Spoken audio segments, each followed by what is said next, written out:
All right, good morning everybody online that's tuned in here to the Krui Pro. The Women's QS 5000 has just kicked off here on day 4. As you can see, the sun's out, the waves are there, it's all looking really good, and there's still some pretty solid swell in the lineup. So my name is Mark Clift. Sitting next to me is Oni Anwar. Salamat pagi, Oni. Selamat pagi, Mr. Mark. How are you? I'm good, buddy. So this heat, you know a few of the girls in the heat. Tell me about Jade Wheatley.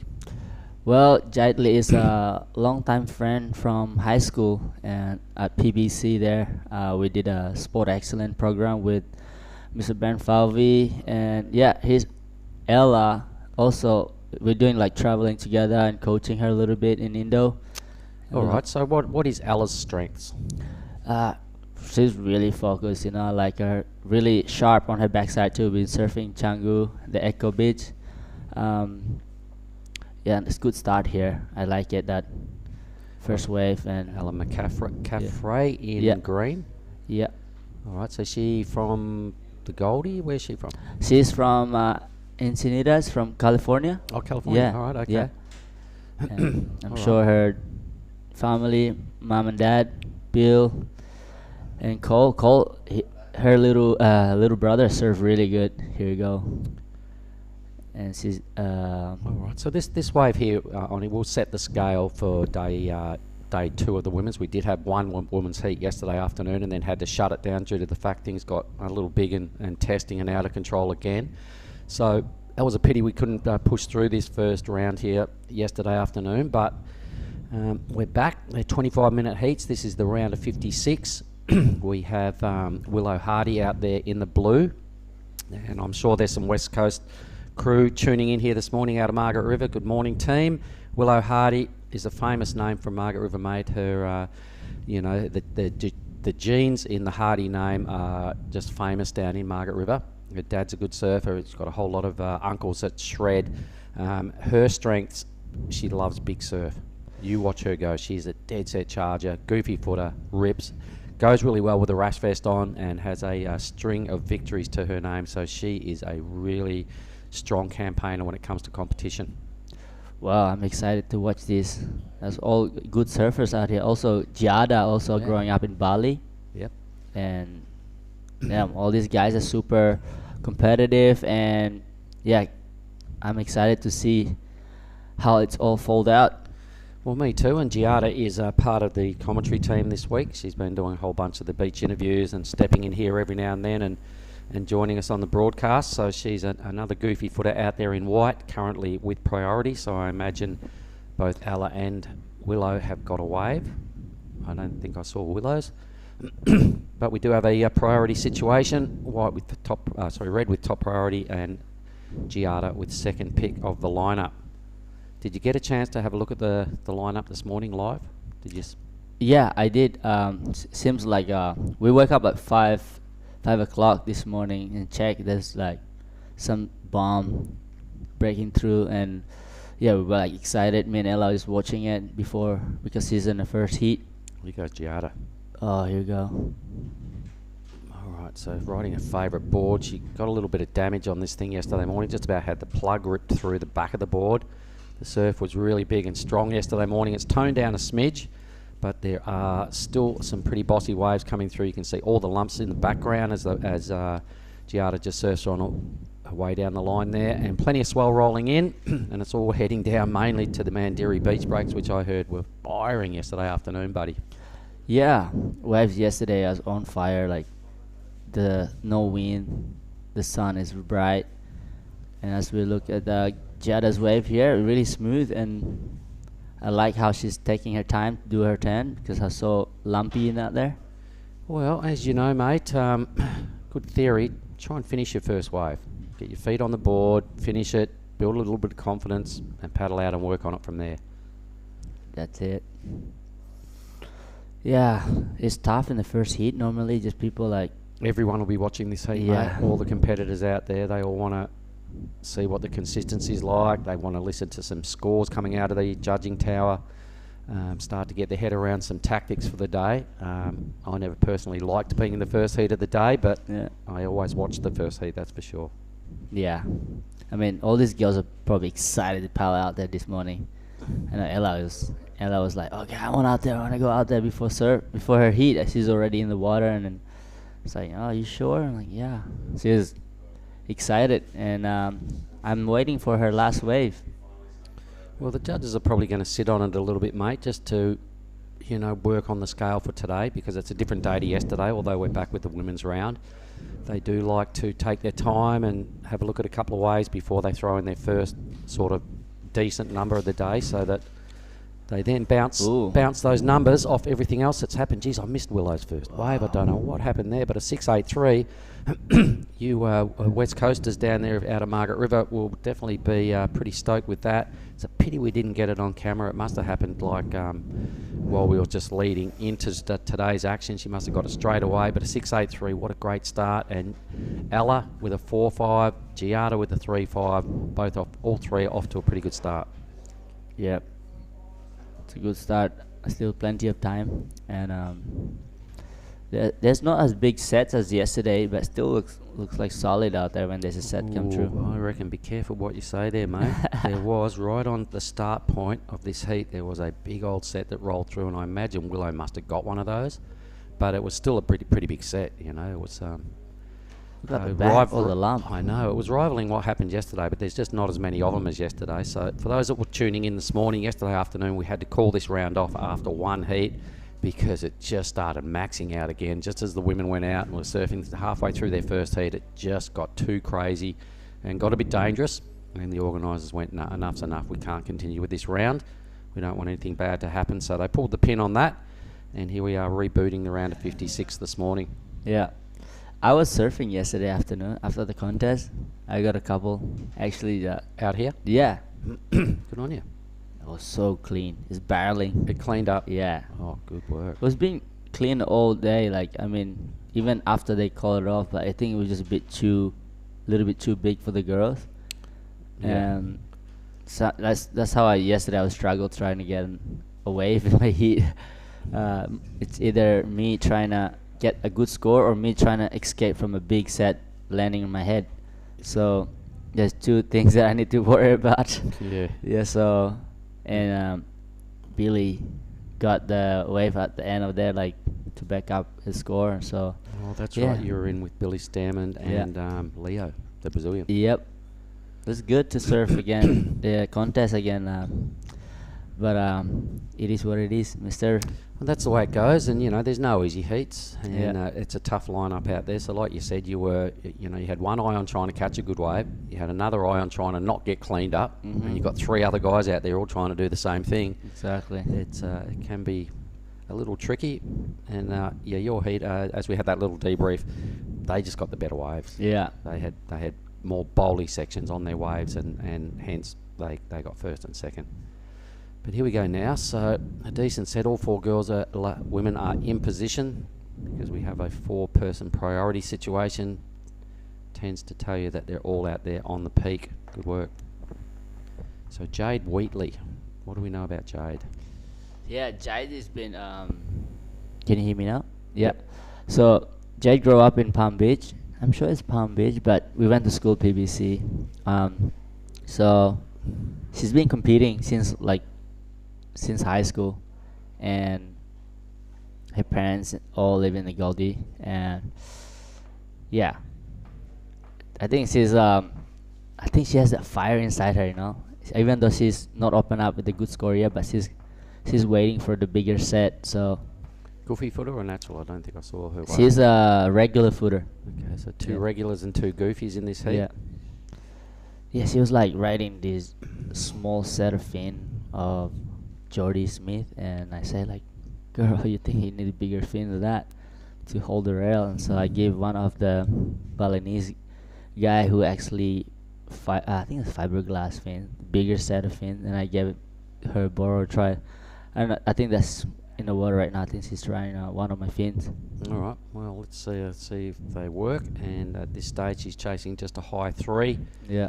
Time can tick off the clock pretty quick when you're in a heat. We're already down to 15. Everybody has a wave. None better than Willow Hardy in the blue. Real pity we didn't get to see that. I'm sure the crew in Margaret River will be a little bummed that they never got to see Willow's opening exchange, but trust me, she is a really good surfer, and I expect Willow will be going a fair way through this draw, mate, based on what I know from her. She's come fresh off the World Juniors over there in El Salvador. She got like 10th in her division, the under-16s, out of 100 surfers, which is pretty cool. And yep, she has got her eyes firmly set on becoming a championship tour surfer at some point in her career, and she's definitely heading the right way. How old is she? Well, she's in the under-16s, Ooh. so I'd say she's 15. Wow. Yep. A lot of good surfer from WA coming now, Mr. Mark. Well, what they do as well, and you're right, there is. There's her. Especially these days between the capes, from Yelling up down to Margie's and Augusta, that zone there, as you know, it's full of waves. Lots of second and third generation youngsters getting around now. They learn the hard stuff first. Yeah. All right, jumping off rocks, getting smashed on your way out, big, chunky, slabby sort of waves. Yeah. None of this easy peasy, point break sand, point break waves breaking for a kilometre like you guys had on the Goldie. It is the exact opposite. Yeah. It's heavy reef breaks, short, slabby waves, colder water. They learn all that stuff first, and then they've got to learn the tricky stuff of surfing small waves, small, weak beaches, which can be a nemesis for some of the WA crew. Yeah. But you give them a swell and you give them a reef break and some chunky push, and they're all over it. So I really expect Willow is here for a reason. She knew this wave is a good long left. Being a goofy footer, she's here. That sounds so cool though when you say like chunkier, heavy and reef break wave, and they are loving that one. Not many people have the guts to try and charge those kind of wave. Well, And when they first grow up, they don't know much different because they're brand new at surfing. Yeah. And if you want to learn to surf, you've got to go out at, Yeah. say, Smith's Reef, or, learn it on the Yelling Up main break, or out you go on, in Margaret River or the heavy waves around there. So they just think that's normal. And they get to weak beaches on the East Coast or whatever and kind of go, what the hell? There's the gutter, most of the time with the East Coast beaches, there's the out the back bit, the gutter, and then the shorey. Some of our crew don't even know how to get in there when they get to beaches because it's totally foreign. Yeah, so I don't know if you call that as a lucky kind of thing or not, but seems for this kind of girls like growing up there. Oh, here we go. She's paddling. Righto. This is the one I've been talking about, everybody. Willow's already in the lead. I've seen her take some waves, mate, that have just taken my breath away. Even as a 13 and 14-year-old, dropping into nuggety waves out at main break.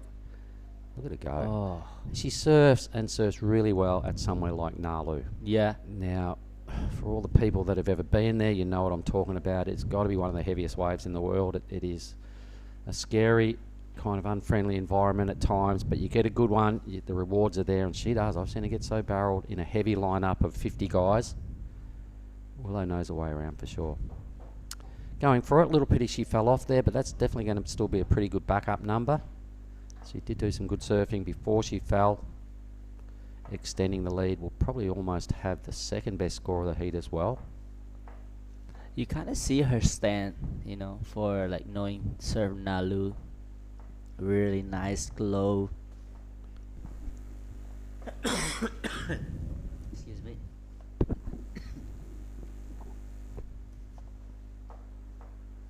So the boys up in the judging tower having a little think about Willow's last ride. They'll be no doubt watching a replay again. Pretty confident it's going to lock in at a decent score. Here's the replay again for the third time. Let's have a look. Yeah, you were saying before, just about to comment about that she's got a strong stance, and she does. There's a lot of confidence in those first two turns. This turn didn't work, but it doesn't matter. The confidence of those first two turns, she's going to get a good score, some top to bottom surfing. She then fell, but she does have a strong stance. You're right, Oni, and a very polished surfer. Enough about Willow. We'll get to the other girls in a moment. At this stage, Jade Wheatley has top priority. Ella with second priority. And Giada in the third priority. So there you go. Willow's score does lock in as the second best number.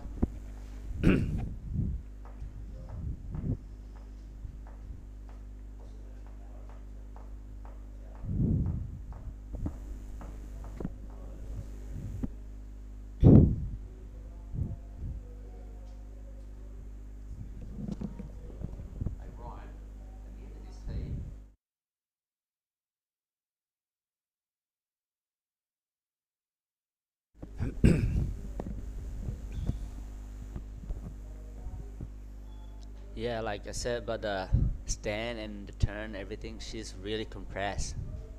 I like it.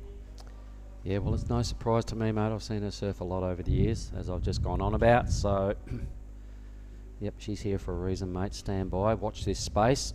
Remember that name, Willow Hardy. Ella's still second, so she probably need to back her up. Second priority as well. It's a pretty good heat to kick off the women's round this morning. Giada will lose. Well, she's got third priority, so she probably won't lose that. Willow's still paddling out. 9 minutes. Ooh, up the point. Here we go. Take us through Jade's wave. I like how. Oh, I know what fins is right. Didn't you tell me you lent her your fins, or is that Ella? No, I think she's riding her Jodie Smith one. She looks. I think it's the fins. The white, kind of the white Jodie small one, the medium one. Well, that wave will turn into not much for Jade, so she'll have to get out there and try a little harder to get off the bottom of the pack. Fourth place, not a good place to be with 8 minutes remaining.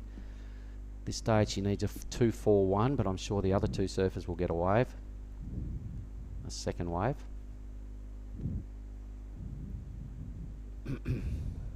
Yeah, she'll be a little bummed that this wave raced off too fast. She waited a long time for this.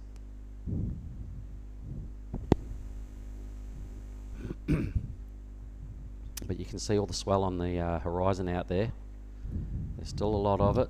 The swell forecast for this week is plenty of lumps heading into this zone in the Krui area. Lots of other free surfing options. I saw a lot of motorbikes heading the opposite direction to me as I was walking up here this morning with boards and cars with boards on the roof, and pretty sure I know where they're going. Yeah. I think Bronson and Farun and them staying like in Mandiri. He did last time he was here. Yeah. And they scored. They were right on the scene. And miles of beach breaks just a couple of k's to our north. And bossy peaks as well. So lots of free surfing options. Okay, but Ella. Ella's got her minds on other things. She needs to catch this wave. She's sort of got it. So she's over the ledge here. Her second wave, she's already in the second position.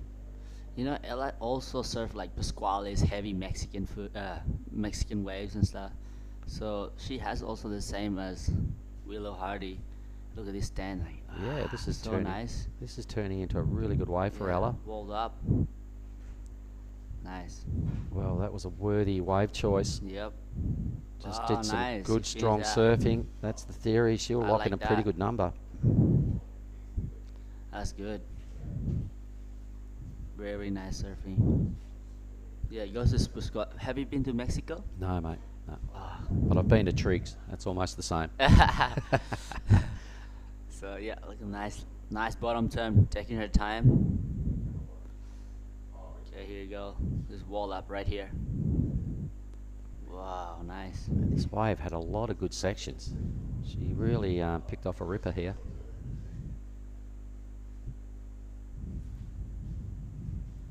All right, well, a standby for a pretty respectable number in Ella's corner in the green column. I like that. She'll definitely consolidate second place here and probably may even challenge Willow for that top spot. So she needs a 706. Now, I'm not sure whether it goes there, but it's definitely going to be a solid, healthy number. It's definitely going to make it pretty close between her and Willow and make life fairly tough now for Giada and Jade. 5 minutes.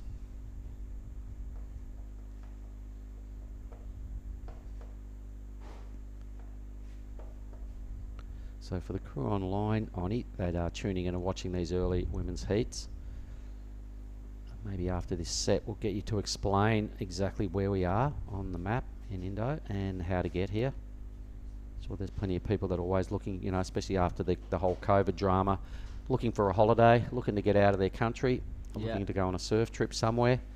This is a pretty good option. So why don't you just tell everybody how we got here? Yeah, I mean, from Bali, especially if you're in Bali, you can get a flight from Jakarta, from Bali to Jakarta, Jakarta to Lampung, and that 8-hour drive. Used to be 8 hour. The road is better now, so it's 6 hours now. And normal. We came trying to get like an earlier flight. I would suggest to come here to Krui, so you can drive during the day. You can see a nice like green nature and Oh, stuff. it's cool in the day. Yeah. You're driving through Yeah. thick, untouched Sumatran jungle basically to get here, and Yeah. it is really cool to see it in the daylight hours. Unfortunately, we drove in this year in the dark, so we missed that. But it is called Pesisir Barat, the province of Lampung, and it is on the west coast of South Sumatra here, right down on the very tip. After this event, we do boost up a little further on the same island and head to Nias. And we've got a great swell forecast for this event, and I've been told by Mark Flint, a guy that lives up there in Nias, that the forecast is looking really good. Yeah. You are going to get so barreled, buddy. Ah. You are. He reckons the last couple of swells up there have been classic Nias, Yeah. and the forecast for the event, he said, it's looking really good. Ah. So we'll got a few more days to wrap up our Krui Pro. We're loving what we're seeing here. It's good to have no shortage of swell. In fact, some days we've had a little bit too much, and it is going to drop down a little is the forecast, and it's going to just drop right into that perfect size for this piece of reef, Ujong Bachur. The 517, pretty good number there for Ella, the second best wave of the heat, and it does make life a little bit closer between her and Willow. And you can see what Giada's requirement is now. She needs quite a healthy score, and same with Jade Wheatley.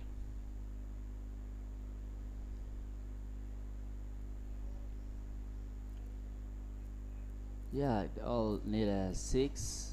They really need a 7.5. There's 2 minutes left. Oh, here's good Willow, the heat leader.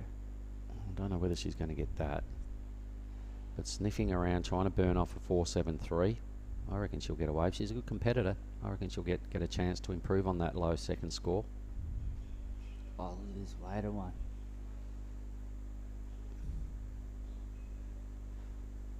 You know, there was still a couple of big sets this morning, mate. Yeah. You know, I was watching there for a while, having a coffee, and there's still some brutal things out there. Here goes Giada. She seems to be in the box seat. Now, she's really got to get a groove on here because a 617, she's got to get a couple of things that really string together. Bit of a setup move here. She's probably going to need a real bowly section. This wave's looking like it's kind of trying to hug the reef.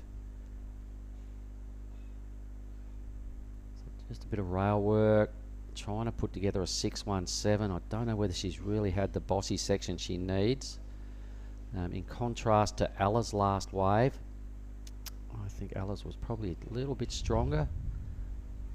It was a good effort, but I think with 90 seconds to go, that's probably going to be the last wave she'll ride.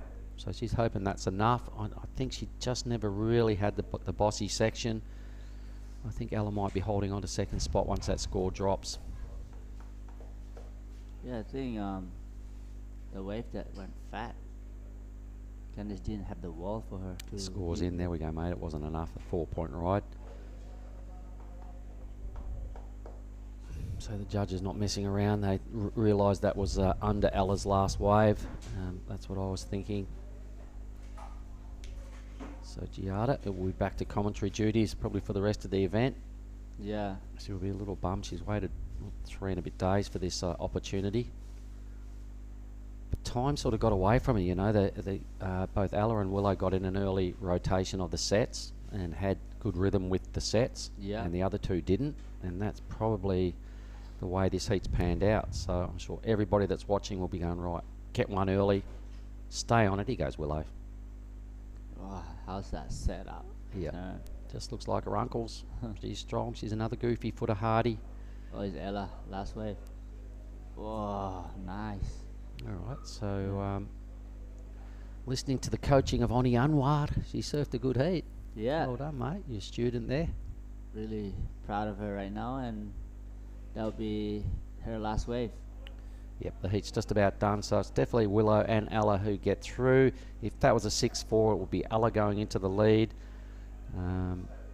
Either way, we are going to try and have a chat on the broadcast with the winner of that heat and just set up our whole women's part of the day and hear from them. So it might be Willow Hardy, it might be Ella McCaffrey, but stand by. We'll throw it a quick advertisement. We'll get back and see who did win that heat.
Righto, here we are, Krui, the women's QS 5000. This is heat 3 of the round of 56. Oni, who's involved? Alright, so we are in heat 3.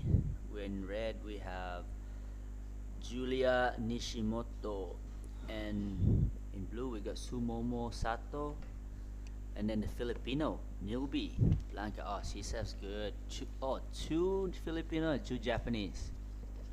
Alright, that'll be a fun Well, heat it's to watch. a pity for the Philos that both their women surfers are in the same heat, but this is like a to get into the seeded round. So I guess they didn't have points to be seeded. So here they are. They're featuring there. So hopefully there's some people down there in Siargao and the other islands of the Philippines tuning in and watching their team take it on. So let's have a look at their names again and just confirm that in the white it's Nilby Blanchard, and in the green it is Daisy Narita.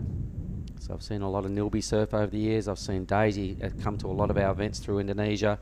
I have seen 0 of Sumomo and Julie, the Japanese competitors. So as we've been confirming, the Japanese are here on force. There's a lot of guys through the draw. Most heats we've surfed have had either 1 or 2 in the men's round through every round. So there's heaps of them here.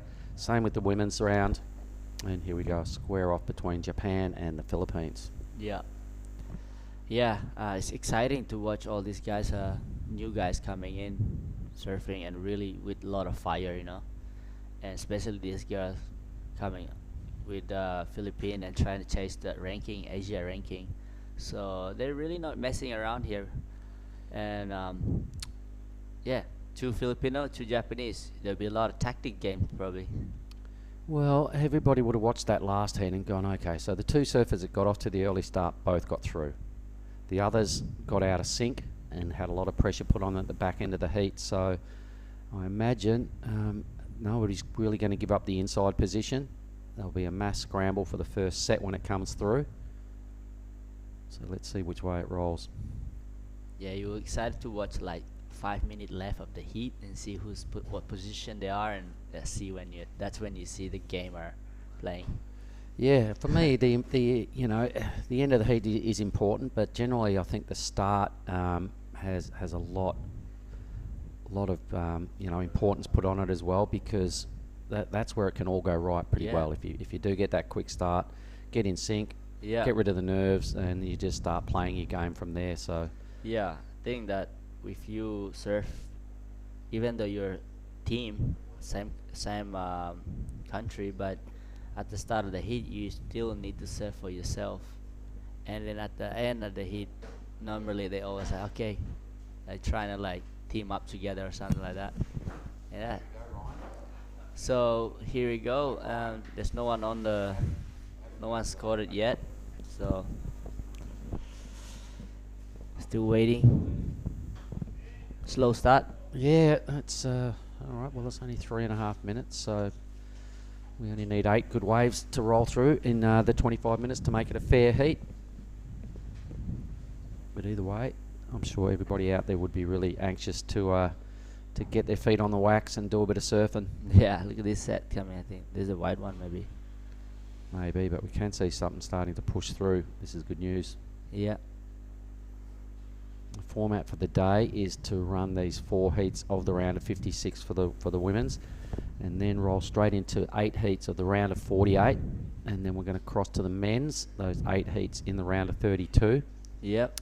That'll give us a fairly a big format anyway. After that, things are on standby for both men's and women's. If it's still hanging in there and looking good, maybe the last couple of hours of the day we might reboot either the women's side of the draw or the men's. Not sure yet. But this is a good looking, better set. Nobody in pole position. It must have been a little bit of a wider thing. So let's have a look here for Julie. Do we know much about Julie here? No, but she looks good. I can tell that she's fine for that big snap. Looks really fast, and wow. Oh, this is a really good ride. Wow, that's pretty good surfing, I guess. I reckon it was too, because it was a bigger wave. As you said, she was going really fast. Got a rail dug into the wave and looked pretty solid on her feet. So that will be a very useful way for Julie to kick things off, and I reckon the judges will probably reward that in the mid-range. Let's see where it drops, but a good start, Julie. Well done.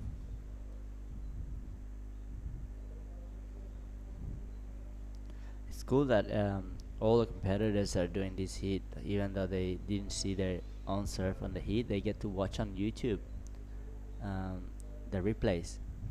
All right, I believe Stab used that monster wave that Mate Joy got yesterday afternoon. I believe that Went viral. I believe that's featuring quite heavily in their promos of the Krui Pro. But here's the action replay again. Check out the size of this wave. So there's still plenty of life in the ocean. A nice setup turn here for Julie. This wave now really cleans up, and it got quite bowly, so she got on the skates and did some pretty fast surfing. 3 very similar moves, all sort of high line trimming moves, but even in this round, that's still going to be a reasonable number.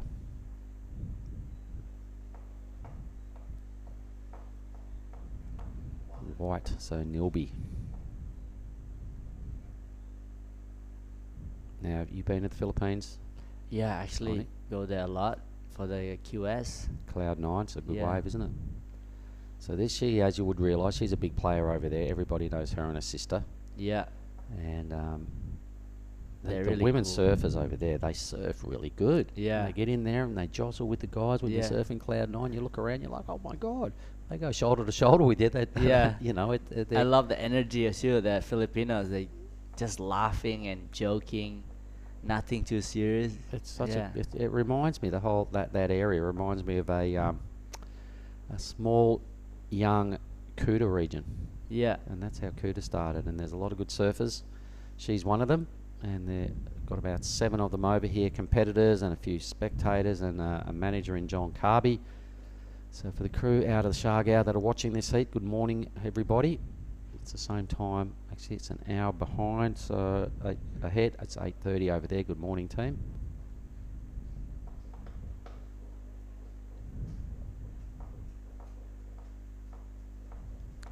Alright, so Oni, which wave did you like more, reds or whites? I like red because more bigger set and the flow was good. Yeah, I agree. Yeah. 367, an okay start for Nilby. It's a good base to work from. Julie's, I think, will probably be at least a point higher, but let's see where it drops. But I know Neil will be more than all this Julie girl. But here you go, Daisy. Uh-oh, not ideal. It's hard. They all like getting the smaller one. They needed like this bigger set. Maybe that was a little panic move because a couple of surfers have ridden waves. The clock's winding down. For me, it didn't look like a good bit of wave choice. Surfer in Blue's already ridden a wave as well, so I'm not sure how we missed that. Yeah.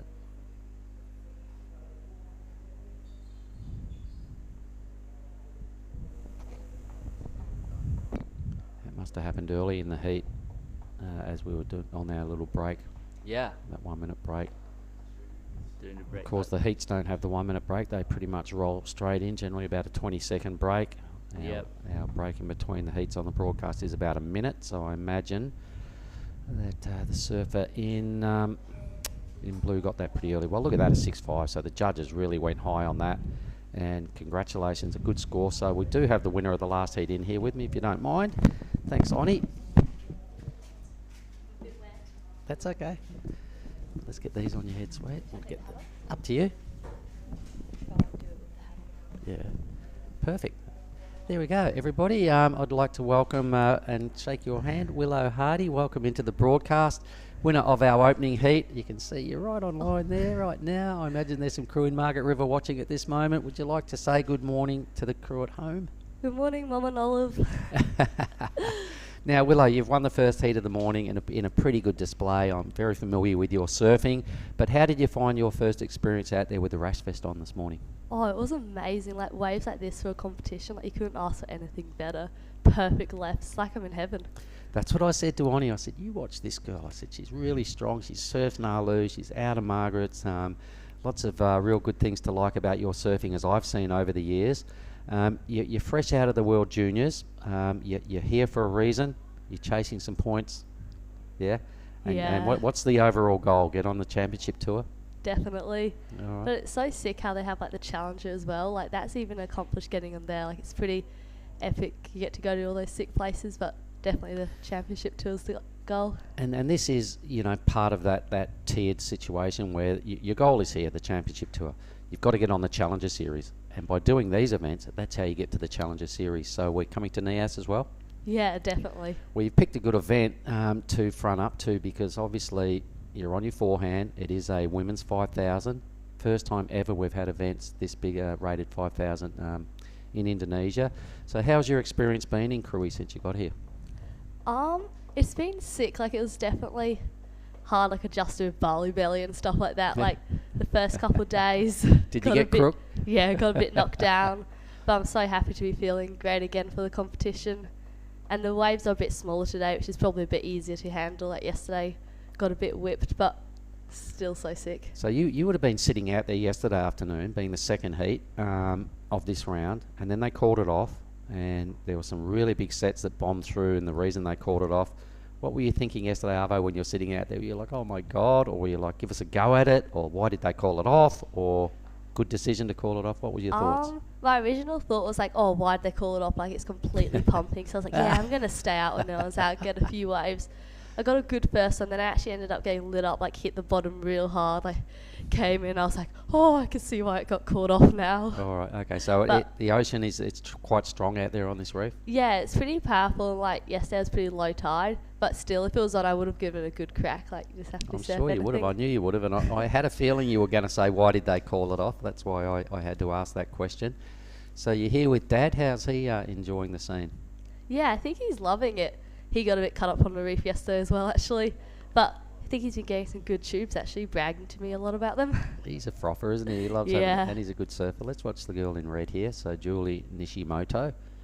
Yeah, I think she got a sick one before. I actually saw it when I was on the beach. She did, and so did you, which we missed due to the fact we had that a break leading into the morning, and we kind of... You must have got your first wave straight away as soon as the heat started. Is that what happened? Yeah, I was actually like sitting a tiny bit further in because I could see all the girls pushing out, and I just managed to like scratch onto one that everyone else was paddling for but didn't manage to pick up, and it was such a nice wave. It must have been a 6.83 is the best score of the morning, so well done.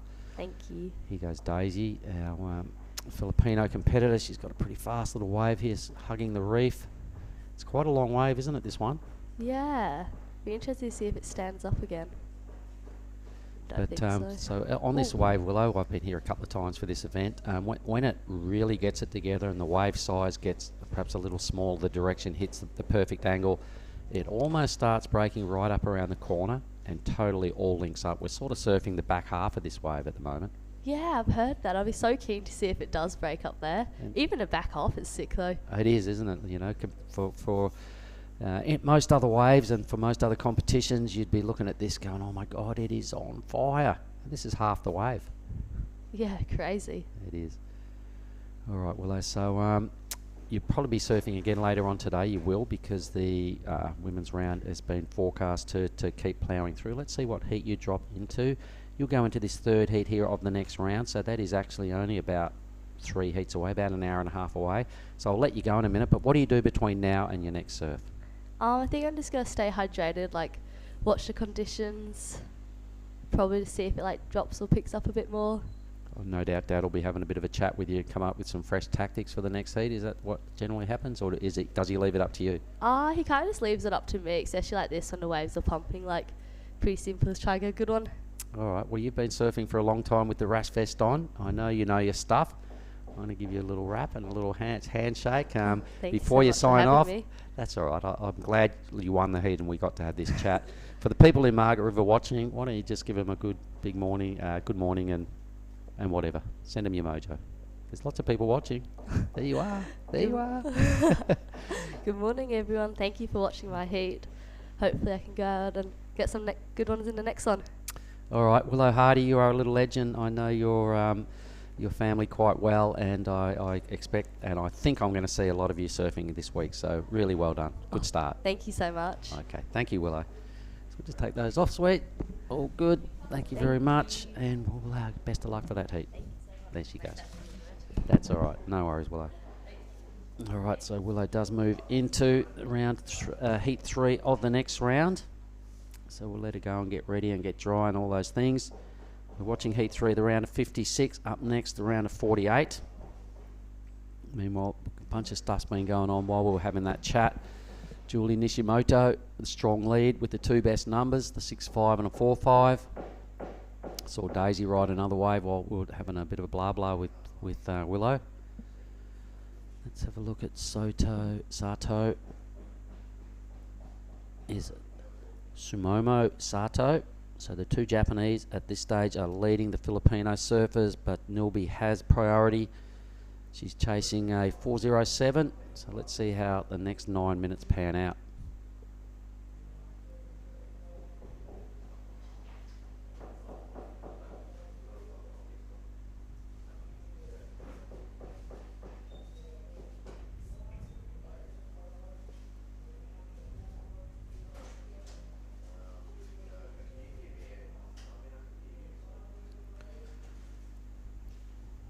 My boy Oni Anwar's back in the house. Willow Hardy.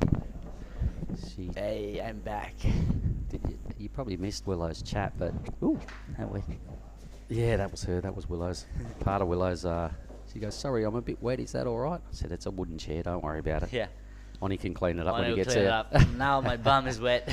Now I'll tell you what Willow said when she came in. Yesterday afternoon was really big. She was in Heat 2, so they paddled out. They're sitting side on watching it. And I asked her what were her thoughts when they called it off. She said, "Why did they call it off? I was keen to get out there." And I said, "I knew you'd say that because it was really big." And she went over and rode a couple of waves. Once the heats got called off, the event got called off for the day. She went over and rode a couple of waves and then got smashed after she rode one. She said, "Oh, now I see why they called it off." Yeah.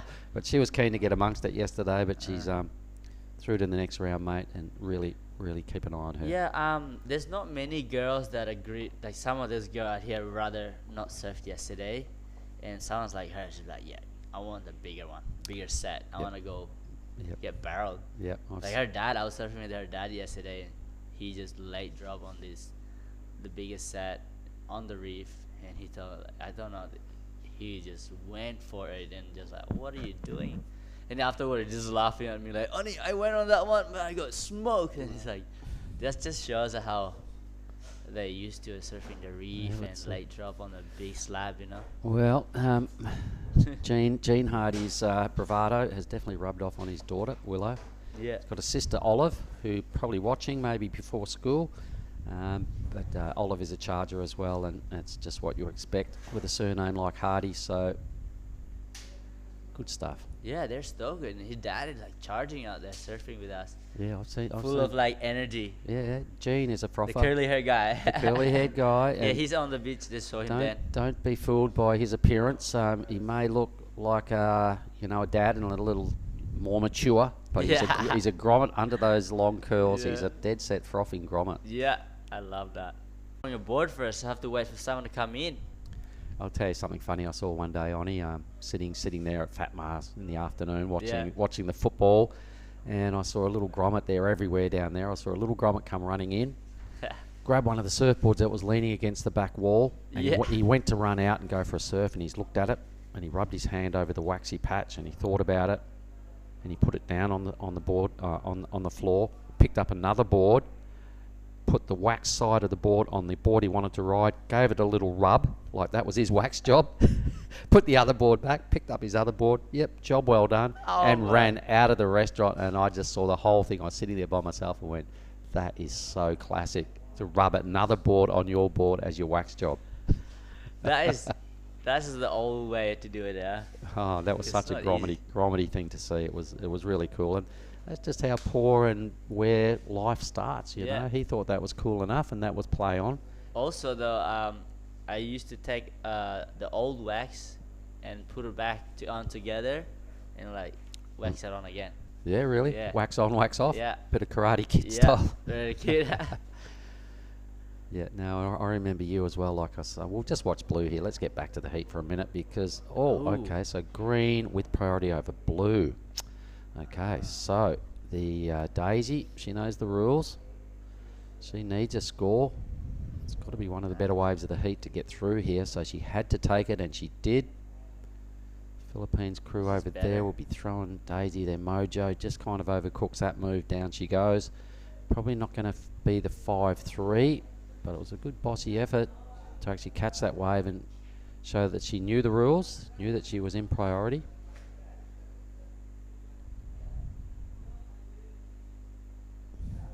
And watching this fella grow up over the years, everybody that might be listening online, there we go, that was Daisy taking the wave off Blue.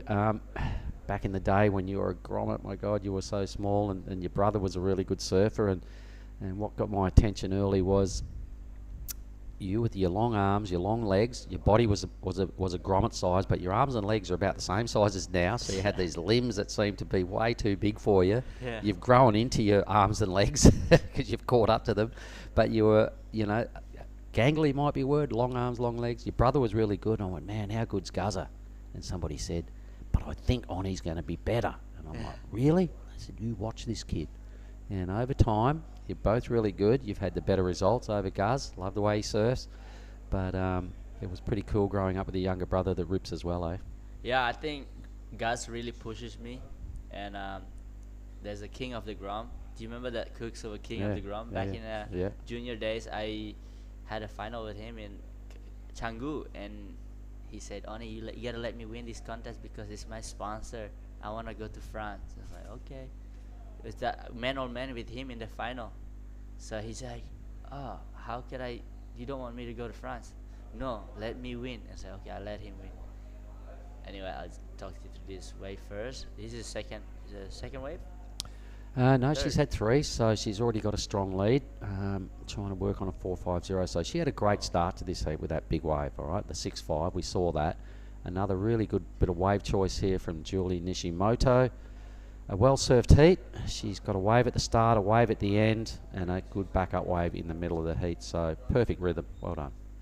So you let him win? Yeah, no. Actually, I said, yeah, I let him win, but he started getting all the smaller ones. Like, and I was sitting at the back, just trying to escape from him, so I let him surf by himself.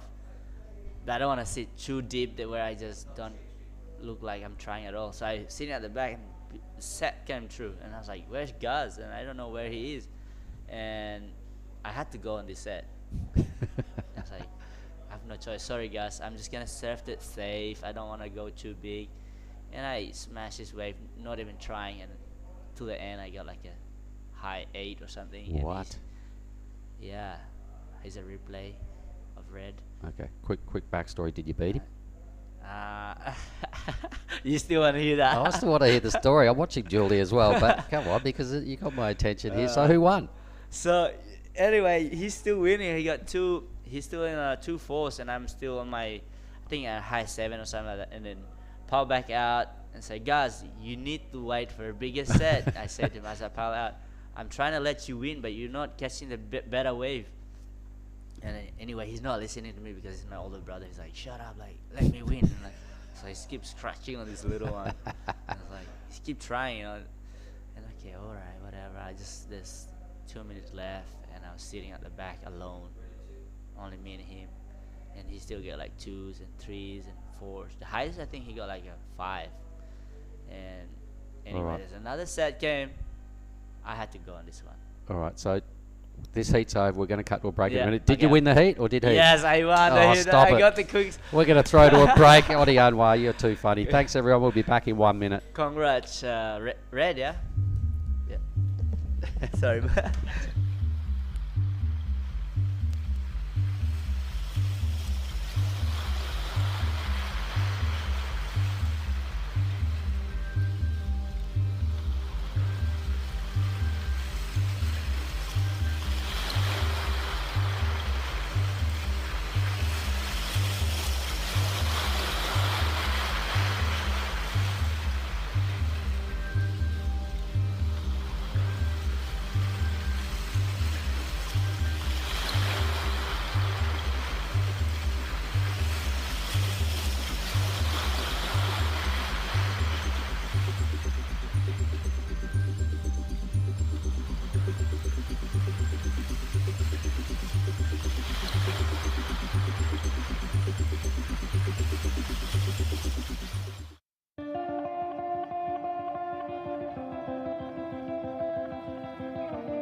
Okay, we're back live again. I have my friend here, Billy, next to me. Hi, Billy. Good morning. How are you? Morning, Lonnie. Good to be 2022, the Krui Pro. Conditions really manageable. The girls having a great time out there. No one's biting their fingernails in anticipation of the size of that swell. And this is going to be a good heat. True Starling in the red. And we have Angela Ball in the blue. White is Liliana Bowery from Australia, those trio. And bringing up the field is Suri Jabrik, representing Indonesia. I know. So good to see Suri doing Pro Junior now. And we travel here together from Bali. Mm-hmm. So here we go. She's looking for this wave. Well, she has first priority and looks like she's had a little stand up already with half a point. Is this the only Indo in this Pro Junior, yeah? Let me check. Then the Pro Junior. Is it? No, she's in the QS now. Okay. Yeah, this is the big leagues. Yeah, the big league. Okay, here we go. Red. Okay. This is Lily Browy. Yeah, What's Liliana. going on here? Wait. Angela Ball, kind of going backwards, forwards, but everyone's getting a wave. That's good. As you see, these waves aren't life-threatening this morning, so there's still some really good bombs coming through, though. We saw Willow Hardy take off on one and try that massive lip line floater. Yep. So there's still lots of potential for excellent scores out there. How's the wave out there? Did you, the one, sit on the judge stand? Yeah, a little bit of beach commentary. I think it's a perfect call. The girls have been getting impatient, sitting on the beach for the last couple of days, wanting to get out there. They have been free surfing in the morning. Yeah. But, now's their chance. He's a bit smaller or bigger? Same size? Smaller, bro, with the occasional set coming through. Yeah. But not those big clean-up washing things that are playing havoc with the field yesterday. All right, so it is the Australian Angela Ball standing busy, 4.33 and a 3.37, taking that early lead. Suri Jabrik has priority, and the rest of the field just one kind of small wave each.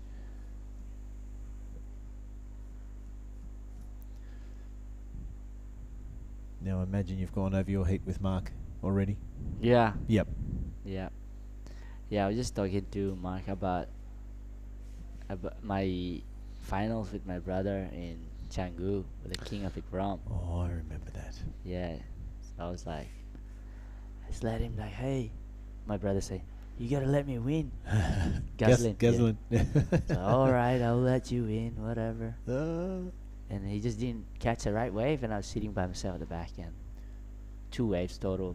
I only took 2 waves, 7 and 8. And just won the whole contest, and he was like 2 4s, 5s. Oh my God, guys! It's like, what are you doing? Oh, sounds familiar. This big set, this one. Yeah, here's Angela Ball. Really, a lot of commitment on a set wave there. I'd like to see the beginning of that wave, but that may have been a 3.37 just for that one wave, one turn. I'm not too sure. Is she from WA? No, she's not. I'm not sure where she's from in Australia. Because last hit, like before, we watch Willow. Yep. You can see how solid her and her legs and everything. Yep, she is ready to go. I imagine she will be in heat number 3 of the next round. Yeah.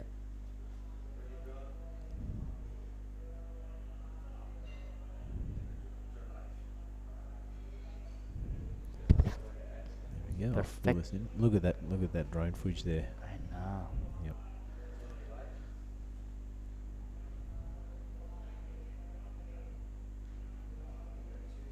So straight into the round of 32 of women after this, Oni. Yep. I'm just filling in the names as we go along. That'll be a good first heat. Oh yeah, we've got Anissa Flynn and Safi Veti and Emily Nishimoto. And also the second place of that heat, yeah? First of the first. Yep. Right. As we can see from that that drone footage there, Oni, nice paddle out. Easier today. Yeah, no rogue sets coming in and pushing it all the way down to the right of screen like it was happening yesterday. And yeah, the caddy's out there looking a lot more comfortable. That beautiful landscape in the background of the mountains. It's a great place here in the south of Sumatra.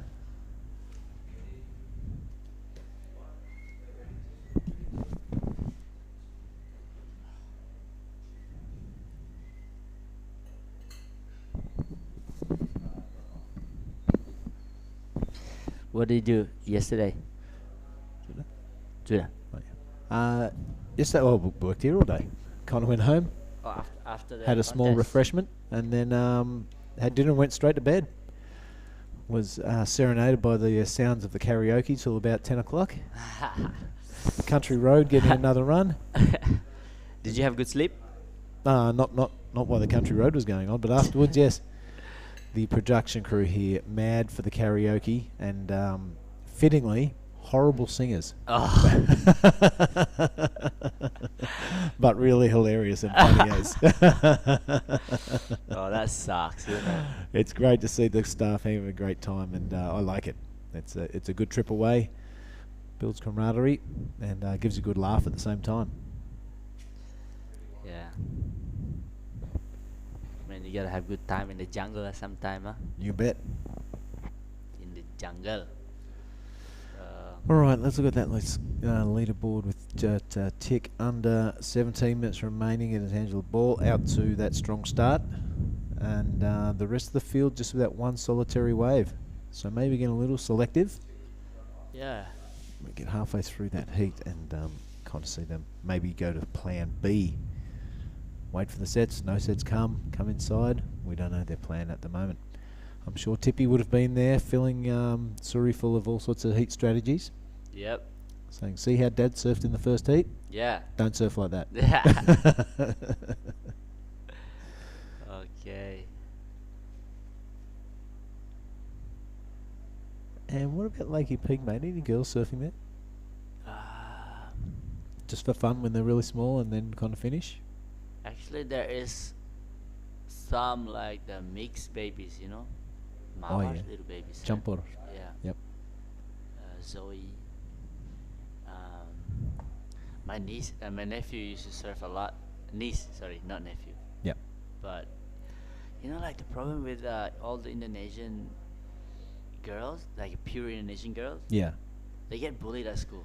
Because they're surfing. They dark. Oh, wow. Oh, because of the dark skin, Yeah. of course. Okay. Because in Indo they like to be white and Australia, they want to be dark. yeah. Yeah. So speaking of the truth, that a lot of Indo are actually scared to be dark, and the waves is, you know, like parents say don't go surf, you're gonna get drowned or like that. So looking at Suri, like I see it's gonna inspire other younger kids, you know. I'm so happy that she's showing it. And in Bali a lot surfer girls now, but like in the island, small island, doesn't know much, even though how perfect the wave, look at it. So it's going to take a little while.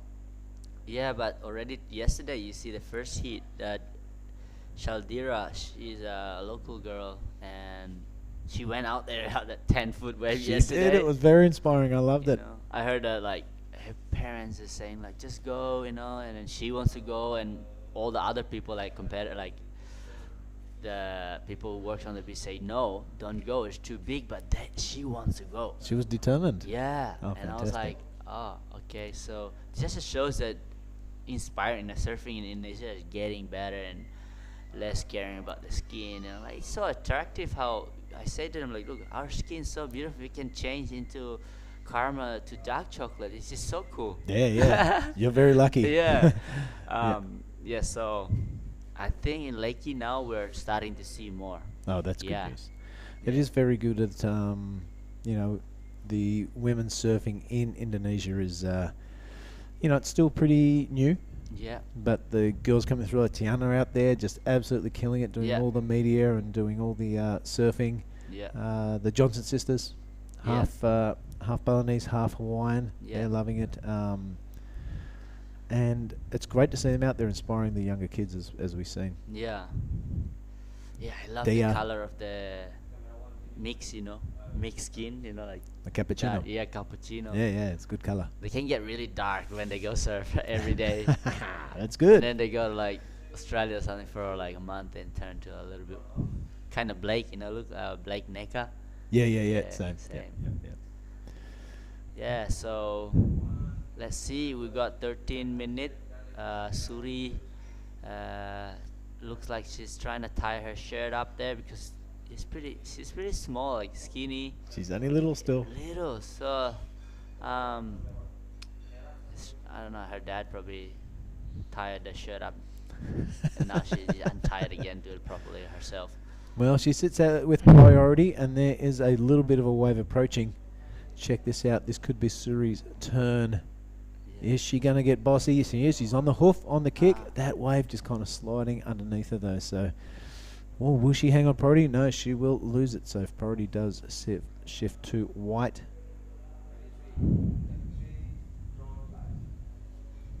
Liliana will be happy with that. Oh, she lost priority again. Oh, wow. That's going to go backwards and forwards. Yeah. Up to red now. And Suri moves into I like third. this view. Yeah, it's a They good should one. keep I like like this. this angle is really cool. So this view is really nice, guys. So keep it this view, okay?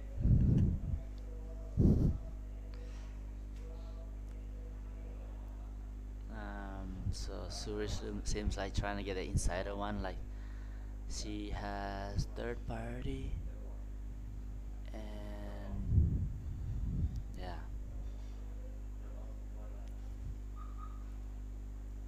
Yep, sometimes those quick starts, Yeah. as we've seen Angela out there, come in really handy towards the back end of the heat. You're thinking, it's only a 3.37, but when you're looking at sub 12 minutes, and everyone else has one wave, very handy.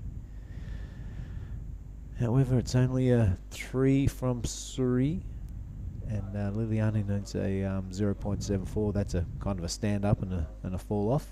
Yeah. And it looks like True Starling only needs a 4.21 to actually take out the heat. So as predicted, same as yesterday, I think in around the 5 minute mark, it's going to get really interesting. Yep.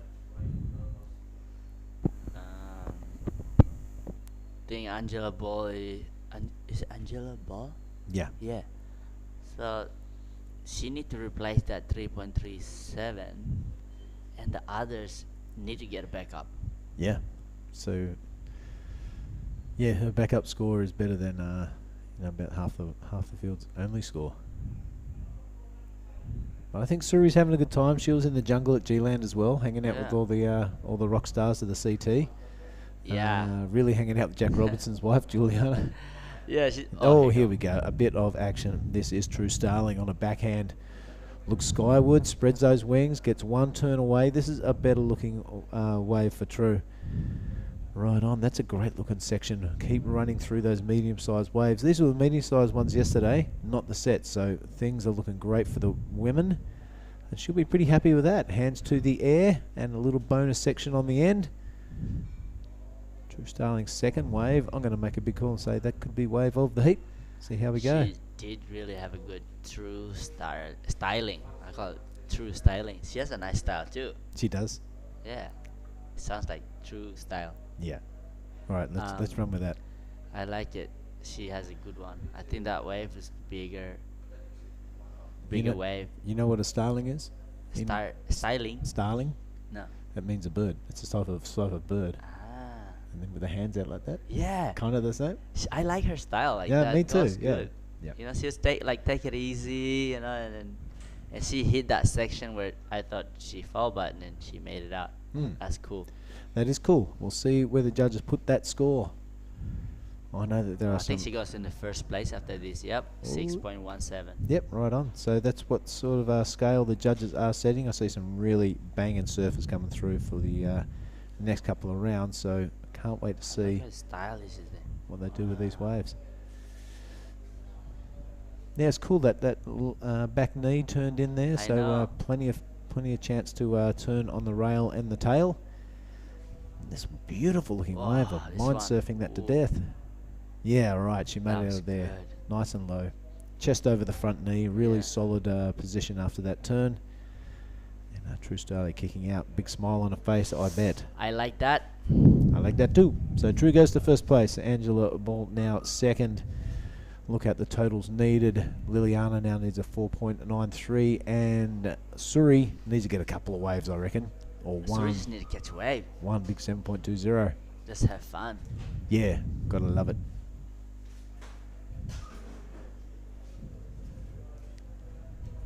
That looks pretty solid still, that one, this little one. I think it might have been Joanne DeFay or something gave Suri a surfboard Oh yeah? in G-Land. Yet Wow. I think it was that. I'm not too sure. I think Suri is really good at playing pool table. She's pretty good at Yeah. billiards. Yeah, she's good at pool. Yep. Yeah, she told me like I beat Jack Freestone, Jack Robinson, Juliana, Jessie made all this. Oh, and then she actually beat me too. It's like, oh my god. I think Jack Robinson still be spewing about that. Yeah, God, lost something. because when you play with her, it's like, oh yeah, no way she's gonna win. Then next thing, she just smoked you. Oh, wow. Okay, here you Well, go. She has grown up in Bali. Yeah, she practiced at G-Land, so apparently that her pool skill. Right here, Angela Ball on her third wave. Clicking together a couple of turns, 3 turns, really takes a lip on that one and makes that free fall drop. So this looking better for our surfer in blue.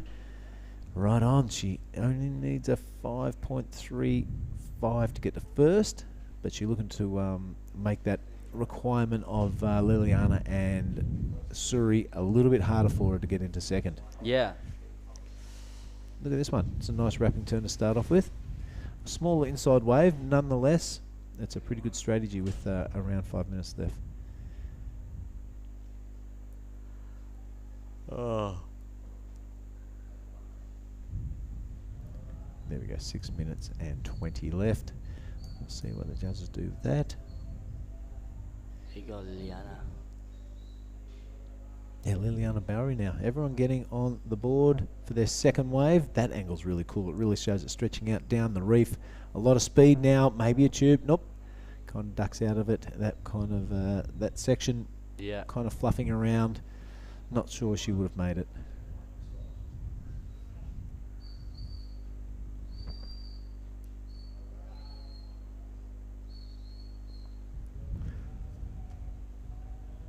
There we go, just a 2.47 for her second wave there, Liliana.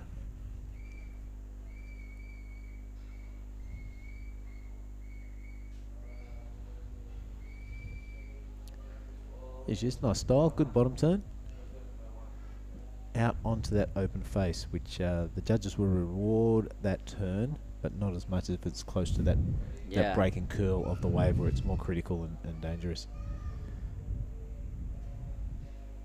You want the big scores, you've got to be willing to go big and maybe fall off. If you don't fall off, here comes a big score. Yeah, it's just gotta push that limit a bit.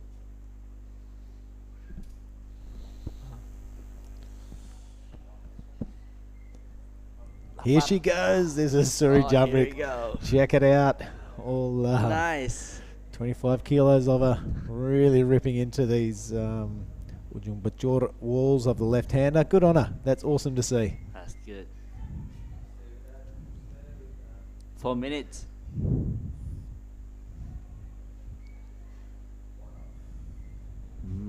There she goes. That's like almost double overhead when she does a bottom turn. Good style. Arms out. Yep. Right, she'll be happy with that, I'm sure. Looks like we got like a 2.27 for that, so that's her best wave. And here goes our heat leader in True Starling. Good attacking bottom turn, but hits a little rib on the way down and falls flat on her face. That's never fun. A bit of a nose full of water. She'll get out there and get rid of that and try and have another crack with a tick under 4 minutes remaining.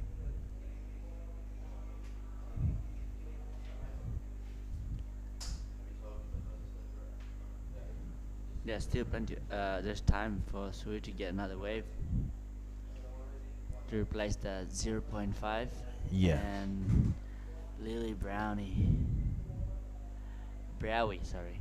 Yep. She got 6.19 to go into second place. Yep, so all eyes will be on white and green. They with the work to do. So Time she is got running the- out though, 3 minutes 15. Needing a 6.19 on one wave, Liliana. We'll see how that goes.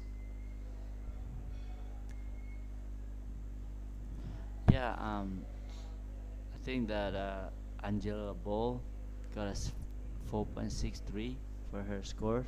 That small wave. Yeah, that's right. Yeah, so that was probably a really cool move late in the heat. Very strategic, and has made the totals for Liliana and Suri a little bit harder. Yeah.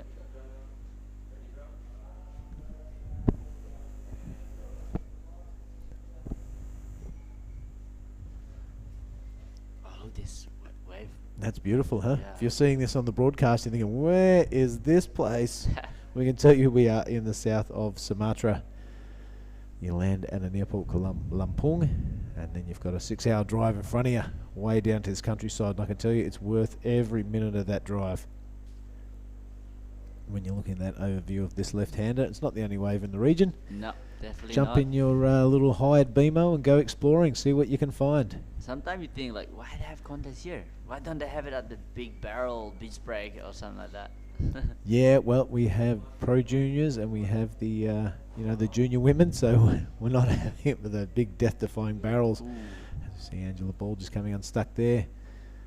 Bit of a frothy big one, not much scoring potential anyhow.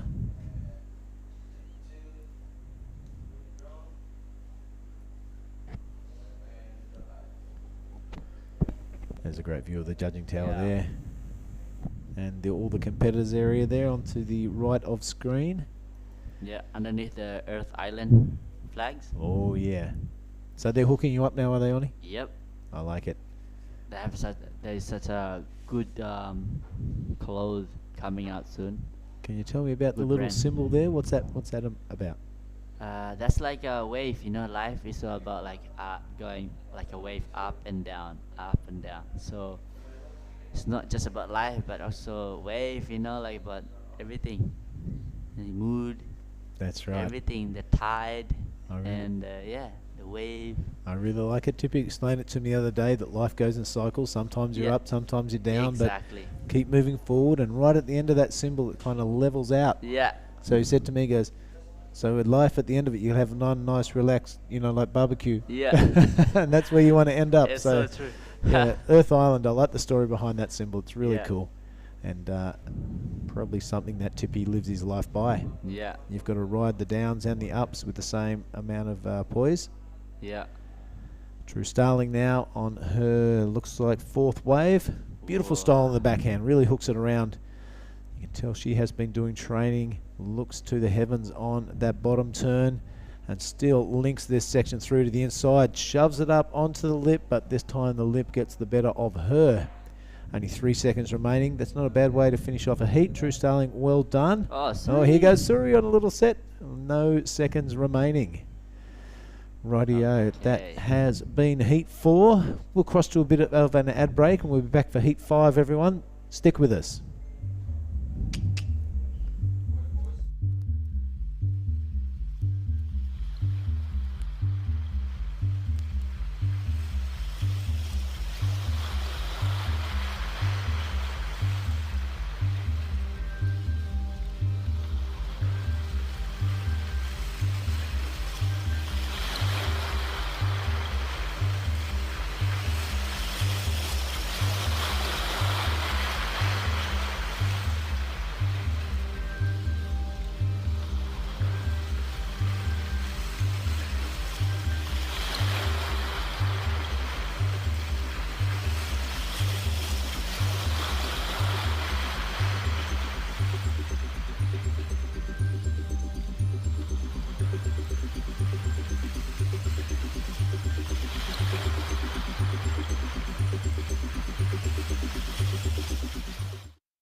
back, everybody. We are now into the round of 32. The women finished off the round that we started yesterday evening. So that is done and dusted. And now we enter the first heat of the round of 48. All right, so the seated surf is starting to come into play. Billy, I missed a lot of that last heat, so just enlighten me what happened and what was the better stuff. It was pretty good watching little Suri Jubrick catching a few waves. Looks like she was having a great time out there, but True Starling really put together a very solid heat. Only caught 3 or 4 waves, but all of them had substance to it, and there was no wasted time or energy from that young lady. All right, so let's try and fill in the gaps here because we need some winners and etc. to go. All right, maybe what we're going to need to do is go and get a fresh heat draw from Tom Chaminade. Let's just stick with the live action. So in this heat, this is Simon Manoir. She is the winner of the first heat yesterday. All right, so in the big bossy stuff yesterday afternoon, she took it out to feature in this spot, so well done, Sai, out of Japan. She's taking on, I imagine that's Thailand, Nisa Flynn. We have out of NZ, Safi Veti, and out of Japan, Emily Nishimoto, and this surfer out of Japan as well, Sai Maniwa. All right. This is the first heat of the round of 48 seated surfers. We are going to finish this round today, Billy, 8 heats, and then shuffle into the round of 32 of the men. Bring it on. So we've got with potentially more stuff on standby after that. So as confirmed, pretty keen to punch out a big day today and try and stay a little bit ahead of the curve because we still have plenty of this Krui Pro remaining. Here you go, Si, on that opening wave. Pretty good opening turn. The second one was a little lackadaisy. That was a really good one. Hook under the lip and just pushing the eject button there.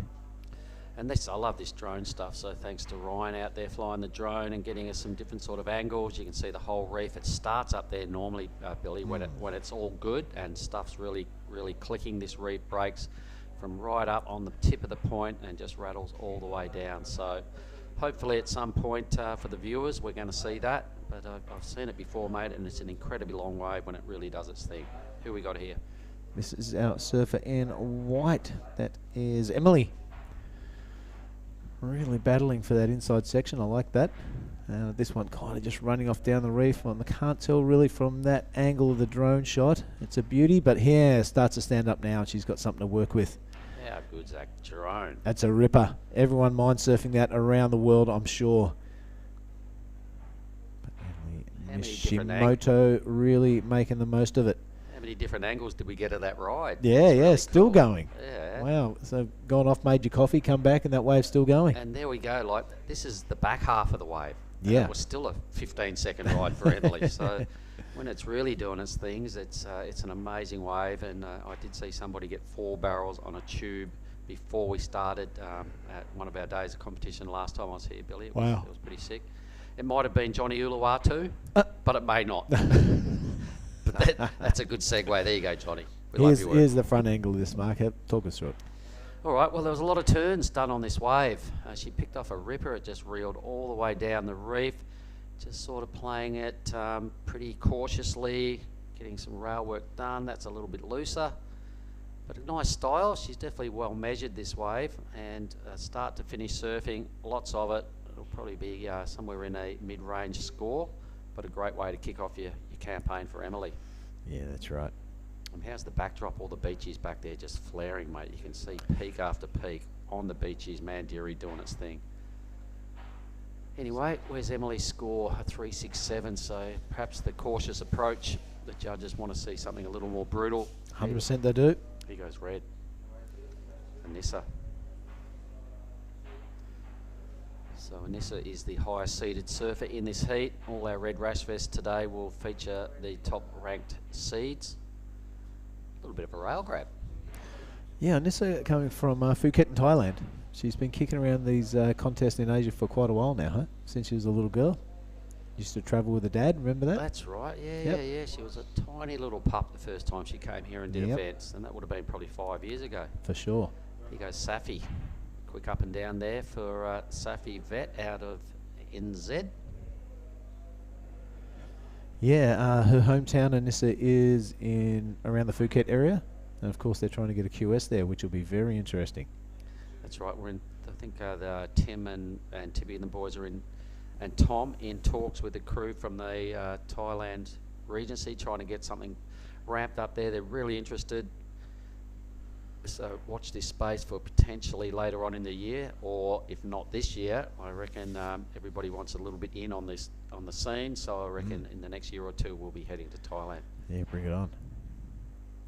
Of course, representing all the regions, the regional WQS regions, WSL taking it and breaking it down and hitting 7 regions to try and come up with our Challenger Series challenges.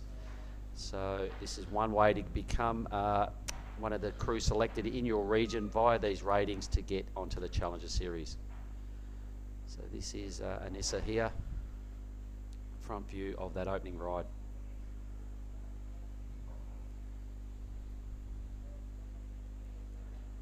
So all good, Billy. You were down there in the judging tower this morning, and I did take note that it took you a lot of work to get the free surfers out of the lineup this morning. Well, have a look at it. Why wouldn't you push the issue? And of course, you were carrying on, and you guys, you got to come in. 25 people just ignoring you, doing their best to pretend they couldn't hear. I did use the threat of a fine. That I don't think there's actually a fine book, but I'm thinking we're you know what? Most of the crew in the lineup were grommets, and they're like, "Well, Dad can pay that." So they didn't care. What are you going to do? Fine my dad? Look at this stuff. I was thinking more at the meeting, sort of a fine, you know. Where is Tonjo? We never had that meeting yesterday afternoon. Look at these things rattling down the reef. Yeah, oh, beautiful. My goodness. Beautiful. Surfer's dream right there. Far out. And that wave. You get to surf it with 3 other people. That wave really deserved to be taken off on about 50 or 60 metres further inside. Down Look the at track. This back thing. Thank you, Ryan, for these drone footage. Look at that back wave. Stop it. Yeah, that's rifling through. I'm trying to watch the surfer in front of me, but I'm also got my eyes on the back 2 waves. Yeah, that's Safi toiling away there, mate, on the inside. Let's try and concentrate on her. Really finding it hard. Digs that inside rail. Yep. I'm finding it hard to concentrate when this barrel's just reeling down this reef. Stop it. What a good setup. So where we are, everybody, is in South Sumatra. And it is the Pesisir Barat province of Western Lampung, the west coast of Lampung. The very little tip of Sumatra. So this is Safi's wave. This is what it looks like from the front view. So how cool is it? We get the drone angle, then we get a replay from out in front. So the team are doing a great job. The WSL broadcasting team, thanks guys, killing it. Spewing, that was a good little section running off too. I've got to tell you a bit of a highlight of my morning, Billy, really quickly. Willow Hardy winning the first heat. She came and sat in here with me and we had a chat. Oh, right, yeah. Yeah, and you know what she's like on the mic. She's really good. Very chatty. She doesn't mind a bit of blah blah. And she had some great things to say. She said yesterday afternoon, sitting out in the lineup, she was in heat 2, which paddled out. It got called off because it was just too big. And she's sitting out there in a rashie, and I said, what were your thoughts when you heard that? She went, why did they call it off? And I went, I knew you would say that. So she went over and rode a couple of waves anyway, and then got belted by a set and went, I see why they called it off. Yeah, nice. Yes, very good, very good. No, she did well. Really went for it on one big lip line floater and came unstuck, but that is the intent that the judges are looking for, eavesdropping in on the conversations up there. They are the manoeuvres that are going to issue those massive scores. And speaking of little charging goofy footers, I was just out there chatting with Rajo Barrel. How come we're not running? I said, they're going to wait for it to get a little bit smaller. Why? And then I rang his dad, Joey Barrel at Lakey Peak there, and Joey's like, how come they're not got the juniors on? Look at this. They're going to wait for it to get a little smaller. Why? Well, you can see where Rajo gets it from. Next time you talk to Rajo, tell him to clear the lineup when I say so. Good luck. He'll be, why? Why, yes. It's barreling. Why do you want me to come in? Anyway, there's our scene on the beach. That big blue thing there is the judging tower. We've got some accommodation on the shoreline there. The good thing about this zone, mate, it's not built up. Look at that. Everywhere you look, there's just trees. Trees, that you can't buy that. It's taken centuries to get that coastline. I don't know why anyone in the world would build some there and start chopping those things down. Look at it, it's beautiful. It sure is.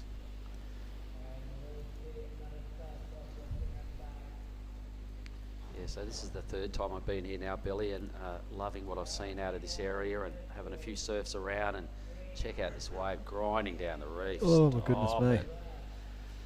And I'm pretty impressed with the area, and the more I come here, the more I go, wow, how come I haven't been here earlier either, you know? I've spent a lot of years stuck in Nusa Tenggara Barat, which I'm quite happy with, but this area definitely got a lot to like.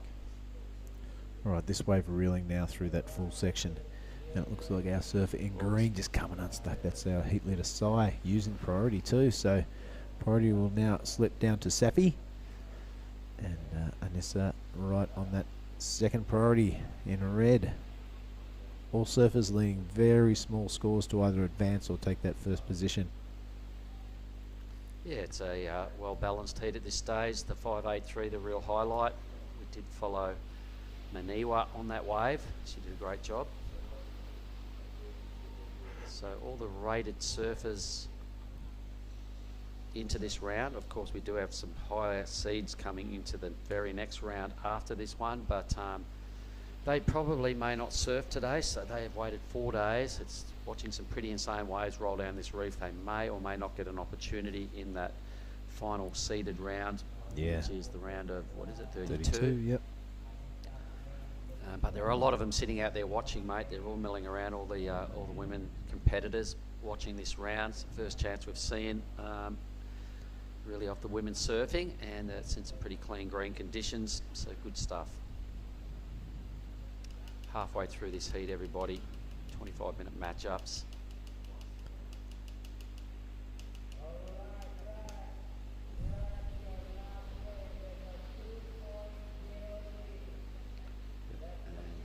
See, we are going to finish this round of the women's, go into the men's round of 32, 8 heats comprising that. That's going to put us at around about 4 o'clock this afternoon, so there would be a little opportunity to maybe squeak out a couple more heats if it's still looking real good, in which case I think both men's and women's are back on standby for their potential rounds of 32.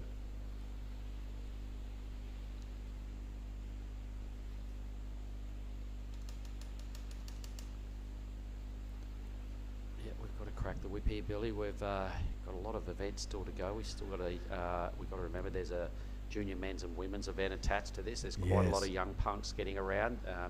Probably close to 80 competitors in those two divisions. Wow. Or thereabouts. Big numbers, and we'll be pushing on through big time today, tomorrow, the next day. Blue's got a good looking wave here. Safi. Yeah, that did Safi. That was a great backhand turn there. I think it was the opening one. She has her tail up and makes that finishing manoeuvre. Yes, she does ride out, so good on us, Safi Betty. And with that number, for sure we'll go straight to second. Might even challenge for the lead. 2 really strong hits. I think the judges will like that, but here goes the answer back from Maniwa. Yeah, hold the phone. That's a good way to start with a couple of turns, and continuing on her merry way down this inside foamy section of a wave, but making the most of it. It's a tough wave to ride, and she's making it look a lot easier than it is. Yeah. Some real good, strong rail work. A well-surfed wave. We might hear from Giada next heat as well. We'll see if we can get her in to come and sit down and take us through a heat on the broadcast. And find out how it was to be competing out there this morning. Yeah, you betcha. Giada, if you want to. Yeah, next heat. We've still got 10 minutes. Right, see you soon. There we go. Nailed it down for a spot in the next heat. You beauty. Well, go and help Joey in the tower. This was, I really like this wave, mate, because there was a lot of strong, bossy stuff. The speed, the flow, the no bump angle. She really got a groove on and somehow found some clean water on a pretty tough wave. Yeah, I did like that under the hook, probably the second turn there, right under the lip. And yeah, I reckon the judges will really like this one.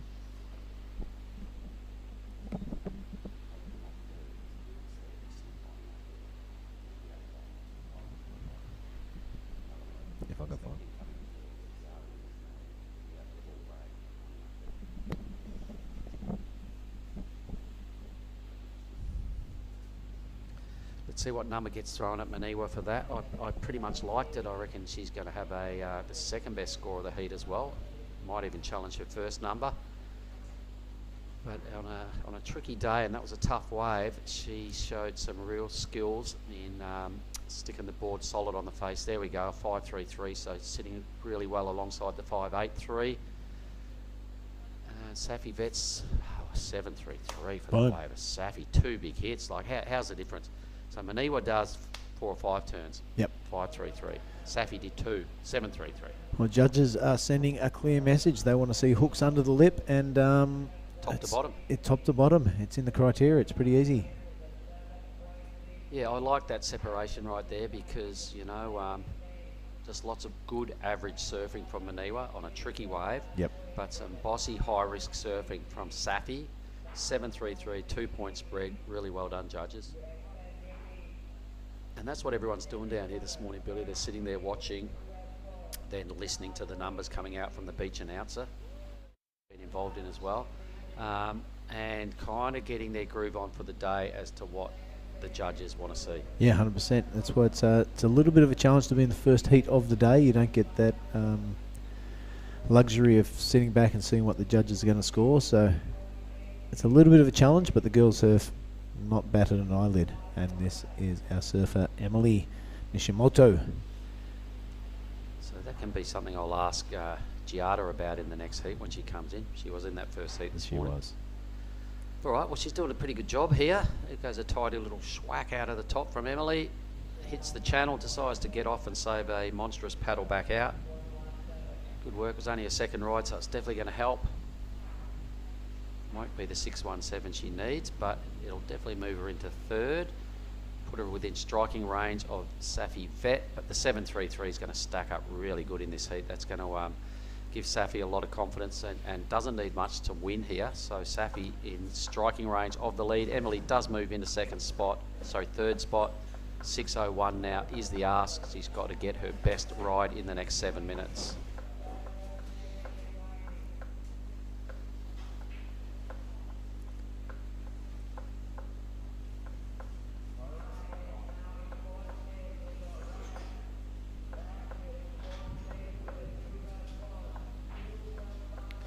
Pretty sure that wave of Safi is the 7.33, the best score this morning. I'm going to have to write that on. Yeah, I'm pretty sure. On our notes as we look through later on and just confirm what some of the highlights. I reckon that's one of them.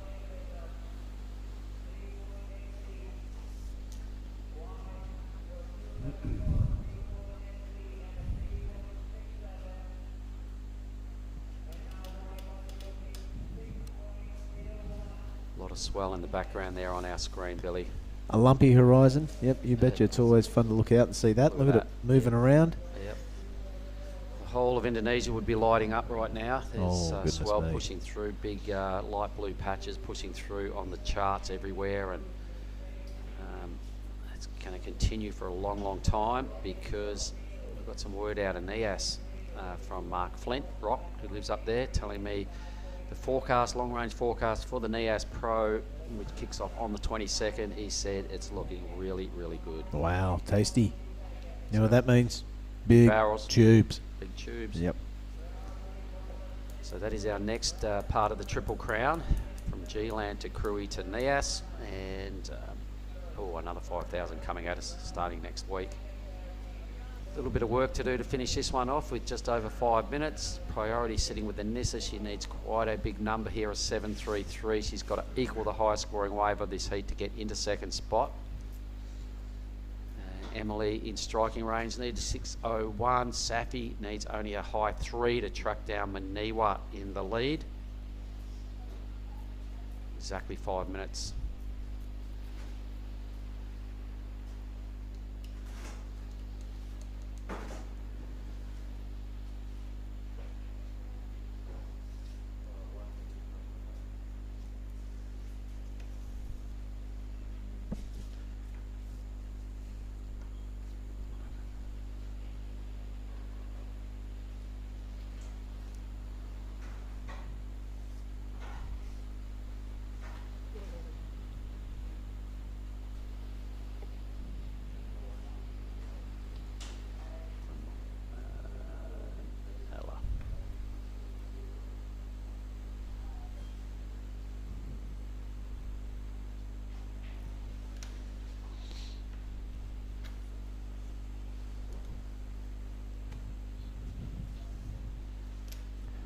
Right, just ticking down towards that 4-minute mark.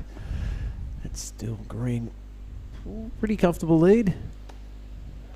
Yeah, that's a good scoreline. High 5 and a mid 5. Pretty strong. Wave of the morning. Safi Vet, 7.33, really good. Only needs a 3.83 though to take that first position. It was a 2-turn wave too, we got to remember, from Safi. 2 strong top to bottom hits. He goes red, dropping into a good one, and this has really got to get a groove on here. Yeah, Could I like be a that. last opportunity. Grab that. She's got that grab rail, Cuddy. Loves it. Yeah. I like that first turn of the grab rail. She goes for it again. This is a smaller inside wave though. Running off okay. Whoops. She's going to have to go crazy, and the wave's got the better of her this time. So Anissa looking for a 7.33 to advance through this round. Not looking good for our surfer in red. 3 minutes remaining though. Anything can happen. Grit your teeth, get back out there, and you could scratch into a heat winner. Look at that. Good first turn. So what this has got to do, it's got to turn into her best ride to bring that requirement, the 7.33, down.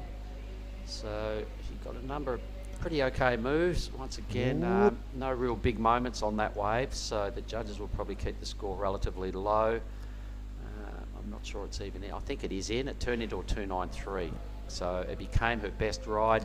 The 7.33 requirement is gone, but a 6.91 is still quite a solid ask in 2.5 minutes.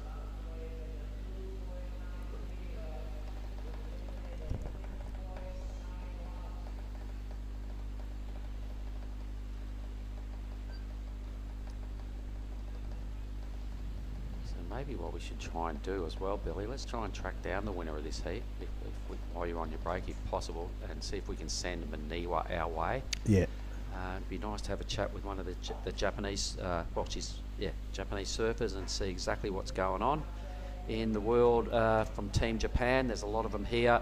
It'd be good to buff all the nations and have a chat with and see what's going on out of their team. You bet. Yeah, there are, as we mentioned before, a lot of Japanese surfers getting around here. As that little dugout canoe just disappears under that swell out the back. Yeah, little fishing boat. This is Safi. Oops. Ooh. Another one following up there. Same one. Disappearing again. Maybe a set approaching. Sunset coming. Green. Ooh. So Maniwa. This is the surfer we want to have a chat with next heat. Sai Maniwa.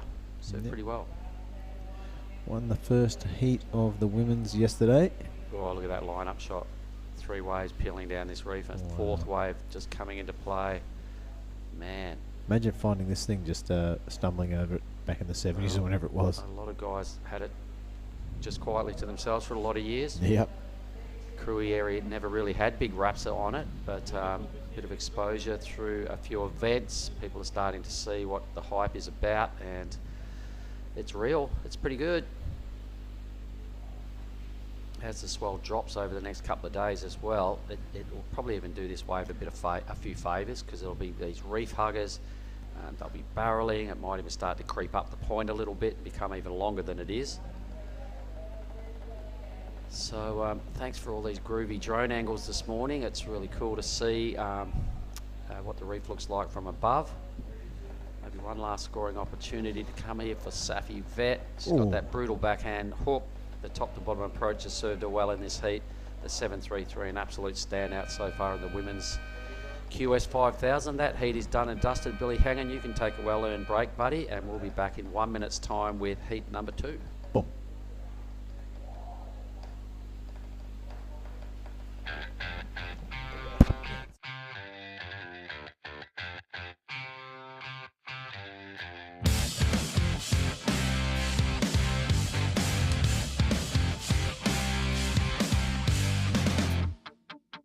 We did an 8 a.m. call this morning for a possible 8:30 start. We thought we had wild conditions this morning waking up, but seems like the swell decreased enough to have good contestable conditions, and so we're gonna send it at 8:30, finish that round of 96 of the men, get into the round of 64. I don't know, the wave from today is kind of similar like Uluwatu outside corner. So, but this way is a bit more harder because you don't know where to sit and big sets can come from nowhere. So it's a bit hard, but equipment and how to serve this wave is I'm ready to serve. Just it's all about who find the best wave. That's it.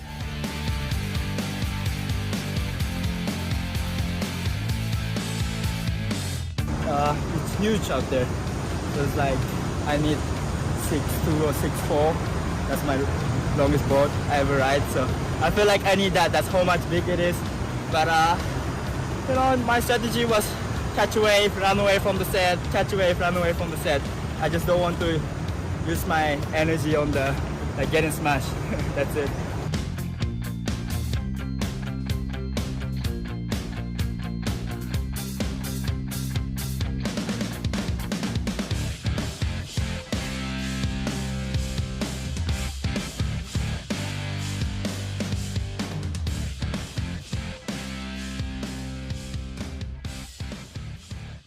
Right, g'day everybody, welcome back. As you can see, a perfect scene down here this morning at Ujong Bachor is the reef. The beach is Tanjung Setia, and we are in the west coast province of Lampong, Krui. And here we are, I'm being joined by Giada. Giada, how has your morning been so far? Oh man, not exactly how I wanted to start, but That's all right. it's okay. That's okay. Apart from, we'll talk about your heat in a moment, Yeah. but the waves this morning, the vibe on the Yeah. beach, it's pretty cool. I mean, the waves are so good right now. It's exactly how you want a contest to be. You know, a perfect left going all the way through. That is the eventual, like the occasional set that comes by, but nothing compared to yesterday. I mean, it's way cleaner and easier to handle, let's say. All right, so we're watching Heat 2, and we'll just confirm once again exactly who we're looking at as we just watched Green, I think, surf down the line. It's blue. Is that blue? I think it's blue. Could be blue. It is blue. All right, so we have Sasha Baker, the Australian, in red. Nanaho Suzuki in the blue, out of Japan. Another Australian, Emily Burke, in white, and Piper Harrison in the green. So let's have a little chat then, because you were in the first heat of the morning, and Billy was just saying it's not an enviable heat to be in because you don't get the option of hearing some early scores, watching a heat get surfed. You're kind of thrown straight in the deep end. Tell us about your experience then this morning in Heat 1. I definitely was not positioned well a few times. Because I wasn't sure where to sit as well. Where I usually sit, well, because it was bigger the last few days, where I usually sit wasn't really breaking. So, because I wanted those bigger, wider ones, and they weren't coming through. And then you just have to be. It's coming much closer to the reef right now because of the tide as well and the way it's coming. All right, and then I did notice that Willow and Ella got the early jump and got in an early sync with the ocean, and you and the other surfer being, who was it? Jade Wheatley, kind of got on the wrong side of the rhythm of the heat. Yeah. And at the back end of that heat, still requiring a second score, so a little bit of pressure. Yeah. A little bit of pressure did make mounting. a mistake as well. I paddled for a wave that I should have gone. I didn't think it was going to be as good, but I saw a little replay and it was actually really good. All right. So a little learning curve. It's always good to learn, win, lose, or draw. A little fun fact: Jade is actually Jada in English. Wow. Yeah. All right. So if I do call you Jade every now and then, it's still cool? Yeah. All right, nice. Here goes the action replay of Blue's first wave. So a pretty good effort here from the Japanese surfer. Nanaho. It's a really good-looking wave. Yeah, look at this offshore. Sun's out early. Boom. Wow, she cracked it. Unfortunately, won't get any credit for the finishing move, but you can see her mindset is in the right spot. Going for it there. Some top to bottom attack from surfer in blue. We'll just get to our fresh tablet.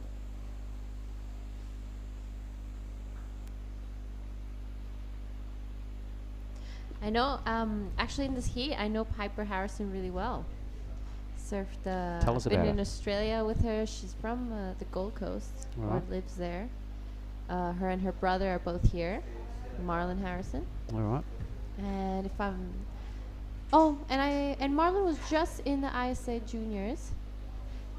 And yeah, he flew all the way from El Salvador, all the way here, and Piper from Australia. So what we're going to do really quick, Giada, if you don't mind, we're going to bring Simoniwa, winner of the last heat, in here. I'll have a quick 2-minute chat with her, and then we'll get back to you, Giada. Thank you very much. Let's get there, grab a seat, Si. Let's get this parked up right about there, works better. Si, my name is Mark. Good morning. Good morning, my name is Sai. Simon, Nice to meet you. how old are you, Si, and where are you? I'm 18. And living out of where? What area? I'm from Japan, but like I'm living in Australia now. Which part of Australia? Gold Coast. Everybody moves to the Gold Coast. Yeah. I live the other side of the big continent down there, out of the West Coast, and Yeah. I'm glad most people move over to the Goldie. That's a busy place, yeah. Yeah, it's very busy, but like like all great surfer like surfs there, so I like pretty good environment for me. So Well, it is, I guess. What is your goal? Is the championship tour on your radar? Is that where you're heading? yeah, championship tour is one of my goals, and then but I wanna take world title in CT. Yeah, that's my goal. Woohoo, sister. she's aiming high, and why not? So Simoniwa, that was a pretty well surfed heat.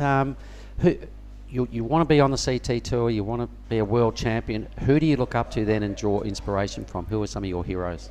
I love Carissa Moore Yeah. because her surfing is very powerful. So I would always watch her surfing and learning. Yeah. We're always learning. That's the Yes, beauty of always surfing. learning. Nobody knows it all. We're all learning. Yes. There are a lot of Japanese surfers here, Si. Who are some of your teammates that are here that I should keep an eye on because they're very good? Tell me about them. Yeah. I like Sophie. Sophie. Yep. Yeah, she surfs really good, and I watched her her backside is pretty powerful and sharp. That's So Sophie McCulley. But what about the Japanese surfers? There's heaps of them here. Oh, And yeah. so let's talk about people that you know from Japan. yeah, Who we should look out for. Sarah Wakira. Yeah. Yeah, Okay. she is very consistent and great bottom turn. So yeah, Okay. And any other Japanese females that we should watch out for? all of them. All of them? Yeah, Yeah, they be- surf all good. So Beware of the Japanese. They're going to sneak up on you, folks, and they're going to take it down and do their best here. What about the men's? There's so many men Japanese surfers here. yeah, Who do you think is a serious threat for this event? Rinta Otto. He's Rinta getting Ito, yeah. great score, and then I feel like the waves is pretty matching to his style. So yeah, I'm so excited to see his surfing over there. All right, so you've just surfed your heat, you've won it, and you will feature, I imagine, in round one, heat one of the next And round, in the Sarah. round of 32. Yeah. That's kind of on standby for this afternoon, because if we get through these 8 heats, we're going to do the 8 heats of the men's, Yes. round of 32. Potentially, that may get surfed this afternoon. So if it does, and in case to be on standby and stay in the zone, what do you do between now and this afternoon? For my mental, I have to rest my body for a bit, and then I have to eat breakfast and What do we have for breakfast? I don't know, but avoid eggs or something. You avoid eggs? Yeah. All right. Yeah, and that's it. And I have a quick nap. Okay, Yeah. good way to stay hydrated. You surfed in the very first and the only heat yesterday afternoon Yes. when it was marking. Yeah, it was and they called it off massive. right after your heat.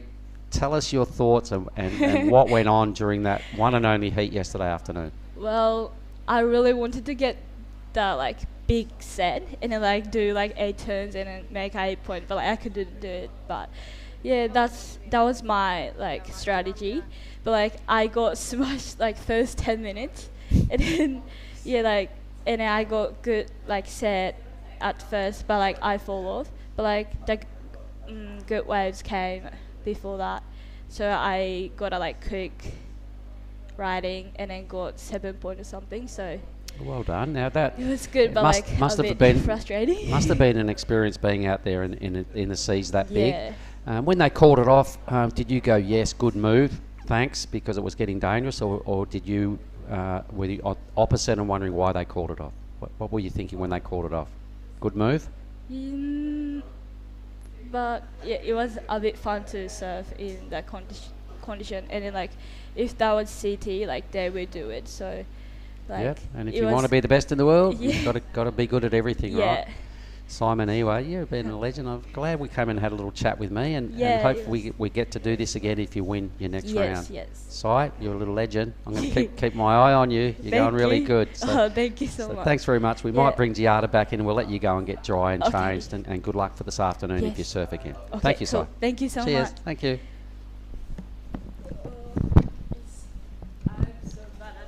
No, you're not, Si. She said, I'm so bad at talking. You are not. You did well. Thank you. So a couple of waves one wave of note. Suzuki in this heat did rack up a 6.83, a monster score, and just a little backup throwaway number there for White. Coming down to the halfway mark of this heat, though, you've got to be thinking, geez, the girl in red and green, your friend Piper, Piper, come on, we're Piper. pretty keen to get a wave. Oh, Piper charges. She's one of the girls that I know that she is not afraid of anything. Like, I have seen some of her photos out at Snapper or Kira, and it was a solid day. All right. She needs an opportunity, though, because, obviously must be getting pretty anxious under the skin there, under the green rashy, under the red rashy with no waves. Even the surfer in white with a 1 will be going, no, that's I've got to do better than that twice to have a chance of getting through. Yeah. Got some cool drone footage. There's the boys out there trying to catch breakfast and get maybe lunch on the table for this evening and all that sort of stuff. There's a big fishing community here. We see a lot of boats stacked up down on the shoreline a couple of 100 metres just to Yeah. the north. So it's probably one of their main forms of income in this little zone. We're down here in Krui area, South Sumatra, west coast of the province of Lampung. Such an amazing place. I mean, just driving up and down this road is really nice as well, with all the coconut trees and everyone's really friendly. It's kind of old school Indo, isn't it? It hasn't been blown out yet with too many big buildings. There's not Yeah. a lot of concrete getting around. It's all wooden, bamboo, and pretty low-key accommodation and structure on the beach. I'm digging it. I do have to say it's changed quite a bit in the past few years.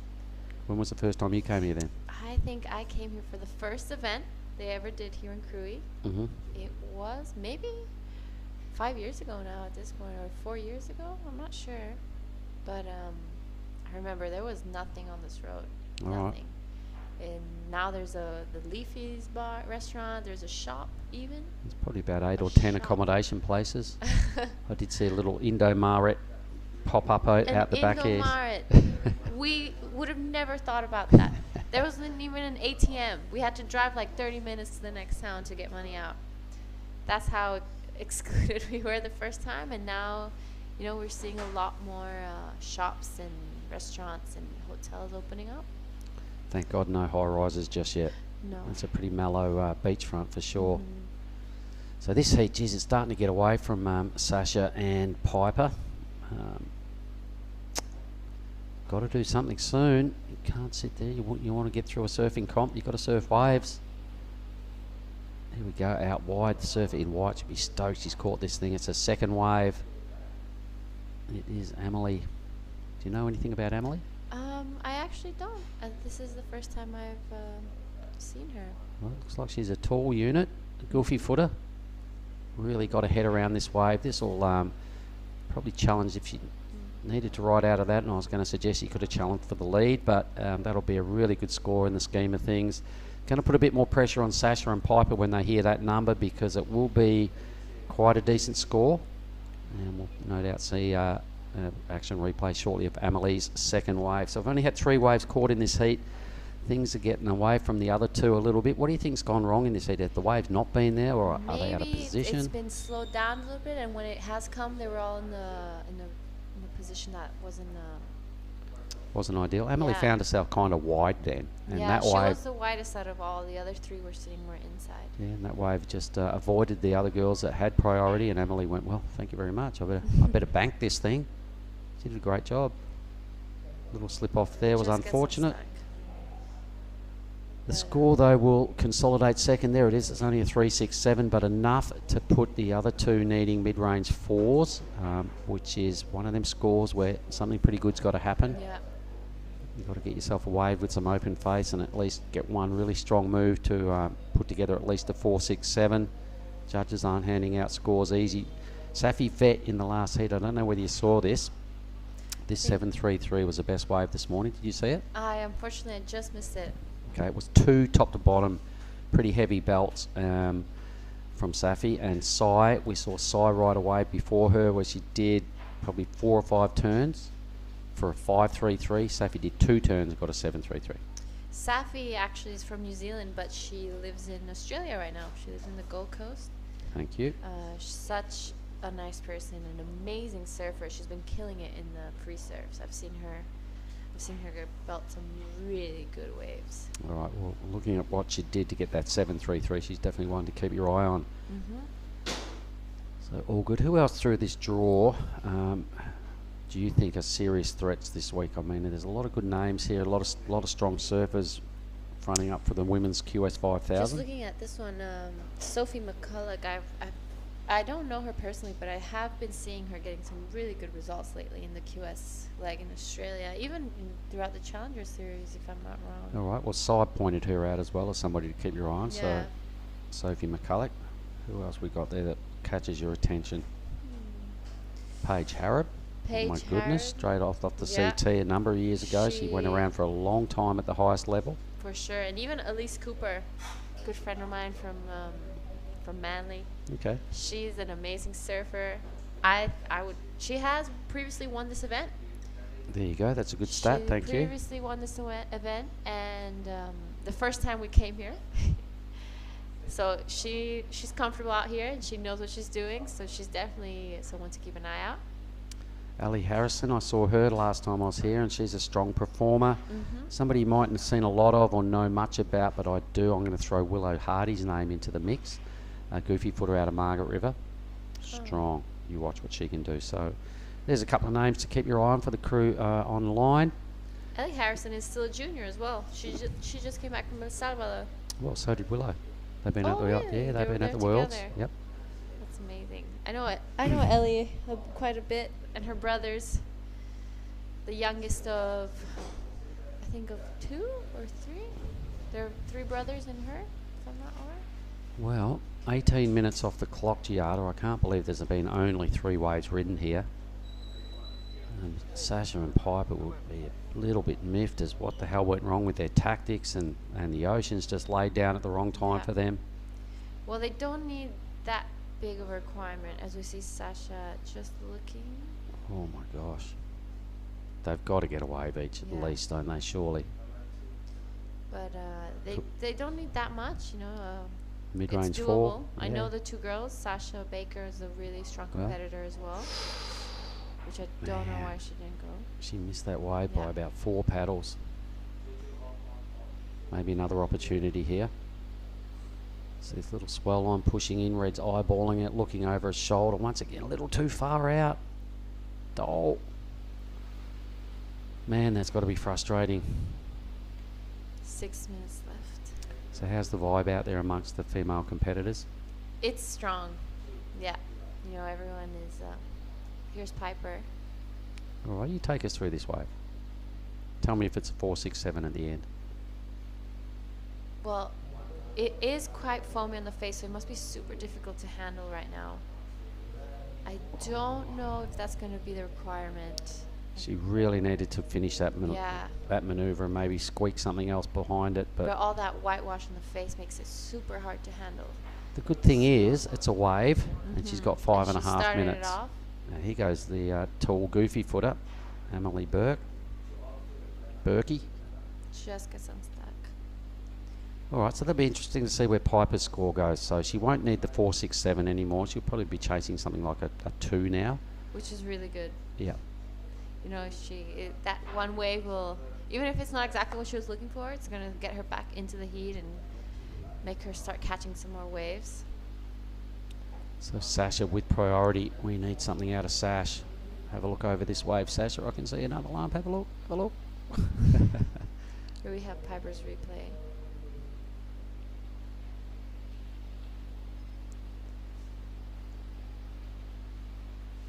just under the lip.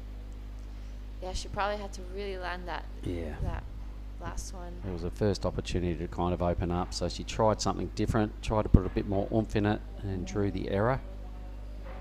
So I'm not sure what's going on with our screen. Toto's beyond it though. Here we go, we're getting our numbers back. Look at this thing for red. Oh my gosh, Sasha. Does she even get any credit for a stand-up? Did her hands leave the rail? Because that's where a ride gets Counted. your starting point. She did, in fact, a 0.2, but, you know, wow, what a wasted opportunity, a missed opportunity there for Sasha. Suzuki only has one wave herself, but it's a ripper. Now it takes top priority. Sasha She must be feeling comfortable. regains second priority, so that's something to hang on to. So Piper's last one came in at a 417, only needs a 2, like you said. Yep, all right, on 167 because Emily improved her 1 with that 217. So that's leaving Piper chasing the 167, the other surfer, Sasha, chasing a mid-range 5. So I'm not sure what wave this is of Emily. This was the one that she fell. Oh, that last one. We That was we the didn't- 217. Yeah, Yeah. we didn't see the first turn. All right. Well, the good news for Piper is she's back, second highest score of the heat. Had she finished that end move, she would have been in second. Now she just needs to pretty much just stand up. 167, she's probably got to stand up, do a bottom turn, Yeah. and something up near the lip, and she moves up a spot. Sasha, second priority, 3 minutes to work on a mid-range 5. Look at the boys fishing out the back there in those 3 little boats. You reckon they got any idea what's going on here? No idea. The crew the other day, this beach They're has probably annoyed that we're disturbing the fish. the beach down here the last couple of days, as you know, over the weekend, just had thousands of Indonesians down here that were just checking out this surfing thing, this festival of bules down here at the beach. And they had no idea what was going on. They would applaud wipeouts and big sets. They're very uneducated on the whole surfing thing, but it was a festival. They had to come down and see what all the fuss was about, but they didn't really know what was going on. I don't think most of them came even for the surfing. They came to see. Get they their came photo to with the see bule. bule. Photo, mister. Oh, they called me Mr. too. Oh, did they? Mr. Everyone's a mister. You're a bule. You're a mister. Very cute. Saw a little girl as well. Wanted to be interviewed. After she saw me interview one of the guys, she was like, "I want to interview." Did you interview her? Yes, of course. Ah, cool. She came. She was learning English, so she came to practice. Good girl. Sasha Baker, 90 seconds to put something together here. Got second priority. Does Suzuki get a second wave? I'm sure she'd be really keen to get that requirement. He goes red. Come on, paddle harder. Doesn't like what she sees down the line. Actually, when you're out there, it's very hard to read. And it's Yeah. tough for us to see as well because Yeah. we, you know, our TV screen is got a narrow focus. We can't see what's going on down the line. We just got to trust that the surfer, if they pull back, it was a dud wave. Yeah. 1 minute. Piper needs to catch her second wave as well. Which There's Emily trying to consolidate second spot. Not sure what happened. Oh, Sasha, this is better. Take us through this one, Giada. wow, a little bit unstable in the first turn, but setting up the second one. This is definitely going to improve her situation. How nervous you reckon she is on that wave? Very. Yeah, she surfed it a bit nervous.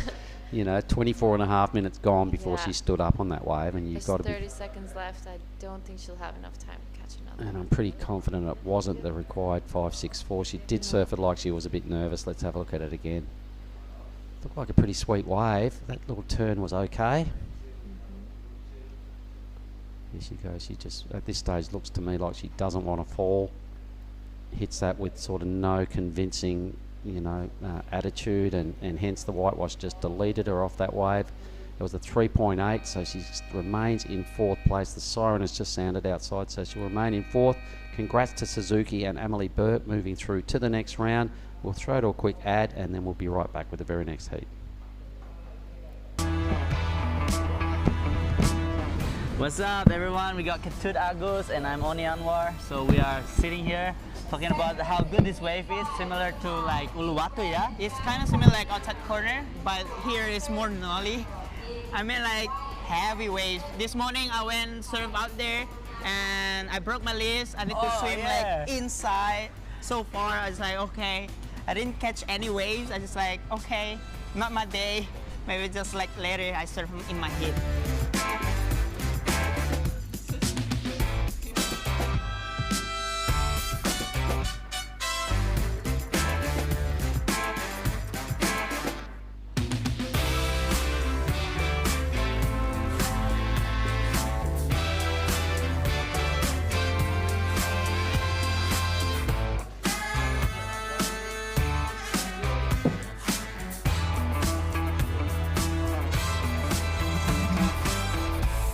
Wow, Will.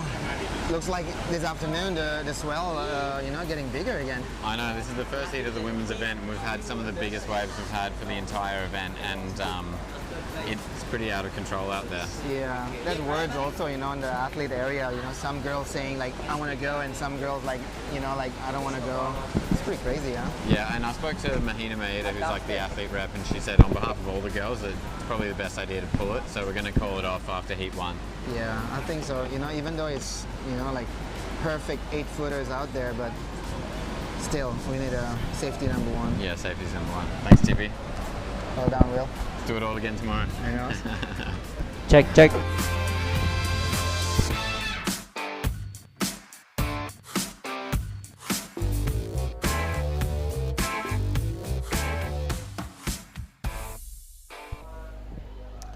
And we're back. We're back with heat 3 of the round of 48 for the women's. A pretty good looking wave going on here for Willow Hardy in the green. Yeah. Winner of that very first heat this morning. We also have, let's have a look at this, Kana Nakashiro out of Japan in the red, Gia Law-Enston, an Australian in blue, another Australian in Kyla Whitfield in white, and Willow Hardy, we've just seen her in green. This is heat 3. Okay, we have blue piling. It's actually up and running right now. That's Gia Loren. What's that name? Gia Lawrenston. She's smashing this all the way through, look. Whoa. Oh, crunch. That was unlucky. Okay, let's wait for the score for that last wave. Some bomb. So heat 3 of the round of 48. We are going to finish this round and push through to the men's. So Okay. the men's round of 32. There's 8 heats in that, and we'll definitely smash out all that round and potentially roll back into the next men's or women's this afternoon, should time allow and conditions still be good. Yep. A big day coming ahead of us, everybody. So some pretty good numbers dropping. I'm liking the 6.5 for the surfer in white. Willow's 4.50 will hold her in decent stead, and blue with the 2.83.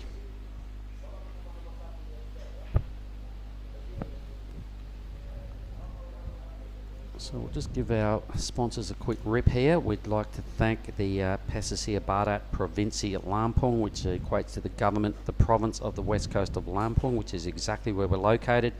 The Ministry of Tourism and the Creative Economy of the Republic of Indonesia, the Governor of Lampung, Telkomsel Indonesia, PLN, the electricity company of Indonesia, Earth Island as one of our main sponsors, and Garuda for flying all us officials here. A great airline. Always roll up, just give them your board bag and they just hand you a boarding pass. There ain't no excess for your board bag. It's cool. That's the way to roll if you're a surfer. Good wave here for blue. Yeah. Very nice, smooth surfing. That end section always gets people off their board. All right, let's get to the current heat.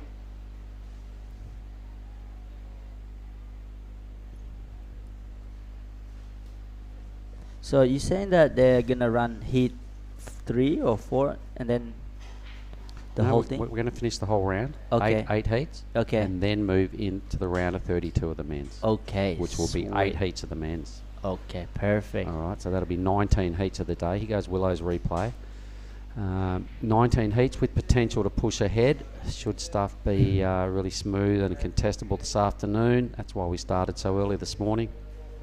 Sort of playing catch up on our format after we had that miserable day a couple of days ago. I think it was Sunday. Day 2 was a bit of a write-off. Yeah. I think we only got 3 heats done that day. All right.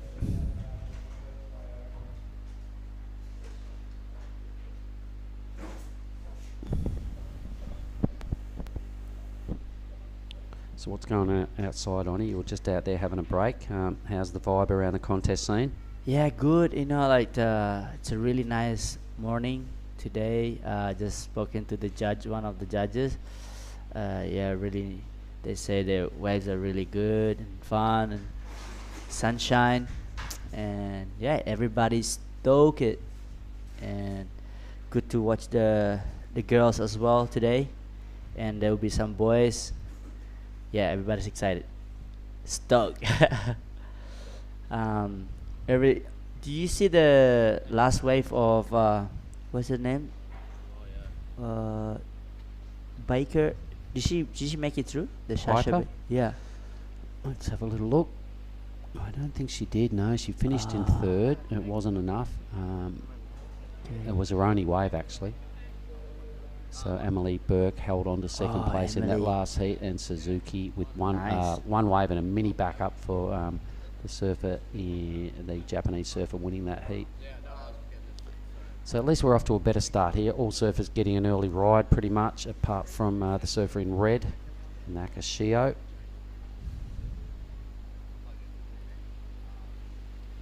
So Oni Anwar on the broadcast team for the first time, mate. How's your work experience going? So far, so good. Thank you. Yeah. And what do you think? So far, so good. Just jangan lambat lagi. Jam karet for Mr. Oni, yeah. He's going all right, folks. Okay, so It's better than digging holes or back doing the cornfields in Sumbawa or the Nazi fields or that sort of stuff. You're here talking surf with somebody you've known for most of your life. Yeah. I'm having fun with you as well. This is cool. Good stuff.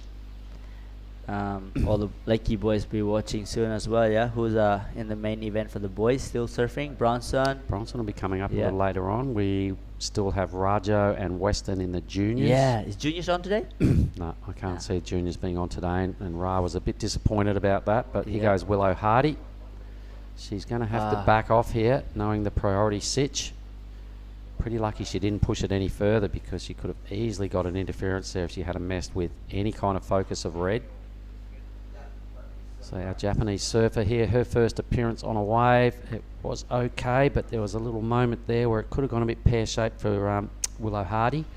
Lucky Willow saw it out of the corner of her eye, and Kana Nakashio had full priority on that wave, so that's what just went on there. Looks like she's using a bigger board too. Do you see how much board?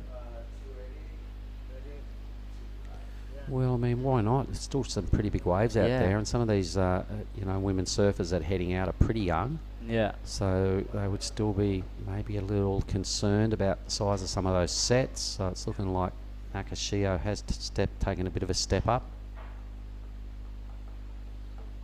So Willow regains second priority, moves back onto the peak. Yeah, I think there's fishing boats coming out now. Because wave is smaller, they're all going for fishing. What about you, Oni? Are you much of a fisherman? I don't like going on the boat. I get sick. Motion sickness. What about in your neck of the woods at their cobblestones? Do you ever throw a line out? Yeah. You do? Yeah. Just sit there and chill, and then suddenly just be GT sometime. Oh, yeah. Right. Barbecue? Yep. Barbecue in front. Sunset time is good there. If you ever go to, here you go. Very smart that she just pull out before actually interfere.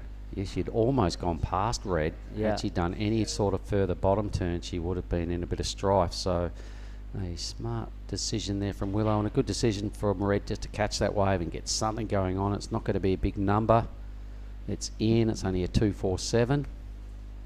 Willow also got scored for that ride. It didn't turn into much for Willow either, but holding on to second.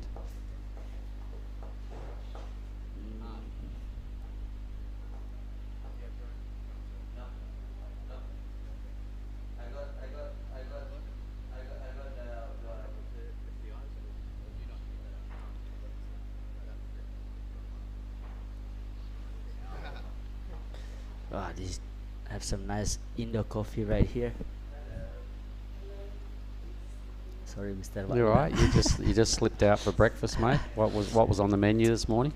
We got some rice for the local stuff, and we got some toast omelette for the bullets. So what did you do? Did you take the nasi or did you take the toast? The I omelette. took the both. You took them both. Of course you did. Oh my gosh, what was I thinking? I was really hungry before, so I was like, I'm gonna take both. So yeah, and then the Bali coffee, Indo coffee.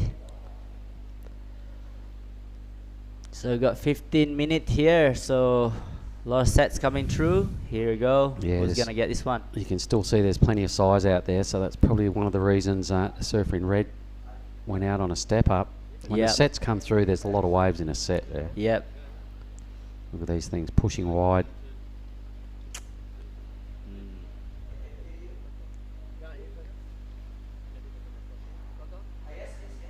That's So- a big set, or actually just a medium-sized set? No, I reckon that's one of the bigger ones I've seen this morning. And if you're out there and watching it live, we're only watching a small portion of the lineup. You know, some of those sets actually get bigger as they go as well. So Yep. we can't see what's going on outside the corner of our screen, but this is a great angle. I love The this. drone footage is that cool. How's the mountains in the background? So nice. Actually, not just look good on the camera, but when you're here, actually feels so nice here. All the fresh air you're breathing in, and not much traffic, you know, just no cars. Not much cars and bikes.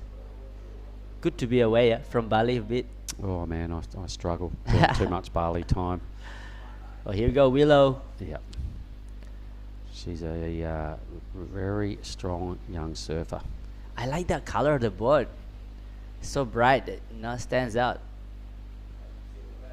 She stands out.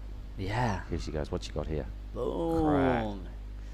Yeah, she made it. Woohoo! That's going to be a big score Alright. for Willow. That'll take her directly, Nice. well and truly into the lead. And check out Red on that little step up. Get out of there, sister. Ooh. Nice bailout. Sometimes you got to know when to go, and Yep. sometimes you got to know when to get the hell out of Dodge. Yeah. Is that a caddy? Just get smoked there? No, I think it was one of the girls riding away, trying to position herself. Either way, this drone footage, I hope we get some more replays on Willow's last ride. It was really good. I might let you do this one, Roddy. Okay. So how about this? Yeah. You shuffle Okay. over. I'll shuffle over. Come here. The last hit winner. Right. This is Nanaho Suzuki. How you pronounce your name? You gotta, maybe you can help me here. Yeah. Ohayo gozaimasu. Oh, perfect. Yeah. You cannot? Oh, you cannot. Okay, no worries. So you can speak a little bit and a little bit more Japanese. Okay. So how is it out there? So yeah, pretty fun, but no, 波風が少なかったんで。 You can speak Japanese fine. Okay. And then if I ask you a question, you answer in Japanese fine. わかります。Okay. So わかりました。波がすごく良かったんですけど、波風がすごい少なくて、最後のセットに乗れたら良かったんですけど、ちょっとバックアップが伸ばせなかったんで、次のヒートは伸ばしたいと思ってます。So today you will not surf again. So we're gonna run the boys. Do you have any plans for the day? So I went to Roxy team from Japan. So Owen, go Roxy. Yeah, Roxy. Okay. So you staying around here? Yeah. Yeah, with the group of team. Yeah, group. So front of the Krui or peak. Okay.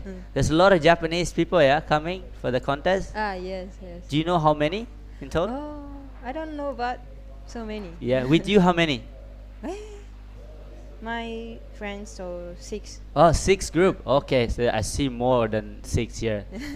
Anyway, well, congrats the last hit and good luck for next hit. Thank you so much. Okay, Terima bye bye. kasih. Sama-sama. Okay, ありがとうございます。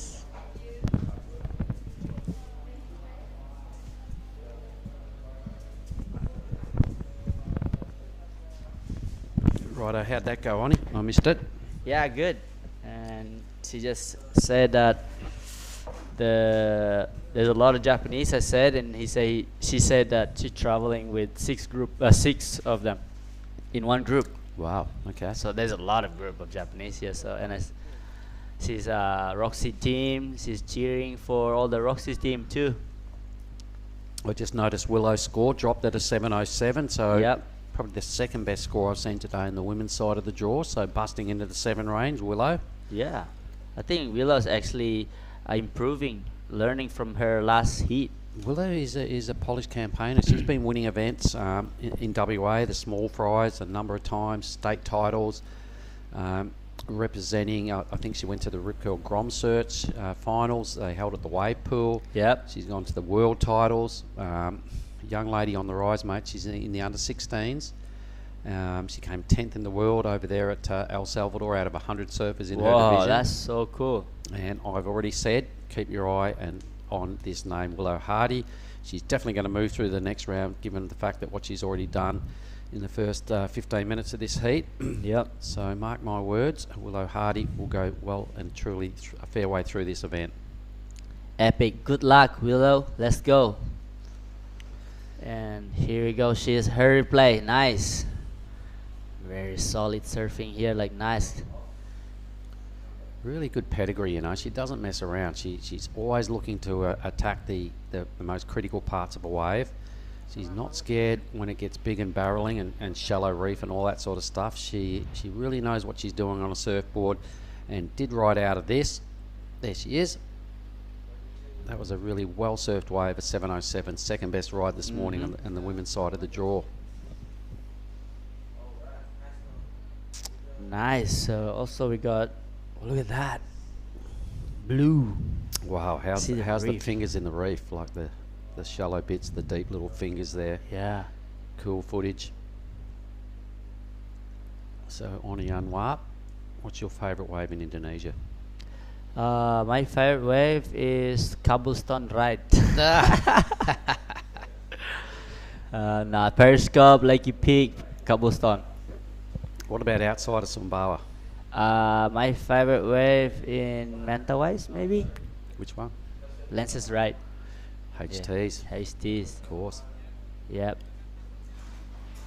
That's definitely one of mine. What about you?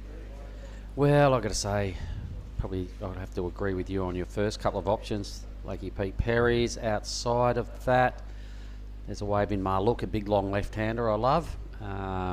Apart from that, I'll have to put Nias up there where we go to next. Good wave here for Blue, just going on. For Mr. Lawrenceston, Gia. Needed a 395. Okay, I didn't really... Well, let's watch the replay here again. A 395, not a big number. Pretty decent first manoeuvre on a bigger wave. If she gets another one of those, I think she might move up a spot here. Just another turn here, she'll get the score. Oh yes. She's got the score. Yeah, no worries. She moved it. to second fully, with a bit of leftover credit as well. That was way better than the 395. Yep. Yep. She'll definitely consolidate into second spot. Kyla Whitfield's definitely going to have to do something a little better than her second score now. She will drop into third. Willow Hardy looking pretty strong. The 7 is a strong number on this side of the women's draw, and the backup score now 450. Still getting the opportunity to delete the 4.5, and knowing the way Willow goes about business, she'll have those smarts about her to know that that is her immediate focus now, to get rid of the 4.5, and I reckon she will do that. Let's have a look at red. So Nakashio, she would have just dropped in the 4th spot. There goes Gia's wave. Oh, 767. My goodness, judges soaked that up. So we've seen two really strong scores in the one heat. I'm going to make note of Gia's number as well, because there's only 3 scores this morning that have gone above 7 points. 2 of them have happened in this heat. So Gia and Willow comfortable in first and second right now. We've just seen that wave of Nakashio. Not sure the score is in. Here it go again, Willow. I like this angle. Alright, so this is Willow's third ride. Trying to burn off the 4-5. Takes the high line now to get around this section. The drone footage, so cool. On the rail again, snapping back to the pocket, staying with the power source. Oh, yeah, flares off a third good manoeuvre here, and still room to do some more damage. The 450 is now become history. That will replace that backup score there. Great camera angle, so cool. 5 minutes to go, that was really good. Yeah, I really like the camera angle. You kind of see that she stays really high on the line. She doesn't really go low. Well, she had to, given the opportunity, she does get there and bottom turn hard, but she had a fair bit of high lining on that wave just to make sure she got to the scoring sections. Here it is again from the front view. There's that high line we were talking about. Wow, nice surfing there. Everything she does, it doesn't look flaky. When she does a turn, it looks solid, it's convincing. She creates her own speed and drive due to a really strong foundation. So she's ticking a lot of the boxes. Here is Willow. She locks in a 5-5, so improving on the 450. Well done. And a strong 12.5 point 2 wave total. Leaves Gia now chasing a 4-9. The other girls playing catch up. Well positioned is Whitfield in the white, needing just a 401, and even Nakashio with the 407 there in striking range, but needs the second best wave of the heat, well, the third best wave of the heat to advance. 3 and a bit minutes.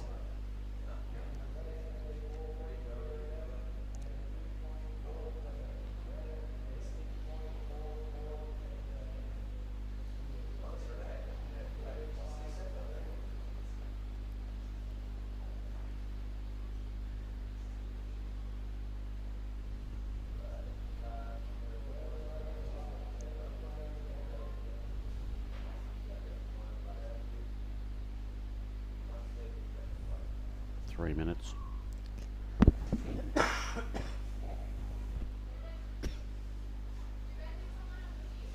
Look at this drone footage again, Oni. Look at these things peeling down the reef, folks. We are at Ujong Bachord is the name of this wave. The beach is Tanjung Setia.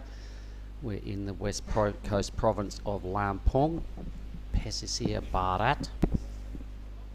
Southern tip of Sumatra. We're at day 4 of our 7-day waiting period for the Krui Pro. The young juniors are yet to get a call up for their campaign to begin. I imagine that will happen tomorrow without seeing any format or any input off the organisers. The juniors have been most patient, and they will, I reckon, get their opportunity come tomorrow as the swell drops a little. There's us. This is Oni Anwar choking on his breakfast. This is Mark Clift here. Good morning, everybody. For all my gang at Surfing WA at home, I'm going to put a shout out to our CEO Mark Lane, Justin Majex, our contest director, our fearless leader there, and all the other crew that work in the SWA building. Woohoo! Morning team. Good morning. Who you want to shout out to? No one. No one! Stop it. No friends. Oni Anwar here. He's got. Come on. What about your boys in the hood at Lakey? Give us a shout out. I want to shout out to the Aussies, the Gold Coast, my family, and also the Indonesian. Good morning, selamat pagi. Selamat kopi. Selamat kopi. Another set. Look at this. Let's stay with this drone angle. We got to watch these things line up, start reeling off right up. That's about where it starts from now on a good day. Up where that thing is. Wow, look at this one up, barreling. At the back. Yep.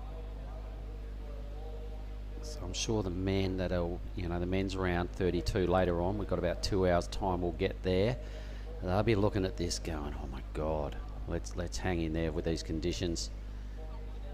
We're going to see some tube rides. We're going to see some amazing surfing, and we've still got quite a few heats on the women's side here to let them perform and strut their stuff. This is a pretty good wave for Red.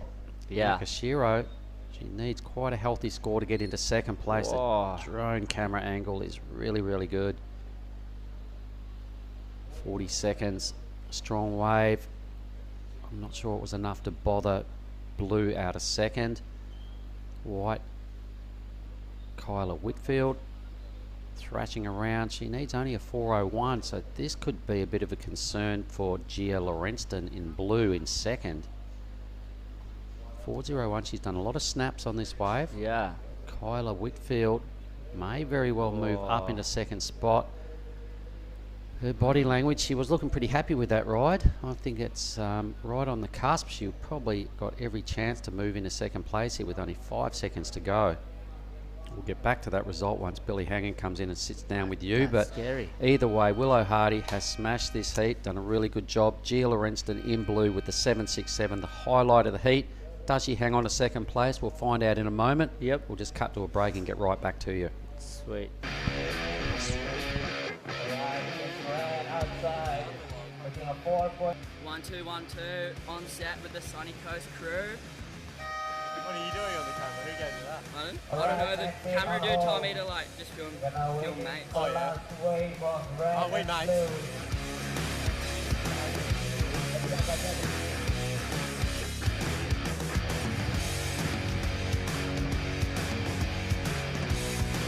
Yeah, so I'm Bronson Matey, and I will be surfing in Heat 6, and the condition looks super good, but super big at the same time. But hopefully I'll get some waves. It looks pretty fun out there, so I'll be stoked to go out. And yeah, I'm stoked on all my boards. I brought 3 boards here, so I don't break any. And yeah, I just can't wait to go out there.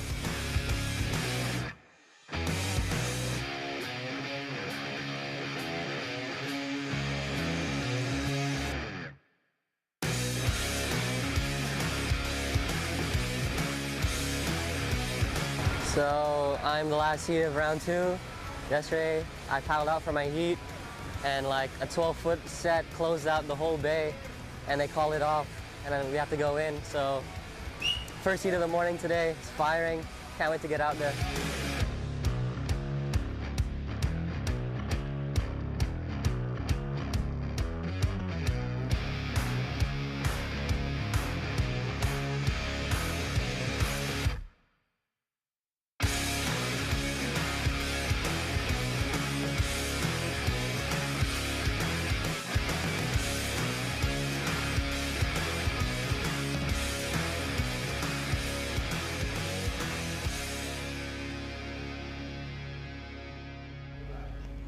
All right, welcome back live again with Mr. Billy. What's up, Billy? Hey, Oni, how are you, sir? Good to be here. Looks Bagus. like it is Freya Prum, Nayo Amura, Jasmine Sampson, and Ella McCaffrey ready to do battle in Heat 4 of the women's round of 48. Things are hotting up in the women's division. Yep. This is a good hit, actually. Yeah, this will be a ripper. I want to see Ella surfing. Yep, we've Right. seen her in action. Freya from the Gold Coast. And that's it. He just started. Yep, we saw Ella in action early this morning already. So look forward to what she's got to offer. There Yep. we go. Just go red. And this is Freya straight away. Just kind of caught behind that lip. That's super frustrating when you see that beautiful wave stretching out in front of you. And you just caught that half a metre behind where you want to be. Nevertheless, she sticks with it and trying to squeeze out a few points. Yes, you know, you gotta have that good wave selection to get a good score at the start, and otherwise you just lose priority. But sometimes you get a good chance of getting the insider one too on the power back out. Yep, yeah, that's true. Yep. Yeah. As we saw in that last heat, there were a couple of bombs came through, and those two different takeoff spots really came into play. Yeah. One up the point and midway down the reef system. Yep. And this one is way up the point, I think. This is, you can see the reefs popping out there.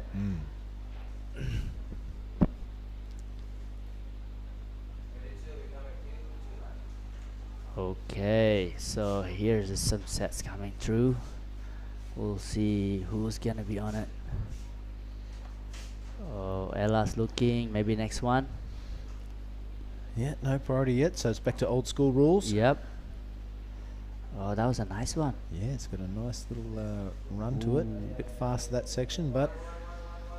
Okay, Yorga again. Hey, paddling back You're out. right. You're right onto it, Oni. Look Yep. at this thing for Freya Prum. That's a beautiful looking backhand turn.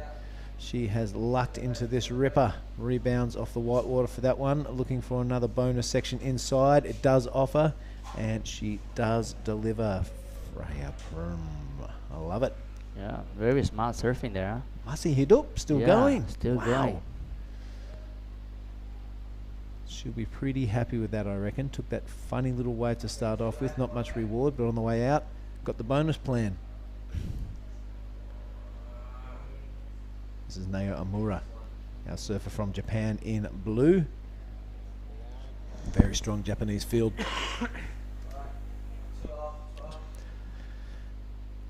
Ella, a quick in and out.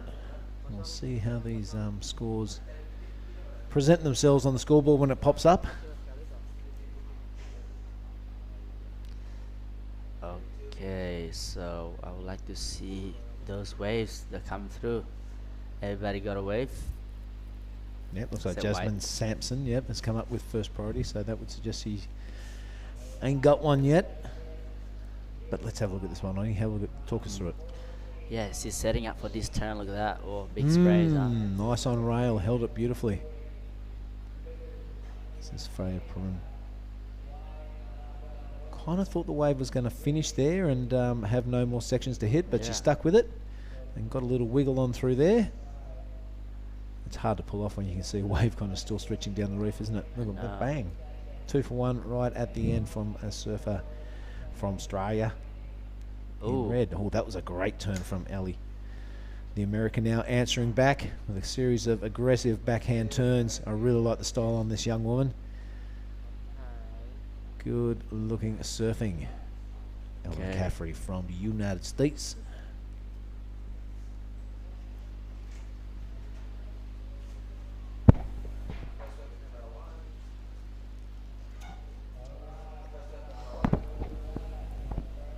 Alright, this is the first wave of blue, yeah?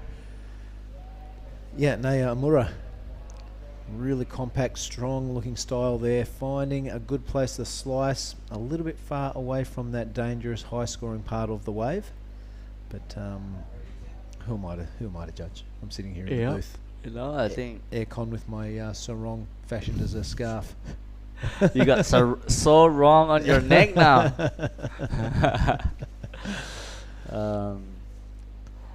Okay, so the score's not even in yet. We're waiting.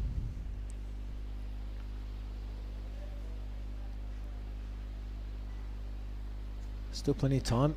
Just a tick over 20 minutes. Jasmine will be keen to get her campaign going though for this heat. We'll be pushing all the way through the round of 48 women. And then I think we're straight into the men's 32. Yep. Let me check the notice WhatsApp.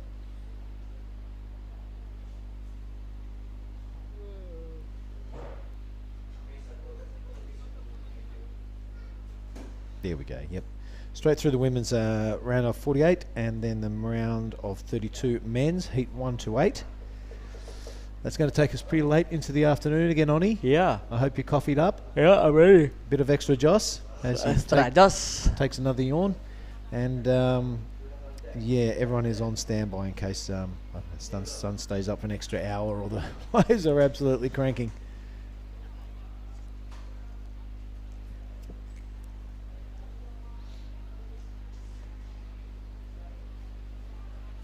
See Mate Joey becoming famous Yeah. He's on the Stab Insta. Went viral. Everyone's loving what he... Stab posted. Yeah. For those who didn't see, he had a section he could have gone around yesterday, but he didn't. He didn't hit the lip either. He just went straight into a massive closeout barrel. Yeah. And got a lip to the head. And, was instantly famous. He loved it. So he's been dealing with that fame overnight, our young beach announcer. Let's hope it doesn't go to his head. Yeah. Oh, look, it's 6.1 for Ella. Yeah, right on. That's a good score and much deserved. I can't wait to see the replay of that one. We just saw maybe the last 2 turns and it looked really aggressive and right in the pocket. So the American answering back to Freya Prum's early attack. We have a Japanese surfer, 2 Australians and an American in this heat number 4 of 48. Once this is out of the way, we're going to see a couple of seeded surfers come through. Kai Johnson in the last heat of the round of 32, which will probably kick off tomorrow. And Philippa Anderson, looking forward to that performance. She is a solid surfer. As now this is Ella McCaffrey. Whoa, that's a great looking my top turn. God. Hope this That thing was lets nice. her around. It does. Sticking with Yes. this wave. I like that turn. That's very cool. The bluest of blue oceans. That looks a Make it. surfer's Yeah. dream. Rides out of that roller coaster. Ellie McCaffrey doing a great job. Oh, so happy. I'm just so stoked right now. Yeah, it's hotting up. Ellie only netting a 2.4. I reckon she did that on her bottom turn. 100%. But Freya is not going to lay down. Yeah. Let's pop the waves there, and there we go. Okay, Ella's last wave. I'm so excited for this one. Yep. We're going to wait for that. She already has that 6.10 under a belt. Looking for a decent backup. The replay. Like to see one more time. One more time, please. All right, there's our scoreboard there. So still waiting on the scores. The judges have a great replay system up there. Yep. And Tom, our production guy in the tower, is replaying every wave that Ty Conigan asked for. And they'll be closely scrutinising. Is that a little What was ball? that? What was that, a coconut? Yes, that's a coconut. Here you go. Vert. Nice. I like how I see Wade for this one. Next one. It's a big set wave. And I love how low she can stay on this wave too. Yeah. Riding it out, and putting no doubt in the judge's mind that, No. hey, I completed that turn. Yep. Give me some Yeah. garnish. Really nice. So here you go. This is Nao staying really busy. That is her 3rd wave, I'm Now, pretty sure. Omura. 2nd wave, correction. It is just our surfer from Australia, Jasmine Sampson, looking to get going. Still 15 minutes and 40 seconds remaining.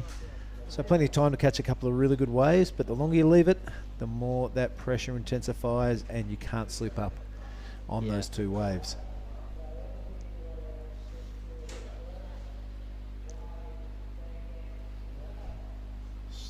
Still waiting on that 2nd score from Green. There it is. It is a 7.17. Awesome. So the American into the lead over the Japanese surfer now. Freya Prum and Jasmine Sampson with the work to do. 15 minutes left to do it. Plenty of waves coming through. Priority does sit with Reg. He's having a sniff at this one. Great drone camera angle. I really love it. Takes that drop, staying really close to the white water, which a coach would love, but not quite coming to fruition, that one. So she does give up the priority, Freya. That'll be a bit of a worry for her. The good news is it's still only 14 minutes and 38 remaining. Plenty of time to get out there plenty and of time. crack on. Good, already posting some big scores, and now they just need to replace that 610. And Ella's feeling comfortable, and the opponent only 8.77. It's a big requirement, so I'm happy with that. That's good. But 3rd and Oh, third only needed 2.27 to go in second. So here you go, Ella again. Yeah, Wow, Ella she's again. on fire. Yep, that classic style. She doesn't look what she likes the look of down the line, so out of there. Yeah, I told her like JS. She's going really sharp on her feet. Yeah. Boards are you riding at the moment, Oni? I am actually riding Chili. Chili. The new model called Shorty. I've been riding every day, so I'm loving it. So good. This one's made in Bali? They're all made in Bali Yep. at the Shallows factory. Pat Shallow. Yeah. Oh, big boss. Big boss. Yeah. I've been riding like really good epoxy materials there, you know. I think they're one of the best epoxies in the world for me. Oh, right on. Really nice and flexy, and also the riding the PUs, the South Coast Blank. Yep. Really nice and lively. Yeah, good boards. And the new, I'm actually riding one of TP Jabrik's new model. Oh, Chili. Tippy Jabrik has his own Chili He has a model. model, Of course yeah. he does. Of course he does. Of course he Yeah, does. and yeah, Shorty, the one he came third in the Stab in the Dark. Oh, yeah. When Yep. Jack Freestone, Jack Robinson, not John Florence, the champion. Sorry. Actually, yeah, the board is good. I'm loving it. Big shout out to Kaipo Quera. You sit there and go, that's pretty funny, but when you're actually commentating, we've been fumbling through these names for 4 days now, and you can see how easy it is to do. Yeah. He's a great character to have on tour, and let's hope we see him back there soon. Yeah, I think for me, when I was watching like people commentating, like, oh man, why these people like mumbling, can't even talk. I'm like, now I'm like, oh my god, I sound like worse than all these people. So excuse me, guys, if you are sick of my voice or sick of listening, talking, blah blah blah blah, broken English. It is the Indonesian flavour we're after, Yeah. Ronnie. So you're doing really well. It was great to catch up with the A team in G-Land. Ronnie Blakey, Richie Yeah. Lovett, Joe Trappell, of course. Yeah, how's There you go. that? I just screwed up his name. Yeah, it was good to Hang catch out up with with the those boys. guys. Yep, Luke Egan as well, putting in their special Oh. comments. Of course, the not the defending champion anymore. He had Yeah. to hand that Tiger Trophy over to Jack O. Robinson. Yes. Oh, it used to be Luke Egan, yeah? Yep, 97 he won on a surfboard that his dad made. Wow. Sam Egan, a legendary shaper out of Newcastle there, along with Ray Richards, Mark's dad. Real lineage of surfing going down in that town. Yeah. All right, let's look at this leaderboard. It is Ellie McCaffrey out in the lead via that 7.17 and 6.10. Yep. Nago Amura not too far behind. She does need a hefty score of 8.77 if she wishes to take Ellie out of that equation. So it's Freya and Jasmine with the work to do, the two Australians. Not a big score needed from Freya at 2.27. However, Jasmine really needs to get going, only with that minor half a point score. She still has a little under 11 minutes to do it. I'm very confident Yeah. she can. Plenty of time. The girls are already posting some scores. I think here's Ella again. Only still 10 minutes left and still just building scores. She's going vertical here and fast. She's just having fun right here, you know, just catching every wave, trying to get as many waves as she can during the 4 women's out in the water, because normally free surf is like, oh man, there's too many QS surfers in the lineup. And I was like, well, just wait. When you surf in the heat, you probably have all the wave. And Yeah, you will have all the waves. yeah. That's an interesting dynamic, the heat before the contest. It's Yeah. almost like a mini contest in itself, isn't it? Yep. I remember bringing some surfers from Limbongan over the first time when Pepin and Bowl and all the boys Oh, were yeah. strong in the surf before the contest. They would still get intimidated by the Balinese surfers and catch the little ones. Yeah, yeah. And that was reflected in the heat. As soon as they paddled out, they would just get the smaller waves. So Yeah. we kind of had to turn the mongrel up a little bit. Yeah, so yeah. in that heat, you've got it. The friendship is finished. Yeah, no. Yeah. No, You watch Pepin Hendrick when he was at his height. He would just paddle out the surf before the first heat and just catch any wave he wanted. Yeah. And that reflected in his contest results. Yeah. So that is an interesting surf to watch. The last surf before any heat in a CT or a QS. Yeah. It's a really interesting dynamic. Wow. Who can forget that Mikey Wright and Jesse Mendez clash they had at North Point? Oh, that was a ripper. Both bulls puffing their chest out and trying to get a bit of superiority for the heat to come. And I'm sure that is repeated all over the world. That was funny. Love to see it. Yeah. Okay, so 8 minutes 35 seconds, and Ella is sitting comfortably in the first place. Now Aomura is chasing 8.77. That's a pretty big requirement. Yeah, that's a monster. That would be the biggest high scoring wave from a woman thus far in the contest. Let's hope we get to see Jasmine play a trade on a couple of good looking left-handers here.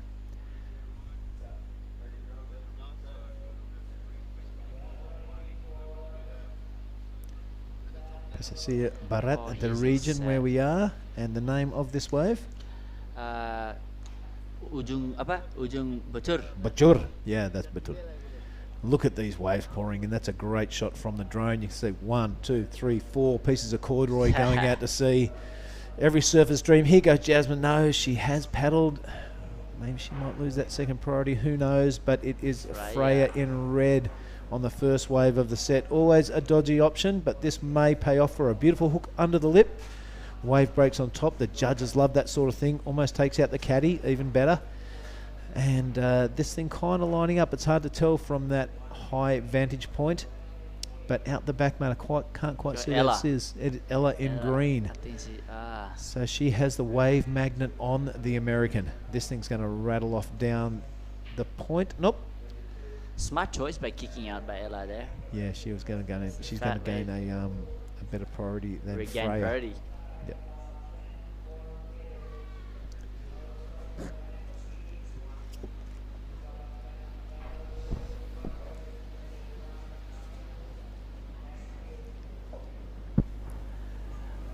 All right, here she goes. In the slot.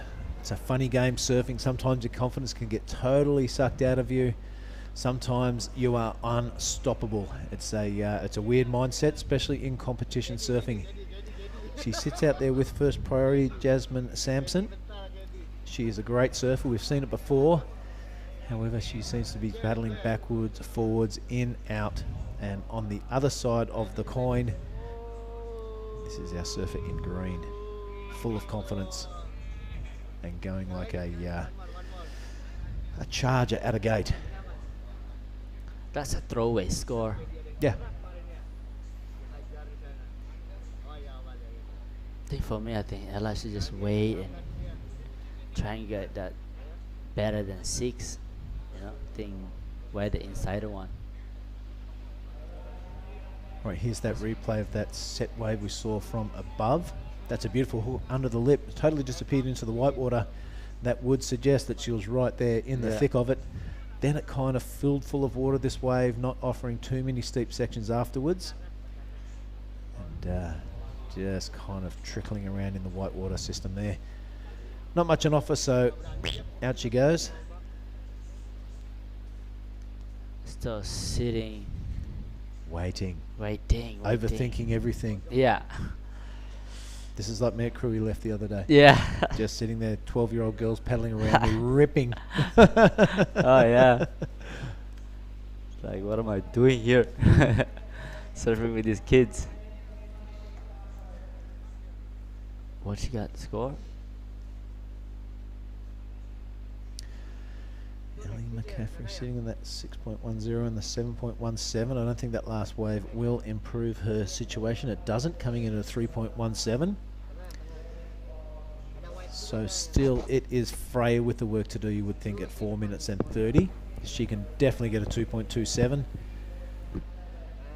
And she definitely does. There she goes. She got a 5.60 for that last one, mate. How do you like that? Okay, like it. Now she need a 6.78. Correction, she got a 5.60 for that last one.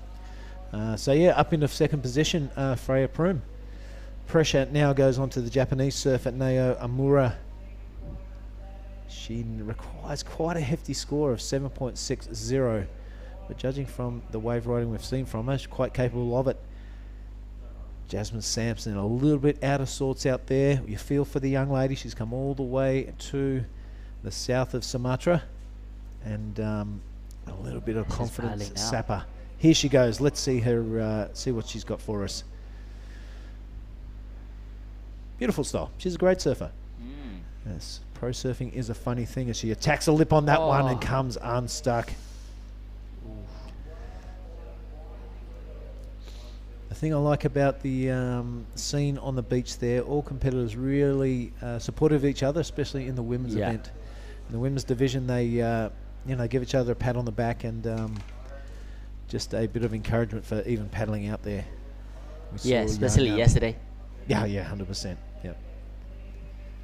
3 minutes to go, and it looks like Ellie McCaffrey and Freya Prum surfing a very intelligent heat.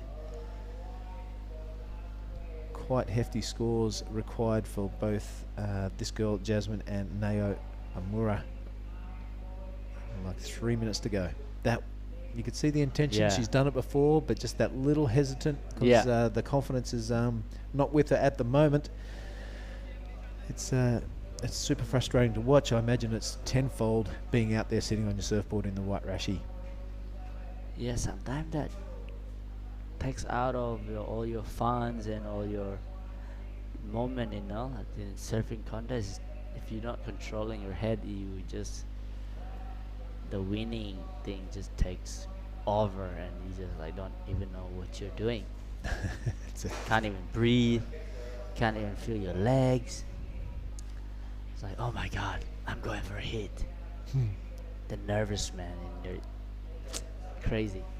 That's a good analogy, Matt. I like it. So I think for us to see like, why is she doing this? But I think she's probably not feeling it, the connection. Yeah, that's right. Yep, and that can happen in a free surf, can't it? In a free surf, she's like smashing it. Oh, I love that boat. Fishing boat? Fishing boat. Kapal mancing? Today is a fishing day, not big swell.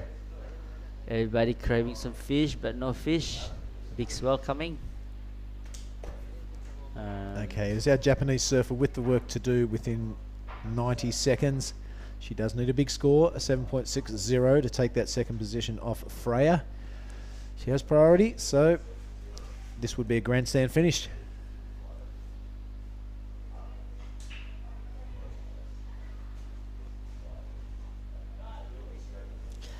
A minute to go.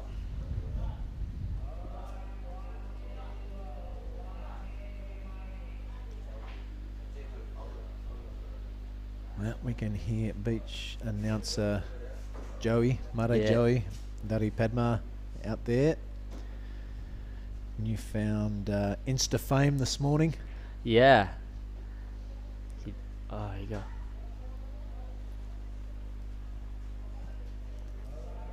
Okay, sub 40 seconds now.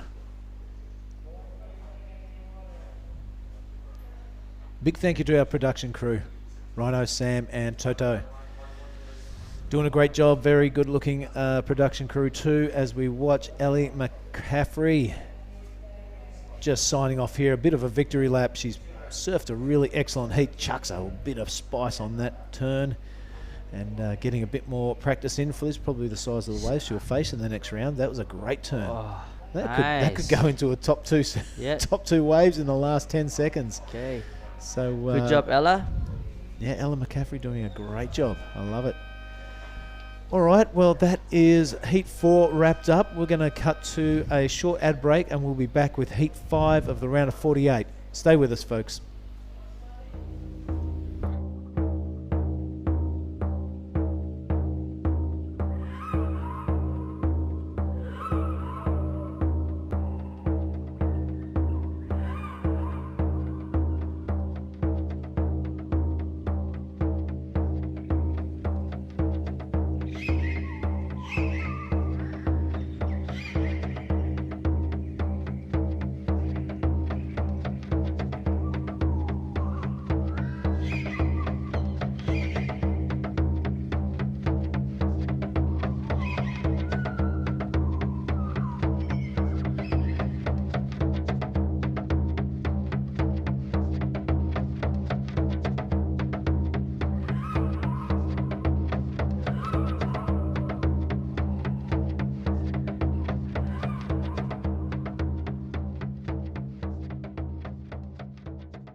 All right, welcome back, everybody. My name is Billy Hangan. I'm joined by the Ayatollah of rock and roller, Mark Clift. Welcome back.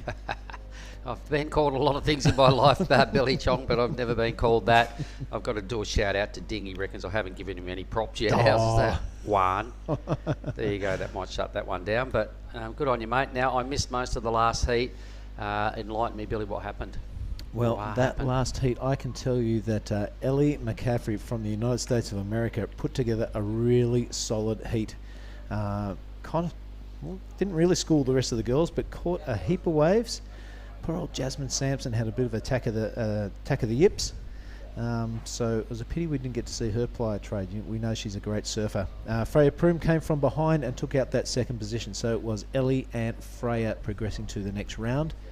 Right now in the water we have Sage Golbury from Australia, Mahina Miyata from Japan, Arabella Wilson from Australia also, and Julia Nishimoto from Japan. So 2 Aussies, 2 Japanese surfers about to go to battle. Let's push that waves button and get some scores on the board. Well, I've got to tell you something pretty funny that happened on my break, Billy. We're down there watching and some big old sets pushed through and they got kind of close to the caddies and the crew in the next heat. The beach announcers, obviously on Ty's request, beach caddies moved further out of the area, next heat moved further out. Then they all got absolutely mowed down by about 3 sets. There's boards going everywhere, and I just had a giggle and said, "There you go, you guys. That's why you got to listen to the announcer and sit well and truly in the channel, not just fluff around on the edge of the break." But they got taken down. It was a pretty big set in the scheme of things, and there was about 5 waves, and it got them all. So. Oh wow. That was the highlight of my break.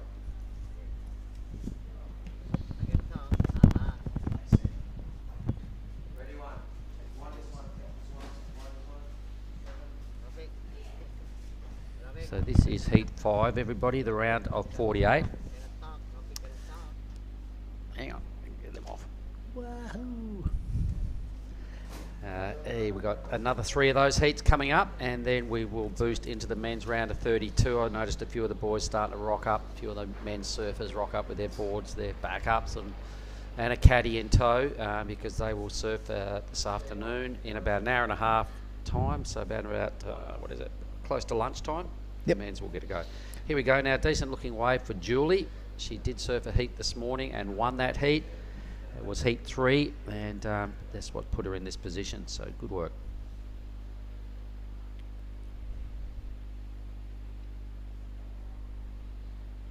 Now, how was your interview with Sai before Moana? She was cool. Yeah, she spoke well. She's got a sight set high on not just the CT, but wants a world title. She's clearly stated that, and good on her. She's only young and she's pushing through.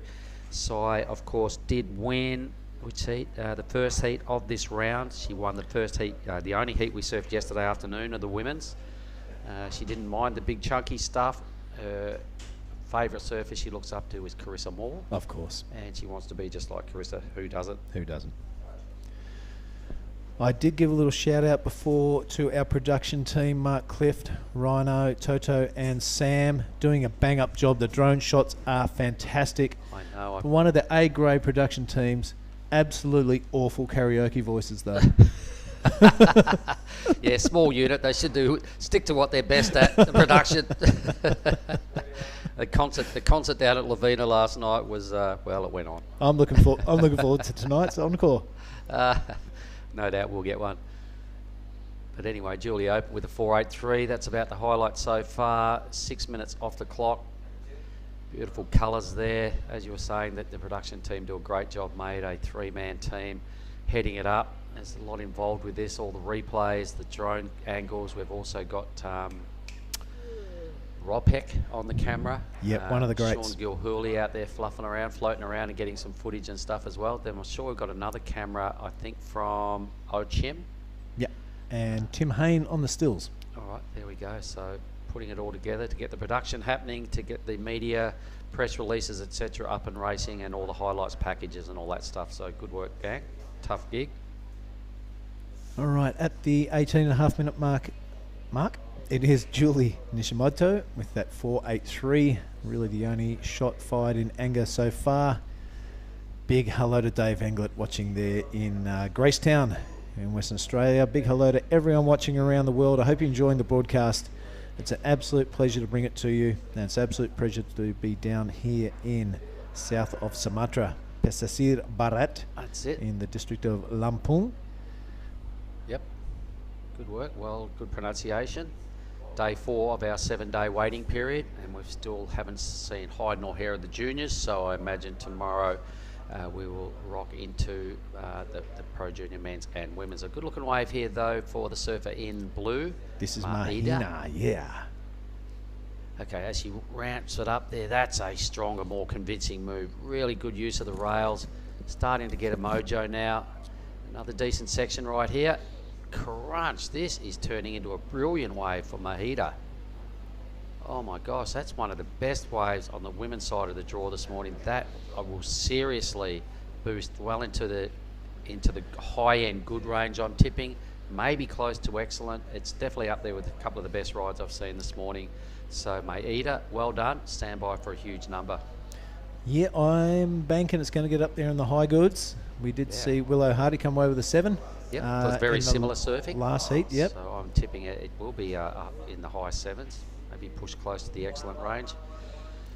Oh, there goes Sage Goldberry, not quite scratching over the drop on that one. So it's the 2 Japanese surfers out to a strong start. Still plenty of time to go with 16 and 40 on the clock. The 2 Australians yet to bother the scorers. Japanese have definitely got an early and a strong jump. Here we go. So let's watch the replay. Look at the size of the wave she takes off on. And you have a look at the size of the wave she flicks off. If you didn't watch the replay again, you'd think it was 2 completely different rides. This thing's growing down the line. She's now starting to get her teeth into it. Really strong use of the rails here. These following 2 manoeuvres too, I really liked just how convincing they were. There was no messing around. She was generating her own speed and pace. Plenty of rail involved. A confident performance. Well done.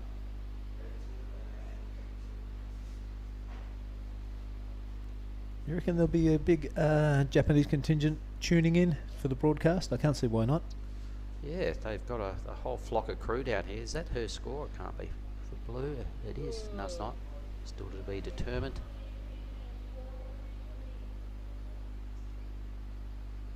Well, maybe we were both wrong. Surely it's better than a 4-ish. That's what it's going to come in at if that is the result. Anyway, we only speculate, mate. Let's see what goes on. But a big team up there doing a lot of work. A 4-3-3. Yeah, 4-3-3. Just we talked it up through the roof and got well, absolute mud on our face. Maybe we have had too much coffee this morning, Billy Hangen. There's every chance of that. But I really liked it, so I could consider that Mahida. If you just continue on that theory and keep the belief, I reckon she's on track. I reckon looking at that replay, maybe it was the turns were way down the bottom end of the wave. And not much up the top. Not at the top, you know, that isn't the criteria in the... again, speculating. Either way, it's the Japanese doing the 1-2, so Mahida in the lead. The 4-8-3 still stands at the best score for Julie Nishimoto, Old Goldsbury and Wilson. Come on, Wilson. Where are you? Do something and get a score. Let's go, girls. We need high 4s to get into a qualifying position at this stage. Time ticking away. We're getting close to the halfway mark. Yep, Arabella and Sage will be twiddling their feet under the water. Got to be getting nervous, surely. 14. It's pretty tough getting 2 good waves out here in 14 minutes. And that's about the equation right now for the Australian girls.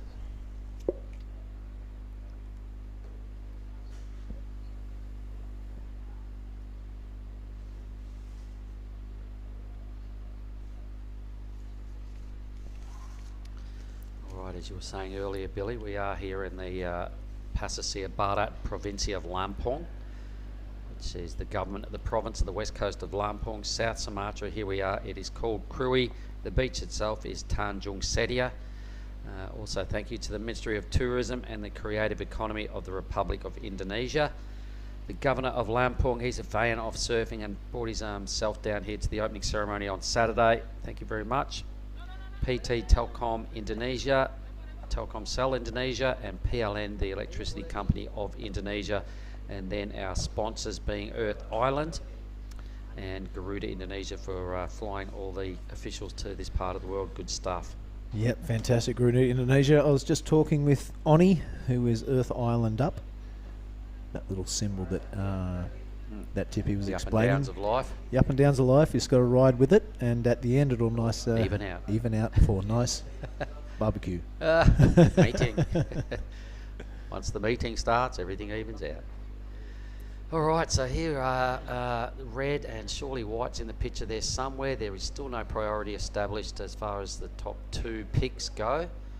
Maeda will probably pick up 4th priority once she comes back into picture, but the Australians yet to really budge, yet to paddle for a wave. We're at the halfway mark of this matchup, so a lot of downtime for the Aussies.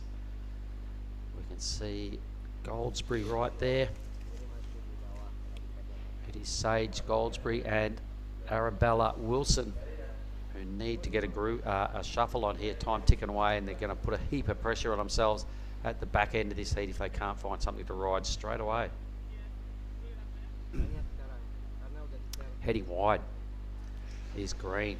Red following green. Look at her. Look at her. Must be a better big go over set there. coming. It's suggesting there must be some big lines out the back.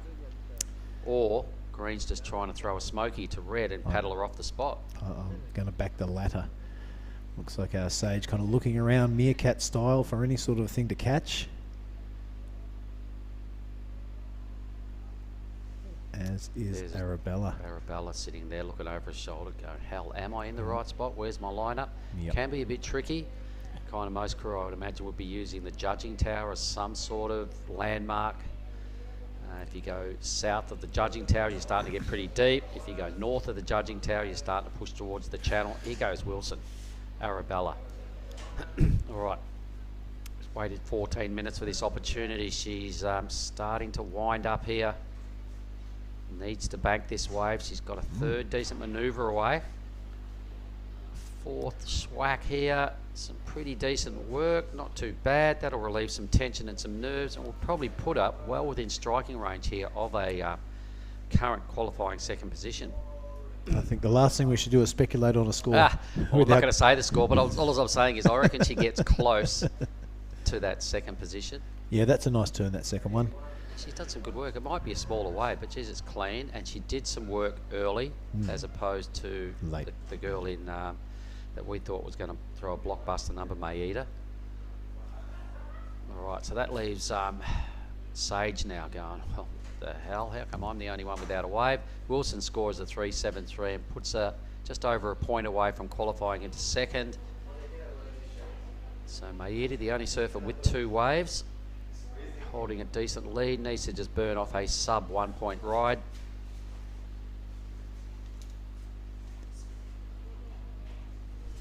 Ten minutes to work on it. Here goes Sage now, so she's starting to move. Having a look. Likes to look at this thing. Going to have to paddle a little harder if she wants it. And no, and now she's busting to the north. Obviously a bit of a set pushing through here. She's going to hope it's not too big and push too wide because she needs one. Yeah, I reckon she's in the sweet spot here. Well, she's either she's duck not. diving or taking off on the shoulder. Duck Whoops. diving. A wasp caddies.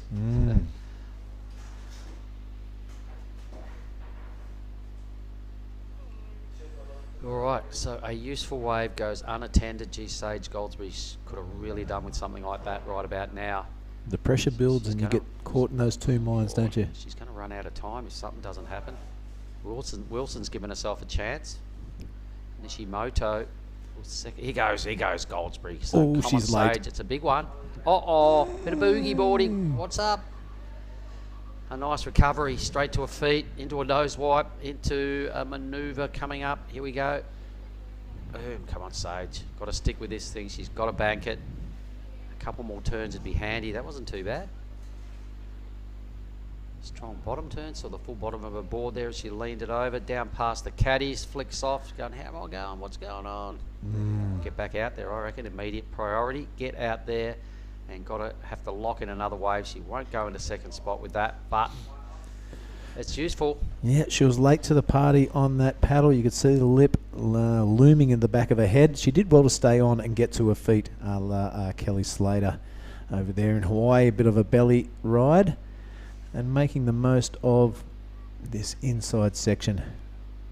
She's a great surfer. We just need to see her on the waves to get those points.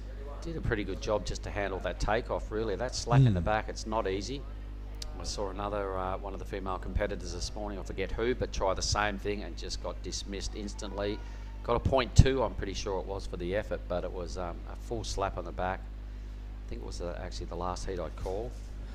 Mate, she only needs a 4.84 to advance. She gets out there and gets another decent wave. She's in the same boat as Wilson. Right in the picture. Yeah, she's about where Wilson sits, maybe, well, in that zone. They're both looking at Julie Nishimoto. They're close. They can see her now within striking range. The score to lock in, Sage, it's going to be something that is going to give her some belief that these last 7 minutes and 20 can turn into a qualifying position. The judges are having a think about it. They're probably having a good look at the replay again and just having a look at the quality of the moves that Sage put together. I think it's going to be pretty reasonable. 7 minutes, blew out the back there. The Japanese surfers gaining the top 2 priority spots, pretty important at the back end of a heat. Nishimoto has no second number. Best score of the heat. So I'm thinking when Sage scores come through, Mark, all those 3 surfers are going to be in very similar positions. Yep, and they won't need much to upgrade their totals. Some important spots up for grabs in the round of 32. The points available, should they dip out here, is 425 points for a 4th placing in this round, 450 for a 3rd placing. You make it through to the next round, you've got a minimum of 720 with a potential of 800 should they dip out in the next round. The prize money jumps up substantially as well, Billy. So lots of reasons and lots of incentive. I'm sure everybody got their eyes on those 5,000 points at the end of the day. Oh, wouldn't that be sweet? All right, so there we go. It does in fact lock right in next to Wilson's. Both those 2 surfers, the Aussies now in striking range, needing just over a point. But Nishimoto with top priority, here she goes. Yep, she is on the hoof and taking off to a beautiful looking wave here at South Sumatra. Gone a bit frothy on the inside, but I'm not too sure about that one. It looked good on the takeoff, so that's probably what our Japanese surfer saw, but quickly deteriorated into a small little frothy monster. Well, she sat there for quite a while hanging on to that priority. Sometimes it can weigh heavily on you, so she's probably had an eye on the clock, and it looked good at the start here. So she went, well, the Aussies are catching up, I've got to do something. But I reckon she's left the door open here now that she's out of that top priority. The wave really died down super quick and only offered a couple little mini moves. So it will be a second score. It's enough for the lead. It's only a mid-range 2. So it still leaves the Aussies needing mid-range 1s to overtake Maeda now. Wow, so we've been going for 20 minutes. It's come down to standing up and getting one decent wave. Everybody's got like that high 3 to low 4 sort of score, so there's nothing in it on their first numbers. Here goes Maeda. Now, we did talk up her last wave. She's a really strong surfer. A full wrapping cutback. You haven't seen much of that sort of manoeuvre. And another little snap into the pocket. So it's a small wave, but the surfing is once again convincing. She's definitely tagging every section. This, once again, we're going to say again, Maeda's going to get a wicked score. And I reckon she does, because it was a small wave, all right, and we acknowledge that. The surfing was quality, and that's what the judges look for. So I reckon that's the best wave of this heat. Yeah, I'm going to go with you on that. We may end up with egg on our face again, but... What, a 2.1? Numbers in, Billy, it's a 2.1. No, that was solid surfing. Yeah, here's the replay. Yeah, a smaller inside 1, but a nice pace to it. Allows that big wrapping cutback. Well, you're right, we haven't seen many of them today that will catch the judge's attention. We've seen plenty of those, but then the lip starts to present itself on the inside here. Getting shallow too, so quite hard to handle. She does a beautiful job of it. Right, little free fall there, and then backs it up again. 5 turns. The 4th hit was really good. Well done. Straight back into first, and we'll have a comfortable lead. I'm confident once that number drops. 3.5 minutes. I reckon she's really slammed her authority on first position. The other 3 now, there we go, 6.50. So thanks, judges. Pulled us out of the poo there, Billy. Nah, but that was worthy. You could see that had quality written all over it. 5 manoeuvres, 4 turn, a really strong hit.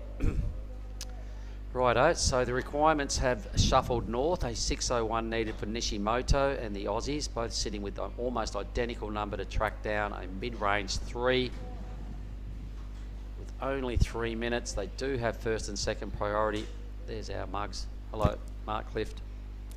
I'm Billy Hangan. And we're just chilling in the broadcast booth here. It's good fun, and we've got a long day ahead of us, everybody. What's the time down here? It is 10:20, and at the end of the next 3 heats, we switch over to the men's round of 32. That's going to be kind of blockbuster stuff, Billy, because everybody that got through yesterday, really strong efforts, really good strong draw, being a QS men's 5,000. So around about lunchtime, the men's come to play. I've seen a lot of them starting to fluff around out there with their boards under their arm. I'm sure they've all had a morning paddle over at the beachy. They are hungry, mate. And I tell you what, yesterday they were a little bit selective with those bigger waves. Now they'll be after every set wave and wanting to destroy it. So look forward to this afternoon's action. And I reckon we're going to see a few crew take off up the point a little. We've seen some drone footage of waves just, barreling for 20 seconds before they hit the actual takeoff zone. But the opportunity is there, and I'm sure the men will go, righto, we're up the point. Let's make the most of the whole contest venue. But right now we've got just under 2 minutes to sort this one out. It is Wilson, Goldberry and Nishimoto with the work to do. One decent wave from either of those girls. All 3 of those girls will secure that second spot. Arabella sitting with priority. That's a good thing to have with 90 seconds remaining. It's a good thing if there's some waves. The ocean, there's a few little lumps starting to present. It's kind of hard to really tell once you're sitting in here without getting the full spectrum of the ocean.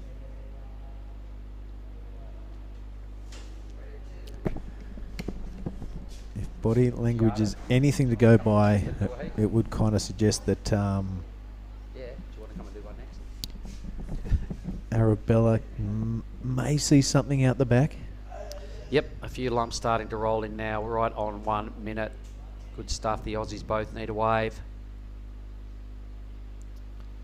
A 3.6 is not big numbers, but something respectable has to happen to extract that sort of score. First of all, got to get a wave with at least one really good section. Need to get a bit of, if you don't get a really good section, you need multiple moves down the line to try and get the 3.6. When we flash back to the work Maeda did for a 4.33. Oh, look at this. Here she goes again, Maeda. The one girl that does not need a score gets a bombing set. Looks like she was a little bit down the line. This is a great looking wave. She's going to get some good practice turns in for the next round. Mahina really taking this one out. Still some lumps with 10 seconds to go. Could this be a get out of jail free for one of the Aussie girls? Red's paddling like a maniac. Yeah. Just out of screen. 3 seconds. Oh, what a heartbreaker. Nope. No go. So both the Aussies get dusted. It's going to be congratulations to Team Japan moving through. Well Nishimoto and Maeda. A really good job from Blue. I rate the performance and the surfing she does. We'll throw to a quick break and bring in Giada Lagarde.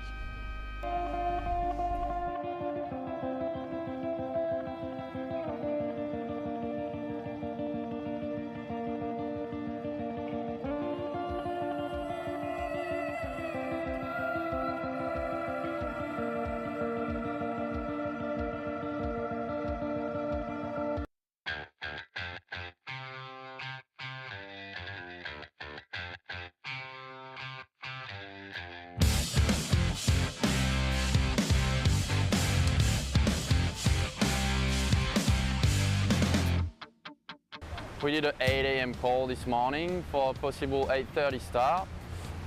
We thought we had wild conditions this morning waking up, but seems like the swell decreased enough to have good contestable conditions, and so we're gonna send it at 8:30, finish that round of 96 of the men, get into the round of 64.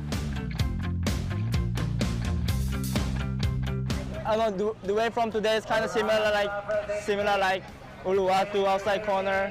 So, but this way is a bit more harder because you don't know where to sit and big sets can come from nowhere. So it's a bit hard, but equipment and how to serve this wave is I'm ready to serve.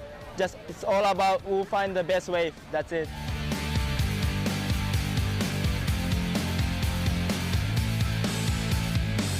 It's huge out there. So it's like I need 6'2" or 6'4". That's my longest board I ever ride. So I feel like I need that. That's how much big it is. But you know, my strategy was catch a wave, run away from the set, catch a wave, run away from the set. I just don't want to use my energy on the getting smashed. That's it.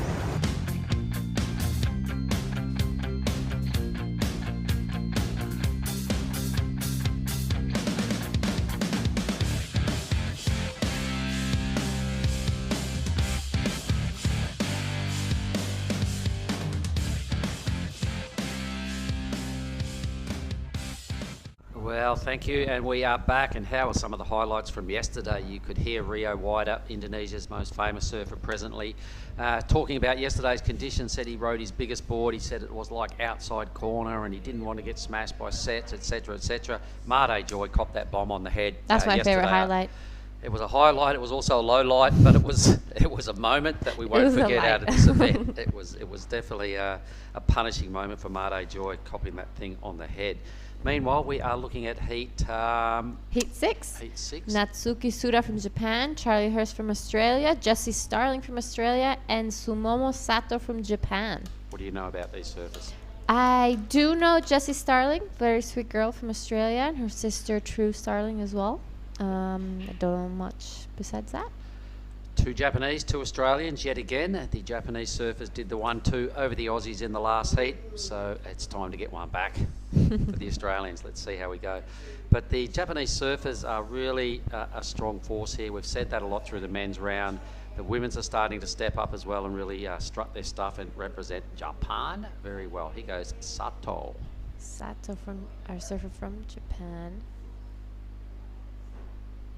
As she just smoothly hits this wave all the way down to the inside as the section just comes up for her. Very relaxed style from our surfer from Japan.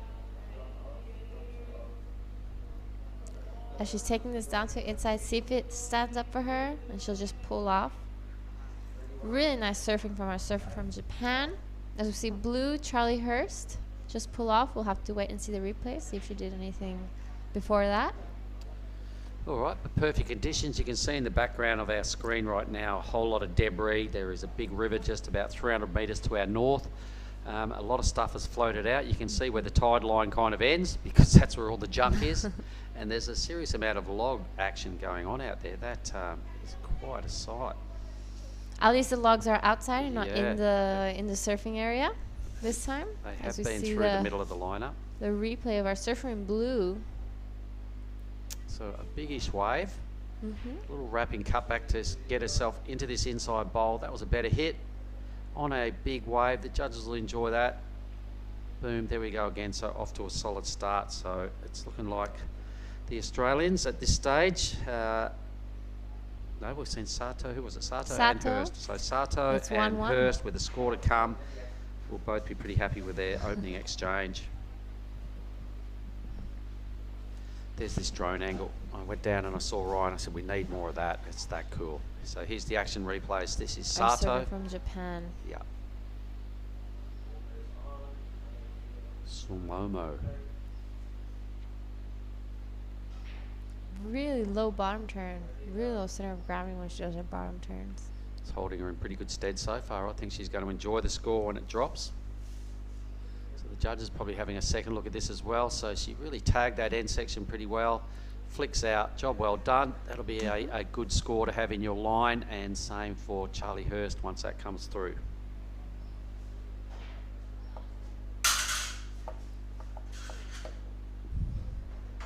Love the drone angles. It's really nice.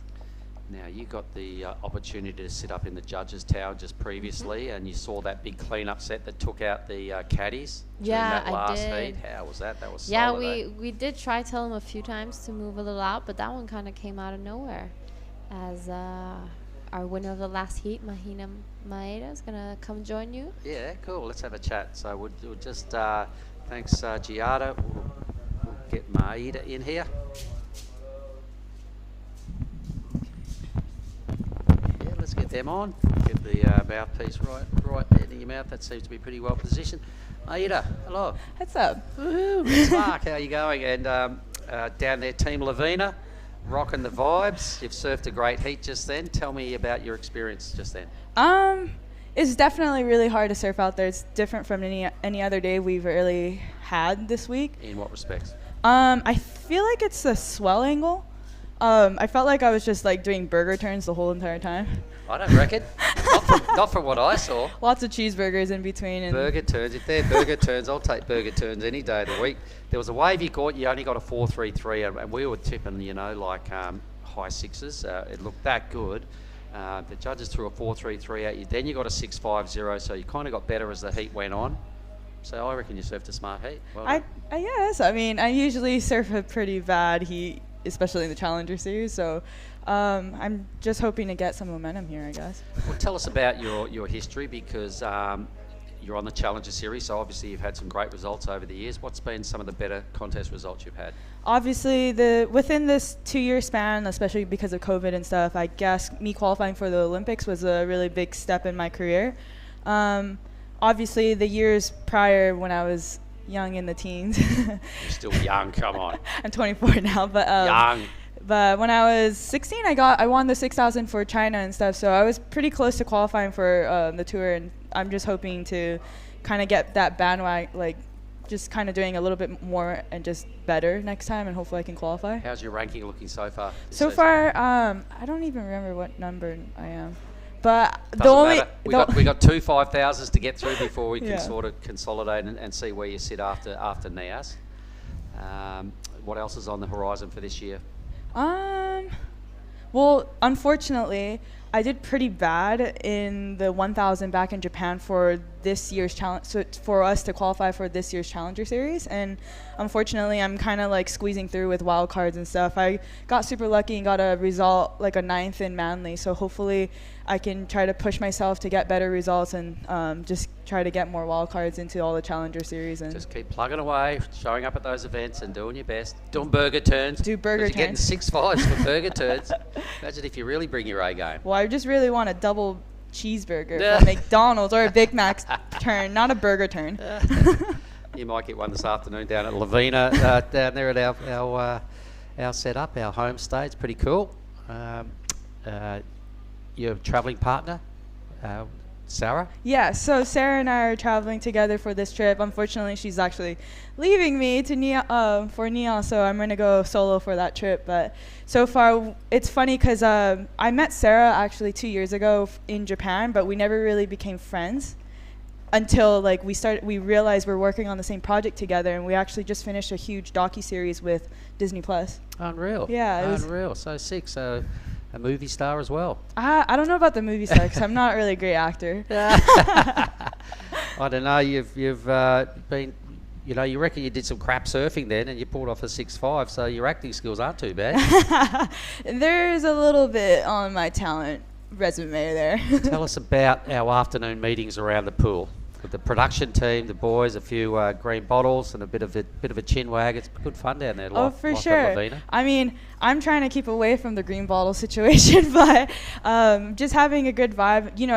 It's different from any other event. We're usually all staying in Airbnbs and like staying away from each other and being kind of mean to each other. I'm kidding. No, but we're really getting along within our little camp. Like, it's not just the WSL crew, but we also have other competitors staying there, and it's been really fun having everyone there and just to hang out in the pool. Well, we're watching some nice waves peel down the reef. What are your impressions of the Krui area? Honestly, when I first came here, I was really surprised. It's pretty similar to a wave back home in Hawaii, so it's kind of like a very long version of Rocky Point, but mixed with Makaha, I feel like. Okay. So it's interesting to see the girls kind of change it up a bit too as well, because this is the one thing that I really look forward to is competing on lefts. And that's something that we never get to do, especially point breaks. What do you know about this lady here in red right now? Natsuki. Actually, funny thing is, she took us to, so she lives on an island called Tanegashima, which is down south of Kagoshima. Japan is made up with a huge island chain.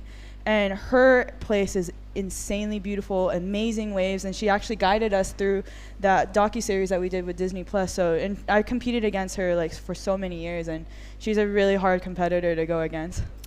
Well, we've been saying this whole event, there's a lot of Japanese competitors here. When you look through the draw, and you've just thrown a name at me, what other names do you see there that could seriously challenge for a podium finish? Oh, for sure. Sarah Wakita, she's been a standout for the Challenger Series as well. I'm really interested to see how she competes in the backside. Because we all obviously compete more frontside regular waves. So to mix it up, I'm really excited to see how she does. And so far, I guess Ano Matsuoka, she's been a young up-and-coming surfer as a young age. She's kind of, I feel like, the next bright future for Japan. So, and she's also a fellow goofy footer, so we'll see what happens. Go with the that. goofies, you guys, you goofies stick together. Hey, there's probably quite a few of your friends watching that you obviously live in Hawaii. There's a lot of people probably watching right now. Would you like to say hello to anybody at home and throw some props their way? Thanks everyone for supporting me back in Hawaii and Japan. I miss home and I miss you guys, and hopefully I can take the win out here and bring it home. In Japanese, みんなありがとうございます。すごい応援してくれて、次の試合とこの試合も頑張って、いい成績を残して、頑張ります。Unreal. That was cool. You're a cool chick. Thank you. We'll see you this afternoon at Lavina, and all the best through the rest of the draw. That was great. Thank you. Thank you. Good work. All right, we'll get Giada back in to take us through the back half of this heat. Meanwhile, Japanese surfer Sato maintains the lead with one score being a 5.5. A 5.5 there. Charlie Hurst is in second spot with a 3.50. Not a lot of waves have been caught, but at this stage, it's kind of well positioned. Plenty of time on the clock. What do you make of what's going on in this heat? It's definitely slowed down. I mean, the last heat as well, it's been really slow. You know what I'm seeing when we see the drone footage? Man, there's opportunities in here where waves have been breaking and peeling. Nobody's really investigated too deep up the reef. I think at this stage, the women's draw play a slightly different game to the men's draw. You watch some of the men's will duck up there seriously and utilise that inside section that gets quite steep and bowly, and they realise that steep and bowly is good when you're trying to extract big numbers out of the judges. For sure. And you know, usually when the wave does break closer to the reef, it does make it steeper and bowlier, which hopefully we'll see some of these ladies catch as well as we see. There might be an opportunity heading their way right now. Who's got top priority? Charlie Hurst. Charlie Hurst. I'd say there's scoring opportunities heading the way of this heat right now with 10.5 minutes to go. You know, the scores have been really like small differences in between first, second. Usually it's second, third, and fourth. Well, I think the biggest score I've seen so far this morning, a 7.67 for Gia Lorenston in Heat 3 of this round. Her and Willow Hardy both busted into the sevens. Safi Vetti put together a 7.33 earlier in the opening heat of this round. What do we see? Maeda just put together a 6.5 in the last heat, which is some pretty strong surfing. So the judges reserve the biggest scores for absolute perfect surfing. We haven't really busted into the excellent range yet on the women's side of the draw, but I reckon that's just around the corner. Yeah, I agree. I'm sure it'll come soon. There's been a huge difference in size compared to yesterday and today. It's dropped off a lot cleaner, you know. Well, yesterday afternoon, for all those that might just be joining us, actually got cancelled late in the afternoon. We ran one heat of the women's round, of our opening round of the women's, one heat only. Stuff started getting pretty big and dangerous, and it was really full on.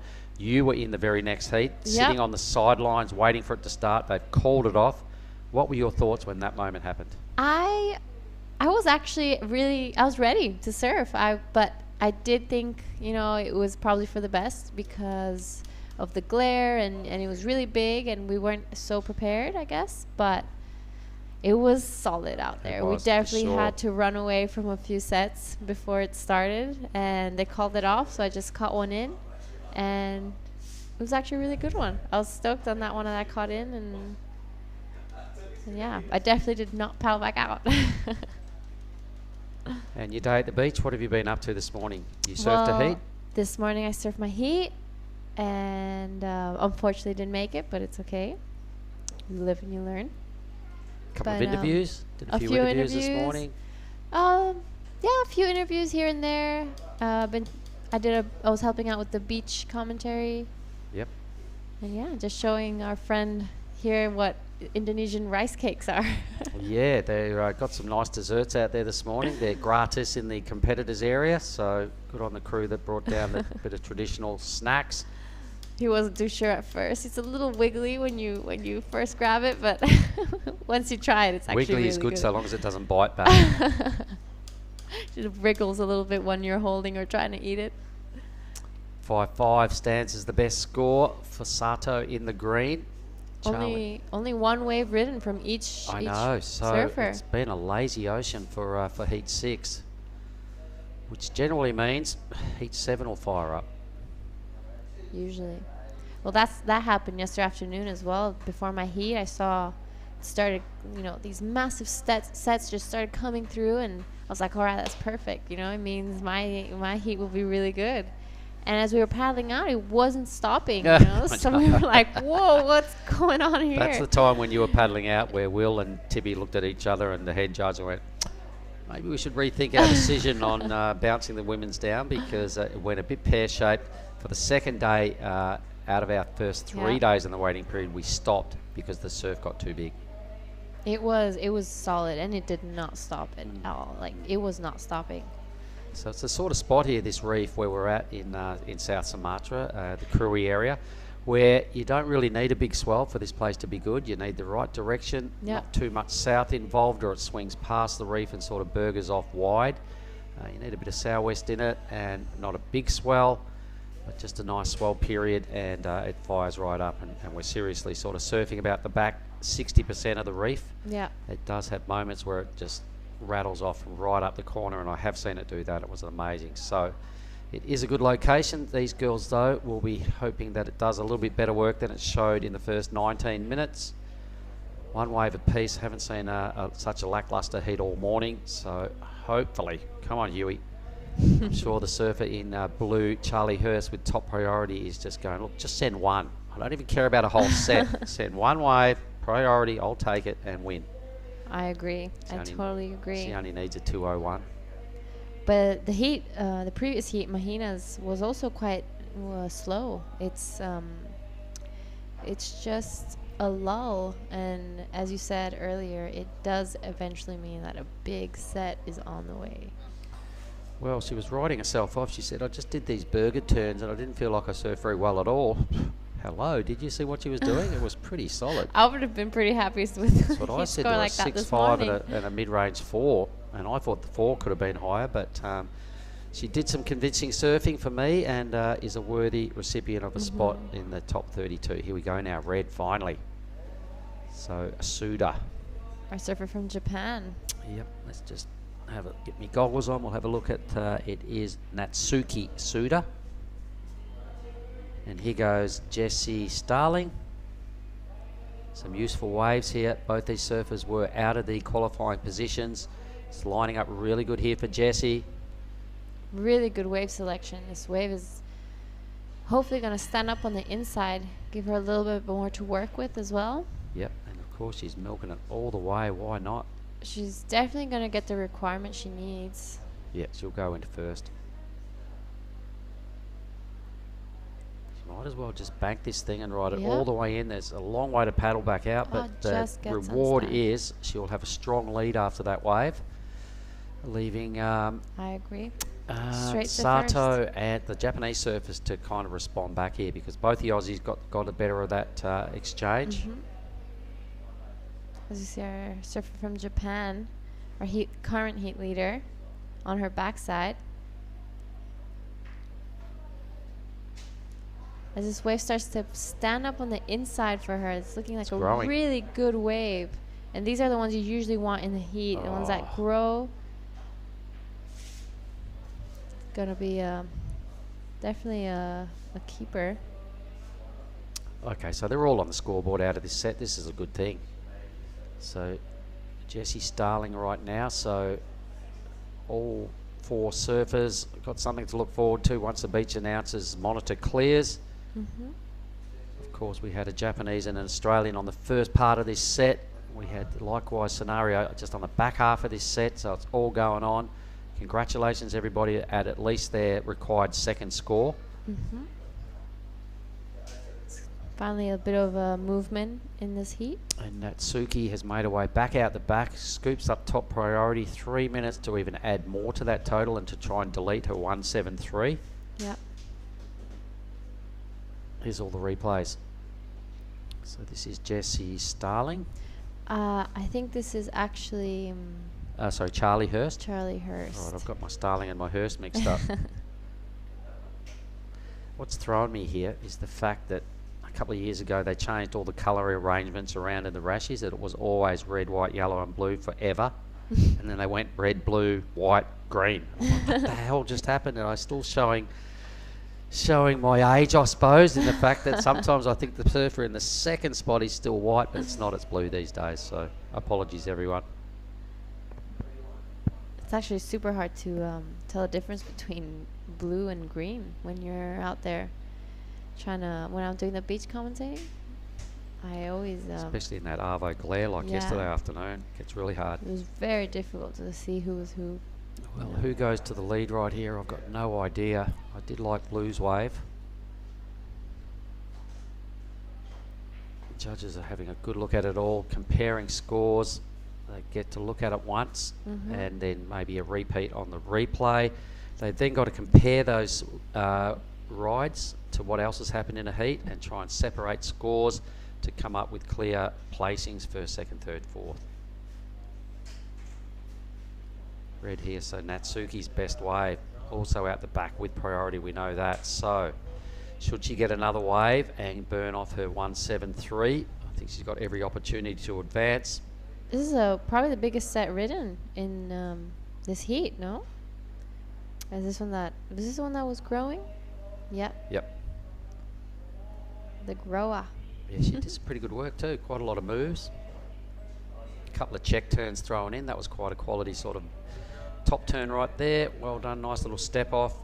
There's the lineup. Oh, look at this. What a shot. What a great drone shot. Reminds me a little bit of Desert Point, looking at it like this. If we had palm trees instead.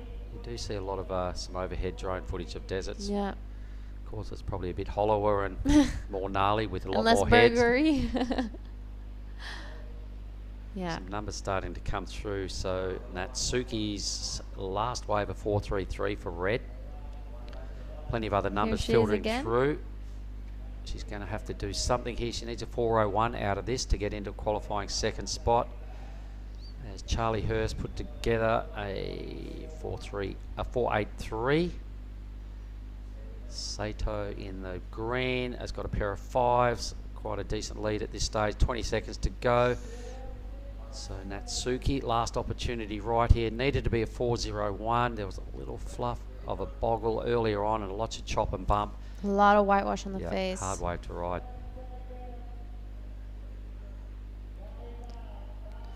All right, she flicks off. I'm not sure she will advance with that score. So that heat is done and dusted. We'll get to the results of heat 6 in a moment. We'll have a 1 minute ad break and get right back to you, folks. What's up, everyone? We got Ketut Agus and I'm Oni Anwar. So we are sitting here talking about how good this wave is, similar to like Uluwatu, yeah? It's kind of similar like outside corner, but here it's more nolly. I mean like heavy waves. This morning I went surf out there and I broke my leash. I need to swim like inside. So far I was like, okay. I didn't catch any waves. I just like, okay, not my day. Maybe just like later I surf in my heat.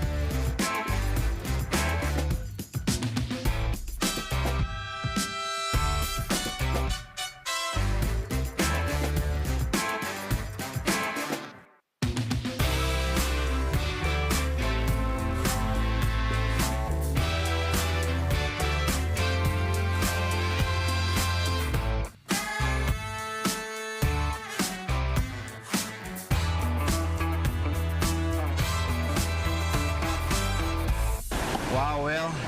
looks like this afternoon the swell, getting bigger again. I know, this is the first heat of the women's event, and we've had some of the biggest waves we've had for the entire event, and it's pretty out of control out there. Yeah, there's words also, in the athlete area, some girls saying like, I want to go, and some girls like, I don't want to go. It's pretty crazy, huh? Yeah, and I spoke to Mahina Maeda, who's like the athlete rep, and she said on behalf of all the girls that it's probably the best idea to pull it, so we're going to call it off after heat 1. Yeah, I think so. Even though it's, like perfect 8-footers out there, but still, we need a safety number 1. Yeah, safety's number 1. Thanks, Tippy. Well done, Will. Let's do it all again tomorrow. I know.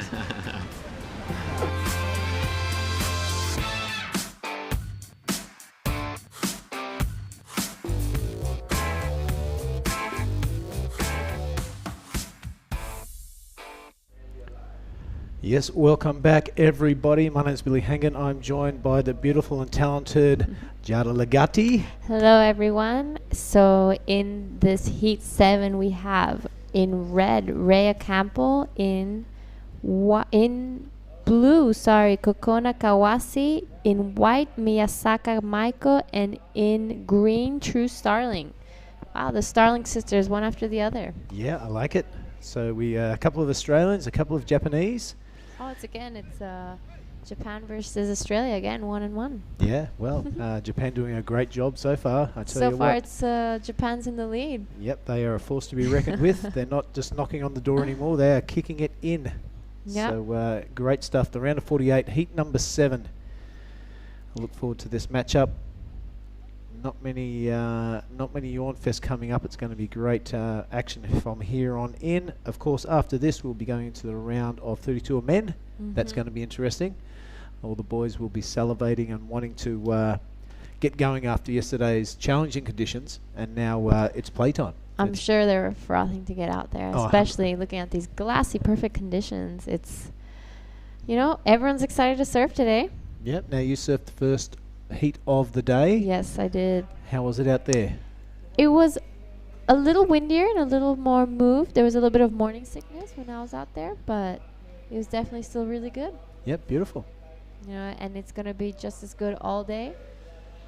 As we see our first Australian surfer in red, Rhea Campbell, from the Gold Coast,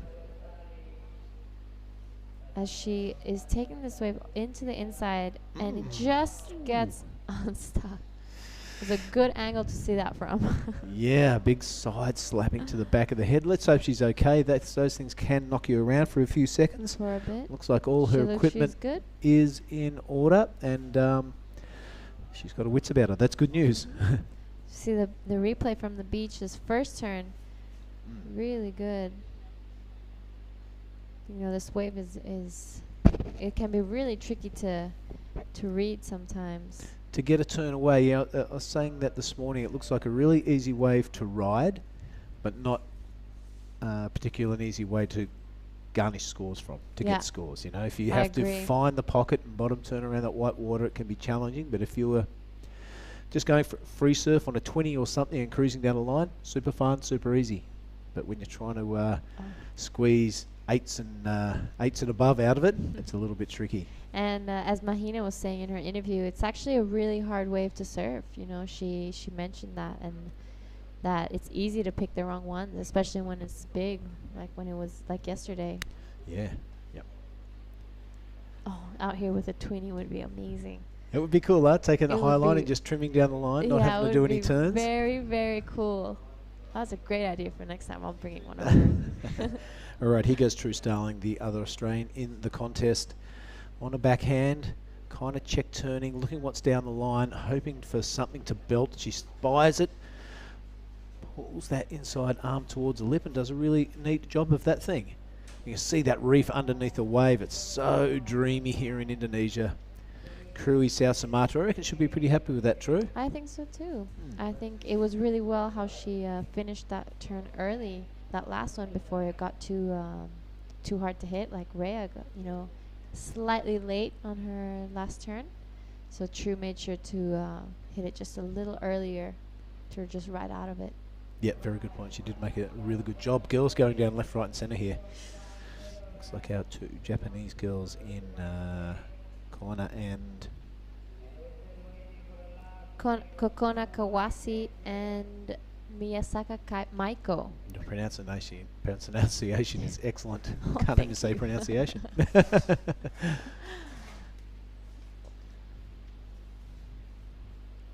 Yep, the two Australian surfers. I think True Starling is from the Sydney area, Northern Beaches. Right on. Whereas Rhea from the Gold Coast. I've known Rhea since she was actually a little girl. Really? Yep. How do you know her from the Gold Coast and you're from the Bali area? She does come often to Bali. Yep. Or before, and she's good friends with Summer Longbottom as Oh, well. yep. She's a So- little ripper. Yeah. Huge waves lately. Just saw her Instagram post. Massive waves. Reinvented herself. I remember as a little grommet coming over to Small Fries with the dad Dylan and kicking around Bali as a little grommet. I kind of lost sight of her for a few years. Yeah. And now she's this big wave, absolute tearing maniac. Yeah. It's just in the blood, I bomb. suppose. It's in the blood. Yeah. It's in the DNA because, wow. She's charging right now. Here's True's wave. Jada, that's a good looking one. Yeah. Love the way she presents that back hand, that left hand when she wants to do a bottom turn. A little bit of a no claim there. You can tell she was happy with that body language. Happy she didn't get it straight in the back of the head. Yeah. Wow, that one's got to hurt. Ouch. That's a Japanese surfer in blue. Yeah. So yeah, Rhea, also really good friends with one of the Indonesian surfers, Cinta Hansel. Cinta Hansel, Yeah. what a little beauty she is. Big shout out to Cinta and Yeah. her old man Bruce. Unfortunately, Cinta got injured, so just couldn't make it here to Krui. But hopefully, she'll be ready in time for Nias. Yeah, come on, bring it on. As True's last wave came in at a 6, taking her straight to first place. I think that's a great way to start a heat. It's a good way because it's right in the good range, 6. Just scraping in there. I love from these drone shots you can see the reef and all the fingers. Yeah. Yep. All the crevices or Yeah. Yep. say You notice crevices. all the good reef breaks around the world have got those fingers of trenches going out of them. Maybe that's something for our artificial reef makers around the world to take note of. Yeah. Yeah. Especially thunders where you can see all the tree logs from the tsunami Oh, that wow. came by. It's crazy. You see, hundreds of meters of tree logs. Really, still? Yeah, just in the reef. All right, here goes Raya.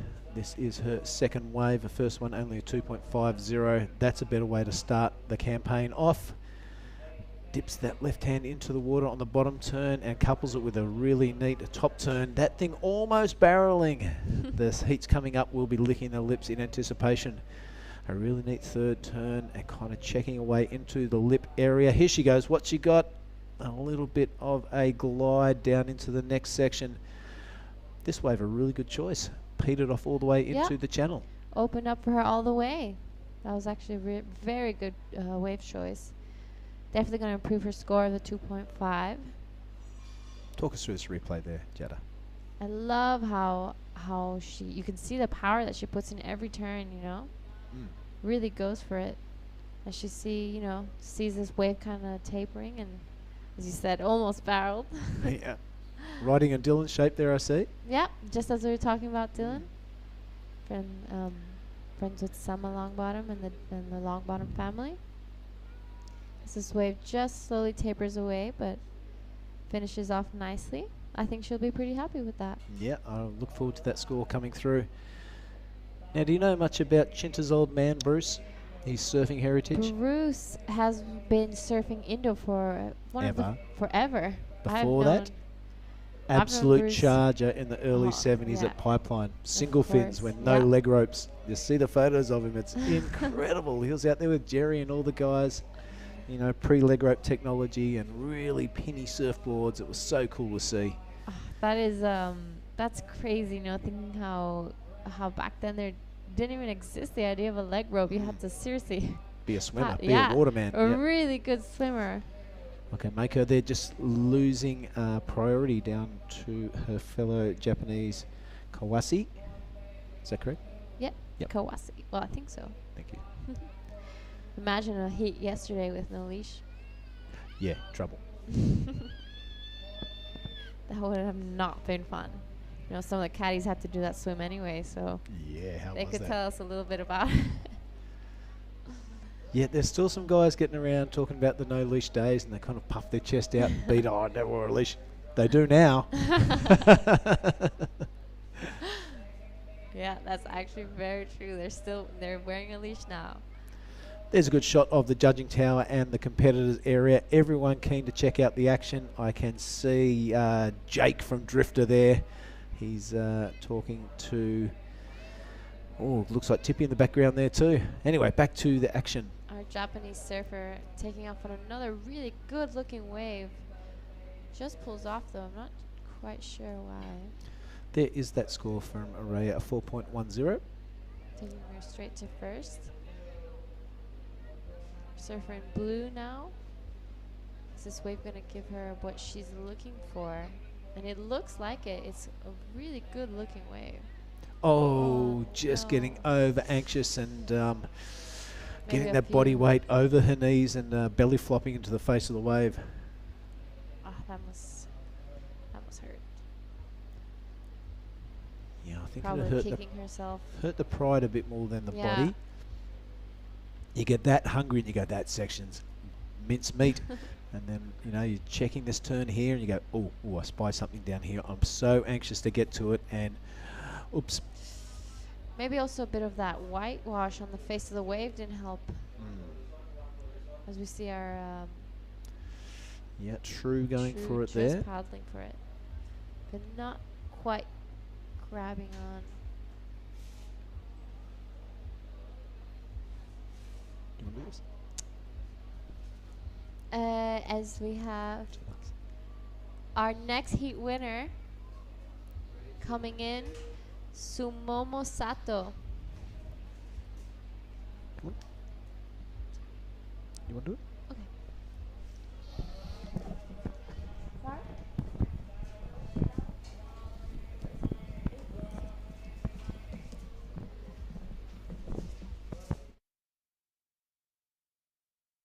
Oh, with us in the booth right now is Sumomo Sato. So, Sumomo, where are you from? Tell us a little bit about yourself. I'm from Japan, and I'm 6 years old.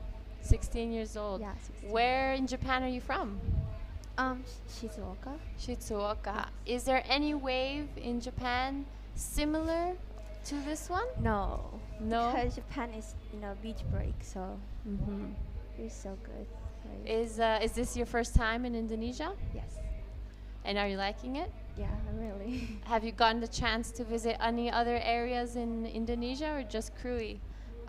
Next contest in Nias. Yeah. Yeah. You'll be joining us in Nias as well? Have you visited Bali? Yes. Yes, did you like it? Yeah.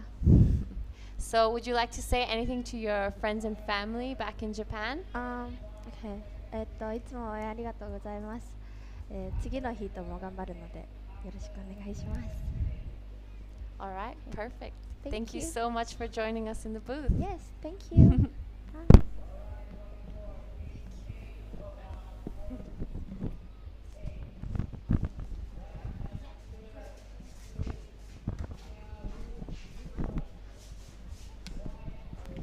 Well done, Jada. And what a little ripper Sato is.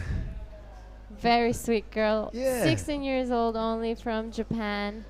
Says that these are some of the best waves, we've had in competition.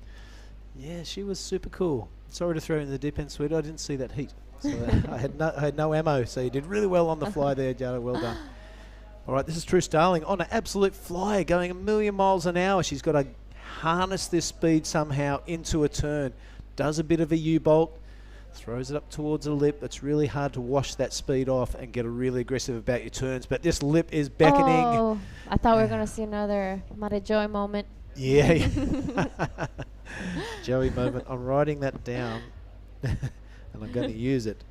Joy moment. So you said just duck diving this set. That's probably the biggest set we've seen in a while. Yep. Yeah. And True wasn't afraid to have a crack at it. As you Here see the is- heat replay of True just running, just uplying this all the way down, trying to, make the section as here she sets up for this turn. just gets a little stuck on the top and doesn't get the opportunity to hit the section. Yeah, you would have had to make your mind up a long time ago to hit Yeah. that section. It's not really a thing you can do instinctively and just crank Yeah. it up. You would have had to set it up with a big bottom turn and a big S roller coaster, you know, to survive that lip attack. Maybe as she did in her previous wave, you know, set it up really a lot earlier before than she did in the last one. Yeah, you're right.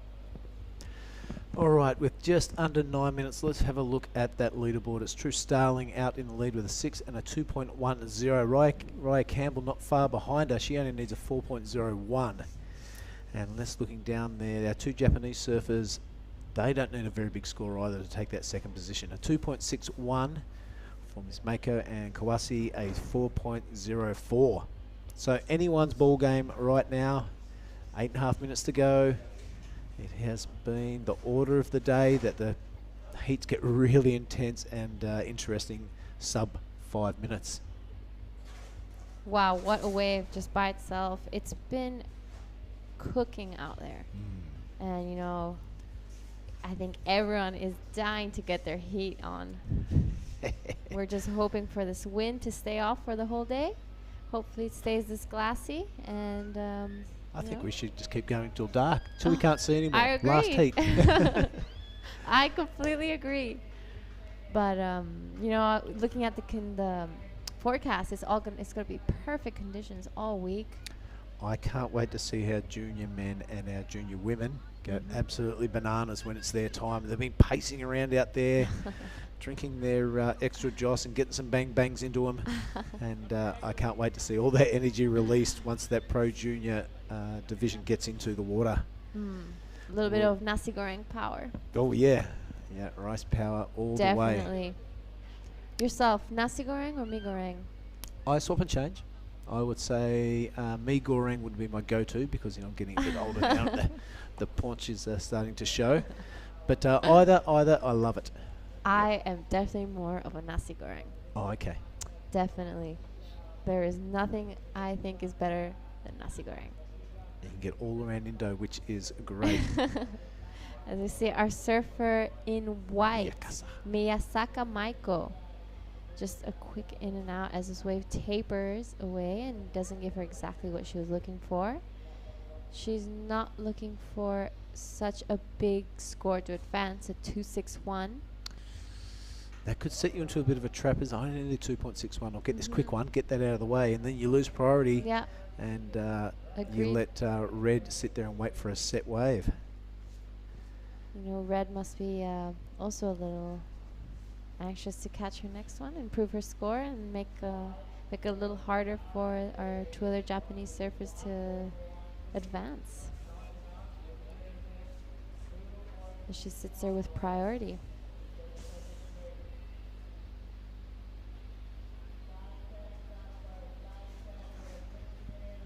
And of course, you're coming to NIAS with us to hold down the beach interviews and the female surfers, the women surfers. Knowledge, and of course, you know a lot of these girls, don't you, from when they're young and competing. Quite a few, yeah. But believe it or not, it's actually my first time going to NIAS. Lived here my whole life and never gone to NIAS. I have never gone to NIAS either. I'm goofy. Are you goofy as I'm well? goofy, yeah, give it here. Oh, Bang, that's yes. good. That is exactly why we have never gone to NIAS. Well, I wouldn't mind before the earthquake. It looked absolutely perfect at 8 foot. Yeah. And now it looks like a scary monster. Yeah, it does. It is a heavy, heavy wave. I remember last year or a few years ago for that really big swell before the pandemic, actually.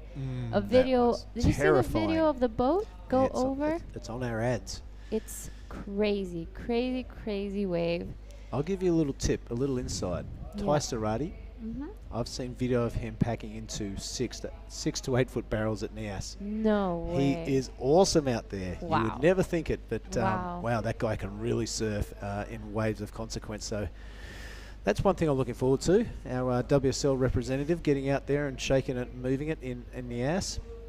I'm very, very excited. I think it's going to be a great event. And the forecast is also looking great for the event as well. Yep, a little inside tip. That's So fantastic. We're all buzzing, you know, to go there and see how we That's how we do going right. Yeah, you'll be okay. Grab that rail. Look at the door, not the steps. All that sort of stuff. Point your foot at the hole and you'll be out of there. Just close your eyes and hope you make it out. All right, 4 minutes to go in this one. Let's sort it out. It is True Starling in the lead. She only has that 2.10 backup though. She'll be looking to get rid of that. Raya Campbell with priority. She only needs a 4.01 to take that first position off True. It is Miss Mako with the work to do. A 2.61 to take that position off Raya. She does have third priority. And maybe our surfer in blue is the danger one. But here goes our surfer in white. Miyazaki Maiko only looking for 261 to advance. If she makes this, what a pity. Just gets unstuck. But I'm sure that if she made that, that definitely would have been the score she was looking for. As there's only 3 minutes, 20 seconds left in this heat. She needs to quickly make it back out and see if Raya doesn't, start shadowing her. Here's the replay. Just a wrapping cutter to start off, so not many points in that maneuver, but here was the money shot, probably 2 points in that. Wow. And just could not deliver. Yeah. Pressure is mounting.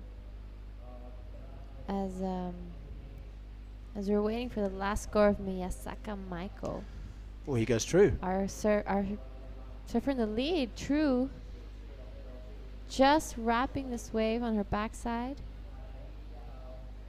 A little smaller than her previous waves that she's been going for. But definitely going to be improving her 2-1. Yep, that's right. So she'll be happy with that, making it a little harder for Raya Campbell and the other girls to take the spot, first place.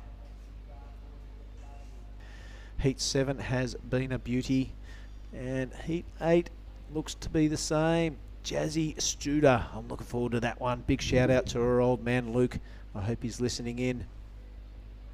Mia Hubats. Where is she from? She's our surfer from Australia. Then we have Minori Kawai from Japan and Angela Ball from Australia as well. Right on. Look forward to that one. But right now we have 90 seconds to sort out heat number 7. Still waiting on scores and what's going to happen in this heat. We're waiting on the last scores of Miyazaki Maiko and Raya Campbell to see if who takes the advancing position. As we see a set just come through. As earlier, a set took out the caddies as well. That was kind of funny. And that happens all the time. Not funny for the caddies, funny for the rest of the world. If you're a caddy, you just want to sit there. You don't have to deal with sets. Yesterday, I heard from a few people it was hard to find caddies. Hard to find people willing to come out there with you. Yeah. Would you like to duck dive 20 times for me? And maybe eventually have to swim in if I lose my board. Oh, that's going to cost you a couple of bang bangs. Yeah, for sure. As we see these drone shots, absolutely gorgeous beach, Krui. Clear water, white sands, nothing you can ask for. Still waiting for the scores to trickle through for True and Raya. That's 20 seconds to go. I think it's a bit academic. Raya did improve her score. There we go, yep. Giving her a 4.30 for her last one. Making Miyazaki Maiko look for a 4.4. Boom. So look at the gang on the beach. Loving it. The Krui gang. Yep, there's the judging tower and the priority judge doing a bang-up job. I love it. Okay, I think that is the end of the heat. We will throw to an ad break. We thank you for your time, Jada, and get out there and get the winner of the last heat. Send them in here for a chat, and we'll see you after the break. Thank you.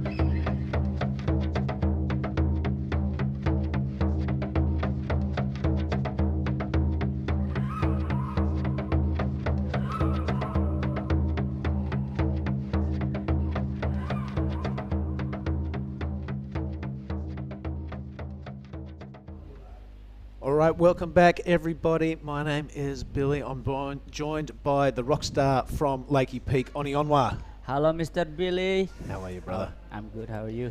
Right on. So this is the heat now. Who we got? We got Jasmine Studer. And also we got Mia Hobbits from Australia, Minori Kawai from Japan, and Angela Ball, Australia. Okay, so we got 2 Australian and 1 Japanese and 1 Indonesia. That's right. Yep, I like this international field. It keeps it interesting and it keeps it very exciting. Yeah, Jasmine Studer is a good surfer. She's been training a lot, and she goes to Uluwatu a lot, so this should be her bread and butter wave.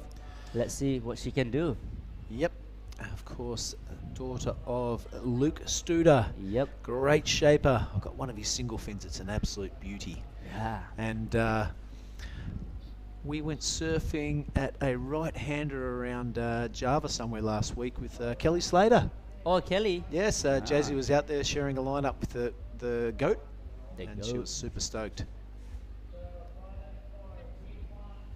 Okay, look at the lineup, man. Yeah. I think anybody could go deeper and get better over there. Well, Today there's no big sets, so they can go over there. I can't wait to see the boys as well. Although here's a girl paddling. Who is this in blue? Hoppet. What's that? Yeah, it looks like Mia. Mia Hoppet. Yeah, surfing in blue, or is that white? Yeah, no, blue. It's hard to see today. It's bleak glare. Even on the beach commentating too, I was trying to see it. It's pretty hard. So a quick kind of feet on the wax sort of a wave for Mia. Look at those lines just coming through there. It's now the crew is fun. When it's this size, it's good fun for the girls. Oh, here's our surfer in white. This is our surfer, Minori Kawaii. Minori Kawaii. You know what kawaii means in Japanese? No. Beautiful or handsome. Really? Yeah. Hey, right so on. Minori handsome or beautiful. So you would have heard that a lot. Yeah. Here we go. That was a great first turn Nice by turn Mia. by who's this? Blue. Surfer Mia in Hobbits. blue, yep. All right. That was that little recap that we saw from the air before. It looked a whole lot better from the front. Here goes Jazzy Studer, pumping, bunny hopping that thing down the way. Let's hope it stands up and we see her wares. She's got a game plan. She told me before the heat she was going to get out, get a couple under her belt, and then try and get tubed. Yeah. That was a game plan. You got to love that. So good. I love that Jasmine Studer surfing and it's getting better. Do a little bit of coaching with her too before, and she's a really driven girl. Training a lot, surfing a lot, having a dad as a shaper. Oh my God, can't get any better. That's great. Yeah. And I think she will be the best, one of the best surfer coming from Indonesia. Here we go, green. Angela Ball. Yeah. Angela Ball looks pretty solid here. Look at this. Oh my God. Oof. Okay. That's really nice surfing for opening riding of white again. Just a quick Kawaii. look down the line there and hitting the eject button. All right. Look at the sets coming on through. You think you're gonna go for a surf after the contest? I think we're going to keep going till dark time. Ooh. So we're going for it. Probably won't have time for a surf, so I reckon I'll sit back. I'm going to sit back with the production team tonight, and I'm going to have a go at Country Road karaoke. All right. I'll come join too. All right. Sweet. Let's do it. Who is the best singer? Oh, Sam by a mile. Sam. Oh, Sam. Sam Norwood. Yep. Is that? Oh, he's a good singer now. That's fantastic. Okay. All right, we digress. Back to our surfer in white. White. Minori Kawaii. Sugoi na. Yabai. Surfing. Iyo. See, I'm so good at speaking Japanese. You are. You're Konnichiwa. Watashi wa harahetta. Do you understand what I'm saying? No. Nah. I'm saying Billy's handsome. I'm joking. I'm saying I'm hungry. Let's have a look at this. Okay, here you go. Green. No, this is blue. This is blue again. This is Mia. Mia. How you pronounce that name? Hobbits? Hobbits. Hobbits. Yep. Hobbits. Hobbits. And how you pronounce White's name? White's name? You're going to put me on the spot? Yeah. Min Onori Kawai. Perfect. Good job. Minori Kawaii. And how you, I guess judgment is pretty easy. Yeah. Skater, Mia Huppert and Angela Ball. Here you go. This is Mia Huppert again. She's staying busy, huh? Oh, that's a replay. This is just a little recap of that one Yeah. we saw from the top. And that is a lot of texture on the face of that she's trying to do a wave. turn right there. On a closeout. She's got the fire in the belly. I like it. The girls are bringing the A game. Oh man, look at that wave. Oh. Sometimes, surfing contest sucks because it makes you want, like, I don't know, like, give you good, exciting hits, strategy, and then but at the same time you just want to go for surf. Just want to cruise, man. Want to cruise, Laugh. using my twin fin, style master around the Canggu. We're calling him a Canggu hipster nowadays. Now, where do you stay when you're in Bali? I live in Canggu. In the goo. In the goo. You know where I stay? Where? In the ghetto with Chongi. Ghetto with Chongi. With your brother Chongi. Hey, Kuta's coming back now. I heard it's staying busy again. Kuta's quiet, a lot more quieter than the goo, and there's a lot less man buns and loud motorbikes. Oh, that's me. That is so me. All right, 18 minutes to go. It is Mia Hubbert's out to a early lead. 4.17 rather, and a 1.90. A very slender lead. The rest of the girls not much to catch up or overtake our heat leader. Just under 18 minutes to go. Heat number 8. This will round out our heat of 48. And looking at the program, it looks like we're going to the men's of 32. Woo, he's on. He's the last hit of round. Last hit of this round, right? Yeah, correct. Of the girls, then we're gonna run the guys. Who's in our first heat? I don't know. Don't know, mister. All right. We don't have it yet. We'll see. And we'd like to say thanks to Pemerintah Daerah Kabupaten Pesisir Barat, Provinsi Lampung, Government of the Province of the West Coast of Lampung, Kementerian Pariwisata dan Ekonomi Kreatif Republik Indonesia, Ministry of Tourism and the Creative Economy of the Republic of Indonesia. Oh, that's the translation. Gubernur Lampung, terima kasih semuanya, dan the Government of Lampung. And thanks also to PT Telkomsel Indonesia, and then for the electricity here, Perusahaan Listrik Negara PLN Indonesia. Thank you so much for supplying us good electricity. You know how in Indonesia, when you come to an island like this, a remote island, you just don't get good electricity. But we're in Indonesia now, we're getting better, and we got better internet, we got better everything. So thank you for the Gubernur, for having us. And the main sponsor are Earth Island. That's my sponsor right now. Also Garuda Indonesia for the getting us over here from Bali. So no delays, our boats and bags all safe and sound.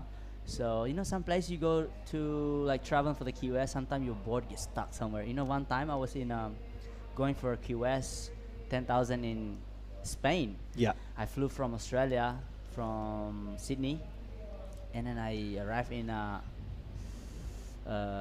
what's it called, Germany, Frankfurt. Oh my goodness. So when I got there, when from coming in, you go to the border, right?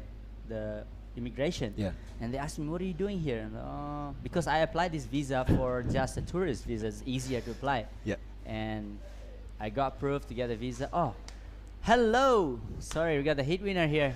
Yeah, why don't you jump out, mate? I'll have a little word to Alright. True Starling. So I'll Let's get you. bring her on in. Talk to Jess? True. Sorry. You look the same. Sorry. All right, True. Congratulations, True. Here talking to Mr. Billy. You.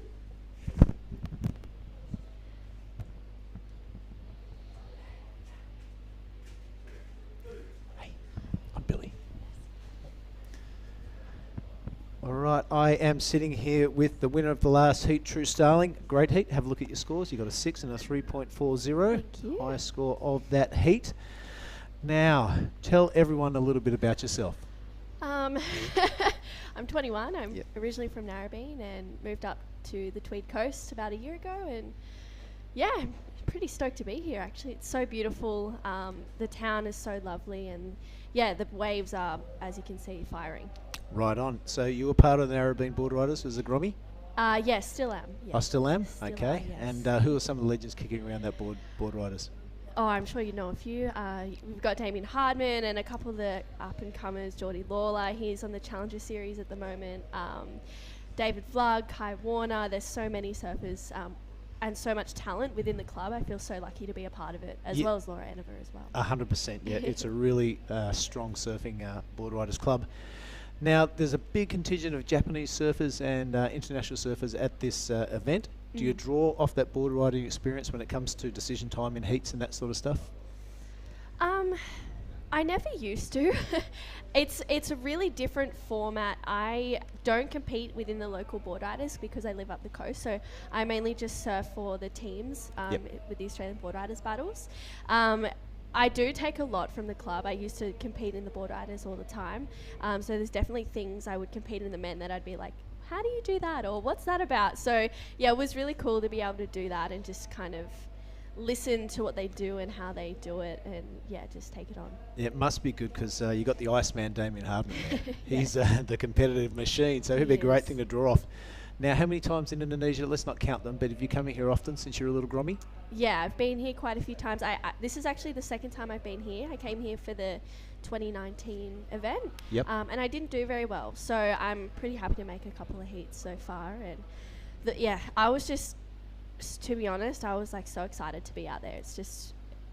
It's dreamy. It's so dreamy. I was paddling out and there was turtles underneath me and fish everywhere, and I was like, okay, this is pretty much as good as it can get. Beautiful. I love it. And the conditions out there, big and challenging in the last couple of days. You've been sitting on the beach, tapping your fingers in anticipation. A lot more manageable this morning. Were you just after every set that was coming through, or still a little bit cautious? The judges were making it pretty clear that they wanted to see you on sets, so I was kind of like, okay, if I can get at least one set within the heat, I'll be happy. The backups they're really hard to get because it's 25 minutes seems like such a long time, but with the paddle back outs, they probably take about 6 or 7 minutes. It really does, especially if you're caught in a set. You've got to go out wide. Yeah. Because you're not duck diving through those sets, are you? No, yeah. I got a couple on the head and I was like, just paddle wide, it's all good. So, yeah, it's, you know what, it's really manageable out there now and it's really fun. And I think as the day gets on, they should continue to run rounds because it's pretty pumping out there right now. Rock and roll. Now, we won't keep you too much longer because you're dripping wet and you've got to get changed. Who are you travelling with? I'm actually travelling with my boyfriend, Micah Margison, at the moment. Yep. But I'm spending a bit of time with my sister, Jessie, and a couple of girls, Safi Vetti, and things like that. So we've got a really good crew and a couple of Micah's friends as well. So, yeah, I'm actually having a really good time, and it seems to be working. Right on. We'll stay tight. Enjoy your time. Give me one of those. I love it. You're a very well-spoken young lady, and best of luck for the rest of the competition. Thank you. Thanks, I appreciate it. Rightio. I'd like to say hi to Mum and Dad at home too. Of course, Drew, go for it. There's the camera. Say what you like. Hi, Mum and Dad, if you're watching. Thanks for supporting, and love and miss you guys. Well done, Mum and Dad. You've done a great job with this one. Thanks, Drew. Thank you. Have a good rest of the contest.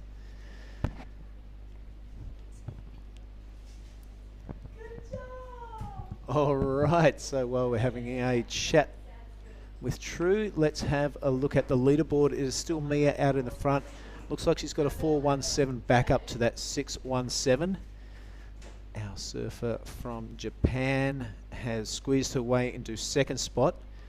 A couple of kind of smaller scores, but it is Angela Ball and Jazzy Studer with just one wave to their name each, so they have the work to do. Good news is there's still 10.5 minutes remaining. Even better news, I'm joined back by the Chungu cowboy himself, Oni Onwa. What's up? What's up? So that was good talking with True. Gee, she speaks What's well. up, everyone? Yeah, I need to learn how to speak English again. Welcome back, everyone. So I guess she won, so she surf again tomorrow, yeah? Yeah. Whenever Will and Ty decide that the women are going to go, she'll be champing at the bit and ready to rock and roll. Oh, sick. We have just under 10 minutes to sort this one out, mate. It's Mia still in the lead. Not a real strong one, though. And our surfer from Japan, Miss Kawai. Minori Kawai. In second position. Angela Ball. Yeah, Angela Ball and Jazzy Studer not needing much to take that second position off our Japanese surfer. She has priority though. And young Jay Studer, Junior Studer, has second priority. Okay, so the time's ticking out so fast sometimes, and there's a lot of wave coming through. And nobody got a backup yet? No, I mean 2. Yeah, Mia has a backup of a 4.17, and that's put her in that strong position at first. Yeah. But I want to see Jazzy get a couple more waves. I know she can really surf. I've seen her do it before. I know. That's the problem. Like, these kids, like, they can surf, but they just get really nervous. And I was at the coffee shop before. I quickly sneak out to grab some coffee at the Leafy Cafe shop around the corner. It's really good. And I saw Kian, and he's really psyched to surf against Rio and Soli Bailey in this heat. Oh, yeah, that is going to be That's a a ripper. good heat. And I told him, like, man, you can do it. I'm just so excited to see you with Rip. And who you bet? I'm going to go with Sol Bailey. Yeah? He's got that... Over Rio? He's got that big, heavy set, and he's got a bit more repertoire. I think he can really put the power into those turns, if you know what I mean. Kian's still a bit of a slight guy, an incredible talent, but I'm going to go with the CT experience and the pedigree of Sol Bailey. All right, that's a big call. It's a big call, but let's bring it on. Rio Waida also is in this heat, and Kian Martin, one of the Canggu, also Canggu hipster, he's joined me. He's a grown gang. up there. He's growing moustache now, he's coming up. Yeah, he's got a moustache. He'll get his scarf soon, and maybe an anchor tattoo in the next 6 months. He'll be No, he's not a partner, boys. Okay, 7.5 minutes on this one. Well, let's hope Rio and Kian prove me wrong, but I'm really looking forward to that heat. Yeah. All right. That looks like Mia poking her nose over the top there. So yeah, like 7 minutes, and there's plenty of wave. I just wish that it's easier to say than done, right? I mean, this girl should get it back up quickly. You know, look at that wave. That's beautiful. What a lineup. Why don't you just come in a little bit instead of waiting? You get a medium one, look. It's good to have a plan A, B, and C, isn't it, mate? Yeah. So if plan A doesn't work in the first 10 minutes or so, go to plan B and maybe a plan C. I'm sure all the people that watching live right now too agree with me. They should get all this medium-sized one and smash it, because somewhere in Australia or anywhere else, there's no wave like that. That's the set wave. Yeah, that's the set, and doesn't break like that. Yeah, for sure. And you have to wear a wetsuit. Oh, yeah. After spending a whole season in Indonesia, 9 months or so, I go back to Australia and put on a wetsuit. I can barely paddle. I know, man. Like, I'm scared to go back home to my second home, Australia, the Gold Coast. Even though Gold Coast is still hot compared to like Melbourne or Sydney, but yeah, I'm not really excited to go back there. But I need to see my family. Yeah, come on. That must be very special for you. Now, have you ever made your way down to the Margaret River region? Man, can you please take me there? Me and Mark Cliff will take you there for sure. Yeah. So for everybody out there who doesn't know who Mark Cliff is, oh, here we go. Nice bottom turn. Nice carve right here. The board looks nice under the feet. He says Minori Kawaii from Japan. So Yeah, going yabai or surfing okay. Link, keep going to the shore. Blanco is in Portuguese, Blanco, and white. But in Japanese, do you know how is it white is? Whiteo. Oh, Wato! That last term from Wato was absolute cracker. Rightio. So that wave, I reckon, really handy in the scheme of things. She's definitely going to improve on that too, probably off that last turn alone. However, this is Angela Ball on her second wave. That's a good-looking set wave. Sticks it up top. Needs to get some speed to get around this foamy section. She does. There's the open face. She needs to attack the lip. Sort of does. Here's the money shot right here. Bang, a nice wrapping turn. This is a better wave for Angela Ball. Really beautiful set wave for pouring through. Oh, Bit that's of body a big language. upset. She's happy with it. I think I'm gonna say she's gonna take the lead. Oh, wow. That's a big call. Yeah, I don't know. Let's see though. I want to see what Mia Hoppett's 6.17. I'll get a 5, so high 5. Beautiful wave though, wasn't it? Here's your Japanese girl. Minori Kawai, big turn, like better wave selection. I think she would smash that wave. Yeah. Good style. Yeah. All the Japanese surfers have that polished style. I'm banking it's from hours and hours of training and repetitious study. Look at that turn, bang. Yep. Yep, happy with that. And this one kept giving down the line. That is the money turn of that wave for me. So it's interesting what the judges make out of those turns at the end of a smaller wave and these kind of S-turn carve downs of our surfer in green, Angela Ball. See how they compare the two. They'll be up there watching the replays and discussing. See where those scores come out. That was a good turn. Yeah. And also this one. Yep. Also at the end of the wave though. So I think the recipe for massive scores in the next round of 32 of the men's will be taking off at the top, a deep bottom turn and going absolutely bananas on your first maneuver. Yeah. Here go Jazz. Jazz is paddling. Oh, Jasmine. Come on, go. Oh. I think she's just being too selective and they're not catching enough waves. Well, she's a young girl and pretty sure she's in the Pro Junior. Yep. So this will be an invaluable experience for her. Yeah. I think for me, for my advice for the younger one who's coming on a wild card like this, she catch a lot of wave and stay busy, you know, especially in this condition. Not wait for too long because that will get play against you. Look at that beautiful vista there, mate. It's but it's shallow. Huh? It's yeah, really the shallow. rocks are coming out, the tide is dropping out, yep. But still fun waves out the back. Beautiful blue skies. Big mountain range just behind those clouds there. You can see it attracting the weather. Today's beautiful day, Billy. So I heard all the boys who went surf the beach break today. I had this pumping. Pumping, bro. And I said, did you go surf? I said, don't tell me what to do. Right, there is Angela's wave, a 5.83. That has put her into second position. Mia still pretty comfy up there in first place. Only 2 minutes to go. You wouldn't think that Angela would be able to get out there and score a 4.53. Jazzy Studer and Miss Kawai with the work to do. Not enough. I said 5 point something. You're right. But that's good. She advances. Yeah. And clutch performance there in the last, say, 3 minutes of the heat. Okay, let's see what she can do in 1 minute 30 seconds. Huh? Did she get back at the back? No, after that. Oh, the priority hasn't come up, so I imagine she's still paddling. Yeah. Jazz Studer sitting out there by herself. Let's hope a good wave comes through so we can see what she can do. Yeah. We've got 1 minute and 15. Okay, let's go. Jasmine, Jazz Studer. I'm sure your dad is watching now. Luke Studer. It's probably yelling at the TV and thumping the desk. Yeah, it's like, shut up, Oni, you don't know what you're talking about.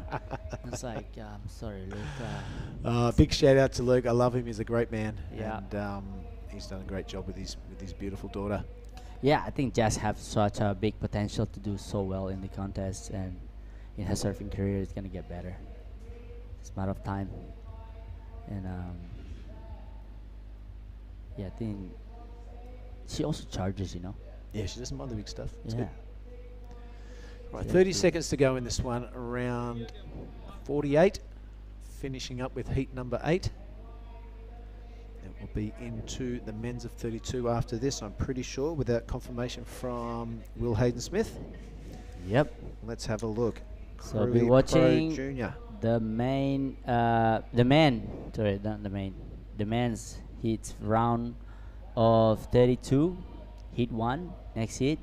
And this is congrats to Mia Hoppets and Angela Ball. So we are going to go on a break and we'll be back shortly. Oh, I did.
Okay, we're back live again. Sorry if everybody can hear me. We have Mr. Mark Cliff next to me. Welcome back, Mr. Mark.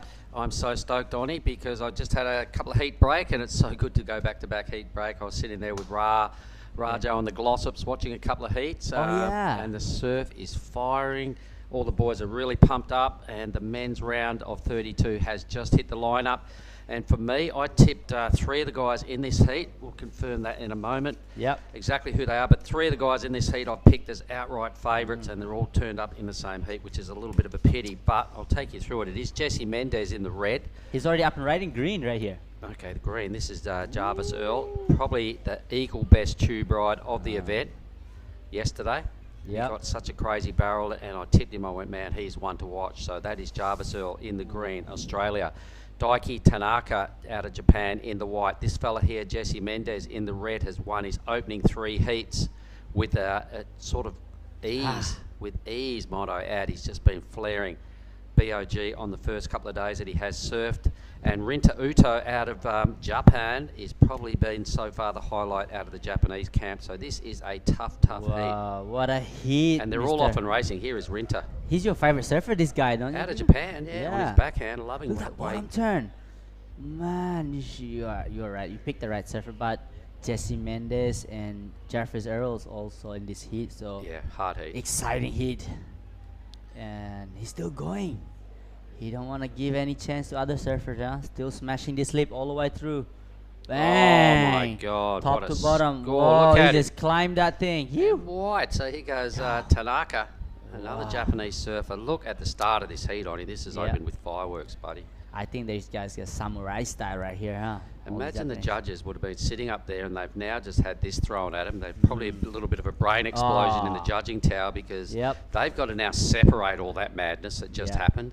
Everybody is off and racing with a solid number, and the fact that they've thrown over to the men's round, they've now got to reset their scale, and what a way to do it. They need coffee. They're going to need probably 2 coffees each after a start like that. Yeah, and I did a sneaky run before for coffee. I saw Kian in the coffee shop, and he looks pumped for his heat as well. He got Rio and Solly Bailey in his heat. Here's all the action replays, folks. So this is Jarvis Earl. All right. And the men's round is well and truly on, and it's open with a major bang. Jarvis realises that he's in a super tough heat, so look at him just squaring up hit after hit. Wow.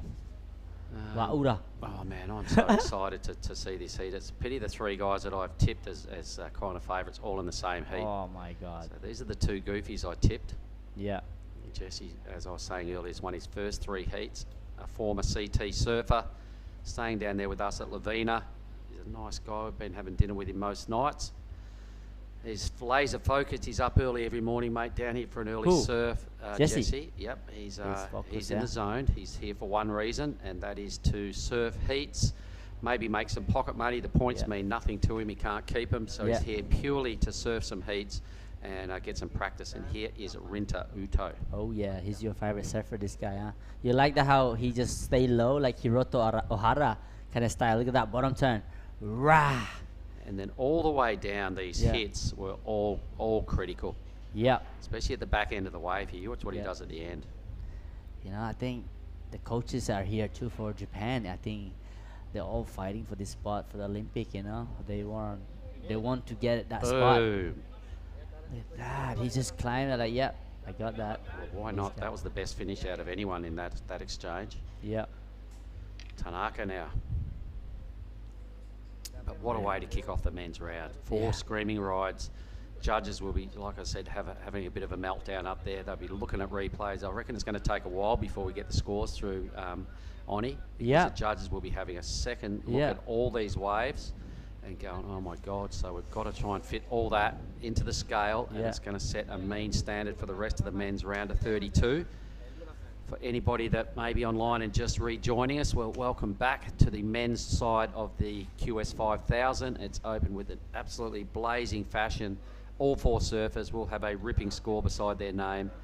And I was so pumped to see the men's round. We've had 8 of these heats left, so we only have 32 men remaining in the men's side of the draw. Yeah. And this is absolutely craziness. There's 16 spots up for grabs in the next round, and it starts right here. Yeah, very exciting. Even this is I thought this is the final, but there's more hits coming. We've got a long way to go before we get to finals. It's day 4 of our waiting period, and we've got about a squillion heats to surf in this event due to the fact we have 4 divisions.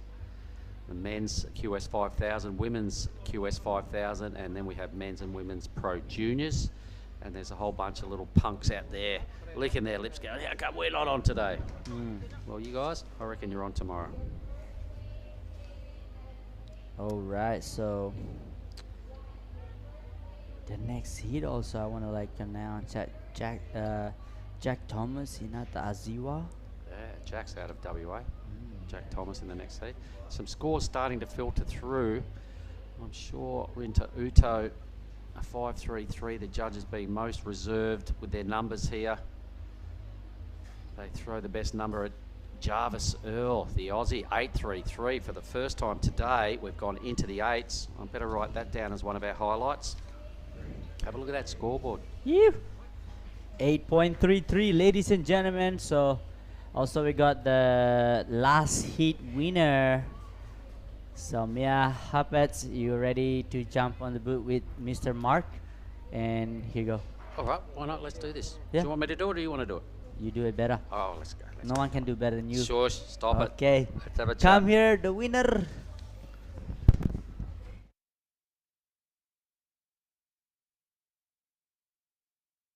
Have to excuse me. Mark, how are you? Nice to meet you. Mia, you're all smiles. Obviously, you've had a good heat. Tell me about your experience out there on the reef just now. Yeah, it's been really fun. The waves have been good the whole time, which has been nice. And Krui is amazing. It's such a beautiful place, so it's nice to be here. How old are you? Where are you from? I'm 17 and I'm from Janjak. Yeah, Torquay. I lived there for a little while. Yeah. Torquay, Anglesey area. I loved my time in Victoria, so awesome. Tell me, it's pretty hot out there. How is it for the people online? We keep going on about the fact that the water's about 29 degrees, unlike Victoria. The sun is blazing down. The waves are long. How much of a physical effort does it take to surf well out there? Yeah, it's crazy. The weather's so hot and the water is really warm. I've actually been lucky enough to, I've been in Burleigh for the last few months, and that's been pretty similar water temperature in summer and things like that, which has been nice. Trying to acclimatise, all right. Yes. Jessie Mendez just put together a really strong wave as we were chatting, so let's just have a little look at this heat because these guys are off to a famous start here. This is a blazing heat. Jarvis Earl, Jessie Mendez. You've just taken out, what has been your best result at, say, a level of QS like this event? Oh, I've done a few QSs. I started doing I did maybe 3 or 4 last year, and I've made a few heats, but I'd like to get to quarterfinal or semi-final. That would be nice. All right, okay. Well, you're one step closer. You will now feature, I'm pretty sure, in the round of 16 next. I actually noticed there's more Round of seated surfers 32. around of 32, so I'm ahead of myself because there's a couple more seated surfers coming up. So what do you do to sort of stay in the zone? Do you surf again this afternoon, or is it relaxed time? What goes on? Well, I think at the moment we're on standby for this afternoon, so I might surf again, or... Well, what I reckon is you probably won't, because the fact that you were in that very last heat, you'll probably drop all the way into the last heat. There you go. You will. So you'll feature in heat 8 of that round. That definitely won't surf today because there's not enough daylight hours. So that definitely won't happen. So given the fact that you don't have another heat, what do you do? I might go and have a free surf in the afternoon and just catch 1 or 2 waves, just keep in a rhythm. Are we talking on the beach break or out in front? Or out at the point. Out at the point? So Good. And what do you make of this point that we call Ujong Bajor? I think it's probably a mix between Burleigh and Bells, except a left. Yeah, all right, okay, yeah, that's pretty good description. And it's in warm water over a fairly shallow reef, and life is good. Have you had many other surfs anywhere else, or have you just been focusing on this piece of reef? We've surfed, I'm staying with 2 other girls, and we've surfed Krui left a few times. Otherwise, just here. That's a fun little wave, isn't it, Krui Yeah. left? Jeez, it's a bowly little nugget, offers a couple of turns as well. So that's all looking good. And who are your supporters at home? Who would you like to pass on a message to? My mum and dad. Of course, that's an and obvious one. My grandparents who are probably watching, and my sisters who hopefully having a great time at school. Ah, they're at school and you're not. You're here Yes. blazing and getting through heats and winning some prize money and some valuable QS points. Yeah. What's the goal, Mia, in your career? Are we talking championship tour? Is that That's a what- tough question. I don't know. We'll see. You got to have some dreams. Would you like to be on the championship tour? Would be nice. It would be nice. It is a tough gig. There's a long way to go, but this is where it starts, the 5,000s. Yeah. To become a CT surfer, obviously you've got to get yourself, first of all, into the Challenger Series by doing these type of events. So who would you look up to and draw inspiration from out of the top surfers in the world? Ooh. Another Well, I tough reckon question, they've all sorry. got something pretty cool to share, and they're all very different. Yeah, that's a tough one. All right. And what about the way, are you coming to NIAS? Yeah, I will Unreal. be. Have you been there before? No, I've never been to And I'll NIAS. tell you what, the forecast we've got stacking up for NIAS, I got it from Mark Flint just last night. He sent me a message, he lives there, telling me it's looking all time and it is such a good wave. Yeah. You know, really, it's such a feather in a cap to be able to compete there. I'm so jealous because you're going to be able to do it and I'm not. I'll be doing this. Yeah, it's going to be fun. All right. And what other things have you been doing in Krui since you've been here? There's not a whole lot to do. Surfing, some downtime. Did you go to the opening ceremony? Yeah, we did. Yep. That was amazing. They do some cool Really dancing and they cool. love their traditional stuff and Yeah. they always love a ceremony, so that was all cool. All right, Mia. Well, listen, thanks for coming in and having a chat with me. Hopefully we'll get to do it again should you win some more rounds. We'll, Yeah. we'll bring you in again. Would you like to give a parting gesture to your friends at home or your sponsors? Yeah, thanks everyone for all the support. My family and friends for watching, and Burley Board Riders who have been great support. Everyone, thank you. Unreal. So, Mia, how do I pronounce your last name? Is it Huppets. Huppets. Okay, Mia Huppets. You're a little legend out of Victoria. Yes, Woohoo. thank Cool as. you. Thank you very much. All right, well, there we go. Meanwhile, this heat has just been blowing up all around me. Thanks, Mia. This heat has been blowing up all around me, none more than Jarvis Earl. He's put together two pretty strong scores. One of them being an 8.33 is the highlight, the best wave of the day. He's backed it up as well, so at this stage he's playing, everyone else is playing a little bit of catch-up. Jesse Mendez's 7.50 stacks up really well in a ripping heat, so when you look at these numbers, Oni Anwar with 11 minutes to go, the Aussie has done a pretty good job. Oh yeah, 8.33 in a 4.17. Oh, also the guy in Japanese is actually in second place. What Jesse got? Oh, 7. Oh, okay. So we're still waiting for Jesse's backup, I think. Yeah, well, and he doesn't have priority, so I'm not sure whether we've got a score waiting for Jesse. Let's have a little look. No. It's kind of... Oh, we still have the woman. Okay. Go back one more time. There we go, you've got it. Then you go to Krui Pro. What's the result? Okay, here we go, Jesse. There's Jesse's replay. Okay. All right. So Wave number 2. number So this is the score we're waiting on. Winding up here, as I was suggesting earlier, he's surfed 3 heats. He's won them all. He's had probably the equal best tube ride of the event. Him my and God. Jarvis Earl.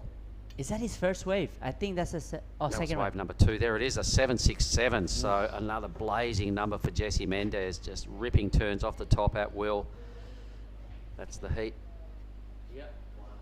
All right, so, and here goes Jarvis Earl again. Don't tell me he's got another great looking wave.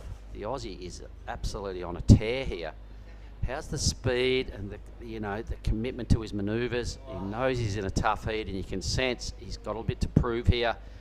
He's got, with that start being an 8.33, imagine the confidence Jarvis Earl has. Look at the way he's surfing, my goodness.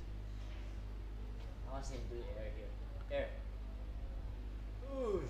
Just more strength, more strong moves coming out of the green rash vest. Another wave all the way down the line. Probably 10 solid manoeuvres right here for Jarvis Earl. Get out of here. I reckon he's got another wave in the excellent range here on him. Yep, that's perfect. I love that surfing. Look at him. Imagine how boiling hot he is right now. Yeah. Hey, the work effort he put on that wave, he's already had a screaming 8.33. He's had a backup. My God, he must be just sweating right now. But an insane wave will now, no doubt, go back into the lead and he'll have another huge number to join, and his 417 is Gonski. He'll have another matching score sitting right alongside that 833.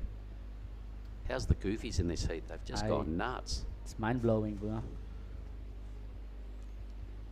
And 8.5 minutes. We're potentially going to see another wave from both these guys, because Mendez must be back near the peak because he's picked up second priority. Rinta Uto's gone a little bit missing in action. He doesn't even have a priority number by his name, so I'm not sure what's happened to Rinta. Oh my God, this replay. Let's count them off. Boom. Boom. There's one. There's two. Another spicy turn back into the pocket. 3. Another big, strong, high-speed hit. 4. In the pocket again. Boom. Speaking of in the pocket, number 5. Another tag there for hit 6. Hit 7.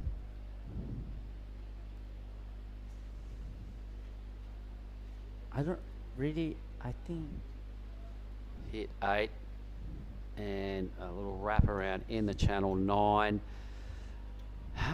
Well, some really strong work.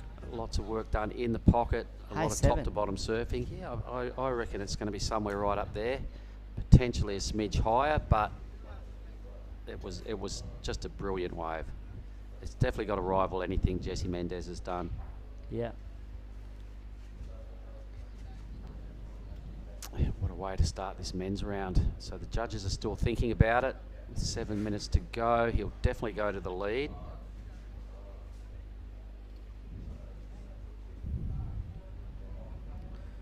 Well, there's going to be a big ask coming from the Japanese guys once this number of Jarvis's drops. At this point, they're chasing a mid-6 for Tanaka, a low 7 for Uto, but that is all Gonski.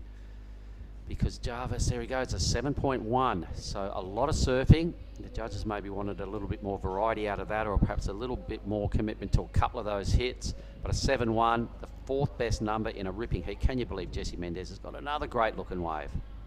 Yeah, I love it. Is how he's take his time. He knows he need a bigger score, so he's gonna look for that wall and just that one. Yeah, he just hope the wall's gonna stand up a bit. Well, there's only a minor low decimal point score separating the two goofies here. The Australian on top at this stage. Jesse realises probably not done enough damage to bother sticking with that wave further down the line, so out he goes. But just what's that, 0.26 separating these guys at the moment. Quarter of a point separating the goofies. Yeah, I don't think that's score. It's enough, not enough. But geez, how would you be sitting up there with the judges, and this all just happened right before your eyes after coming off the back end of, you know, eight of the women's heats, which were well surfed, I must say. But this has just exploded. Some high numbers now needed by our Japanese surfers. They must be sitting there listening to the beach announcer going, "What just happened? I need a damn 9, a 917, a 984. Good luck from here. The Japanese boys are going to have to go mental in the next 5 minutes." Yep. I'm going to write all these numbers down for Jesse and Jarvis, because we haven't seen much better two score heats than these.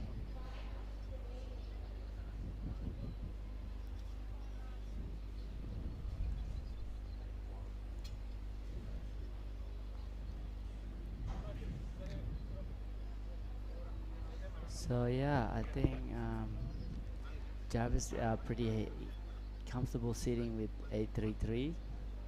And, Well, we're going to have to grab one of these guys, Ryan, or whoever's can be out there next, and get the winner of this, because this is an extremely good performance. It's either going to be Jesse or Jarvis. One of these goofy footers, pretty mental surfing. Imagine being in the next heat or so.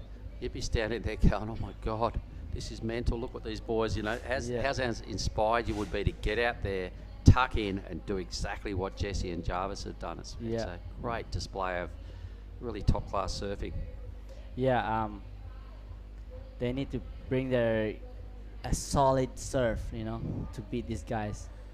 Well, Jarvis and Jesse, and also what Rinta did on his first wave, and Tanaka, we'll just be dragging good performances out of the next crew because they've really lit it up. It's been that sick. Yeah. Wow, look at this lineup. Big crowds out there again, mate. I've noticed a lot of the policey are loving their time down here securing the area. Oh, and one of the police actually came up on the commentator area and said, hey, can you please announce that everybody do not smoke or like throw rubbish everywhere. That's the policeman telling us to announce. So I'm like, really good change, you know, like inspiring all the other policemen to be caring about the environment and everything. So go on Indonesia. All right, there we go. Well, stuff's come a long way. Plastic is a no-go thing down in Bali now. When you walk into most shops, they do not give you a plastic bag. So they're starting to catch on that that's kind of a taboo, the whole plastic thing. The ciggies thing, that's going to take a while to get around in Indonesia and improve that angle because, unfortunately, there's way too much of that goes on. But anyway, they're heading in the right direction. If they're spreading the message, Oni, that's good work. So now Tanaka and Uto have a big mission to stay in this event. Both need to score the wave of the tournament to progress into tomorrow's round of 16. 2 minutes 30 seconds. Still Jarvis 8.33 and 7.1. Not changed any situation yet. And yeah, I'm sure we will see Jarvis in this and he'll be smiling the whole way. Can't wait to have a little chat with that lad and find out what he's all about, where he's from. Yeah. Epic performance. I thought, geez, it's going to take something else to take Jesse Mendez down. Jesse's had a blazing heat, 15-17. Jarvis with the 8.33 being the point of difference. Yeah. He got that straight off the bat, absolutely locked it in, and to be leading Jesse Mendez is a massive feather in Jarvis Earl's cap. This is He's really paddling. good. Oh. Righto, going to have to go mad here. So Tanaka, there, you've got to take the handbrake off. Stuff like that ain't going to help. You've got to hit every available section when you're chasing a 917. He's going to have to basically boost a sky-high air or something to get this 917 because a couple of little bobbles there. Ooh. A nice strong finish. Not the 917 needed. Jesse Mendez says, what? Get out of my way. Wave number 4 or 5 for Jesse. Oh. Boom. You can see the confidence he's bringing right now with his, you know, when you're packing a couple of 7+ rides, mid-range 7s, he's oozing with confidence. Won his first 3 heats. We'll have to settle for a second placing right here. I'd love to see Rinta have another crack at a score because he does go top to bottom. He's got priority, 1 minute to get himself a wave. And it's going to have to go near perfection, chasing a 984.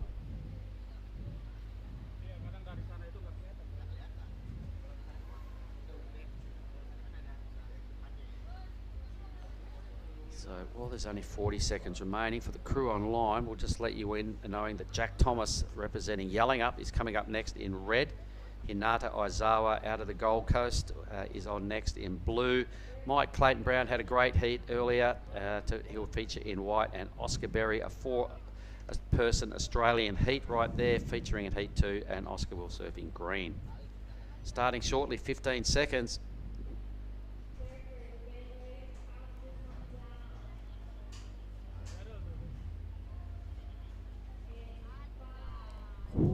Is Made Ariana. 3 seconds, just about done and dusted. It's all academic from there. Congratulations to the Australian. I'm not sure whether that wave, doesn't matter for blue. Rinta is out of the draw. Same with his countryman Tanaka, and congratulations to Jarvis Earl, the Australian, and Jesse Mendez. We're going to throw to a quick break. We'll be back in a moment.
Righto, back to Krui Ujong Bachor in Tanjung Setia down here.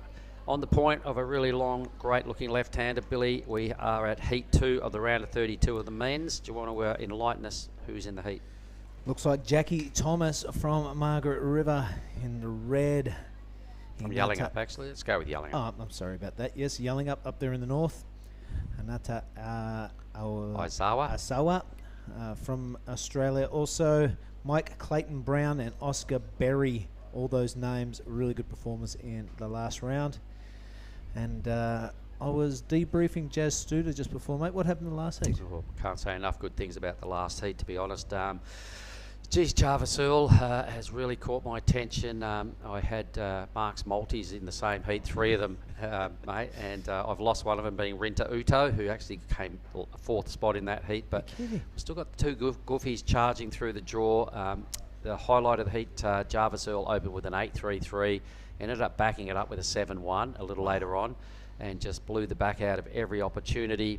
Jesse Mendez just kept on his giant killing stride. Here's some of the better scores. I've written them down because they were so good. Jesse got a 7.67 and a 7.5. Jarvis Earl did a little better, 1/4 of a point separating those two at the end of the day, and Jesse must be scratching his head going, who is this How did I just get beaten then? Yeah. Outstanding heat.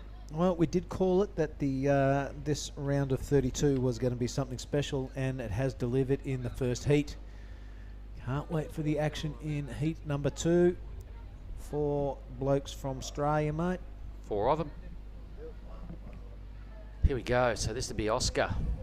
What's Aussie got? Boom. He's got to be feeling pretty inspired after watching that last heat, mate.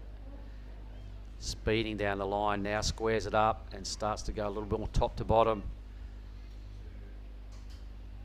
All right, out he goes, blue now. He goes Hinata. Yeah, Hinata looking good on his forehand. That is a cracking way to start your heat. Really attacking the lip and wrapping around in the pocket there. Love that first turn. A little bit of check and downtime now, waiting for this wave to produce something else. It does. There's a lip to hit, and I'm going to do it stylish like Tom Curran. That was a really good hit from our surfer in blue. Wow. This one's going to be exciting too, Mark. It's not a bad start from green and blue, I would say. Now, the judges have got some clear comparisons against the last heat. So, unfortunately for green and blue, I think the scores are going to be mid-range-ish at best, because that last heat, mate, that last heat was outrageously better start than what both green and blue have just done. So sorry Oscar and sorry Hinata, but that's the reality. So let's see where these scores sit.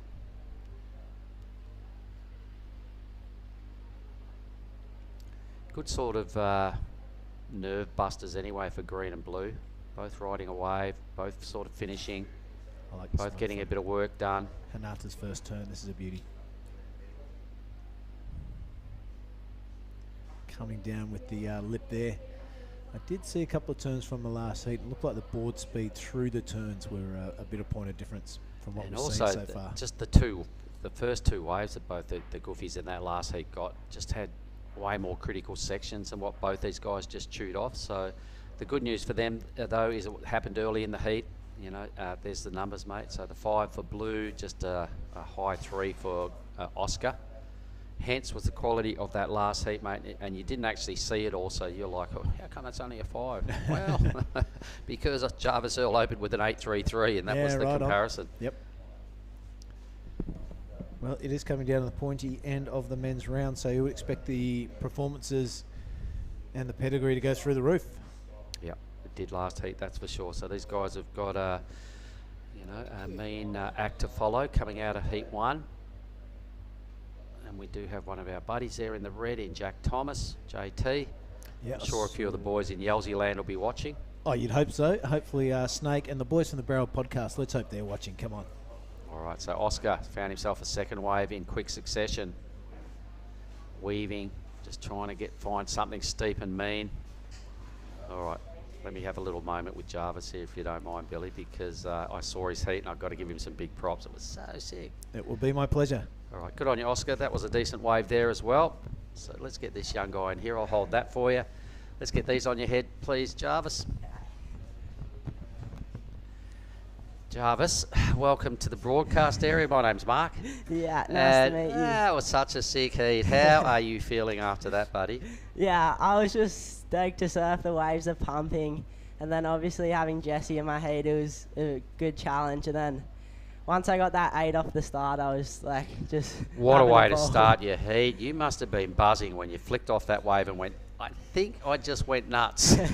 Yeah, the waves are so fun, so I just tagged it, and it was a good wave, so I was stoked. You rode that first wave. You would have been sitting in the channel and watched the other 3 guys all surf down the reef, and you just gone, oh my God, how's my heat? They all blew up, basically. Yeah, everyone got a wave in the first couple of minutes, and everyone was tagging it, so yeah, it was definitely a good heat. How good is it competing on a wave like this? Yeah, it's the best waves I've competed in, so... yeah, I was just stoked to be out there. And then you promptly backed it up with a 7.1, so you were definitely on a high, on a roll. What did you do to get in such a performance state for that heat? I think once I just got that one off the start, it gave me confidence, and yeah, it makes it a lot easier going into the back half of the heat. I saw you down there with the green rashy on. I went, this young fella's kind of pretty amped, because it was about a heat earlier. There was still a heat of the women's to go. You're standing there in your green rashy, and I went, who is this grommet? Yeah, I accidentally checked in the heat before because I was so keen to get out there, but yeah, I was just sat and watched for another one. So, where are you from? How old are you? And tell us a little bit about yourself, Oscar. I'm Jarvis. My name's Jarvis. I'm from Cronulla in Australia, and yeah, this is my first time in Krui, so yeah, it's been epic. You must know Johnny Uluwatu. Yeah, I did. Ah, my goodness, how good's this? Last time I did this job, Johnny sat right there. Yeah, we did this together. I remember watching it. Gig Sally is also, but Johnny, it was his birthday a couple of days ago. I love the boys from the Nulla, so you're from a good zone. No wonder why he's such a shredder. Must have been watching Johnny. Yeah, for sure. Good work. How many of these sort of events have you done? I've just been starting to a couple all last year, just getting some experience surfing with the older boys, and then thought I may as well come over and do these ones, seeing the waves are cooking. And I'm just stoked to be making a few heats. And is Red Bull one of your sponsors? Yeah, Red Bull and Hurley are my 2 main sponsors. Red Bull don't mess around. They only jump on top athletes, my man. So what sort of background have you had as a junior surfer in Australia? I've just been come up through all the junior events, like obviously all the Skull Candy and those comps, and then I've just been doing the Pro Juniors and QSs the last few years. Coming to NEAS? Yeah, I'm coming to NEAS. Unreal, because I believe the forecast is looking really good for that one as well. So epic. Yep, it is epic. I can't wait to see how you go up there on your backhand. Yeah. What else? So your sponsors, Hurley. Did I see you rocking around with your dad? Was that your? Yeah. Was that your old man? Yeah, Dad's over here. He came over for this first event, and yeah, just to get me set up. So that's been good hanging with him. And then I'm going off to NEAS with Reef Hazelwood. Oh, Reef's a good fella. Yeah, I like Reef, and really he's another polished, experienced goofy footer. So watch what he does. He's a great, smart competitor. Yeah, I can't wait to watch his heat later as well. This is my young fella out of Yelling Up, Jack Thomas. Oh, sick. He's another stylish, goofy footer, a bit like yourself. Unfortunately, things didn't go quite the way there for JT. And what's on the horizon, mate? You're aiming high in a career? Yeah, so I'm basically just doing these 2 QEs to get set up for next year, and then hopefully if all goes plans I can get on the Challenger Series. Well, someone like you's got to take a lot of kind of drive and inspiration from some of the young rookies that have joined the CT Tour this year, because you can see that rookies can beat established guys, a la someone like, say, Jack Robinson, who's not far off being a rookie, Callum Robson, and then a young guy like Griffin, and these sort of guys that are winning at the highest level, and that it can be done, and there is a future for people like yourself. And have you got a coach? Do you train with anybody? My coach back at home is Luke Egan. Oh, stop it, Big Louie. He was in. We were just in G-Land. Louie was there with us as defending champ. Yeah. And he had a 25-year stint as defending champ of the G-Land Pro. So not many people ever get that tag. Yeah. So unreal. Okay. I noticed you yesterday get a crazy barrel as well. Yeah. I got a good one at the start of the heat. I pulled in and then did a big lip line, and then after that I actually snapped my leg rope, and luckily Reef was in the channel as caddy, So I just did a quick swap over and got Okay, back so to it. I didn't know much about you before yesterday, and after your heat, I promptly put you into Mark's multis. You, Jesse Mendez, and Rinta Uto. So Rinta's out. You and Jesse are flying through the draw. I'm going to shake your hand and say, Jarvis, thanks very much for a chat. Yeah, all no the best. worries. A young fella with a bright future. Good work. Yeah, thanks heaps, guys. Cheers, Jarvis.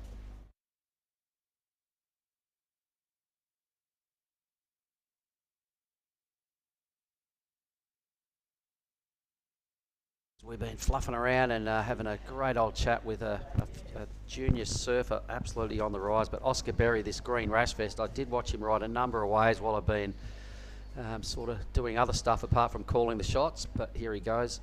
He's got a 5.33 trying to burn off this 3.83. What a well-spoken young man. Yeah, he's a little beauty. Been seen him kick around the contest site for the last few days, but not really knowing who he was until he came out of that tube yesterday. And I knew who he was. Yeah, and you're packing sponsors like Hurley and Red Bull, Yep, who don't mess around. He's no longer Earl Jarvis. I think it's Jarvis Earl. We should get our act together. He could go either way. Jarvis Earl, 2 first names. Anyway, other boys, but here is Jack Thomas. So the yelling up Arians will be watching. Boom, JT is a strong surfer. When he gets going and he surfs with confidence, it's really, really good to watch. Yeah, you nailed it on the head there, Mark. When he has got his tail up, he's pretty unstoppable. Right up there with the best of them. Yeah, so that time didn't quite go to plan. He needed a 4.34 to bother Hinata out of second, but I think we're quite a few scores behind on our tablet down here, so we'll hold off on the placings just for now. But here is Hinata. Look at these waves rolling through, Billy. It's absolute champagne hour out there. Yeah, you bet. The tide is just in the right spot. As we look at that is JT right there. Love this layback thing. That left hand in the face of the wave and finding the pocket on that one straight afterwards. I reckon the judges will kind of lap that up, but when you compare it to the 5 of Hinata, that's where it's going to land, I reckon, just below that. All right. Well, that's all he needed was a high 4 before these other waves roll in. So I'm still yet to confirm the leaderboard. As we can see on our tablet, there's still a few scores to come, I believe, Billy. Maybe we can refresh this. No, all right, we're just waiting for scores to come. We'll be patient. Still 3 numbers to come on our tablet down here. Oscar, Hinata and Jack. So the judges, stuff went from into quite a meltdown straight away once the men's round started, and a lot of waves getting caught, a lot of big scores to punch in, so they've had a lot to think about and just catching up on our scoreboard with some numbers. And there we go, Jackie Thomas with looks like a 5.47. They liked it. Hinata into second spot. I think we've still got a score to come on our tablet from Hinata. Maybe.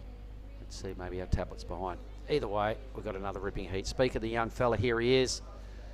Needs to get out onto the clean blue face. Doesn't like what he sees down the line. Wisely kicks out. 10.5 to go.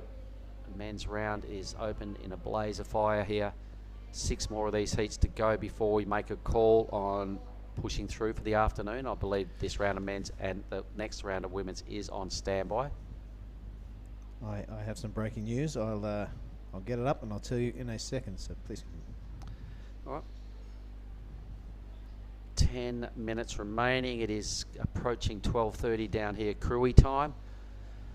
What does that say, Billy? Okay, so updated call from Will Hayden Smith. Following the men's round of 32, heats will be going straight into the men's round of 16. Oh, how good. On till dark time, brother. How good. What a way to finish the day. All these guys get another crack at it. Still quite a few spots available. 14 spots, in fact, available in that round of 16. Jesse and Jarvis already earning the top dogs going through to that round. A lot of surfing to go to get to that point. But for the crew online, you can hear that there's a lot to look forward to from some lazy afternoon viewing all around the world. Join in with us and stick around here at the Krui Pro, the men's QS 5000. We're going to go all the way down, and at the end of the day, only 8 guys will be remaining at this stage, is the word. Wow. So sort of culling day here at the point. Moving day almost. White. All right. Mike Clayton Brown, he is in fourth. He needs a mid-range score, and that looks like a good way to start off his comeback. Bit of a lip line floater maneuver straight down the line into some more frothy looking stuff. Finds the lip on that one. Mike Clayton Brown working it right into the inside. Had a pretty good heat yesterday, and I'm sure that'll improve his position, but I'm not sure he'll grab that second position off Jackie Thomas. It'll probably turn into his best score, so that requirement will come down, but I agree. I don't think it's enough to move into second. Not a bad start, a little bit sort of lateral, but still a pretty good hit by normal everyday standards. Lots of opportunity out here to score. The wave counts have gone through the roof, Billy, and you know, the work the judges must be under the pump, trying to fit everything into the scale, because it just, you know, unfortunately for everyone else in these upcoming heats, the way heat one started, the judges have got to now keep it all real as to what went on right there, which is why we're seeing fives and stuff for brilliant surfing, because heat one with Jarvis and Jesse was outrageous. Yeah, it was a hell of a way to set the scale, wasn't it? Yep. So you're going to have to do some mean stuff in these next heats to get up into the 7s and 8s.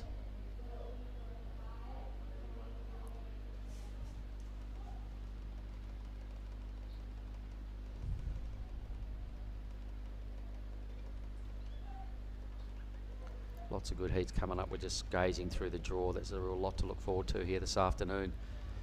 We will stick with this live action because our fella in red, Jack Thomas, is holding on to second position. Mike Clayton Brown's number is in, and it doesn't move him out of fourth. Here goes Hinata, who's dropped into third. Yeah, a bit of a lateral manoeuvre there, and now he's way out onto the shoulder. I'm not sure he'll be happy with that. He'll be hoping there is a little bonus section on the inside here. Most of the wave gone away, but that's a really handy turn. So maybe the last turn is the score on that one. Needed to improve on that 3 to make it worth doing, and more importantly, needs to improve on the 5 to bring that requirement down. Needed a 4.05, so I'm not sure that number goes there. Yeah, just have a look at this one. It's a good attack on the lip, but not much really exciting stuff there. Not really critical. And then a little 3-stage cutback. Yep. Boom. So I'm not sure there's going to be a move on the leaderboard here for Hinata. I love the little fella out of the Nuckhale 9, our bikie gang we formed up there in Simalu a few years ago. We were terrorising towns, mate, riding through in formation, 9 of us on 5 scooters, riding at a hefty 40 kilometres an hour. It was pretty funny. And Johnny made us get in formation. Me and him were in the front bike, Nat Bag and someone else there, someone else right behind him. And we'd wait till we're all in formation before we would scoot on through at 40 Ks. It was such a laugh. He's a ringleader and a bad influence, Johnny Uluwatu. We really miss him. And don't ever change. No. Well, Jack Thomas has dropped out. Hinata did the work, so the judges are once again making us look foolish, making me look foolish, and have boosted Hinata into second position. JT now needs to answer back with a 4.36. Mike Clayton Brown, he needs almost 6 points to get out of trouble. Oscar Berry trying to burn off a 5.1. So at least JT has priority. 5 minutes to think about his wave choice, and then has to get his manoeuvre selection pretty spot on to boost his second best score. Yep, things getting tense in the last 5 minutes. Seems to be the order of the day.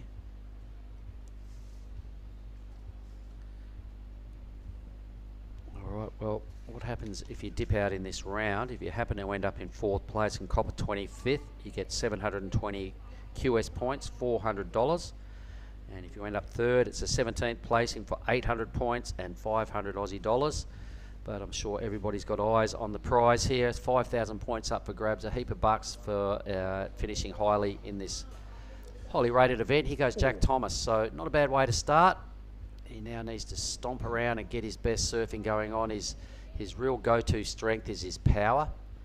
So he needs to get up there and do some of this turning right near the top of the lip and get the chook feathers flying around, mate, to impress, because he needs a 4.36. The wave dies out. See how he goes, but this is Oscar Berry, our heat leader. Beautiful vertical surfing there, but the wave gets the better of him that time. Oscar goes down. He won't be too worried. He's kind of pretty comfortable there in first position. However, the rest of the field just needing under a good wave to get in that second position, and Hinata only needing a good score to take that first position away. There's Jackie Thomas's first turn, right in the lip. I know the judges will like that. It's pretty vertical. It came down vertical also. 12-6. The rest of the wave, kind of a few cutback sort of series. And there was no other major moments apart from sort of the start, so I'm not going to say much more than that, and let's just see where the judges throw it. Did they give him the benefit of a qualifying position? We will know shortly. He may still have time to get it back out there and you know, challenge for another wave. No one has priority, as we can see. But only 3 minutes on the clock. This is going to be an issue. These next scores are going to be quite, have a huge bearing on this heat. Jack does move up. What's he get? A 4.57, I think that turned into. Or was it the 5.47? Let's have a little look right here. No, it'll be this line. Well, it hasn't come through on our tablet. It would be the 4.57 that he got for that. And he needed a 4.36, I think. So just by the skin of his Jack Thomas, moved up into second place. There's not much between these guys at the moment, so not even 0.2 of a point between Hinata and Jack. 2 minutes on the clock. Mike Clayton Brown gets priority. That's pretty important, but he needs the wave of the heat, a 6.07, to move into the qualifying second spot. That is the surfer in white. Hinata's got to go just over 5 points, needs his best ride in the next 2.5 minutes. Oscar Berry gains the all-important second priority. So now Mike is still in striking range. He's going to have to really pull something out here, though. His previous two rides both in the 3-point range. Interesting 2 minutes coming up. I know Benny Spence is out there caddying for Jack. Good. West Aussie boys sticking tight. Yep. Yelling up boys at home will be watching and hoping the ocean goes flat. Jack Thomas still not back near the peak, or he would have picked up third priority. So the best they can hope, there he goes, just picking up third priority now is JT. White's asking for a time update, 90 seconds there, Mike. Nervous times when you're a supporter and you're in this situation. 0.2 separating Jack Thomas from Hinata. Well, Mike will need the wave of the heat to snatch that second position. But there are some swells coming in, and he's a hell of a surfer.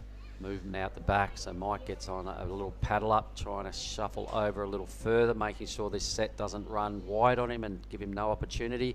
He's paddling real hard now. He's seen something he likes, folks. We're down to exactly 1 minute. So let's watch Mikey Clayton Brown here chasing a 6.07. He'll be stroking for this wave. Where is he? Camera's following. Oh, well, he caught the wave and it didn't pan out at all. Pretty sure that was white. He goes red, so this is Jack Thomas with 40 seconds to go. JT's on a bit of a dud as well.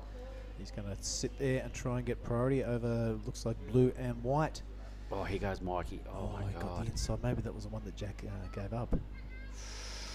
30 seconds to go. This is Mike Clayton Brown. He needs over a 6 into the good range, the good point range. He gets a smack on the lip. He completes that ride. So Mike Clayton Brown putting his best foot forward with 16 seconds to go. Can he garnish that 6.07 and steal that progressing position off Jack Thomas? Well, it was some pretty eye-catching moves. That was a real strong finish, a pretty strong start. Well, let's just see where that goes in comparison to what else we've seen in the opening 2 heats of the men's. We'll get back to that result in a moment. We'll have a quick break and we'll be right back.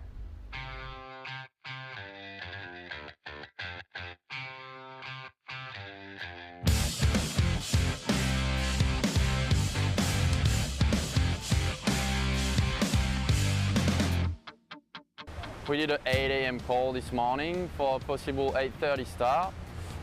We thought we had wild conditions this morning waking up, but seems like the swell decreased enough to have good contestable conditions, and so we're gonna send it at 8:30, finish that round of 96 of the men, get into the round of 64. I know the way from today is kind of similar like Uluwatu outside corner. So, but this way is a bit more harder because you don't know where to sit and big sets can come from nowhere. So it's a bit hard. But equipment and how to serve this wave is I'm ready to serve. Just it's all about who find the best wave. That's it.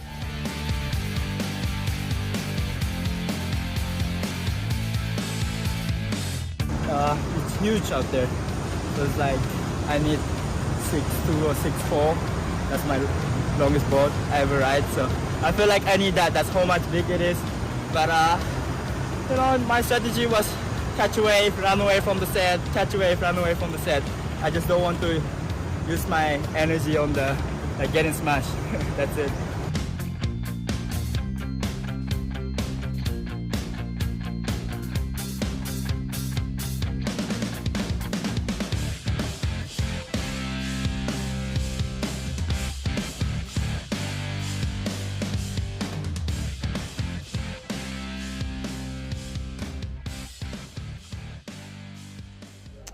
Back to the scene of the Krui Pro men's 5,000, chipping away. We're now into heat 3.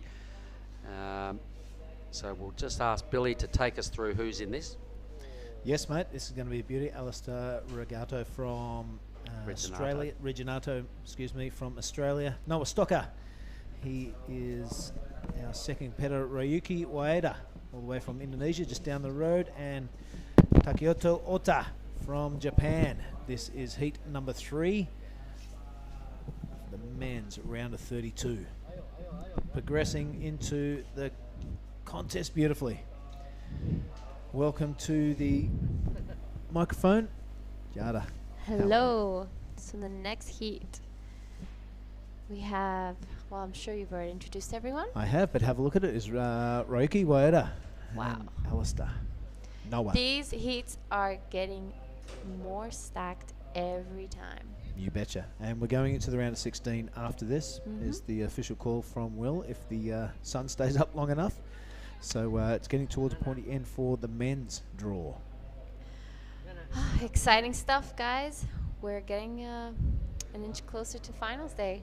Bring it on. Can't wait. The forecast is looking amazing. So excited to see. Yeah, Alistair Reginato and Noah Stocker are going to have their work cut out for him. Ryuki Waeda, a young man, but he's got the bit between his teeth, just like his older brother. Very determined, very focused.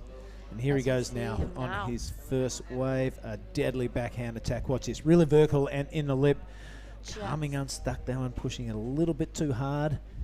And Ryuki going down. So did you see the opening heat of the men's? I wasn't. I was debriefing Jazzy Studer, but I saw a couple of turns that looked absolutely off the hook. What a heat. It was one after the other, non-stop. It was a great heat to watch. The judges had to, replay a few times, make sure they got the scores right, and they did. So it was a great, entertaining heat to watch. Right on, it looks like Tauta has a 7.50. We must have missed that wave on the broadcast, but I can't wait to see the replay. Takuto Ota. Here we go. Big searching bottom turn, really vertical and snazzy looking top turn there. All right, kind of setting up for something big down the way. Can't wait to see it. That's a cracking turn. Wow. A big spray coming off the back of the wave and follows up with a second one. Really critical, really vertical, and a third, if you don't mind. Our surfer from Japan starting his heat off beautifully. That was a really well-surfed wave. In the rhythm, all the time, in the pocket as well. This was a replay. Surfer in blue, Noah Stocker, our Australian surfer. Yeah, it looks like his first foray into this heat. Just a small in and out. First time in Krui as well. Really? Yeah, first time in Krui. Said he wanted to come last time, but just had, I think China was on at the same time. Right. So just missed out. Said he is very happy to be here, and that Loving the warm water and the great waves. It's hard not to love it. Mm-hmm. Rice every day, omelette every morning, cold ones every night. Turns into the routine. With that 7.50 out to an early lead. That's the way to start a heat. Wow. 750. Great way to start the heat. All surfers with a score on the board. Noah Stocker 3.50. Alistair with that 2.50, and Ryuki just with that first attempt. He'll be not happy with that at all. But that is the caliber of turns and stuff that I've seen this young man do around Bali and Lombok. He's very capable. He's just got to get it together in a heat, and he'll raise some eyebrows, that's for sure. Ryuki and Desert Point seem to be a match made in heaven. Remember seeing him out there a few times, and he knows that way really well, and definitely going to be one of the best surfers out there. Yeah, 100%. On his backhand. Rare to see in deserts. Usually it's the goofies that take over, but Ryuki really shines out there. Yeah. You surf deserts much, Jana? I did during the pandemic year, actually. Me I too. got some really good waves, and by myself. Yeah, 2020 was a hell of a year in Indonesia. It was definitely one of the best years of my life. Yeah. You I pretty much gave up surfing after that. So that's it. I've done it. After that, I have not been back to deserts because all I hear is how crowded it is every time. So actually, I don't know how to surf deserts with a crowd. I've only been there when it's empty. We just give up now. A good way to retire from desert play. So yeah, I heard just now there was a swell there. Yeah, a lot of people. Well, they've been hungry for 2 years. Mhm. You know what I mean? Yeah. Haven't been able to get to Indo, or a little bit over 2 years. So pulling out all the stops to get that dreamy tube at Banco. But that's over there, and this is here. So let's pay attention to this heat in the water.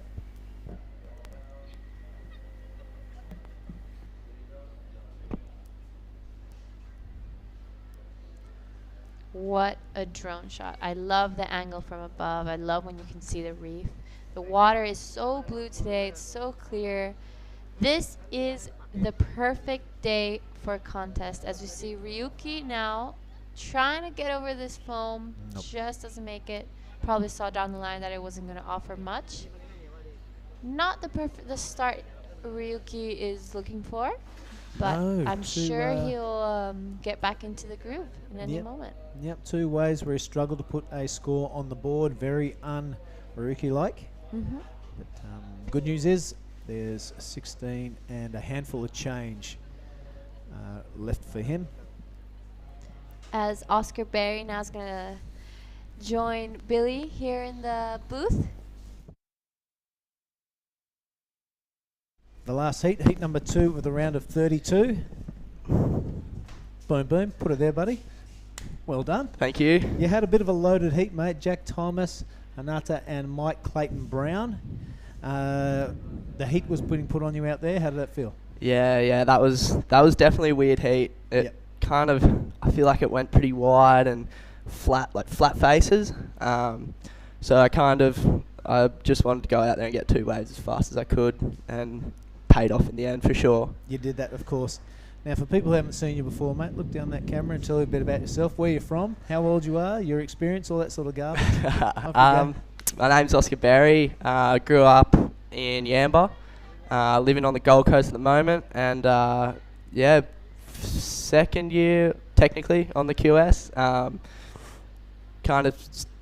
Did my first few comps at the start of the year, and slowly kind of started to make more heats and get some results, and hoping to qualify for the challenges next year. Yeah, right on. So that is your aspirations. You're not happy just kicking around the QS for 10 years. You've got aspirations to get higher and higher, and maybe one day be on the CT. Is that right? Yeah, 100%. Yeah. So shocked myself at the start of the year by getting close to qualifying for the challenges, and this year my goal is to get there and be able to set up for a good year on the challenges next year. Mate, with surfing like that in that last heat, I don't doubt that you will. Now, it looks like you had to kind of bottom turn around the whitewater to find that pocket there. Is that kind of a fair assessment of those waves? Yeah, 100%. Or find those inside runners that hit that inside bit of the ledge and try and get it into the lip. It's quite hard because it's really down the line. So it's pretty hard to square up and get super vert. I'm sure Alistair in the next heat is going to be doing that. Him and Noz, I'm staying with those two boys and Cooper. And yeah, I came over here with Hanada. It was a bummer that we didn't both get through that heat, but yeah, mates are your mates until you're in a heat. it's what you got to do. So yeah, no, I'm stoked to progress. Yeah, 100%. So you're traveling with those two guys? Yep. All the boys, yeah, Sunny Coast boys and Hanada and Lobby's been hanging around for this one. So. And how's the feeling before the heat? Is it just no talky or just good luck, mate, or that sort of thing? Yeah, just a good luck and yeah, kind of just switch on and just get it done. All bets are off for the next 25 minutes. Yeah, 100%. You're toast, buddy. Yep, yeah, exactly. It's the same when we're playing cards. And what have you been doing to pass your time for the last, say, 3 days? So we've been kicking around when that storm hit, and your bedroom was leaking and all that sort of stuff. Yeah, I kind of, because we did a lot of surfing in the lead up to the first few days of competition. We went up and surfed all the reefs and did all that stuff and got smoked for 3 days, and then I kind of was pretty happy that it was stormy and didn't have to surf for that day, so I just kind of relaxed at home, played a bit of Pokemon. Oh, beautiful. I'm loving it. All right, mate. Well, we'll let you go on. That is the winner of Heat 2, Oscar Berry. Lovely. Great job, mate. Thanks, My name's Billy. Great to see you. Legend. Thank you. All right. Welcome back to the microphone, Gianna Legati.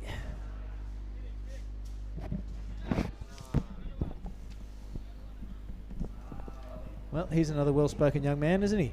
Yep. Really nice guy. Got to interview him a few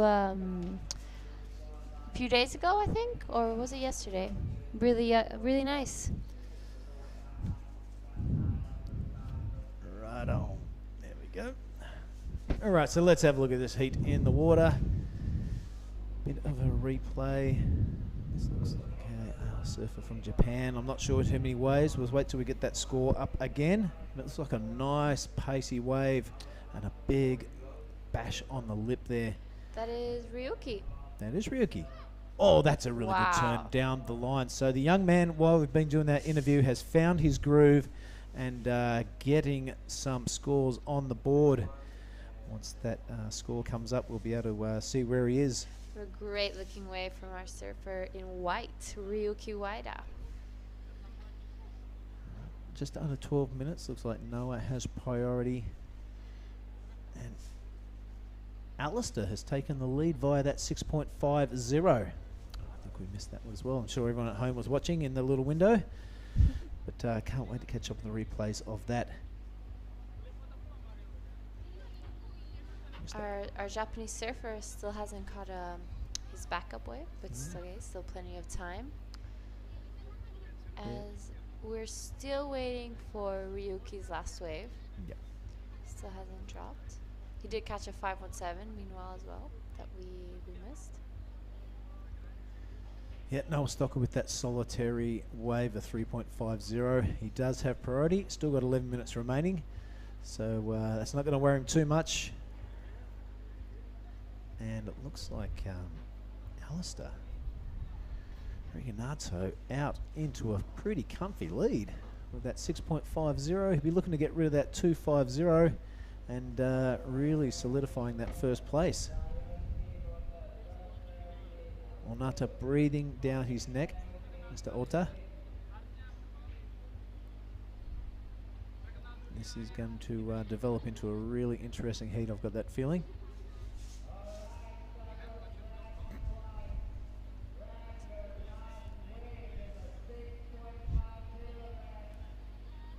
Gonna be so it went a little quiet, but halfway through pretty much, and still waiting for Ryuki's last score. Well, I think it is that 5.17. So climbing the leaderboard, only requiring a 2.34 to get to that progressive position. However, our Japanese surfer just with a solitary 7.50. It's not going to take much for him to challenge for the lead. Yep. He's just waiting for the right wave to do it. Yep. Plenty of time, and it's not as big today, so the paddle back out is not as gnarly. So it'll be one of those heats where it's interesting last 5 minutes, see what happens. Takuto. Takuto Thank you very Ota. much. You're a great coach. Sitting with second priority, so I reckon he'll be feeling pretty confident with just over 9 minutes remaining. He kind of just needs he'd be looking for a 5 or something to back up. He'd actually be looking for a score over 7.50, but a solid backup will Help put him in a solid. good position, yeah. Will be solid first place if he looks for something a little higher. So we see Ryuki again on his backside. Thing I like about this, it looks like a plan B. He's kind of catching those little inside runners and going to town on them. So the plan A didn't work, and it looks like plan B is really paying dividends there. What a great wave. Yeah, absolute ripper. Such a great wave. Looks like Noah on his second, but going down. What a wave from Ryuki wideout. That's definitely going to improve in his 517.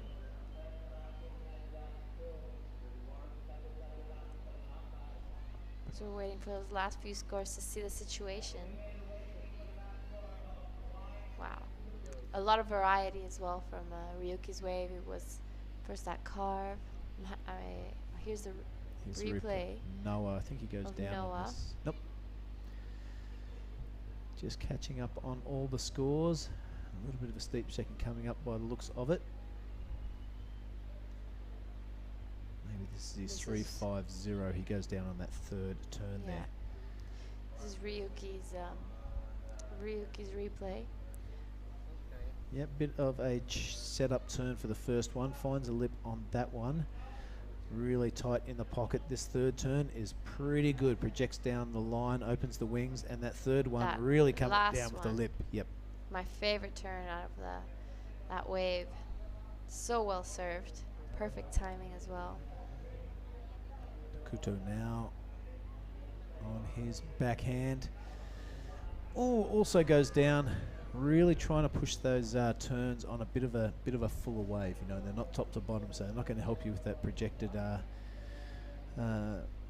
result at the end.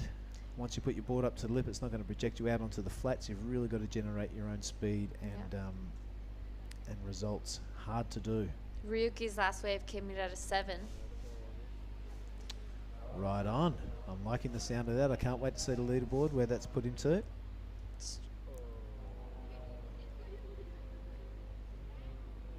This way from a surfer in green, pretty handy. He already has that 7.50, so things could get a little topsy-turvy. He needs a little mix-up. Yeah. Docker needing a hefty one to take that second position. Yeah. Good news for Alistair, he has priority, and he still has 5 minutes remaining. So things going to get tense again. Bring it on. That's what we love about competition surfing. Things get compressed right at the end of the heat. His last 5 minutes are critical always. Yeah, especially when there's waves coming, you know. Yep. We had very little heats where we've been watching people sitting around. It's Yeah. the constant waves make it really good. And it's important to remember it's not over till it's over. That's right. Now, do you know how old Ryuki is? If I'm not wrong, I think he could either be 18 or 19. Oh, right on. We Maybe see even 17. Either 17, 18, or 19. one of those three. One of those three. Yeah. Well, you see him standing next to his brother, and they could be twins. Yeah, for sure. Everyone confuses them. Yep, for sure. Especially from afar. Yep. Even from close. Yep, I saw them walk in together today, and they got the same broad shoulders, that same steely look in their eye, like I'm going to take everything you've got. And I love it. That's the way you are going to be successful in the pro surfing ranks. Very. And the Waiata brothers have got that look in the eye. So much talent, those two brothers. and really hard work. Hard work is the key. I think you've just nailed it on the head there. A lot of talent around the world. If you're not willing to put in that hard work, it's kind of not going to pay off for you. Yeah, for sure. Not everyone wants to do it, you know. Not everyone wants to pack their bag every 3 weeks and travel around the world, but some people love it, and it kind of shows. I love traveling around the world and I love competing, and it really shows in their results and their attitude towards pro surfing. And I reckon those two Waiata boys will love every part of it. I'm sure as well. As we're going down to our last 3 minutes of this heat. Went a little quiet, but I'm sure I think I see something coming in. It's going to be a really good heat finisher. Yep, with just under 3 minutes, all eyes are on Red. Blue with a whole lot of work to do, but Red has priority and he needs just under a good score to take that second position off Ryuki. Ryuki looking to replace that 5.17. He has third priority, but there are a few lines in this set, so we could have a shake-up of the leaderboard within the last 2.5 minutes. Let's see what this set produces. You see Red. This is Alistair on his backhand. He needs a good score. That's a good way to start things off. Really finds the pocket. And this wave looking good. Could run down the line. Let's hope it doesn't close out on him. Nope, looking good. Really finds a hefty turn there on turn number 3. Now he's got to show a little bit of patience and wait for this thing to stand up on the inside reef. It's looking like it will. He's got a bit of garnish on top of the meal there. This standing up now. You see the spray out of the back of the wave. I reckon Alistair will be pretty confident with this last surge in the last 2 minutes. He's going to finish it off. The judges love it when you do. It's a bit of a bumpy ride down, but he does. So no claim, nothing like that. Just a nervous look over his shoulder. He knows he's got 1:40, and Ryuki will be licking his lips with that priority next to his name. Only 1 minute 30 seconds left.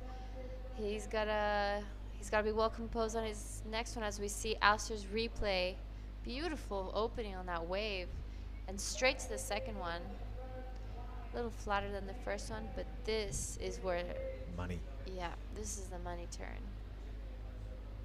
As this wave actually stands back up on the inside and offers him a little more than maybe he expected. Yeah. Well, you know, you just got to stay patient. If you don't have to paddle out the back, you may as well roll the dice. And it really paid off on this occasion. Yep. Even ending with a bit of a closeout Rio, which we haven't seen forever in this contest down the end of the reef. Really bit of a buck and bronco ride there through the whitewater.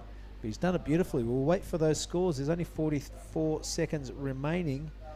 But we'll wait for that score from Alistair. And it could be very telling if our surfer in white, Ryuki, does not get another wave in the next 30 seconds. Woo, it's going to come down to it. Yep, it's going to be a really close call. Only 25 seconds left. I don't see much coming in the horizon. Of course, the last heat, Mike Clayton Brown getting through on his last wave, knocking Jack Thomas out of the competition. This may happen again. 7 seconds only. We can't see Ryuki paddling into anything. We hear the siren going in the background live here. So that is the end of heat number 3. Someone is up and riding. It is white. We don't know if it was before or after the hooter, so we'll stick with this before we cut to the ad. He does complete it. There's no click of the fingers or anything, so maybe it was after the siren. Who knows? We'll cut to an ad break now, and we'll be back with heat 4.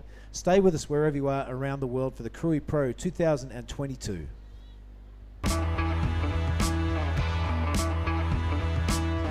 What's up, everyone? We got Ketut Agus and I'm Oni Anwar. So we are sitting here talking about how good this wave is, similar to like Uluwatu, yeah? It's kind of similar like outside corner, but here it's more nolly. I mean like heavy waves. This morning I went surf out there and I broke my legs. I need to swim like inside. So far I was like, okay. I didn't catch any waves. I just like, okay, not my day. Maybe just like later I surf in my head.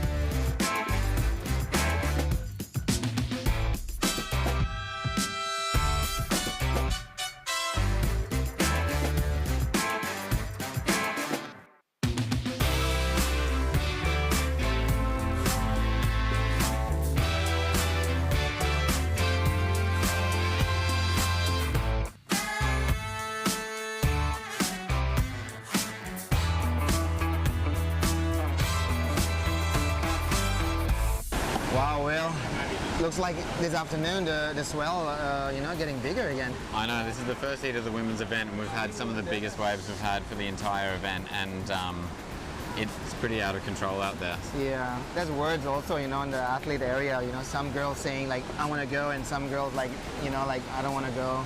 It's pretty crazy, huh? Yeah, and I spoke to Mahina Maeda, who's like the athlete rep, and she said on behalf of all the girls that it's probably the best idea to pull it, so we're going to call it off after heat 1. Yeah, I think so. Even though it's, like perfect 8-footers out there, but still, we need a safety number 1. Yeah, safety's number 1. Thanks, Tippy. Well done, Will. Let's do it all again tomorrow. I know.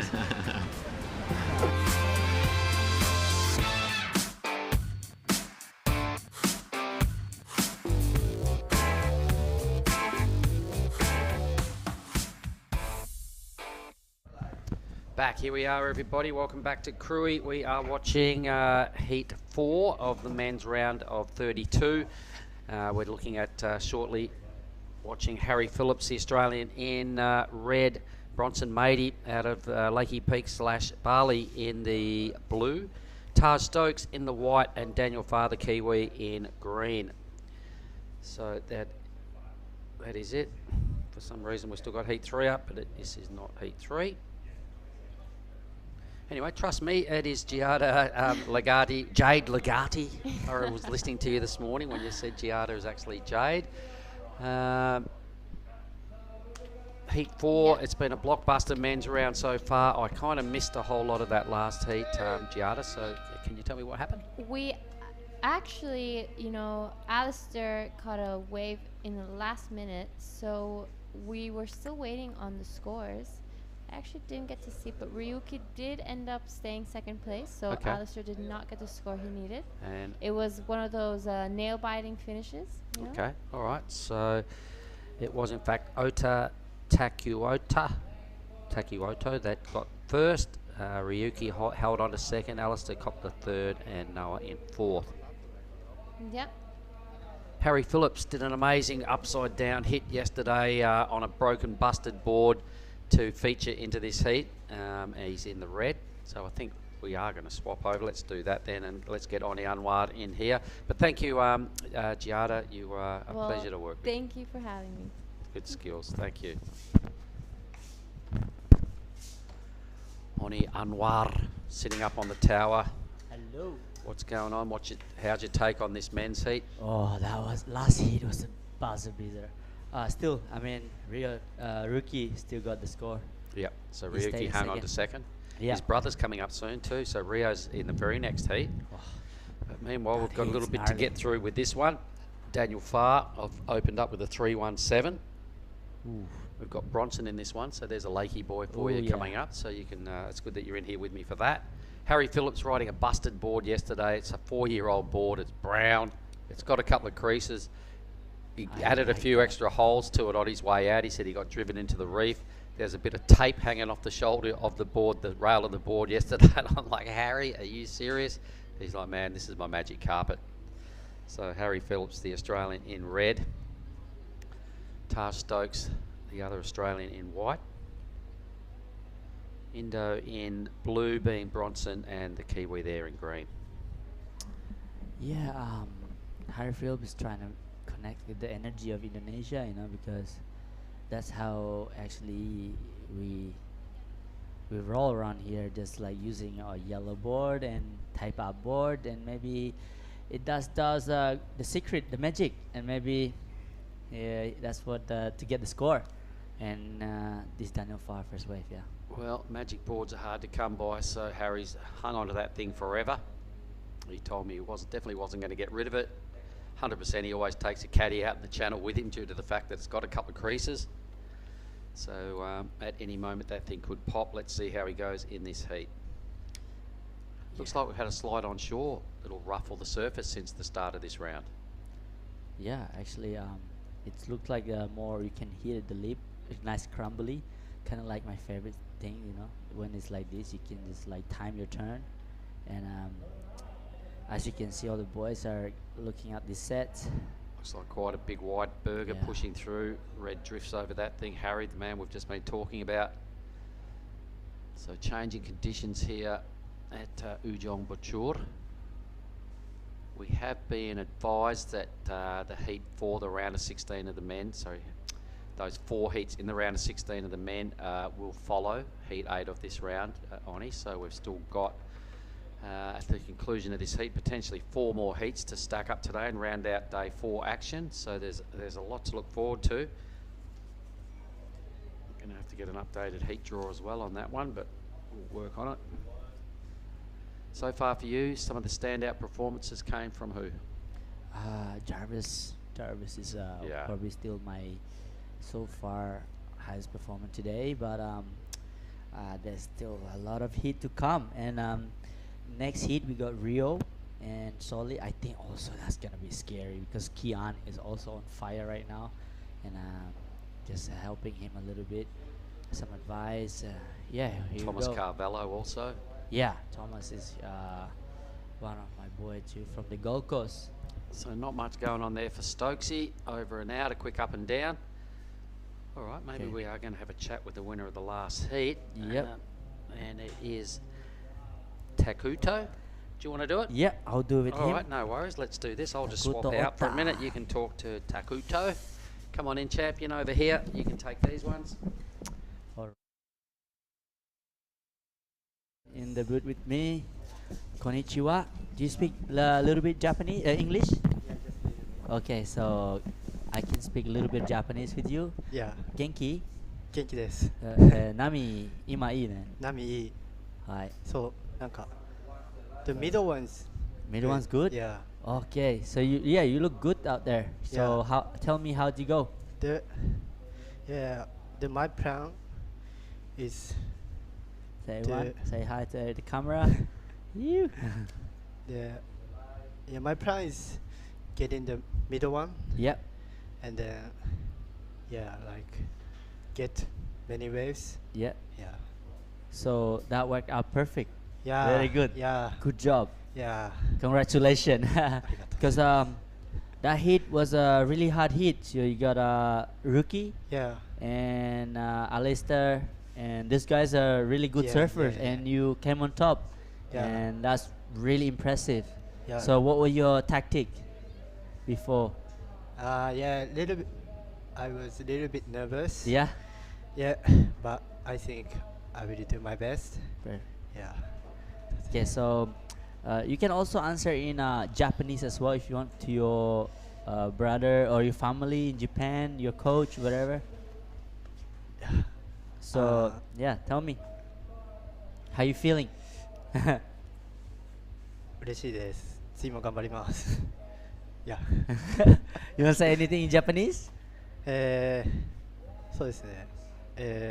サーフィンも調子よくて、ボードもすごい調子いいんで、次もいいライディングできたらいいなって思います。次も頑張ります。Okay, that's the winner of last hit. Thank you very much for coming in. And you probably gonna surf again today? Today again? Yeah, so let's stand by. I'm not 100% sure. Yeah. But good luck in your next hit. Okay. Okay. Cool. Okay, thank you. 頑張って。ありがとうございます。また後で。はい、ありがとうございます。ありがとうございます。Okay. またね。はい。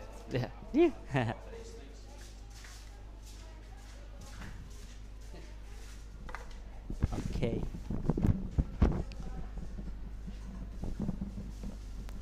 All right, well, a slow heat going on here, folks. 7.5 minutes off the clock, and the only real thing that's happened, and it's not much of that, Daniel Farr with the 3.67.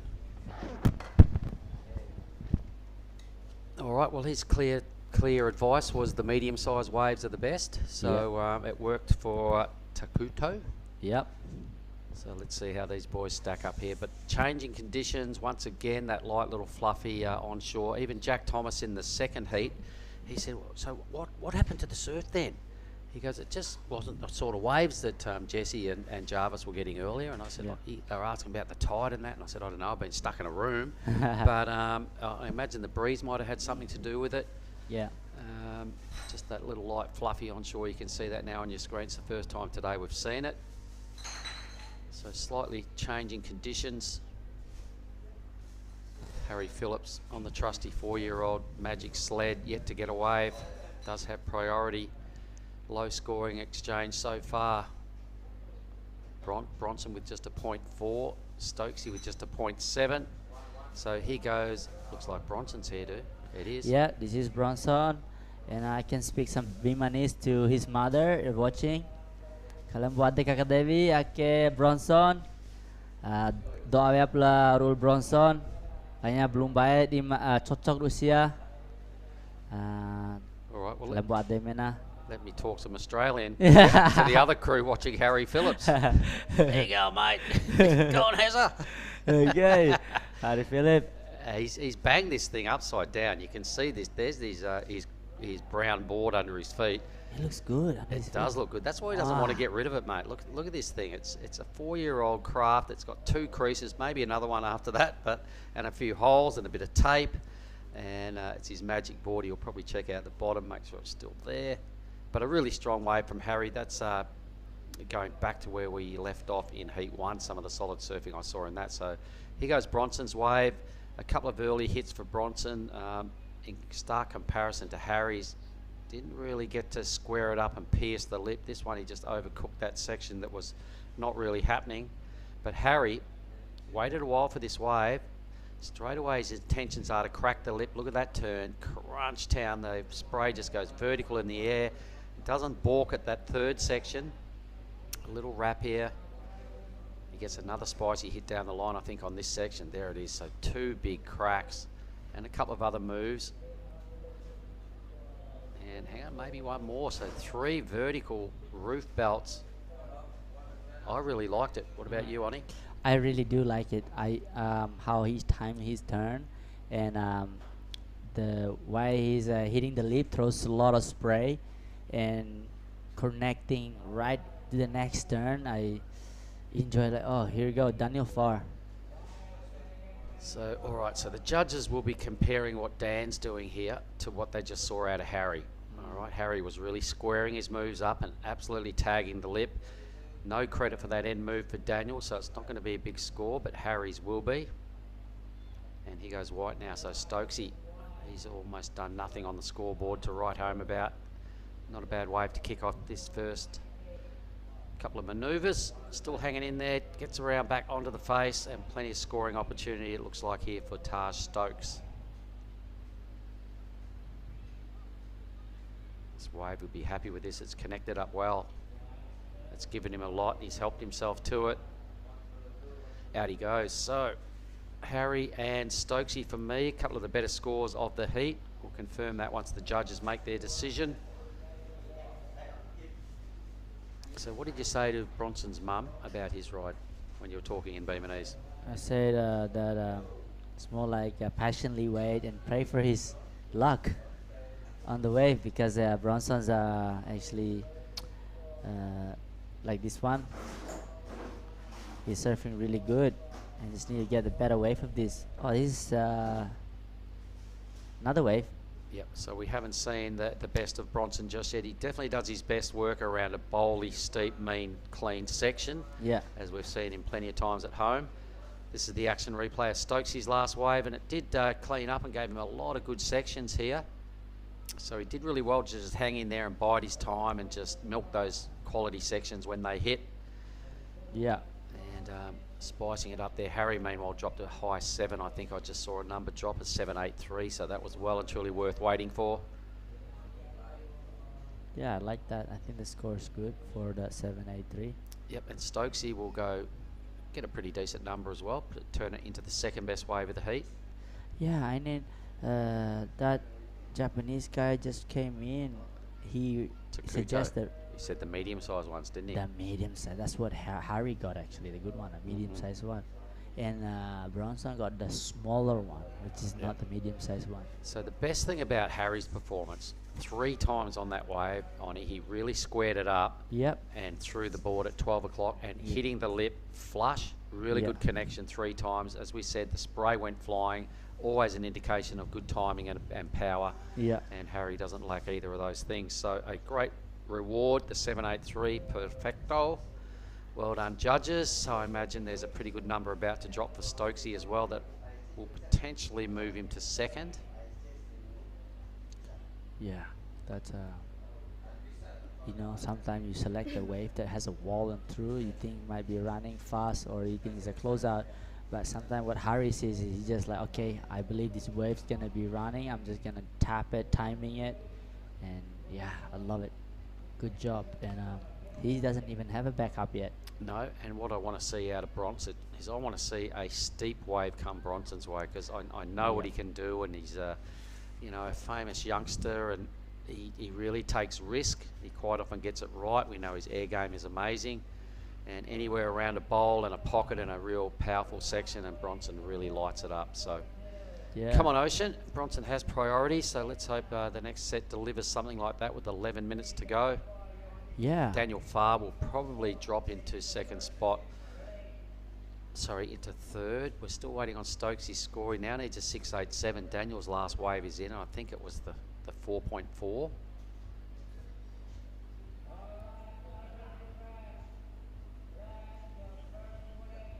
Okay, so actually we've got a 3. Our screen is behind. That makes life tough. Anyway, let's just have a look and wait for Stokesy. There it is, a 6.5, so it does turn into the second best wave of the heat. It fell a little short of the mark, 0.37 short of moving up into the second position, but now he's only got to burn off that 0.7, add just over 1 point, and Stokesy will go into second spot. Anything Harry rides from here on in will extend the lead and consolidate what I'm calling at this stage potentially a win. Bronson now with a bit of work to do. Well, he still needs only a 3.98.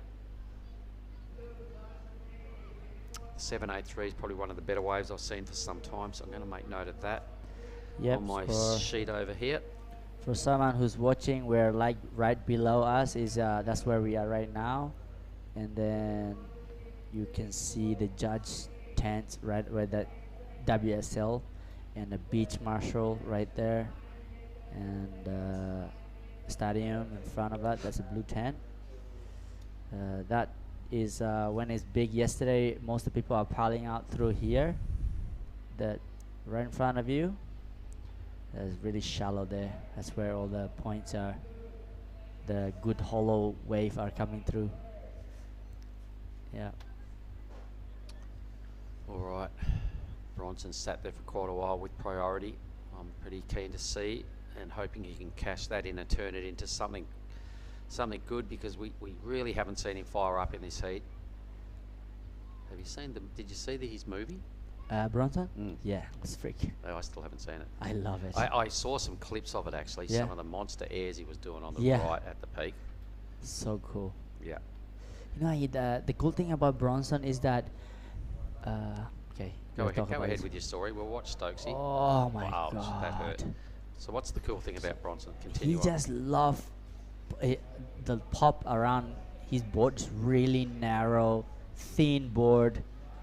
Like it's probably wide is 16 or something, and he just still pops in the air. There's not much foam on that board. Yeah. Well, he doesn't weigh a whole lot. And with a skill set like Bronson, Yeah. basically ride whatever you want and still It's rip. like a skateboard.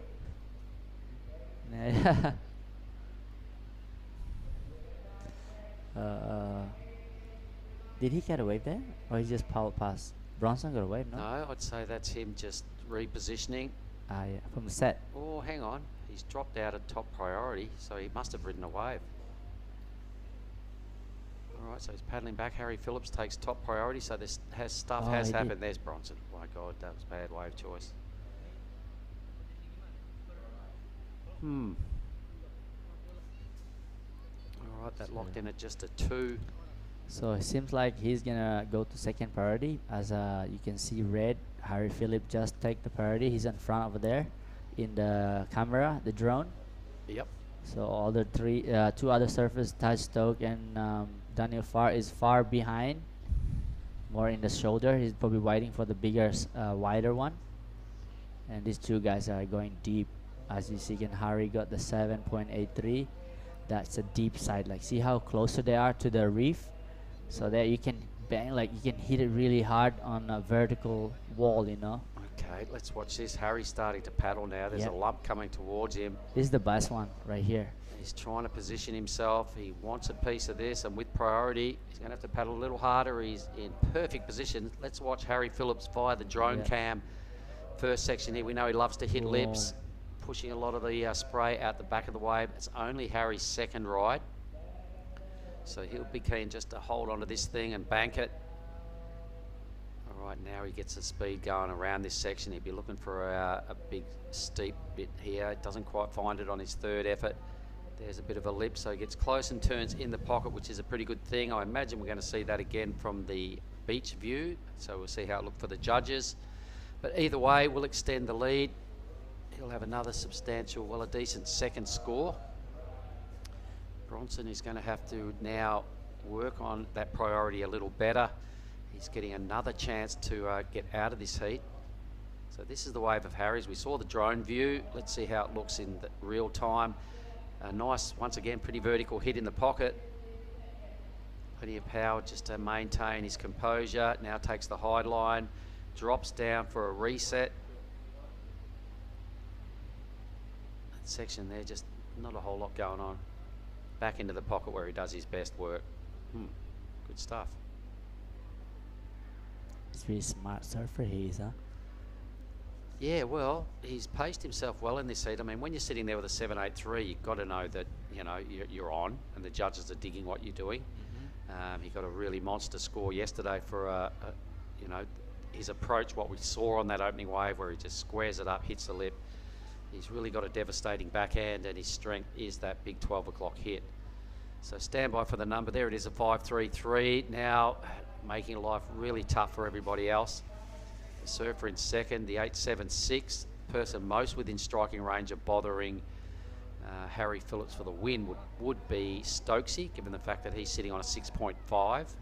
He needs only a 1.07 to go to second, and probably about a 7. Just shy of a 7 to go into the lead. Bronson got to be careful here. If he lost priority, that guy's in second place. There's a couple of good lines heading Bronson's way. That's him in the blue, ladies and gentlemen. We're handing on about him because he's out of Lakey Peak.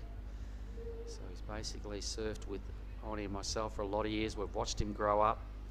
Yeah, his dad probably watching with Brad, my friend, Uncle Brad from Australia. And Mick, his dad, Mick and living his in dad, Pachatan these days, I believe. On you, Mick. They must be watching now. Here you go, Bronson. Take us through this one, Oni. All right, look at him setting up for nice. He's going really fast here. Oh, it's closing out. Okay. So what's the game plan here? He just lost priority, and the guy in second is sitting really wide, and he's just like, okay, he's gonna sit on him. Well, for me, he's had a number of opportunities in this heat, and you've got to take your opportunities, as you know, Oni, because you only get a couple of them every heat. And if you keep wasting them like this, up against some highly fancied competitors, it spells danger. So yep, you can see the green is piling toward him. He's chasing him. Okay, we're coming for you, buddy. Well, there's still no second priority. Bronson may earn it back. He does. Yeah. All right, so for him, that's the good news. He's going to have to hope that Taj Stokes gets a wave and leaves the door open. Yeah.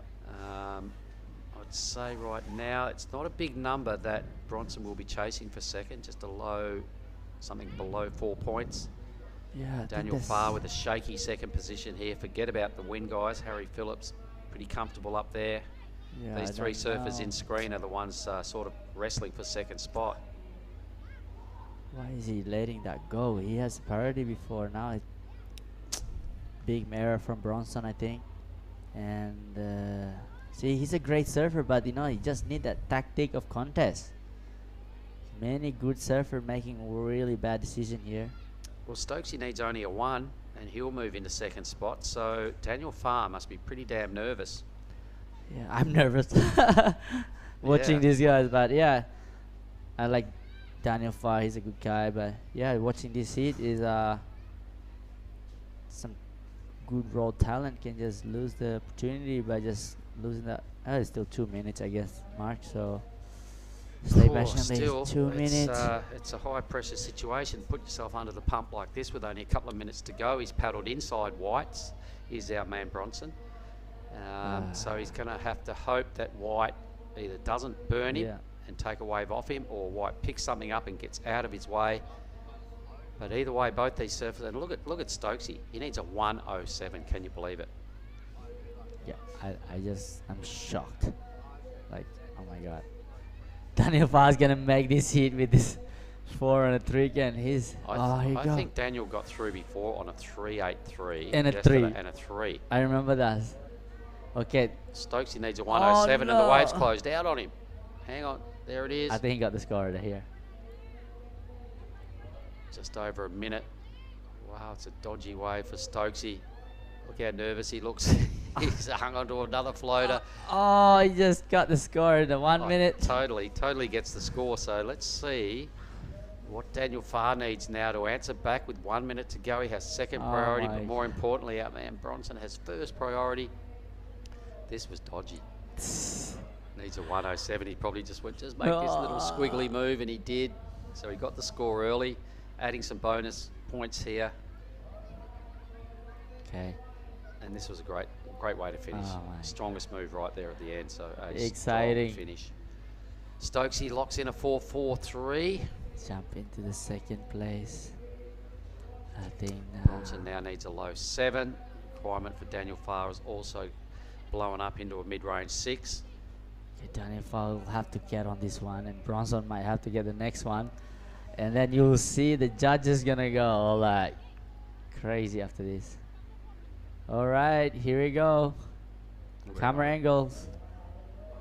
And it's green, so Daniel Farr, one tap and the wave closes out. He's had a brain explosion.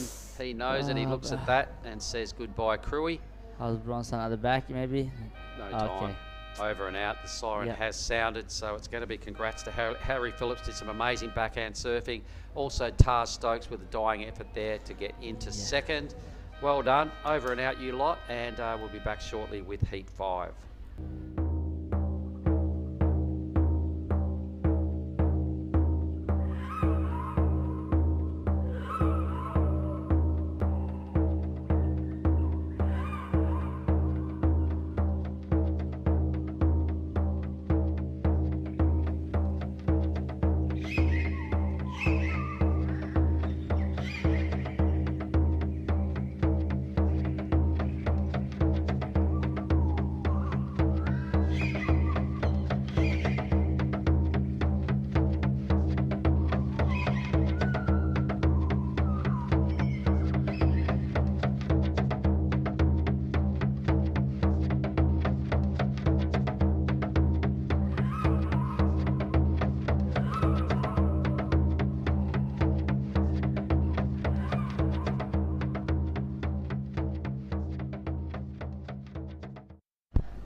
Okay, we're back live again. We just watched that last heat. It was a pretty hectic last heat, so congrats to Harry Field. And we're here, have Billy next to me. So hi, Billy. Yeah, great to be back, Oni. Yeah, I kind of missed the result of that last heat, but did you see what happened with the leg rope and Daniel Farr? I was watching that live, and his leg rope Velcro came off, so he had to come in the entire way onto the reef, grab his board, run over the reef again, and go for the second half of the heat. So that's why he went missing for such a while, Daniel. So he'll be upset at that result. Cut his feet on the reef too, running over it. So bad luck to the New Zealander, but a mighty effort to get out there for the second half of that heat. Daniel Farr just coming up short in third position of that last heat, number 4. Heat number 5, Oni, run us through those surfers. Yeah, mate. This heat is the final for me, I think, because they all are my favorite surfers. Solly Bailey, as you know, he's a former WCT surfer and got real wide. He's a superstar in Indo, and he just won the WQS, the Prime. And here it goes, up and riding now. Really nice, solid surf by this guy. Boom. Wow, his pedigree shining through there with that top turn. Finds another one. This is Rio Wade, all the way from Bali. And wow, looking solid, looking polished, and looking confident as he rides out of the whitewater on that one. Gives a bit of a wave and a slap of the hand. He's getting confident, the young man.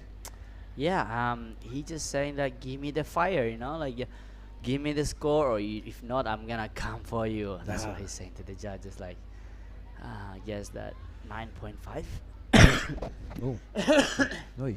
Sorry, excuse me. That's 9.5, guys. Oh. Whoa, first wave of Rio. That is the highest score of the competition by quite a shot. Thomas Cavallo and Kean Martin rounding out this heat. Yep. Of course, the Kean flying under that Swiss flag. His dad, a Brazilian, a great guy to know around Bali. His mum from Sweden, and pretty much growing up in Bali around the Canggu and Brower beach breaks. Beach reef breaks. Here goes Thomas. Bit of a full-looking wave. Comes to the inside here.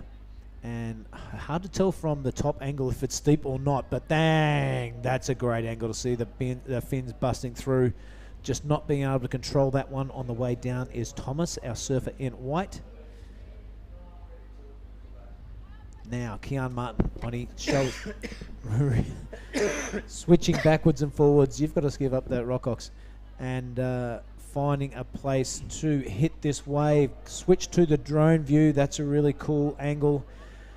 He'll be kind of happy with that start. It's not a 9.50, but it'll be pretty solid. The kid from Canggu.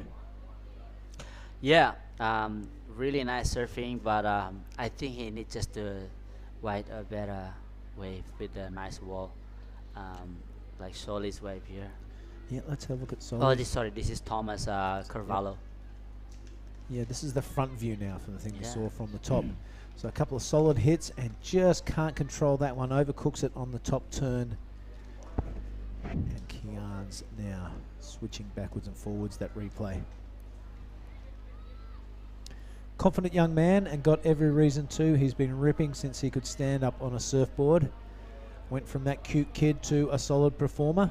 And you can surfing like that, you can see why. Really impressed everyone when he came down to Western Australia. He came down for a few years for the small fries. Cute as a button when he was little. Yeah. Now he's not so cute, but a better surfer. I think he's still a cute man. I think for all the chicks in Canggu. Okay, Sol Bailey in blue, sitting out with priority. Rio Waiata off to an absolute flyer with a 9.50. We've been waiting for that score the whole contest. Rio's come out and gone bang, bang. That's how you do it the rest of the field. Thrown down the gauntlet to the likes of Jesse Martin and Jarvis Earl. If you want a bit of Indonesian action, this is what you've got. Jesse Mendes. I'm sorry. Oh, who's this guy? Soli. Oh, Soli Bailey going upside down. You know what though, Billy? These guys are pushing it too hard because he knows he's surfing against Rio. I don't think Soli has surfed against higher caliber surfers than Rio in his life. So I don't think he'd be panicking. I think he's just playing his old game, his own game. He's a solid performer, Soli. And like I said, he has competed against everyone on the CT. Yeah. Rio, of course, yet to make the CT, so Soli will be sitting out there confident that he has many runs on the boards as Rio, although the young man from Bali is on fire at the moment. It's going to be an interesting matchup, this one. I can't wait for the next 18 minutes of action. I think this is one of my highlight hits to watch. You betcha. Yeah. And we had a bit of a wager on this. I had backed Soli, you had backed Rio, so see how it goes. We'll put a cold refreshment on it. At the end of the day. You're gonna go so wrong. Okay, here we go. The set. If Soli get on this one of those waves, I think he get a 9.5. No. Thomas Carvalho sitting out there with priority. Things getting interesting, get a bit heated in the commentary booth. That's what we love. And this is our surfer in red, It's a 9. Rio. Let's have a look at this wave. You haven't seen it yet. This is the replay of it. Oh. Second turn is an absolute belter. Comes a little unbalanced there, but had no bearing on the score. Bit of a setup turn there, which would be a major turn for most surfers. That's a ripper as well. Looking really polished and direction controlled just beautifully. And then, wow, we haven't seen that from him before. Maybe he's feeling a bit of fire in the belly. Got the chili on the lips. He's ready to go. Yeah. Okay. Big shout out to everyone, no matter where you're watching around the world. A big hello to Shane Hardy. Thanks for the message, mate. I hope you're enjoying the action from Western Australia and watching your relos over here. Jean's been pouncing around the contest site, and Willow has been providing the entertainment like she always does. So a big shout out to the Hardy family in WA and wherever you are watching around the world.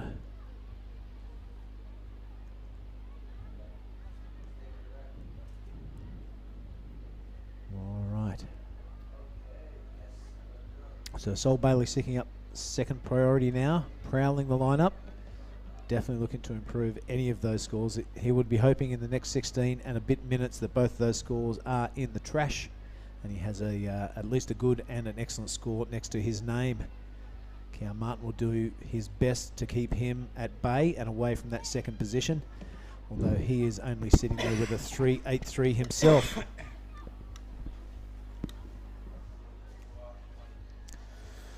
Okay, Oni Onwa, I am going to let you talk. No, to you can talk. You can do it. Okay, that's quite professional. Sorry. Take a seat, Harry. Come Hi, on Harry. in. Welcome to the booth.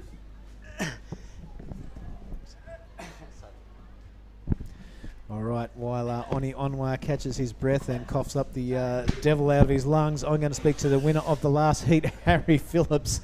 Welcome to booth, mate. My name's Billy. Great to meet you. I've been seeing you kicking around. I'll just get that microphone up there. There we go. Mate, good heat. You had a stacked heat, as they all are at the moment. The young kid, Bronson Maedi, was he doing any smack talk out there? Nah. He wasn't? Nah. Oh, right on, because he's a quiet kid, but he's a strong talker. Yeah. Daniel Farr had a bit of a mishap there. He his leggy came off, so he had to dance over the reef. I'm not sure if you saw it. Oh, was that first wave? Yeah, and then I saw him on the reef. The second half of the heat, he had to get out there. He cut his feet and got his board back into action. But was he second? I think he got third, mate. I think he got knocked out. Yeah, so which is a bummer. Yep. So Star Stokes just getting over the top of him there. Oh yeah. Oh. But tell me about that heat. Yeah, just there's good waves out there. Just tried to get two. Yep. That's all you really need to make a heat, and I was just trying to pick the right waves. The 783 was a cracker to see. Now, tell people down that camera a bit about yourself, where you're from, the people from around the world that haven't seen you before. My name's Harry Phillips, and I'm from Browley on the south coast of New South Wales. Right on. Yeah. Yeah. How long have you been doing the QSs for? About a year or 2 years now. Yeah, rightio. And your best result? Probably this. Probably this. Yeah. Right on. I always get knocked in round 32 normally. Yeah, rightio. Well, you're out of that, and that's fantastic. You're. I think they're going to run into the 16 today. Yep. Into the round straight after that. What do you do between now and then? Go have a bit of a rest, rehydrate, that sort of thing? Yeah, just go sit in the shade, drink some water. Yep, rightio. And who are you travelling with here? Jamie Thompson, Bodie, Josh Stratton and Mikey Clayton Brown. Yeah, rightio. Well, those guys Yeah. having a pretty, amongst the four of you, having a pretty successful campaign. Yeah, they've all gone pretty good, and they're all in the Pro Junior, I think, tomorrow as well. So Yeah, or rightio. whatever it is. So How old are you now? 20. Oh, right on. So you just sneak in? No, I just missed the Pro Junior. You missed it. Okay. Yeah. All right. There's that cut-off line when people Yeah, are I kind think of funny. it's- 20. If you turn 21, I don't think you can go in it. Yeah, righto. Yeah. Okay. Well, mate, we'll let you go. Is there anyone you need a shout out to around the world or back in Australia? Yeah, I'll be able to say thanks to all my parents and friends for all the support and sponsors and stuff. Well, mate, you are in the water not so long now, so I'm going to let you go. Rest up, hydrate, give me one of those. Keep surfing, keep it flying a flag for the south coast of New South Wales. Boom, boom.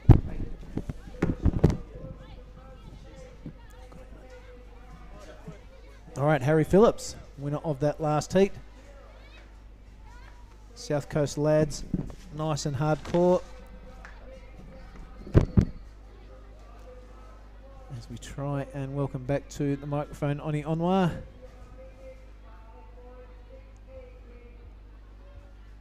We'll catch up with that leaders board. 12 and a half minutes to go. Sol Bailey has taken the lead at 8.33 whilst rabbiting on with the winner of the last heat, Harry Phillips. Can't wait to see that replay. I'm sure everyone at home saw the live action. Here we go, our surfer in blue. Beautiful slicing, almost upside down turn from Sol Bailey. Really confident young man, sees that lip and absolute annihilates it. No claim, no spicy chicken or anything like that, but garnishes an 8.33. Pair that with his 1.27, and on the onward, look at that. Sol Bailey's in the lead. Yeah, no spicy chicken, Mr. Billy. All right, although Rio is breathing down his neck, is in second via just that solitary 9.50. So he needs really to stand up and he'll take the lead again. This looks like Kian on his backhand. Nice surfing by Kian right here. I love it. So really smooth, top to bottom. Throw a lot of sprays, as you can see. Nice. That's like what I want to see. Yeah, he looks confident in his body language there on the paddle back out. Yep. We'll see where that sits on the leaders board, but Solly Bailey and Rio Waida coming away with an 8.33 and a 9.50 respectively. These are the big guns starting to fire now into the round of 32. Heat number 5. Here's Kian from the front. Nice slicing carve to kick things off. Follows it up with a second one. Just looks like a dreamy wave to surf. Oh, wow, that's probably his best, the third. So this will probably be his best wave by a mile. Yep. That's it.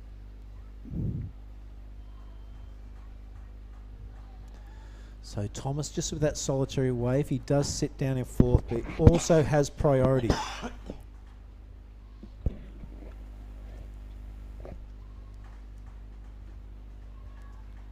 Yeah, I think Solly Bali is really smart with this. Just quick. He just wanna let other kid to chase him, and then he only needs to replace the 1.27. Yep, that's pretty much stand up and do a bit of a wiggle. Yeah. And if we've beaten the 1.27, but he'll be looking to replace that 8.33 as his backup. That would be the master plan, I would imagine.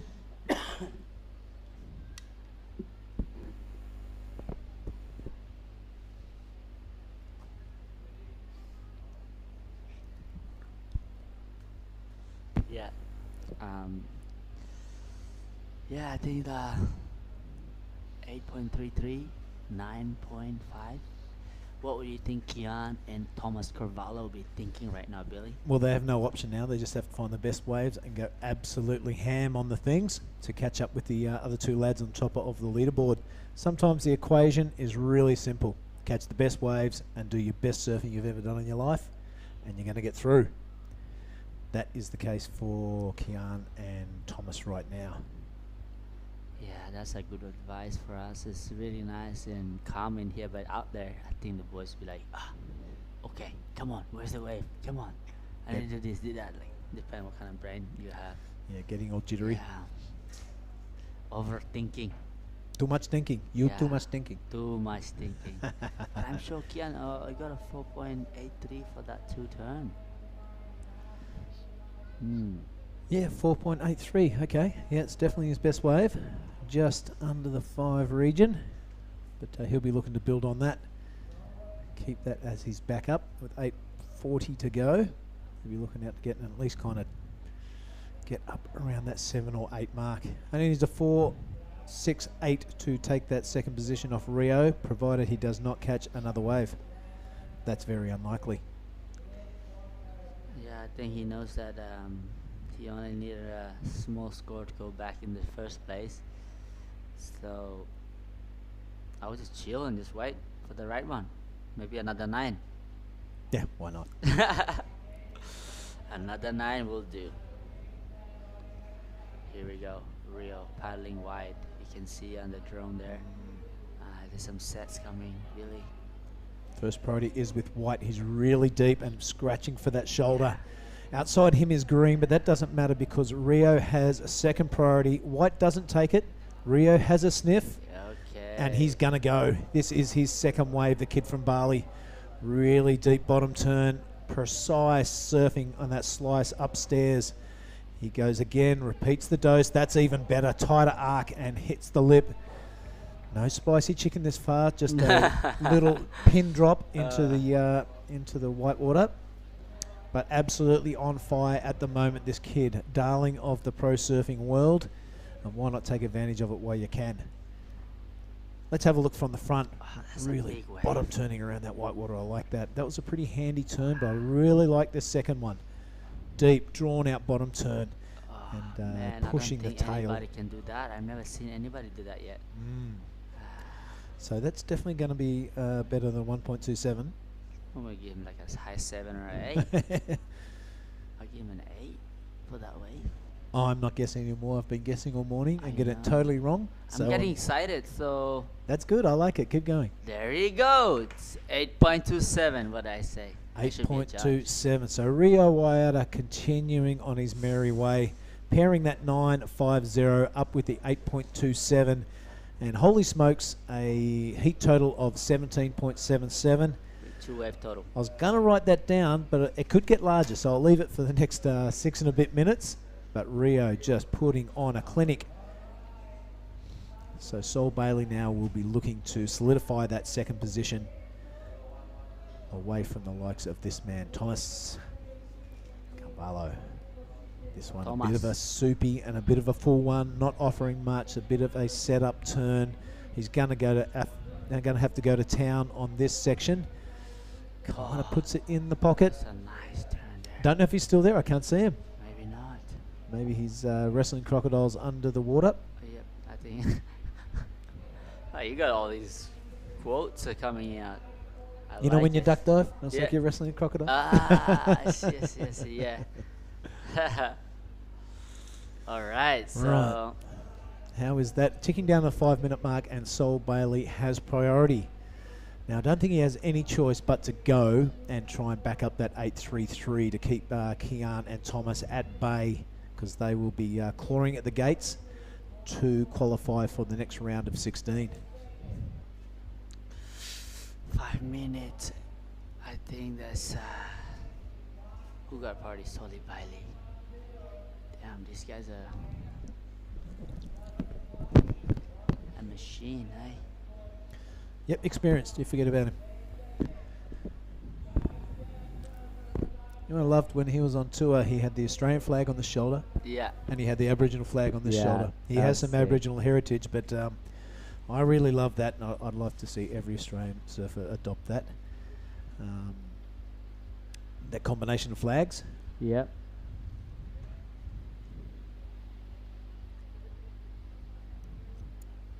Knowing that he got an 8.33 and back up as a 1 point, he knows that, okay, I'm just going to wait for another small score, like what Rio did.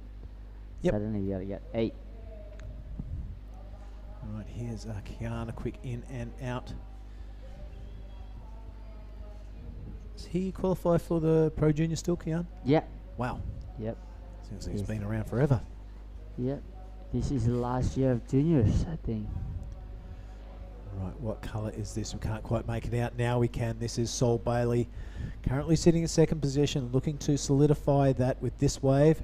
It's a bit lumpy and bumpy, a bit of wake on it coming off the reef as that tide drops out. A few S-turns, looking for something major and critical. This could be the section. It does. Offers his board up there, but just comes unstuck. So that has left the door open for Kian and Thomas, I would suggest. Thomas with a bit of a hefty 7.11 at the moment before the score drops. Kian only needs a 4.78. I don't think it's going to increase that much with that score, but there it is. So Kian now a 6.21, very gettable score in the next 3 and a bit minutes. He has priority, and Thomas has second priority. So nervous times for Sol Bailey with 3 minutes remaining. Yeah. Bit of wake on that and a bit of lump and bump, even though it's a green face.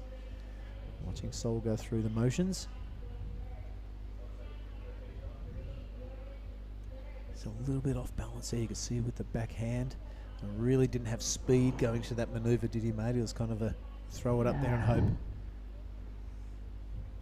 I love to see Kian just getting on this big one. The Like pressure 7. is on the young man. Let's see if he can deliver in the next Kian. 2.5 minutes. You need to go deeper. I reckon his old man will be watching him, Bali, standing up. You need to get on that one. All the Brazilians doing the chant. Oh, it's exciting stuff. Will he turn on this? No. Nah. Keeps his cool head. You can see a couple of lines of corduroy out the back. 2 minutes 20 now. Okay. This is exciting. There's opportunity for Kian. He only need like 6.2. Yeah. Uh-oh. He That's the is wave selection, buddy. Going to Okay. Go. Okay, let's go. Let's young see this man. one. Go. Nice, nice. Okay. Oh, come on. He need a 6. Oh man. I think that's too big of a set. Well, Kian Martin, that was his chance with getting towards 90 seconds remaining. An incredible opening turn, but then that wave hitting a few speed bumps on the inside as the water draws off the reef. That may have been his chance. He needs a 6.21. I have been proven wrong again today, so I'm not going to speculate. This first turn was good, right in the lip, floats down. And the second one just hits a little bit of a speed bump there. There's a ribs call up the face of the wave. Wow, the body language not looking good. The wave not offering anything after that. So Kian, we'll see what the judges say of it. But Thomas now in the driver's seat. He needs a massive score of a 8.53 to go to the next round. Sol will be kind of loving that 2.70 now. What a backup. Just increase that margin. That last wave of Sol came from a mid-range 4 to mid-range 6 that Kian needs. So definitely worth taking off. And if he nailed that last manoeuvre, it would have put it totally out of reach. So as has been the case all day, the last 5 minutes have been really anxious and full of tension. And it looks like it's going to come down to the wire. Rio with a heat score of 17.77, a 9.50 and an 8.27. Let's write that down. That's a hell of a score and the biggest one of the competition. And it looks like it's also congratulations to Sol Bailey as Kian's score comes in as I think it's that 3.83.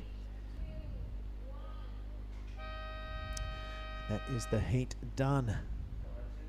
So let's say, it's a 3.50 for that last off Kian, so it doesn't factor in. It is Rio and Sol going through. We're going to cut to an ad break now. We'll be back with heat number 6. Stay with us, folks.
All right, welcome back everyone, wherever you're watching around the world. This is the Krui 2022. We catch our breath after that last heat and domination by Rio Waida. I'm joined by head commentator and all-round nice guy, Mark Clift. Did you catch that? I was out there watching. I saw Rio's that really big wave and turned it into the 8, whatever it was. And I missed the 9.5, but tell me about his 9.5. 9.5 was just a clinicals in the first minute of the heat. Even did a little claim at the end, which we've never seen before. All right, well that was mental. We'll get him on. He's going to pick him up on his way in and come and drag him in here because we've got to talk about heat totals like that. 9.5 and what was it, an 8.27? Yep. All right. At this heat in the water, it is Yuji Nishi from Japan, Sam Coulter and Xavier Huxtall from Australia, and Mamoto Suzuki from Japan. Also, a great-looking heat. I think I saw Solly Bailey going pretty nuts in that heat as well, didn't I? Yep, the 8.33 is one of the biggest numbers today, so I'm going to make note of that as well because not many times have we gone into the 8s. Yeah, things are starting to escalate as we get to the pointy end of the draw, and as you would expect, the pedigree shining through. Sol Bailey not flustered at all after those 2 massive scores. Sat out there really patient and just fell off on his last turn on the backup score, and then he would have put the rest of the field to bed. But his 8.33 was really impressive. So Have a look at this. Sorry to interrupt, Mark. Go for This it. is Xavier Huxtable. I'm pretty sure. No, it's not. No, it's not. Samson. It is Samson Coulter. My mistake. So he was Benny Spencer's cohort in the epic movie Breathe. Oh, that's right. Yep. Yeah, he got all sorts of mischief, didn't he? They did. It was cool. So he's a rising star. He can surf really well. He has been in a Hollywood movie, so there's a lot to like about Samson, the way he carries himself. He's up against two Japanese surfers in Nishi and Suzuki, and the X-Man there, Huxtable in green. But you're right, Billy, it has been ramping up all day, mate. We've got to this point now where we started this round with 32 surfers remaining in it. We've locked in 10 of those guys into the next round of 16. This heat here, there's 2 spots available, and following that we'll have 2 more heats before we do roll into those 4 heats this afternoon, which is going to be blockbuster stuff, because everyone that's got out of this round is an amazingly good surfer. The surf was firing, it was giving everybody the canvas they needed to go nuts, and they all have responded. There's been some clutch moments, no more so than Mike Clayton Brown, who got the nod over Jack Thomas. There's another close one with Stokesy in that in Heat 4. Him and Harry Phillips advancing. I'll make note of that. Stokesy got through? Yep, Stokesy That's got good. the number he needed. He's fun to call. And now we're looking at Heat 6. So following this heat, there'll be 6 more heats available to finish off a successful day 4. But here is the X-Man, Billy. Yes, this is Xavier Huxtable. Excuse my ignorance before, and that was a good-looking third turn until he went over the handlebars. Strong performance yesterday. Let's hope he can back it up in heat number 6 of the round of 32. 20 and a handful of seconds left. He's one of those guys that goes for it all the time, the X-Man, Xavier. So you quite often see little errors drawn due to the fact that he's trying to push the limits at every opportunity. He loves to redline it, and that's what's given him such heaped a whole lot of praise on Xavier Huxtable throughout his whole junior career. He's got a touch of the Lee Wilsons about him. A 3 or an 8? Lee Wilson. I hope you're watching, buddy. We love your work over the years of watching him on the ISC/ASC tour. A couple of wins in the Rip Curl Cup, the big main event at Padang Padang once a year. Oh, and who can forget that one at Macaroni's? He went absolutely off the planet. Yeah, I've seen him win quite a few events on our Asian tour. I've also seen him get last a few times. It's one of those things. You'll win an event, roll up to the next one, and come last in his first heat. That's just Lee Wilson. Yeah, I loved it for him. Anyway, we digress. We wish he was here. I think he's... Well, I'm not sure where he is these days, but I did see him at Lakey last year, and it was good to surf with Lee. So the 2 Australians, an early lead, low scores. They'll all be a little anxious to add something more substantial to that 2-wave total. And we have both the Japanese now sitting in 3rd and 4th. Well, that was a really exciting last heat, and the talent continues. Sam Coulter having a great contest. I know him, Ben and Jack have been hanging out really tight, so it's kind of the last of the trio in the draw. And if Xavier Huxtable has anything to say about it, this will be it. Goes upside down, comes unstuck. That looked really bouncy and horrible, the face of that wave. Yeah, conditions have changed since this round kicked off, Billy, when Jarvis and Jesse went at it head to head and just nailed screaming wave after, good ride after good ride. It was a super high performance heat to kick off this round. And since then, even Jack Thomas in the very next heat after, he said, what just happened? Did the tide drop? Did something change? It was the start of the ruffle. Those A-grade waves that Jesse and Jarvis helped themselves to in the first heat just kind of weren't available anymore. But then Rio went out and had something to say about it, locks together a 9.5 and a high 8. So they're out there. You've just got to surf to the criteria, and that's exactly what Rio does every time he pulls the Rashi on. You're going to have the opportunity to interview him shortly, Billy, so I'm going to stay in here and listen to that. Boom. I love watching Rio, a star in the making, and he's on the cusp of becoming the first Indo ever to earn a full-time spot on the World Championship Tour. He's so close after that win at Manly, you can just about see the finish line. Should he get a good result here, if he wins here, all right, let's look Yep. into the crystal ball and gaze a little further ahead. If he wins here, that'll be say 1,500 points out of the Manly event and this event, and that's putting himself with totally in striking range. You've got 5 results to rack up about 20,000 points. Wow. So if he does have a good result here, which he's well on his way to, he could be very well the first Indonesian to represent on the big tour. We'll get him to sit there with you. Cross over here, mate. Sorry about that noise. All right, well, thanks, Mark. And how lucky am I? I get to interview, wow, probably the most talked about surfer in the world right now, Rio Waida. Put it there, buddy. Great heat. Do you know your scores?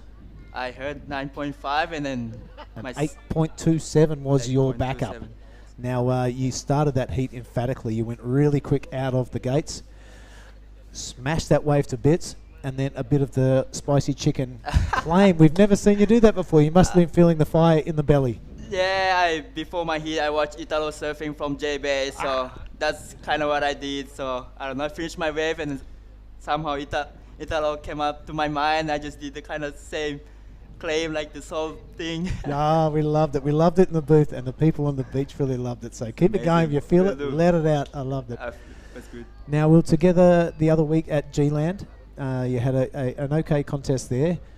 Who did you draw inspiration off in the jungle there? Who do you think was a great performer?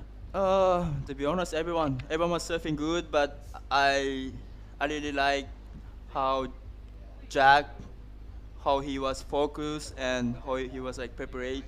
He was like before the heat, he was like super focused guy, and then and then in the semi he beat Medina, and then he wasn't happy. He was like, okay, I'm in the final, and he was super focused guy, and that's what I saw. And then I love Jack. He's a really nice guy, and I love his surfing. So Yeah. So Jack really, I can say, inspired me. Of course, yeah, that's very correct. It's funny you should say that. He talks like he has bigger things on his mind. He'll win Margaret River, then he won at G-Land, and his acceptance speeches were quite good, but you could tell there's something bigger on his mind. I think he has big plans for himself.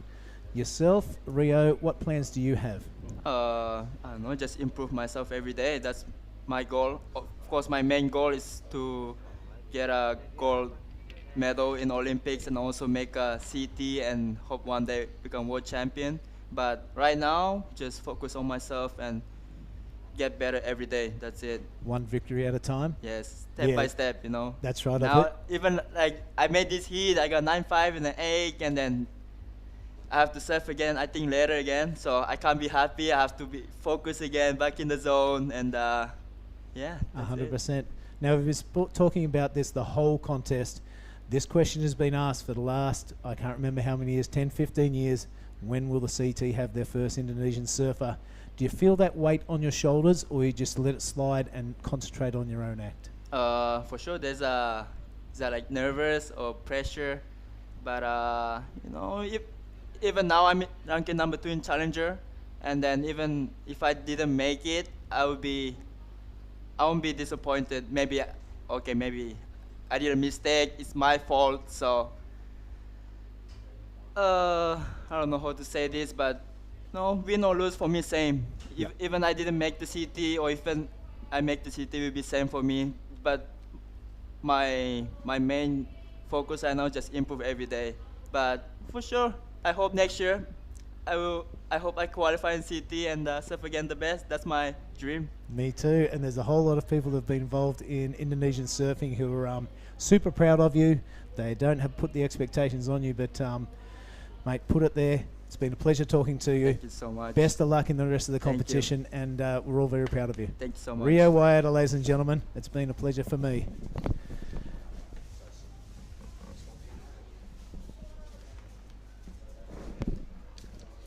All right, Mark, welcome back to the seat. Well, I really enjoyed that interview, Billy. I thought good questions, really strong, clear answers from Rio. And when you asked him about what he's doing and where he's going, in one brief answer he gave you his short-term goals and his long-term goals. The short-term goal, get better every day. Yep. And he's gone, but obviously I want to win a gold medal, I want to make the CT, and I want to be world champion. That's not the first time I've heard him say that. He wants to be world champion. it's great to have goals and it's great to be confident, and good on him.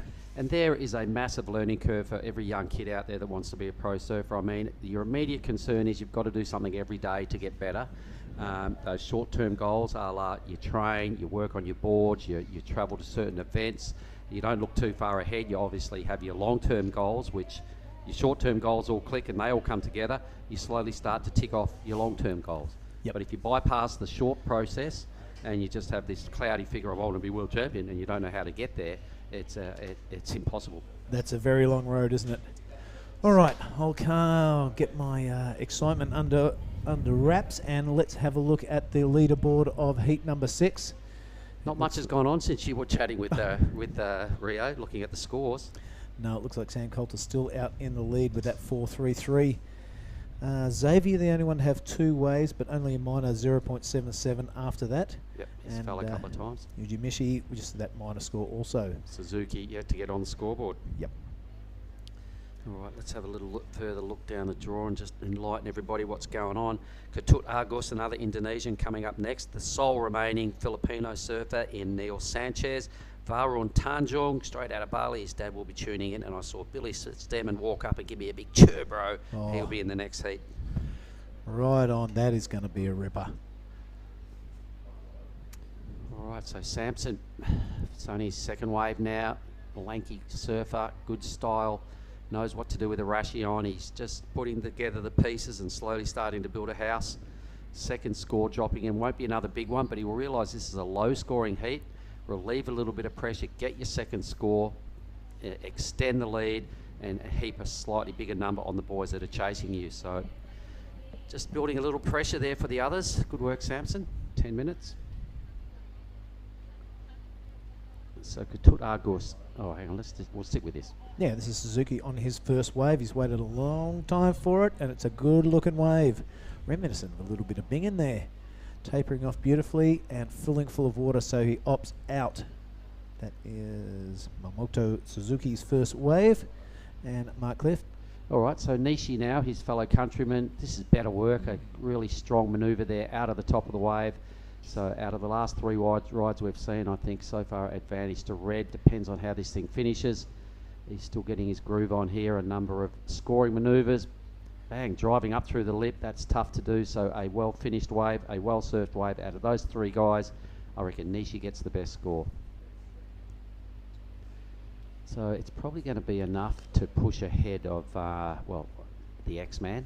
Yep. Because he's had 2 waves, he's fallen on both of them, so he won't be happy with what he's done.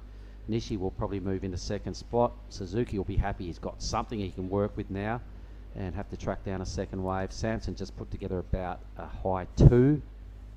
So this is the wave I like, and these are the reasons why. You can see there's some good rail work. He turns, he's doing it out of the top half of the wave. As he gets down towards the end of the line here, he still keeps some spicy moves going, then really gets to punch it through the lip there. Bang. Good work. Right on. This looks like a replay of Suzuki's first wave. Pretty handy. Really hard to get vertical has been the call from the surfers coming in the booth. Harry Phillips doesn't think so. Yeah, true. 1 wave, 12 o'clock, 3 times. He's one of the standouts of the afternoon for me, mate. He's such an understated guy. When I said, "I want to come and have a chat in the booth," he goes, "Oh, you reckon?" I said, "No, you won the heat." "Oh, well, up to you." And I said, "No, it's up to you. Do you want to come in?" He said, "Well, okay then." Fantastic. He's the dude riding the 4-year-old board with 2 creases, tape on the rail, brown as you want. His mates laughed at him. When I first looked at it, I said, "How's your board, man? That's a couple of years old." He goes, "Try 4." So Harry, he's a character. He'll front up, I imagine, in heat 2, having won heat 4 in this round. So we'll have to get a fresh heat draw off Tommy, and we'll confirm those matchups. But I'm pretty sure that's where he will fall. Meanwhile, a little change on the leaderboard. There goes Nishi into second spot via the 4.67. Ooh. Upside down from the X-Man. Not happy to languish in 4th position long. Hits it twice. Some really strong, good surfing as we've come to expect from Xavier. He had a pretty stellar junior career, mate. I'm pretty sure he did surf in the Rip Curl Bells Pro. Rip Curl Pro at Bells as a wild card, representing Torquay and Rip Curl. There There he is, a pretty decent wave as well. So he only needed 3.22. You think he gets that to go to second. Yep. So let's watch it again. See what you like about this one, Billy. Yeah, I like the attack on the lip there. Free falls down, not lucky to make it, very controlled, so why not go for it again? He does. That one a little bit more harder off the bottom and a little bit more top to bottom also. This one, filling full of water, so he's going to be pretty patient, just hoping to get one more hit in. He does. And I think he calls it quits there, or not. A little bit of, yep. So in a low-scoring heat, mate, I reckon that'll be the better number. It could even rocket him into the lead. All right, because you can see what's going on. Everyone's got a couple of fours. There's low scrappy numbers apart from that. So it wouldn't surprise me if this goes 5 or thereabouts. He's into the lead. Yeah, right on. Might even go 6. 2 big hits. I know Ty, the head judge, really rewards that sort of surfing, that top to bottom approach on a bigger wave. Nobody else in this heat's really got it together. So I'm seeing a big move on the leaderboard for the X-Man. We're just saying it was hard to get to 12 o'clock, all the surfers are saying, so... Xavier wasn't listening. He found the lip twice. Yeah. Right, Samson sitting up there in first position and with priority with 6 minutes remaining. Nishi feeling nervous, I would say. I don't think Samson will be in first place for long. Nishi will definitely not be in second place much longer. The X-Man's got a good score to drop. He'll know it. He'll be feeling pretty confident after that.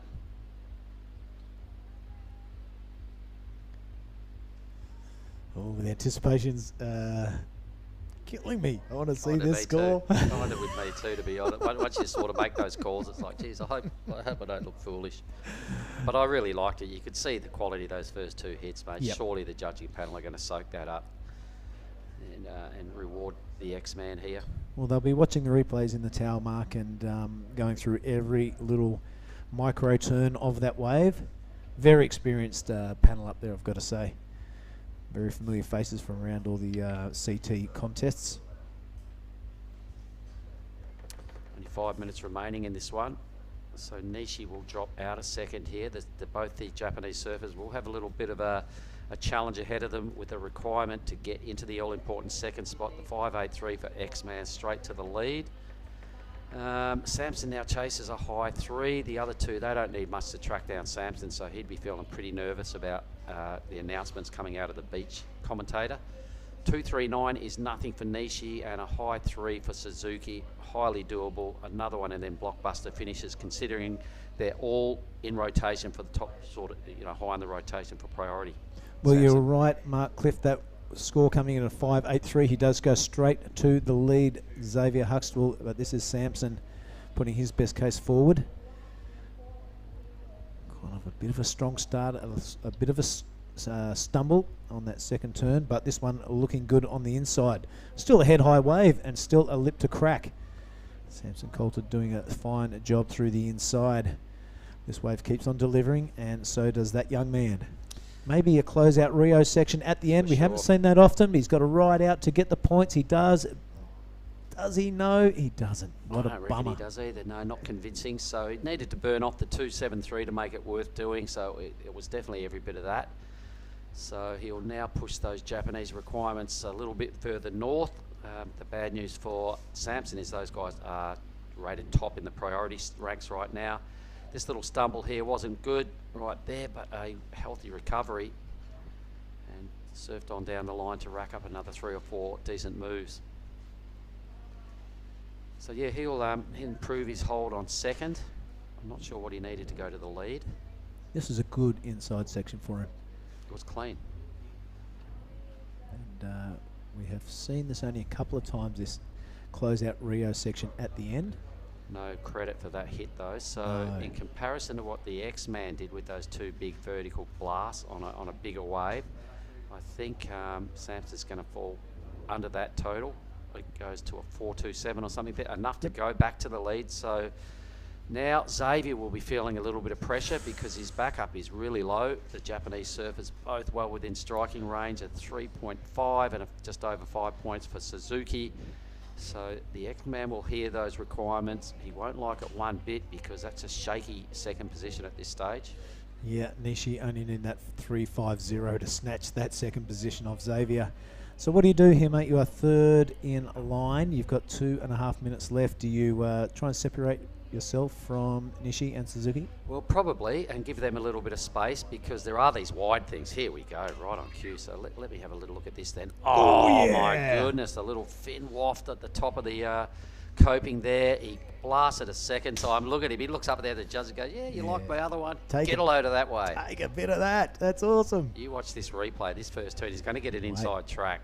But the first turn with that little fin waft across the top, super hard. Look at him go. Straight back into the lead after this wave. Got his tail up, that's for sure. Look at the, I mean, I'm not sure he'll get that closeout Rio section, but I reckon he'll put the sword in the scabbard and come on into the beach. Well, what I really liked about that, mate, was after he repeated the hit second time around, he looked up to the judging booth going, there you go, boys. Watch his first turn, everybody. Watch the little fin drift here. Little? That's massive. That was pretty sick on a big wave, and he went, all right, I better just do it again. Thank you. Yep, take that. Bit of sunbowl, please. And then gets the bonus inside track that he really surfed well also. So a great ride, definitely wave of the heat for me. Yeah, he really had his tail up here, didn't he? Really putting the shoulders first on those two turns. Nothing down there, but he didn't mind. He, like I said, put that sword in his belt. Yep. Goes, take that, catch me if you can. Bossy surfing, loved it.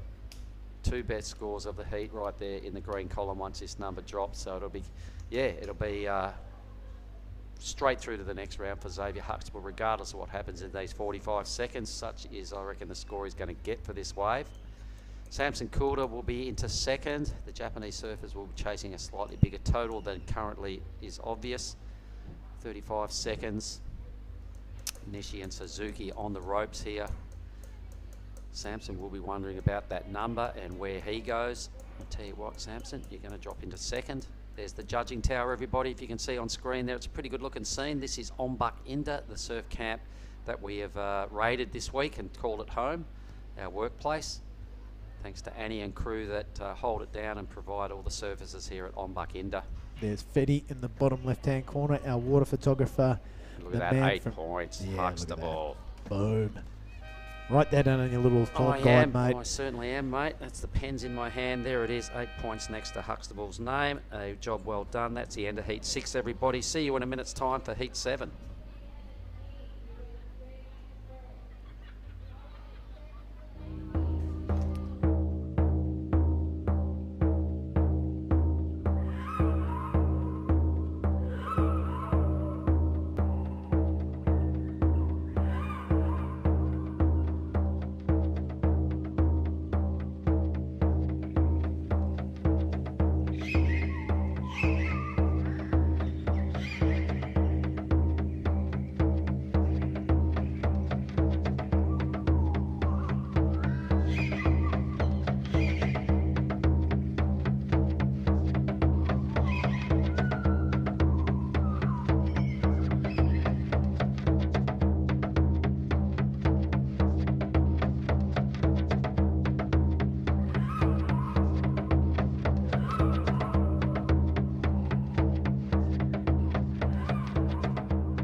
All right, we're back. It's afternoon time. It is 2:20 here on the Krui coast.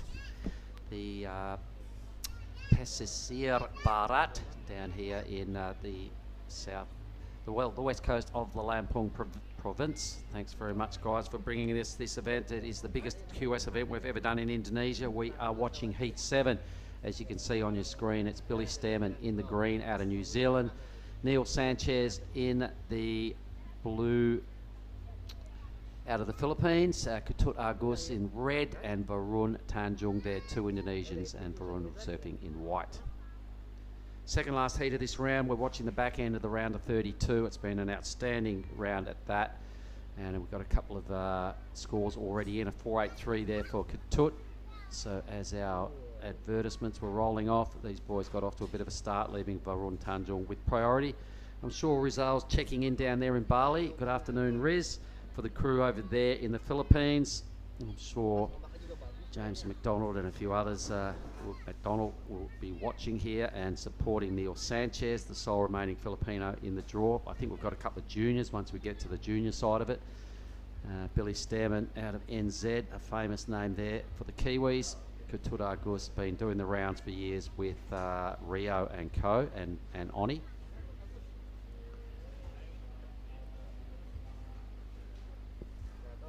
All right, so Billy is back. We must have lost Oni somewhere along the line, and maybe he's doing some beach announcing duties, but I'm sure and I'm hoping we get Xavier. Yes, Mark. Good to be back. And yeah, Oni is on beach commentary duties. I've seen Xavier. He's going to join us very shortly. I can't wait to hear your interview with him. I actually muscled Oni out of the way because of the list of these names on this heat I want to see. All right, well, welcome back anyway. So let's have a look at this. This is Neil Sanchez, mate. Philippines. He's surfed every day, every round so far to be here. So a big feather in Neil's cap, and we had him in here yesterday with the boys, and they were loving it. When we look down of these lists of names, and they're all my favourite. So it's going to be entertaining no matter who catches a wave. Here we go, some drone footage. We haven't seen this for a while. This is the scene this afternoon down here at the men's Krui Pro 5000. What a scene. And we've gone, it's a little bit roughly and it's slide on shore. We'll have a go at this. Oh, you'll have to go in. It's on shore. Better go in, it's on shore. All right, weaving down the line, racking up a whole bunch of speed. This looks like Turbro. Yeah, Billy Stearman, killer backhand attack. Those long walls all through New Zealand. This one kind of filling up full of water on that second turn. He's going to be patient, wait for that inside thing to steepen up and give him something to belt, puts the hand in the wave and wraps it around for his second. I'm looking for something on the inside, decides it's not going to play ball. I'll get out the back and look for a second. A third. Good work. So a well-surfed wave, Billy Stearman. Nice conditions in the lazy afternoon here. What is it, Tuesday? I've just about lost count of the days, but it is day 4 of our 7-day waiting period. I think we have the X-Man about to come in and play ball. We'll just look at these replays again. Here's Billy Stearman, first vicious crack to earn some big points. From one green rash vest to another. I'm about to welcome in Xavier Huxtable. We'll just get the headphones on there, Xav. We'll make sure the mouthpiece is nice and close. G'day, buddy. How you doing? It's been a long time since we've had a chat. My name's Mark, if you didn't remember. Oh, no, I remember. All right, so there he is. There you are, right on screen now. What a great heat. Your first couple of waves stood up, went hard, fell off, and I went, well, that's just Xavier. He always goes for it. You do see him fall off at times because always having a red hot crack at it, and it paid dividends big time at the end of that heat. Yeah, it was actually fell a couple times on my first ones, and I was actually getting a bit nervous. There was only like 10 minutes left, and the other two boys had 4s and I had nothing, and then lucky enough got like a 5, but it finished halfway out, so I was able to get back out the back quickly and avoid copping any sets on the head, and then actually had third priority at the end and was kind of like, I'll go deep and see if I can find one, and luckily one came deep and got it. Let's talk about that wave, because that first turn, big steep section, you got up there and gave it a good hefty crack, a fin waft to boot, landed, went up and did it again, then looked at the judging tower, went, there you go boys, and then got your inside track. Yeah? Yeah, I was definitely happy with it. Just to find one in the end because didn't have much of a backup. But yeah, that first section just really stood up, and it was a perfect section to crack. And happy, made it and got it. So tell us, how old are you these days?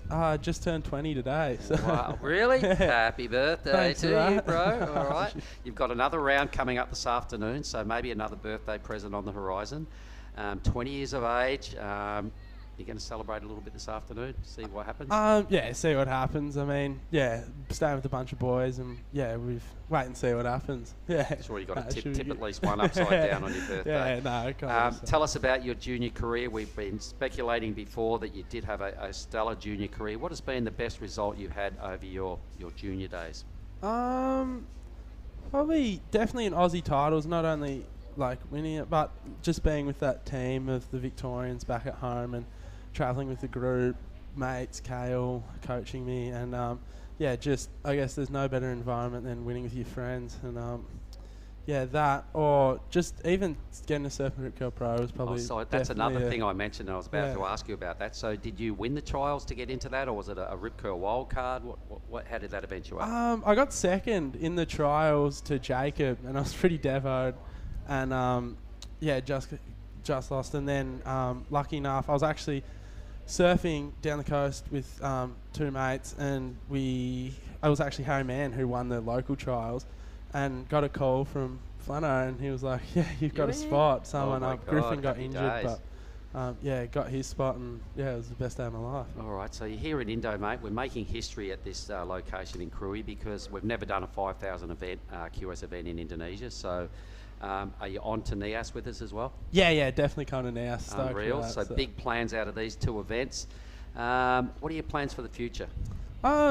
Just keep giving this a red hot crack, and keep going as hard as I can, and hopefully. Good to be competing in boardies, mate, out of the Victorian cold. Oh, it's so good. It's freezing at home. I see mum, dad, and all friends. It's 10 degrees and raining, wind. It's shocking weather. So it's great to be in the boardies. Sporting your best Vico tan too, I must say. So you got a touch of the pinks from the sun up here. Oh yeah, don't worry. I have my fair share of burnings over the day. So have you surfed NIAS before? Is my next question. No, I haven't. You're gonna love never. it. Oh yeah, it looks so good. So no, I'm so keen to get over there. Big wall, tubes, turns. So and here in Krui, have you had a good sniff around and surf some other waves as well? well? Yeah, we got here about a week early before the comp started. Me, Tully, George, Saxon, Axel, and Tian. Shout out to Tian's watching, did his foot, so he had to pull out and fly home. Hope you're doing all well. But we're lucky enough to get Mandiri. We got one day at the Sumatran Pipe. Even went down the coast to Honey Smack. So we've definitely had been a good search around. And it's been every time, never disappoints. There's waves it's everywhere. I know, it's so cool, and to have this event, and then the government have stepped it up almost every year I've been here for this event. Started as a low 1,000, they've gone boost. It's now 5,000. They're calling one in on the Challenger Series here for next year. So your next step is you've got to make the Challenger Series. Yeah, hopefully, especially if it's out here. This left is I reckon the best wave I've ever surfed for a comp. It gets better, we're surfing probably the back 60% of this wave. Yeah. Seriously, the break starts off curling right up and tubing from that point where crew jump in. It's so there's times you hollow can take up off. You can take off from up there and make it, buddy, when the swell direction's right. So yeah. Now, what about, let's talk about this, and let's give somebody a shout-out in Torquay, someone like Flan or your other sponsors or your friends. Would you like to give a hit? Yeah, big shout-out to all my sponsors, Rip Curl, Reef, Sharp Eyes, Dragon, Futures, Modem, for supporting me and helping me get over here, and then all my friends at home, family, mum, dad, brother, sister, girlfriend. Just thanks for everyone for tuning in. All right, so on the way out, Xavier Huxtable, I'm going to say Salamat Ulang Tahun. Happy birthday, brother. Thanks, That's heaps. what that means. Have a ripper, eh? And good luck for your heat this afternoon. Thank you. Can't wait. You're a legend. The X-Man, Xavier Huxtable, cool as. Good stuff, buddy. Legend. We'll take thanks, that. Woohoo. Cheers, bro. Cheers, mate. Thank you. That was fun. That was good.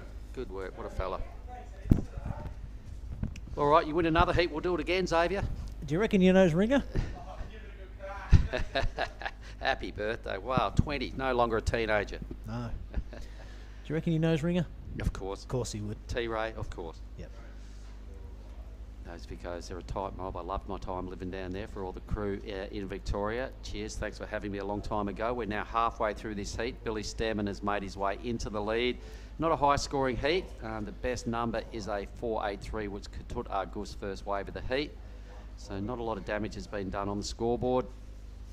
We can see Blue just thrashing around now. Neil Sanchez, he would have moved into second with that one slash, needed just a 0.9. So he's a good fella, isn't he? That was Xavier? well spoken, yeah. Great young man. That Yep. was cool. Yeah, there's not many people getting around this contest site that you wouldn't put wraps on. That's why Especially in it's this draw. no, this whole contest site. They're all good people, and it's what makes working at these contests so much fun. While we keep coming back. Neil Sanchez goes all the way to the lead, I think, with his last number. Boom. So only just over Billy. And here is an action replay of Blue. So Blue is, hang on, where are we? Blue is Neil Sanchez. No, Neil Sanchez. Philo's still holding down a spot in the draw. How good. If he gets through another round, they'll go berserk over there in Siargao. You've got to give it to the Filipino crew. They are full of spirit and full of pride, and some cool people to hang out with, that's for sure. Johnny doing a great job. They're a tight pack, so I'm loving what they've brought to this event here, the Krui Pro 5000.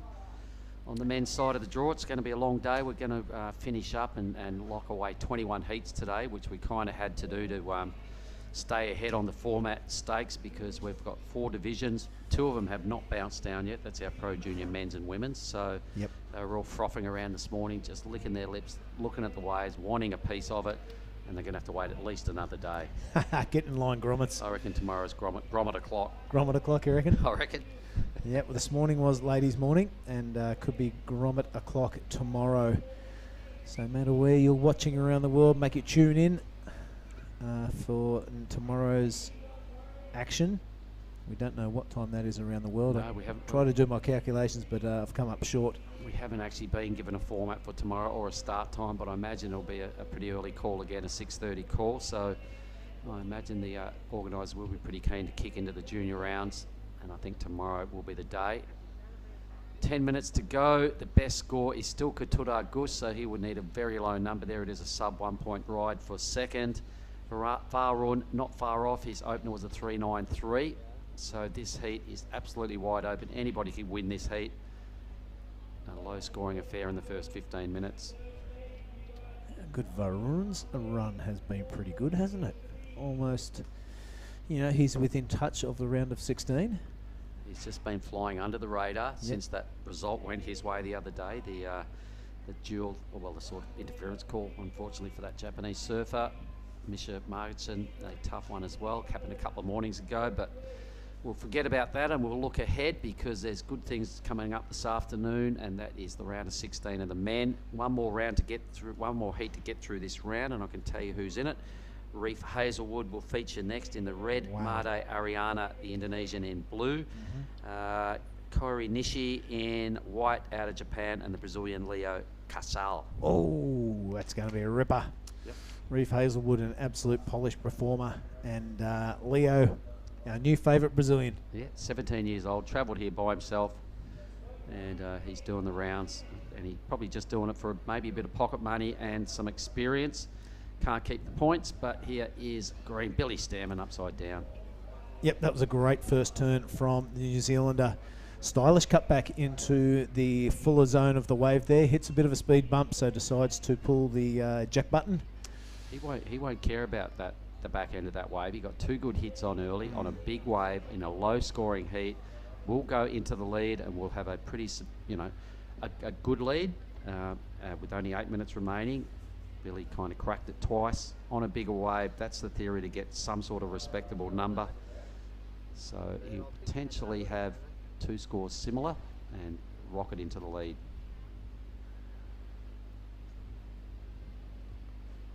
Neil Sanchez about to drop in a second, trying to fend off Katut, who generally is a wave a minute sort of guy in any lineup. He's got 1 more score to come. to try and challenge for that second place. He does have top priority. Varun has second, so the Indo's in third and fourth, but top of the ranks in the priority stakes is a good place to be. Needing only low numbers. Billy Stammen's replay, look at that hit. Oh yeah, Quality, that's a ripper. absolute quality surfing. And the judges will buy into that because it is a low scoring heat. That was probably the biggest wave we've seen ridden and probably the biggest turn of the heat.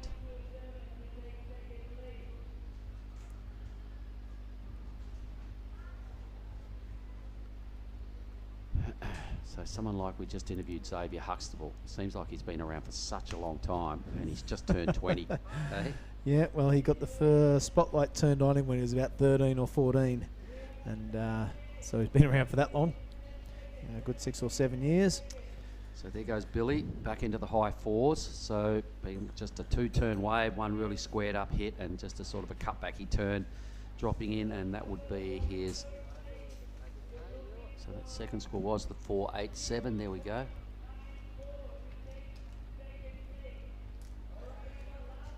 Either way, he's got the lead. Yeah, that's his third wave. A 5.74 needed now from Neil Sanchez, or something better than the 1.87 to fend off the charges from Indonesia. Ketuda Gus Varun Tanjung.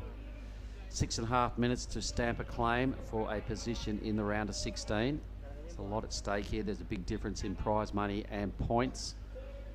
But everybody's got their eyes on surfing all the way through to finals day and get themselves a big swag of QS points.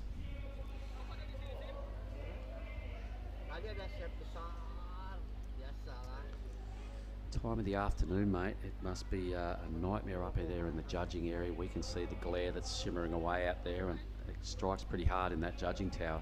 It does, mate. We've got a spot at either end of the judging tower, so you can, depends where they're sitting, you can get a bit of a cross arc of fire. They don't have much of a veranda roof on top of that judging tower as well, so I imagine they're getting blasted by the sun as well about now. Yeah, it's a very glamorous thing, pro surfing, especially when you're a judge. Sit up there, sweat, look into the glare, and get bagged if you don't get the score right. Yep. Oh my gosh, this is a way better environment in here, mate. The AC. It has been a pleasure.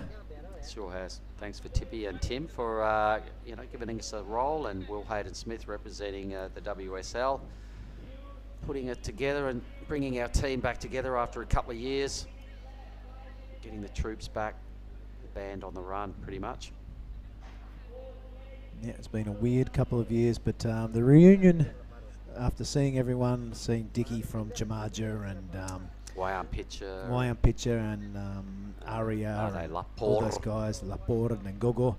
But I tell you what, the reunions were like you'd seen your long lost relative. It was fantastic. So a set rolls through. This is going to be a vital exchange here. Nobody makes any sense of that first wave. Ketuda Gus has got first opportunity to pull the trigger should something decent pop up. I imagine he's pretty anxious too to lock away that second score.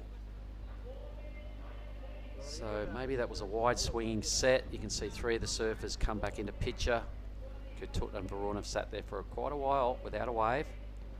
I realise once again it's not a high scoring heat. I mean, Neil Sanchez sitting on a 1.87. Hutty.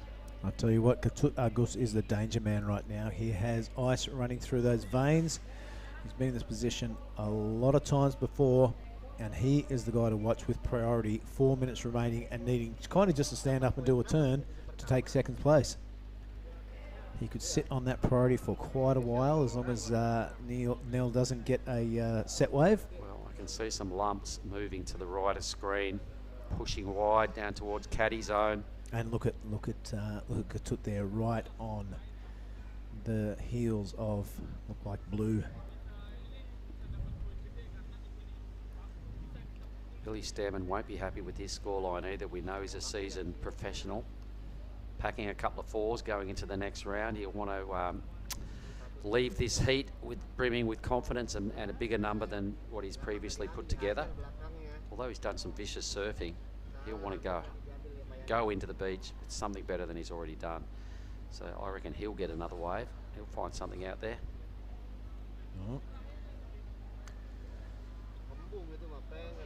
Oh, look how wide this thing's pushing. That's a caddy buster.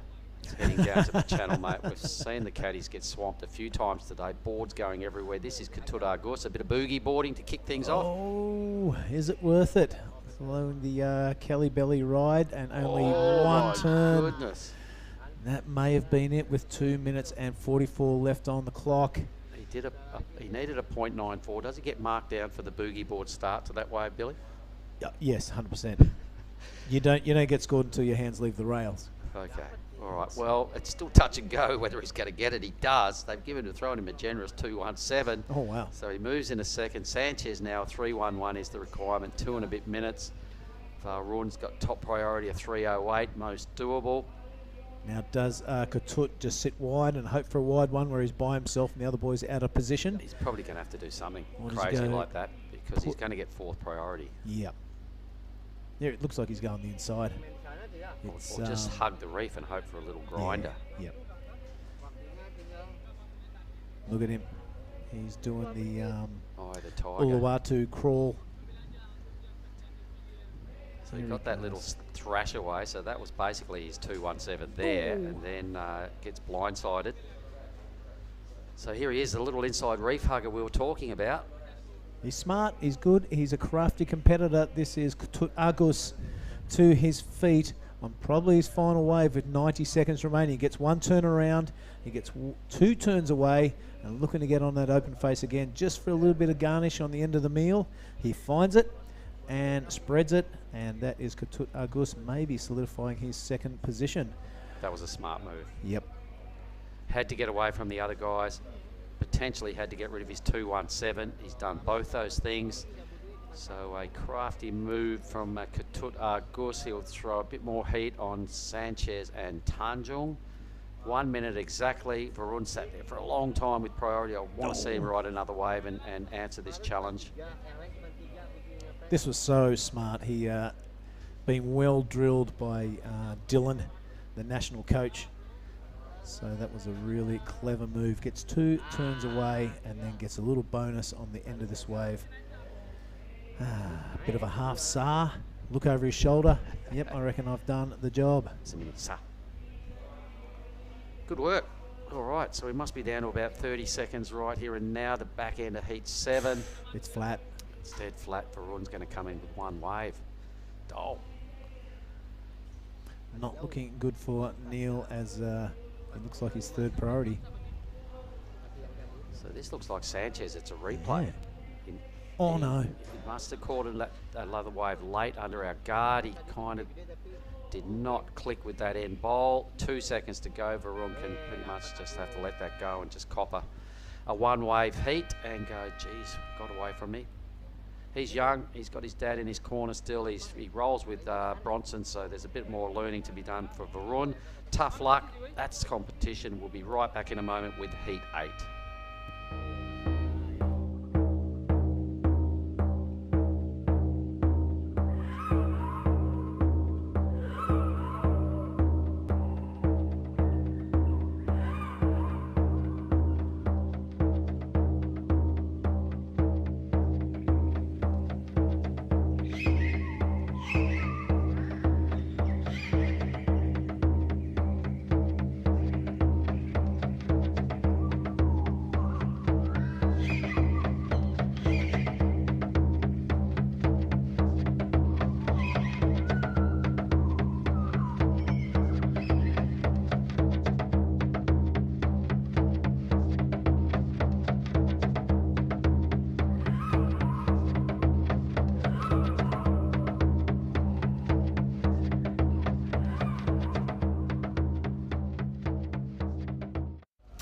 Boom, we are back. Thank you, everybody. The Krui Pro 5000, the men's side of the draw. We're looking at Heat 8 now, the final heat of the round of 32. Just before we boost into the round of 16, what a day it's been, Giada. What a day, and the waves have not stopped. The wind has not picked up, and it's on. There's Reef Hazelwood in the red representing Australia, Made Ariana representing Indonesia, Kaijiro Nishi in the white doing it for Japan, and Leo Casal for Brazil. So a full international heat here. It seems like ages ago that you surfed the first heat of the day, doesn't it? Oh my God, it does. I feel like it's a whole nother week or something. Wow, it's been a really long day with a really early start at 7, Yep. and we have not stopped since. No, we've just been banging them out, and we still got 4 more high-powered heats coming up shortly. So I'm really looking forward to that next round, and I just want to see who gets those last remaining 2 spots here. And it's a day we really needed after all that big swell and having Yeah. to call it off a few times. It's a day we had to come through and just punch out a bunch of heats. 21 heats is where we'll Yep. finish at today. Should we finish the next round? And I can't see why not. Looking outside, there's still plenty of sunlight. It's No rain. 2:45, no rain. No massive swell. Well, I did see a monstrous set on my last break, and I Oh, went, yeah. here we go again. I It did was, see it. It was about one of the biggest sets of the day, and I thought, oh, is it going to ramp up and blow out again in the afternoon I like it saw has that. a couple of times? But it's Took mellow. out all the caddies again. Yep. Caddy corner is a disastrous spot to sit. I imagine life's been It's the pretty most- hard finding someone to caddy for you Yeah. during this round. It's the most dangerous spot to sit in, actually, because you just never know when it's going to come to you. Yeah, it's happened a few times today, so this could be the first wave. First time the judges have something to think about. It looks like Leo, the Brazilian, 17-year-old Castle, gives it a good crack. Met him at the airport on Thursday on our way in. Travelling by himself from Brazil, 17 years old. 17 Yeah. years old, all the way from Brazil. That's brave. It is quite impressive considering I don't think they can take the points back to Brazil with him. So No. this is more just heat practice, maybe some money, coming and surfing a perfect left, being a goofy footer, in board shorts, on his Yep. way to NIAS next. I've heard lots of good things about Leo surfing. This is actually the first time I get to see him surf in a heat. You know, and I've heard that he's super solid and he really mature competing for his age. And he did not balk at this first section. Have a look at that for an opening turn. You know, that's high risk manoeuvre at the start of a wave. The judges love to see that kind of commitment to the wave. 3 manoeuvres and has not missed a beat in the opening stages of this ride here. So polished performance there. I love the finishing of this wave. We don't get to see that very often here. Boom, it's spicing it up with a little sort of a layback manoeuvre there just to add a bit of variety. Another hit there as well, so you're right, Giada. I like you call those last 2 moves a real bit of icing on the cake for Leo. Yep. Give that variety, the difference. Yeah, true. And as it gets smaller, I guess we're going to be seeing more of that. Yep, I reckon the grommets will be licking their lips and pressing for a call up tomorrow. So we've been announcing that all afternoon. It's not official, but I reckon it's about time. I want to see them. Me too. I'm They're excited to frothing see so the hard groms. out there. They're like, how come we're not on today? I'm like, we're waiting for it to drop a little bit. And Rajo's like, yeah, but why? Well, Rajo is a very special grom, so maybe his opinion could be different to others. But yeah, I do imagine that the groms are frothing and excited to be there. It's already day 4. You know, they want to get in there, get started as well, get off that first heat, those first heat nerves. You know? Yeah, exactly. When you wait 4 days as a grommet, that seems like an eternity. An eternity. Must be like a month for them. Have a go at that first score of greens. 6-5. That's a great way to start. Yep. It really shows how he really tried to spice things up and make it different. And like I said, it was one of the only ways we actually got to see a finishing on like that. Yep, and it was 2 good moves to finish, so some solid work at the start and a point of difference with some variety there right down the end of the reef. It's going to take him a while to get back into the picture, but it doesn't matter when you lock in a 6.50 in the opening minutes. Well done, Leo. He's a very solid surfer. Yeah, for someone that's only 17, the other side of the world, in unfamiliar water, knew virtually no one when he got here. Yeah. And he's blasting through the heat draw like a knife through a cake, so good work. This is us, Mark Clift. Giada Legati. Jade, I'm calling you. And a quick up and down there for Red. So we've had a pretty good day. That was Reef Hazelwood. The wave didn't pan out the way Reef wanted, but just staying active and keeping moving in this lineup can be a good theory sometimes, because waves can pop up in 2 or 3 different spots on this reef. Yeah. Looks like a bit of a wide set about to push through at the moment. Giada. Yeah, as we see the set just starting to roll through. As that last score just came in for Reef, that quick in and out. And we'll see a little bit more action with this set. Hopefully it's not going to wash everyone out, but maybe just the caddies. So we did see a fair bit of surfing on the women's side of the draw today, Giada. So I'm going to ask you your favourite performances out of some of the action we saw earlier. For me, some of my favorite performances today was definitely from our surfer from the States, Ella McCaffrey. She was definitely a standout for me. As that second heat, she got a 7.33 or something. Okay, like that. all right. A really great performance. I saw as well the surfer.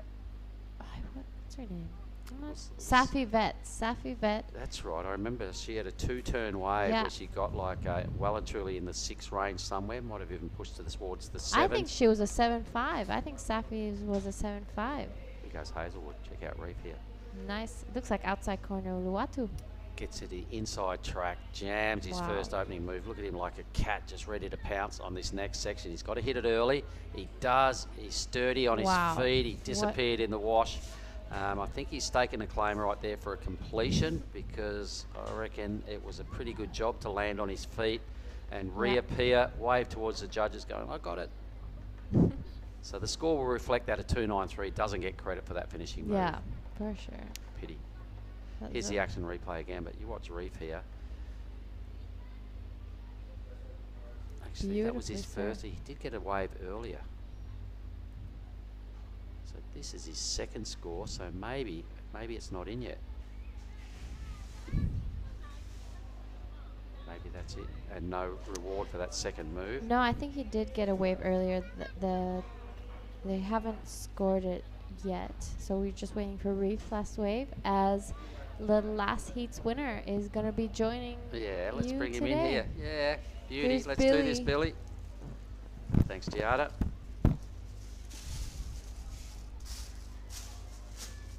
That's right. Get the headphones on. We'll have a chat. I'm just watching now the surfer in white. So Mr. Nishi out of Japan.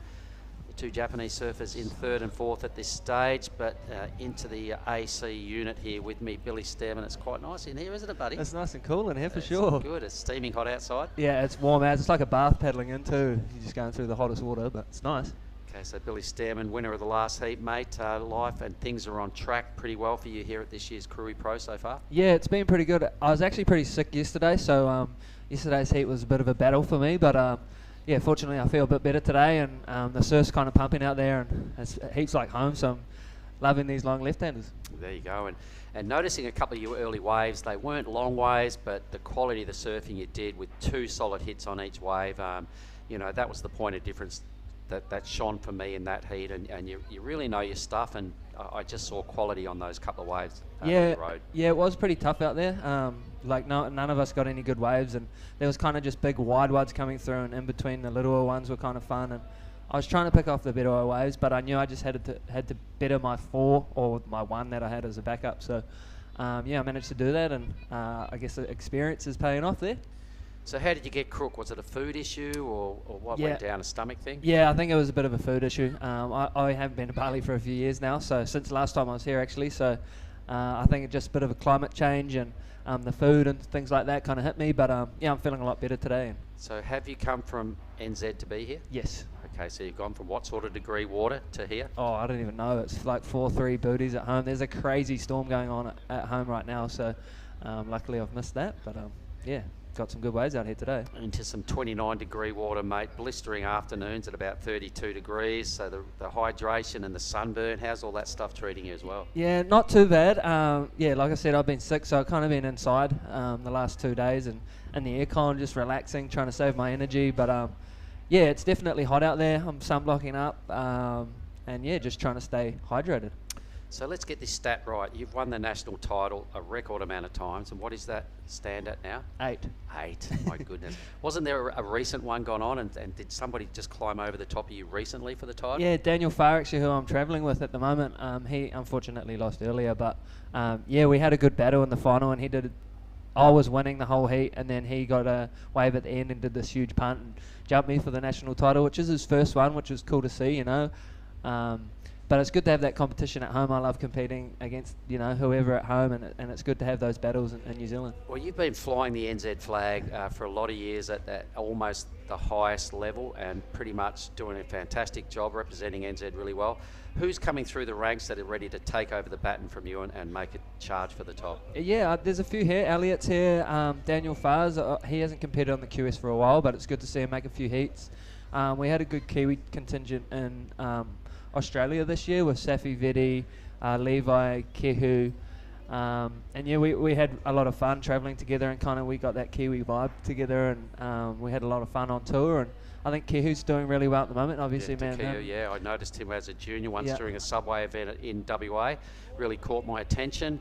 So I've met a lot of good Kiwis over the years, and I'm going to throw to something out totally left of field here and say, how's Luke Sederman's Raglan Surf Report? I've seen you feature on that a couple of times. Yeah, he's doing well actually. He actually came to the Gold Coast and Manly for the challenges, and he was like a superstar over there. He was like famous, walking around getting autographs and photos and stuff. And he's doing way better in the celebrity stakes than he did when he was a surfer. Yeah, exactly. Just by being a funny bugger and taking the piss out of everything. It's really cool. Yeah, he's doing well. He makes some cool stuff, and everyone gets behind it. And it's real relatable, I guess, but he makes it in a funny way. And he's a good friend of mine, and we've done a lot of things in the past, and hopefully we get to have a few more surfs together. All right, well, Luke Sederman, I love the way you surfed over the years. I saw him at the peak, and a big, strong fella. He's turned into a real funny bugger, and go the Raglan Surf Report. Well, good on you, Billy. So what do we do this afternoon? You're probably potentially going to have another heat. Yeah, I think I'm heat 4, so I'll be last heat of the day. To go and get some water into you, or coconut or something, yeah. mate. Stay in the shade. Hydrate. I'm going to shake your hand again and say, Billy Stammen, you're a ledge. I Thank love you. the way you go about it, and all the best for that heat this afternoon. Cheers for having me. I'd like to say hello to everyone at home. My little brother, Reef, this time. I forgot to mention you last time. So Reef and Vicky and Dad, and obviously my wife, and everyone from Raglan and New Zealand supporting. Cheer, bro. Cheer. Thanks very much, Billy. Good on you, bro. Unreal. Thanks, mate. Go get him the SARF. Oops, there we go. That's all right. Okay, thank you. And meanwhile, Reef Hazelwood has done something pretty good. Let's have a little look at our monitor here, an 8.33. My goodness, that's an outstanding ride in today's conditions. I'm going to have to make note of that. 8.33, Reef Hazelwood. Also 6.50 for Kajiro Nishi is holding him in good stead. Leo's got a 6.5, so we have 3 serious challenges for winning this heat. And at this stage, the Indonesian Made Ariana, I'm not sure, but he's got to have a nickname. What is it? I'm not sure, actually. That's putting you on the spot, wasn't it? Let's just do this. All right. So anyway, Made at this stage is waveless. We've got 3 really good numbers there. You can see the 8.33, an absolute standout from Reef Hazelwood. Pretty sure that 8.33 was the two-turn wave. You're right. You're right, because the first one, the 2.93, which we only caught the back end of. There was no way that was a 2.93. Yeah. It was impressive. That was some pretty spicy surfing from Reef Hazelwood. So good call. Thanks for bringing that to my attention, Giada. I'm liking your work here in the commentary booth. You do not seem like a first timer in here for me. So congrats. It's going well. I'm actually really enjoying my time in the booth. I think I might stay. Good. Let's do this. We're rolling into the next round. If I can have a little look, I don't have a fresh heat drawer on me, so I might have to send you on a bit of a mission after this for me if you don't mind, or do we have one? We do have the fresh heat drawer. It is right here. Thank you. Let's have a little look at it then and enlighten everybody what's going on in the very next round. It's going to be Jarvis Earl taking on Ryuki Wider, Oscar Berry and Taj Stokes. That's heat 1 of the very next round, everybody. A couple of more spots to verify before we can confirm the 3rd and 4th heats in that round, but at this stage, Reef Hazelwood has got one foot into that round, and both Nishi and Castle, they want in as well. This is really good. This is a great way to finish this round. A strong, well contested heat going on here. Yep. It's while both the Japanese and Brazilian surfer are equal, both have a 6.5. So now it's just to see who catches the second best wave. Yeah, the battle of the backups with about 9 minutes to go. At this stage, the Japanese surfer has a second ride, but it's a throwaway score. Definitely going to be needing more to take down Leo. And our surfer in blue, Indonesian surfer, I haven't even seen him. I'm hoping he's out there, but He does not have priority, doesn't have a number. It Sure, certainly seems like he's not there. I can't see him. That does look like blue though, from here. That's white. That's the Oh, that's white. the Japanese man, Nishi. So it's so hard to see the colors, you know, with that glare coming straight towards you. The judges are doing such a great job. There's not much glare in our broadcast booth, though, is there? No, It's that's why I the ran room. straight here after my commentating, straight to the AC and seats. So as we're rounding out the back end of the round of 32 here, let's have a look at some of the better numbers we've seen today. I've got to say congratulations to Jarvis Earl, blew us away in that very first heat via an 8.33 and a 7.1. What a Jesse great Mendez heat. had a 7.67 and a 7.5 himself. That was an outstanding way to kick off this round.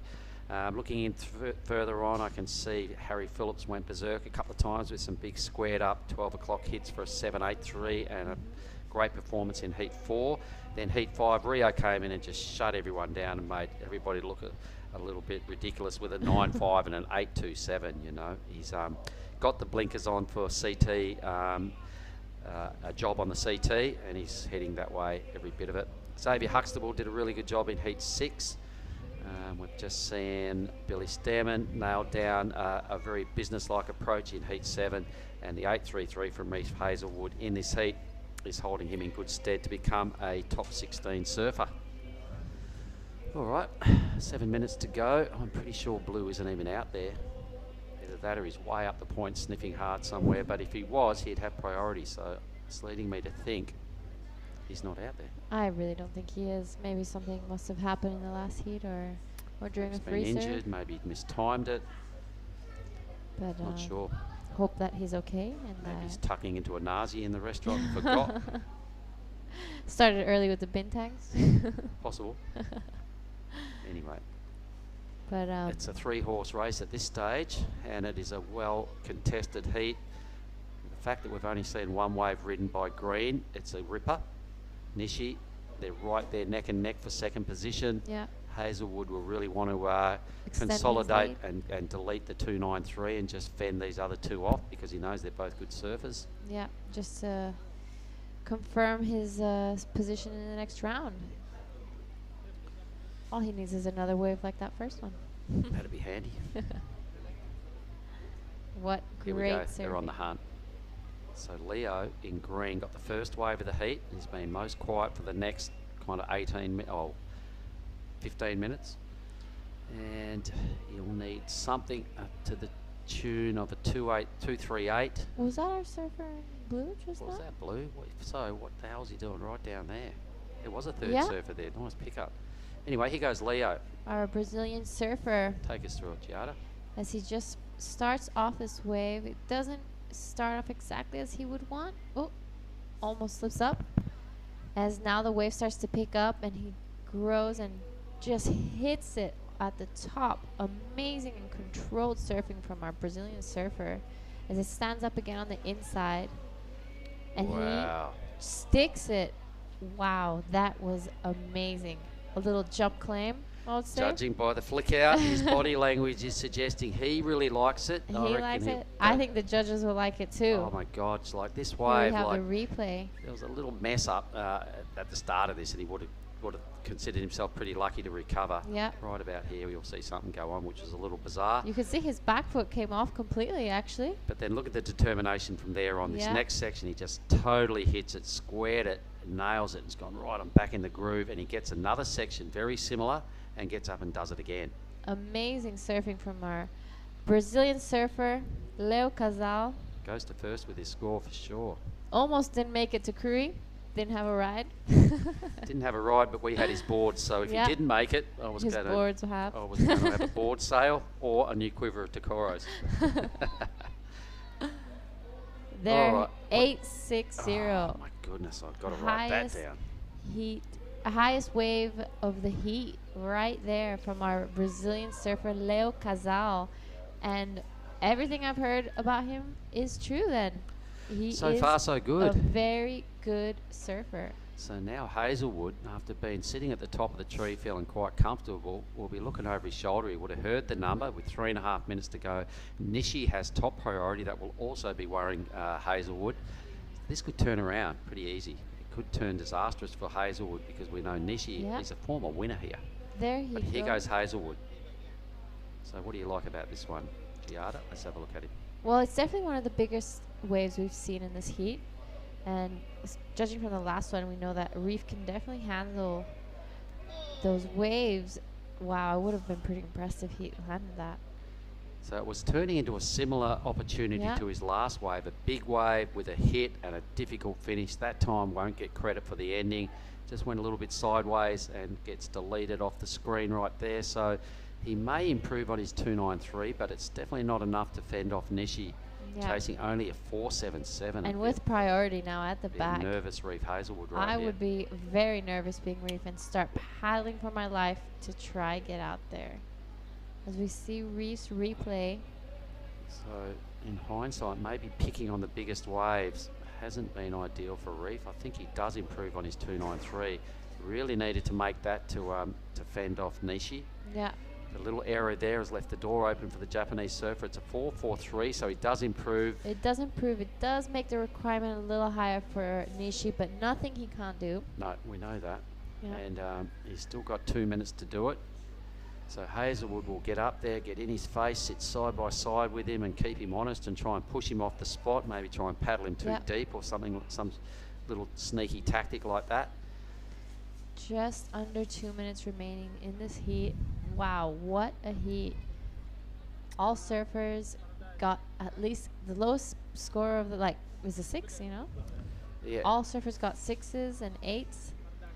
Yeah, this is one of the highlight heats of the day for me. And I'm not sure what happened to Blue. He's now gained second priority. I think he sat too far off the peak and the judges weren't keen to give him a priority slot because you've got to pass a certain point before the priority judge goes, right, now you get in the rotation. If you sit too wide, they judge you're not on the peak, a la Made. He never got in the priority rotation, sitting a bit too wide. So here goes Nishi, not what he wanted. Sat there for a long time. He throws down and cashes in his priority, which was an important thing to have at the back end of the heat. Bummer. Could be a quick priority mistake from our surfer from Japan. So Blue. Keijiro Nishi. But Blue needs a wave. You can't go in with a pair of donuts on the score line. That's not happening. Blue's in combo right now. Totally. But he's got to get something. You can't go out there for 25 minutes and come in scoreless. That's a carton. Especially when the waves are firing. That's a carton to the commentary booth. Should you come in scoreless? Made Ariana, please. Please do something. Take some coldies as soon as you come in. No, let's hope. He's got 30 seconds. Jump on something. Stand up. Let's see whether he's a goofy or a natural or what's going on. Made Ariana is having a bit of a Barry Crocker here. 20 seconds to go. As it's not looking so great for a Japanese surfer either. Leo Casal, we'll be having a chat with him with the 8.6, famous wave, really good. 6.50 was a really strong start. So I'm pretty sure he's only ridden 2 waves in this heat and he's banked them both. Well done, Leo. Thanks very much, Giada. We'll wait and see. I think Billy's about to come in next, but that's the end of the round of 32. The good news is, everybody, we're going into the round of 16, so we'll see you in 1 minute.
All right, guys, welcome back to the Krui Pro. We are now in the round of 16 men, Heat 1. I'm here with Billy.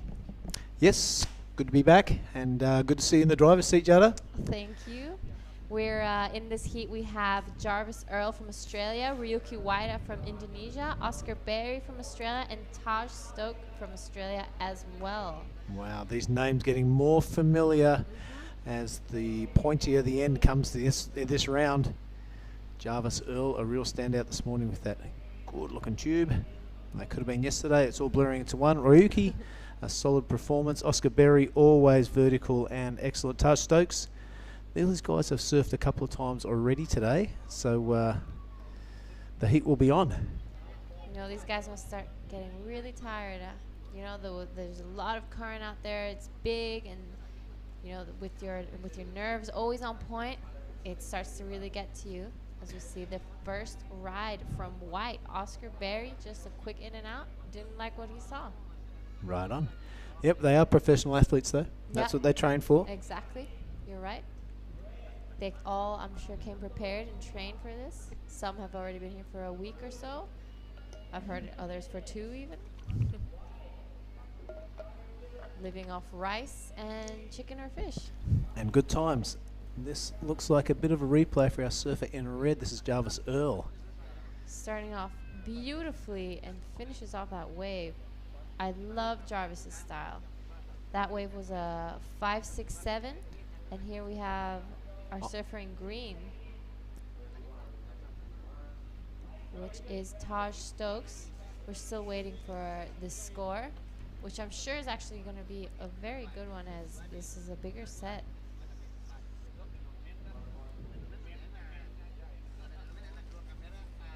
As he took it all the way. What a great way from our surfer Taj Stokes. A great way to start his heat as well in the round of 16.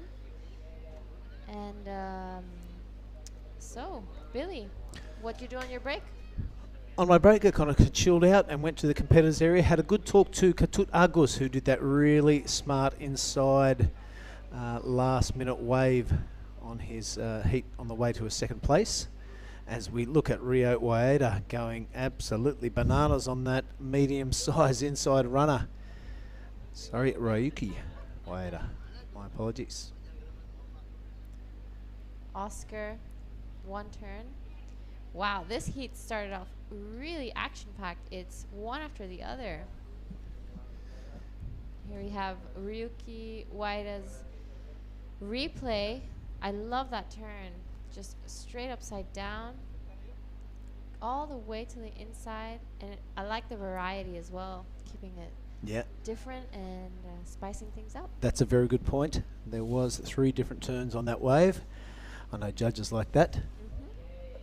Yeah, I was speaking to Ketut about his caught an average wave like in the last 2 minutes, and he had one decision. He could go at the back with the rest of the lads and sit there and hope a set comes through, or paddle straight up the inside and get a small inside reef hugger. He did just that and got enough points to get to that second place. So really good crafty competitive surfing from Ketut Agus. Really great surfer, Ketut. He's hardworking as well. It's so great to see him getting those results that he needs. He did really well at Manly as well, which is great because I heard that it was actually his first time on the Challenger Series.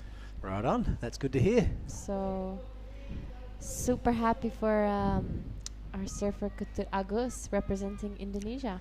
You know what I loved watching that Manly event? Every time a Indonesian surfer would get through to cross to the beach, and all the Indo team were going absolutely bananas, cheering on their fellow countrymen, and they were joined by a lot of Australians, I can tell you that. Yeah. Oscar Berry now on his backhand. Loves to go vertical, and that was no exception.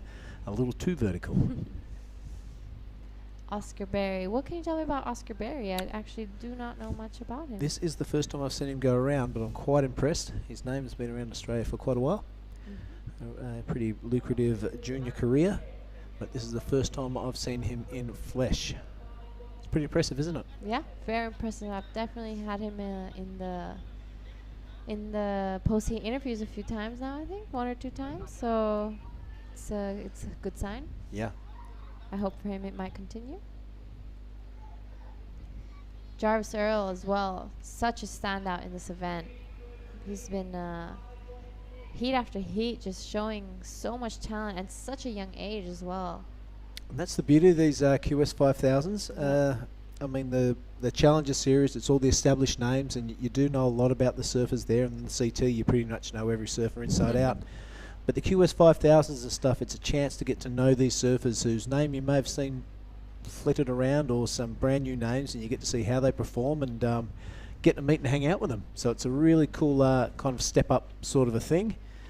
And speaking of one of those surfers, Leo Cassell has come in. He is the last winner of the winner of the last heat, rather, and he's going to speak to Jada. Leo Cassell, please come and join us in the booth. Our surfer, our last heat surfer from Brazil. Now we're going to find out a little bit about him. Here he is, everyone. Hello, Jada. Hi, Leo. So, you know, that last heat was amazing. You only caught 2 waves, and with those 2 waves, you went straight to first. Tell us a little bit about your strategy and what was going on out there. Yeah, I guess I was trying to get like more waves, but at the end I just got 2 waves. And the first wave was like underneath those guys, and then like under the 5-minute mark. So it was like, yeah, I'm good to make this hit. But then everyone got good waves, and then I was like kind of pressured to get a like 3-point ride. And the sets came. I went in the first one and got an 8. Yeah, it was pretty fun. You know, everyone is so impressed that you're so young, 17 years old, and came all the way from Brazil by yourself. I remember you were a little worried in the airport that you weren't going to find a taxi but you came with us. So tell us, what made you decide to come here all the way by yourself? Oh, I wanted to compete in like perfect waves, because Brazil is like beach break and sometimes really windy. And I talked to my dad, and he was like, oh, there's opportunity to go there and like surf good waves, train like in perfect waves, and like do a contest. And like 5,000, so it's a really big contest, and NIAS too. So yeah, I'm just really stoked. So you'll be joining us at NIAS? Yeah. Are you going to be hanging around Indo for a while after the contest? No, because I have to do comps in Brazil, so I'll go all the way back to compete. So where in Brazil are you from? I'm from Florianopolis. Oh, okay. Yeah. I heard it's a beautiful part of Brazil. I haven't gotten the time to visit it yet. But any wave that's kind of similar to Indo there? Or is it all beach breaks? No, really. There's a right-hander, a really good one, and I live there. It's called Campeche. That's where I come from. But there's no like left-handers like this. Just okay. a big like. So all right. Yeah. So, Yeah. wow, you're doing very well competing on your forehand, and you're liking Krui for now, or what's your favorite part about here? I love Krui. I was here like the first time for Canal Off in 2017, I guess, and yeah, it was really fun. So that's why I decided to come back, I guess. I remember seeing you just now in El Salvador, weren't you? Surfing for Brazil, for the juniors, right? Yeah, I was there for the juniors, and it was fun too. We got 7 at the rankings, so yeah, it's better than the other year. Wow, that's amazing. Well, Leo, thank you so much for joining us here in the booth, and congratulations, and I hope you do really well in your next heat. Thank you so much. Yeah.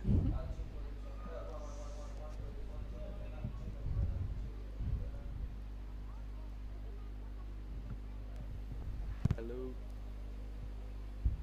I guess we can keep going. Tell us a little bit about yourself, Leo. Oh. All right, now we're done. Thank you so much.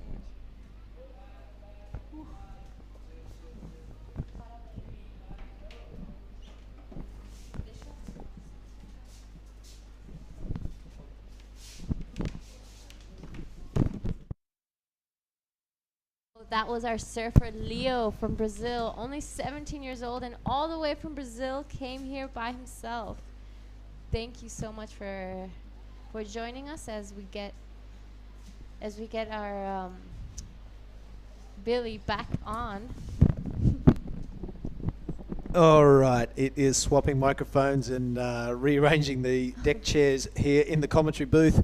But yeah, let's catch up to the let's catch up to the leaderboard on this heat. Looks like Jarvis Earl has skipped out to a lead with a score to drop of 5.67. And Taj Stokes also with that 5.60. Looks like 3 surfers have a score to drop, one including... All 4 of them have scores to drop still. That is, that's great, meaning that there's many waves being ridden throughout this heat. That is a great sign for the judges as well, keeping them busy. So as we wait for those scores to drop, here we have the replays. Here's of our surfer in Ryuki Waida. Yeah, that's right. That's our surfer in white. Now, a bigger wave and a really good attack on the lip there. Ryuki getting his business done. He'll be pretty happy with that. And when he gets his confidence up, he's pretty unstoppable. He's definitely another standout of the event, in Yep. my opinion. Just squeaked past his last heat, you know, with a close call.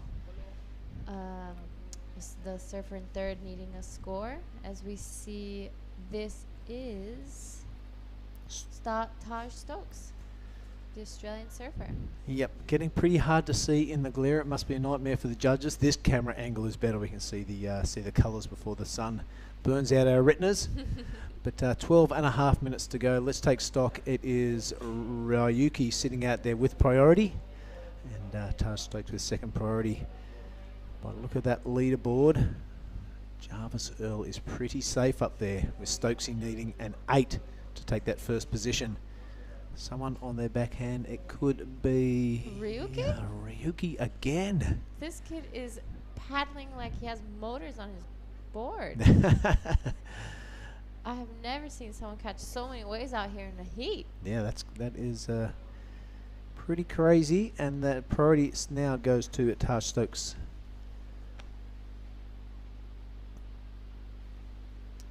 Actually, I think we might be confusing him with Oscar Berry. It's really hard to see with the glare.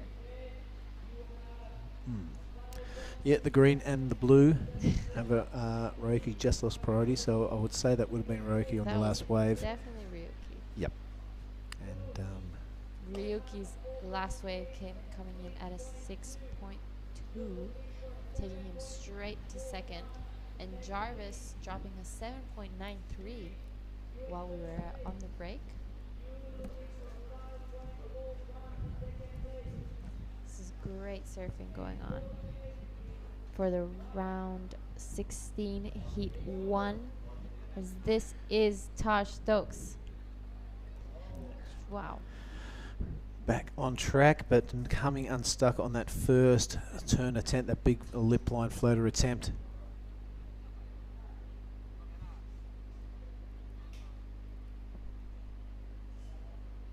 So do you have any insight on our surfer in red, Jarvis Earl? Jarvis Earl, we haven't seen much of him, but he got our attention when he came flying out of that tube, I think it was yesterday. And then his first heat today, and this one has really grabbed our attention. Really well-spoken young man, and as you can see from this replay, a solid, if not excellent surfer. Look at that rail work, precise, and at the beginning of that wave, really vertical.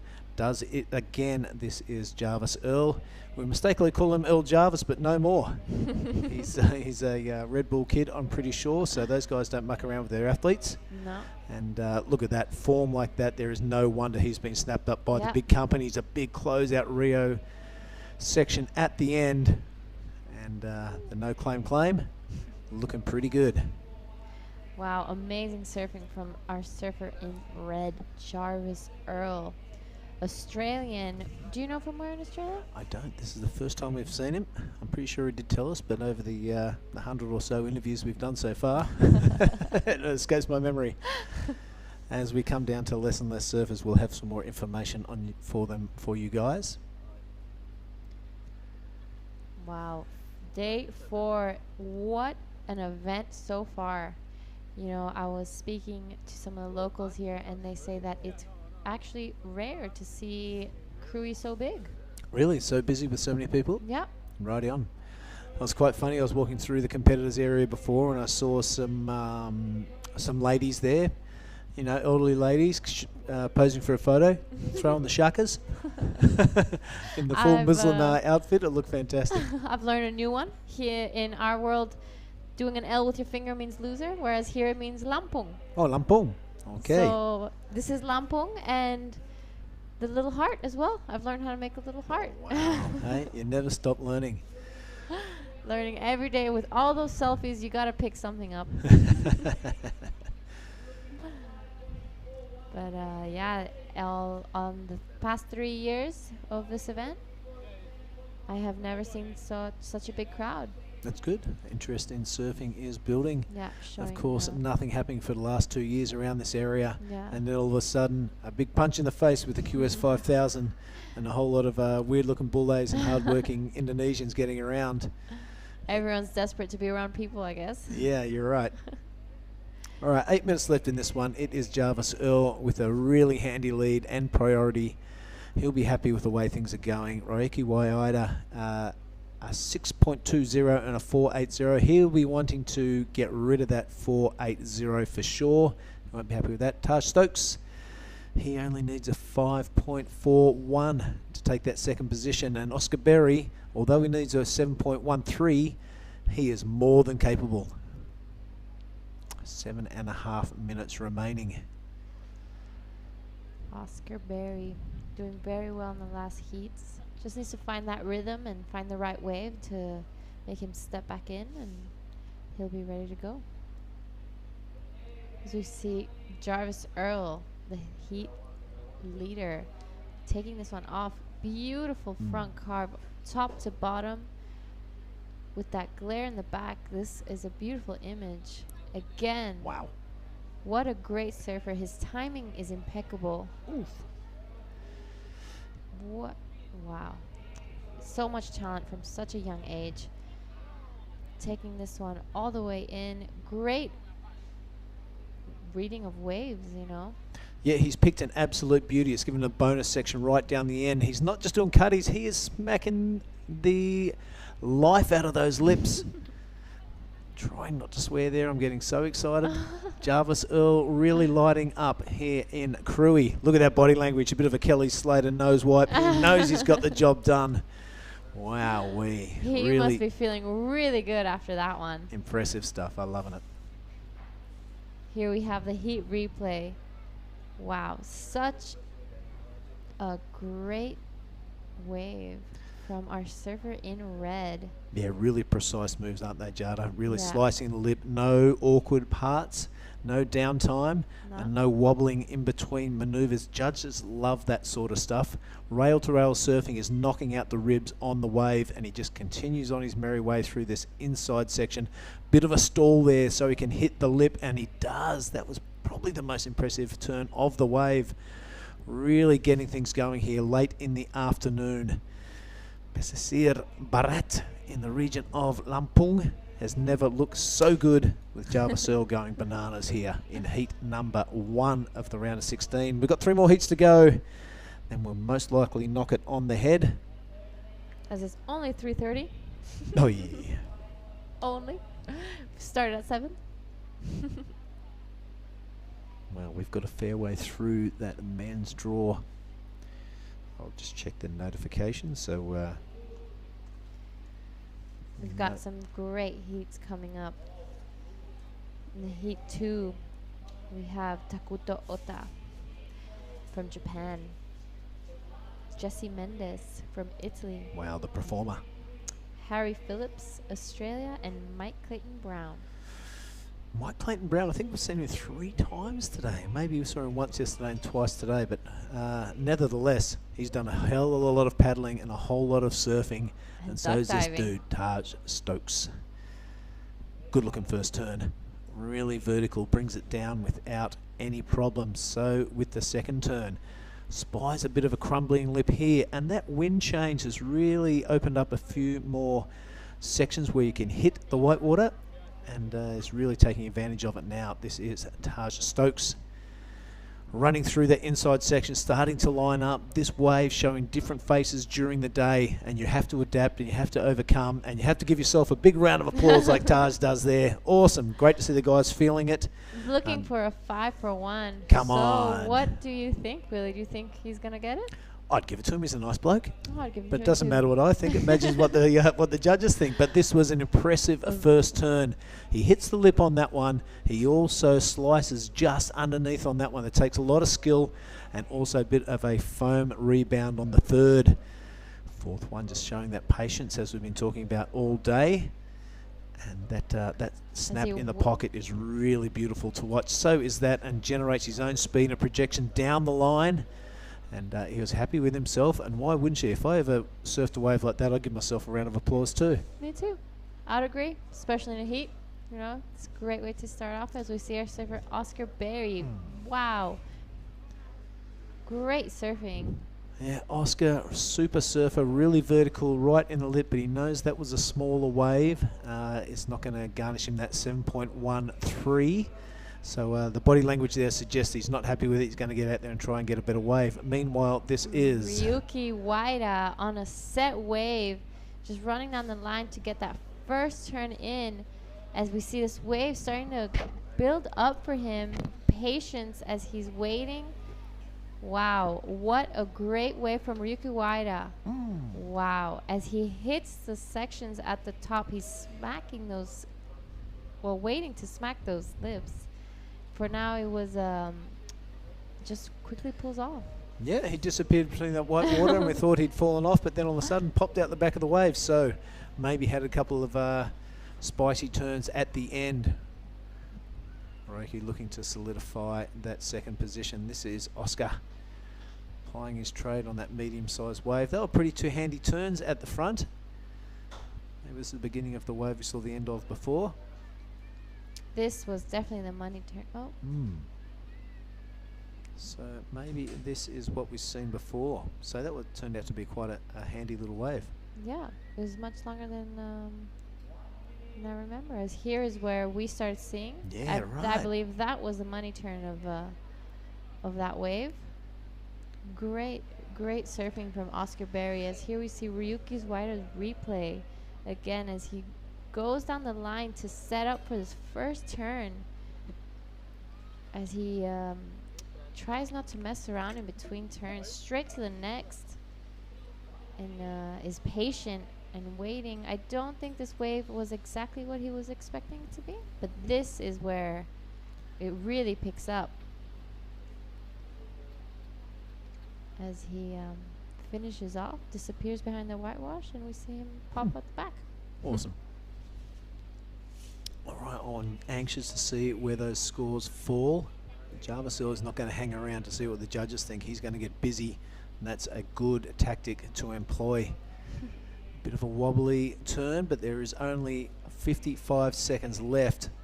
Doing a bit of a wheelie, looking out the back. How casual would you like to be? I'll just do a wheelie and make sure these sections line up. So a bit of a victory lap for our surfer in red. He's got the job done. He knows it. And another impressive performance by Jarvis Earl. Great heat with an 8.33 and a 7.93 from Jarvis Earl. Yep. Waiting for the last scores of Ryuki Waida. Wait, it's not over yet. It's not over till it's over. That's right. Right. A little bunny hop there. So Reiki kind of knowing the score. Taj Stokes getting a 6.7 on that last wave. That's right. Definitely. That has put him into second place. I'm pretty sure that will be the result of heat number 1. I'm not sure there are any scores to drop, so well done to Jarvis and Taj. We're going to cut to an ad break. We'll be back with heat number 2 of the round of 16. Stay with us, folks.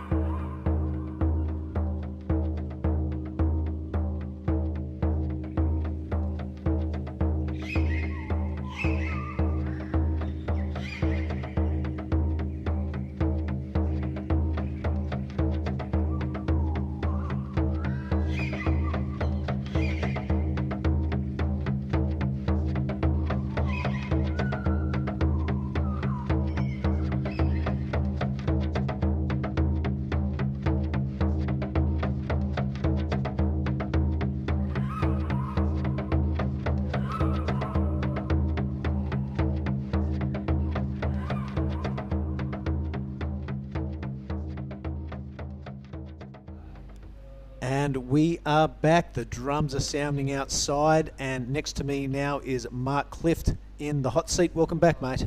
Stoked to be here, buddy. What a great afternoon it is now, and I'll tell you what, in the glare, I don't know how the judges are picking colours out. They're probably more going off styles. And speaking of style, that Java Searle, my God. Continues to impress, doesn't he? What an amazing young Grommet. Just does not miss a beat when he gets a wave. From turn to turn, it's just got quality written all over it and never stumbles. There's a real lot to like about that kid. I think he's got a huge future, buddy. For sure. Let's have a look at this heat. The skill and the performance is going through the roof. Java Searle with a 16.26 heat total of that last heat. And Taj Stokes just in second place with a 12.30 heat total. Commiserations to Ryuki. He is out, but a pretty good campaign. So this heat we have Takuto Ota out of Japan in red, Jesse Mendez from representing Italy these days in blue, Harry Phillips representing Lavina, home state out the road where we're at. Yeah, go on you, Harry. And same with Mike Clayton Brown, also out of Lavina. Both Aussies, both out of Lavina. Let's do this. Both being caddied by boys out of Lavina. So yeah, we've got four Lavina boys in the lineup. They definitely know the words to Country Road by John Denver. It's on repeat. It gets on repeat through the karaoke, circus down there at Lavina. Anyway. A minute into this one, Mark, so we've got a full heat ahead of us. Jesse Mendez, the performer, through this whole contest. See if he can go along his merry way in this heat, number 2 of the round of 16. This looks like Mike Clayton Brown straight up into the afternoon glare, slicing the top off a couple of this left-hander.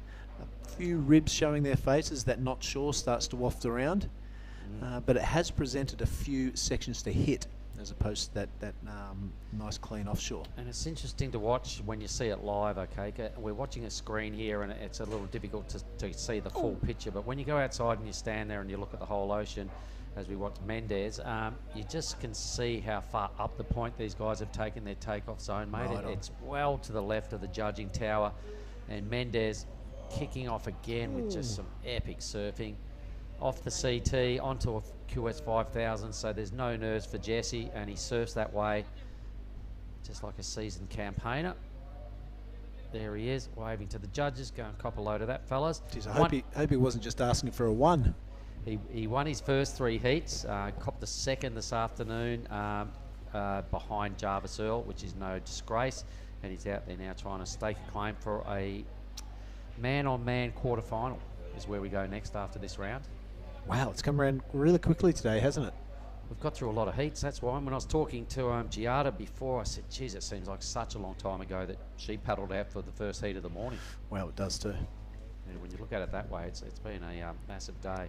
Well, that's what we're here for, mate. We're here for competition surfing, heaps of heats, and we have included the Pro Junior onto this QS 5000. That's the biscuit we've bitten off, and now we've got to chew it as we look at Jesse Mendez. Really precise surfing and a professional campaigner that he is. Takes the high line on that one, avoids all those bumps and stuff at the bottom of that wave, and now it comes into the buttery part of the section. Really professional and clinical, teeing off on this thing down the line. Even that wave there at the toe end looks super fun. Yeah, look, when you have spent a number of years at the highest level, you know, doing the rounds with your Slaters and your Parkos and just all these famous names and Medinas, and you're watching all these campaigners, it is like a shock in the arm, and it certainly smartens you up pretty quick. And Jesse there down a tier lower than all that now, and he's got no nerves at all. So a polished performance again, so stand by for some scores, and it was that good we're going to watch it again. Yep, well, there's no falling through heats on the CT. You can't just luck yourself into a 3 or a 4 and think you're going to get through a heat. You've got to surf at the top of your form, and that's the only way you'll get into the pointy end of the campaign on a CT. And Jesse has done that, and it's really showing here in the round of 16. Yeah. He wants in on this man-on-man action. Java Searle got there via that big heat win just prior. Taj Stokes also. So we've got two Australians already through to the man-on-man action. Jesse now representing Italy. another Lavina guy right there. Yes. Lavina homestay. So that's 3 out of the 4. It's going to be happy hour down there for Eurus this afternoon. So this is Mike Clayton Brown's first wave, wasn't it? Yeah, this is a recap of that wave we saw before. MCB. Nice little bit of backhand weaving, staying with this thing, banking it. 12 o'clocker there and just kind of overcooked it. Let's pencil in these other heats. I think we've got red up and going again. We do. So this is Takuto Ota. Yep, bit of a full one there, so he's not going to waste his time too much on it. That must have been a while ago because he now has priority.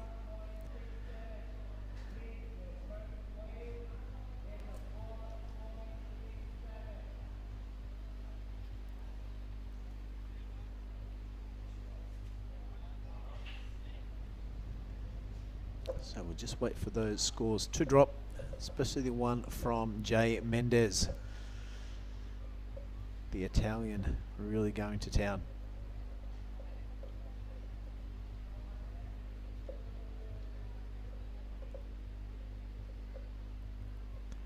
It's fantastic to have people like Jesse Mendez in this contest that really open your eyes to the level of competition that you have to achieve to even have a sniff at the CT, to get on that challenges and then go on to the CT. This is kind of the base level. And the composure when you surf your heats and the way he's carried himself around the homestay. He gets up early, comes down, checks the surf, has dinner, drinks a lot of water, hasn't tacked onto the bar side of life down there at this stage. He might be saving that for the celebrations on the finals day. So he's had his focus, is well set. He knows why he's here. From G-Land, watching his wife there, Tatiana, competing. Thought, well, I want in on some contest surfing. On a prime left-hander after watching all the craziness that went on at G-Land, and here he is, winning his way through and potentially looking at a spot in the man-on-man quarterfinals.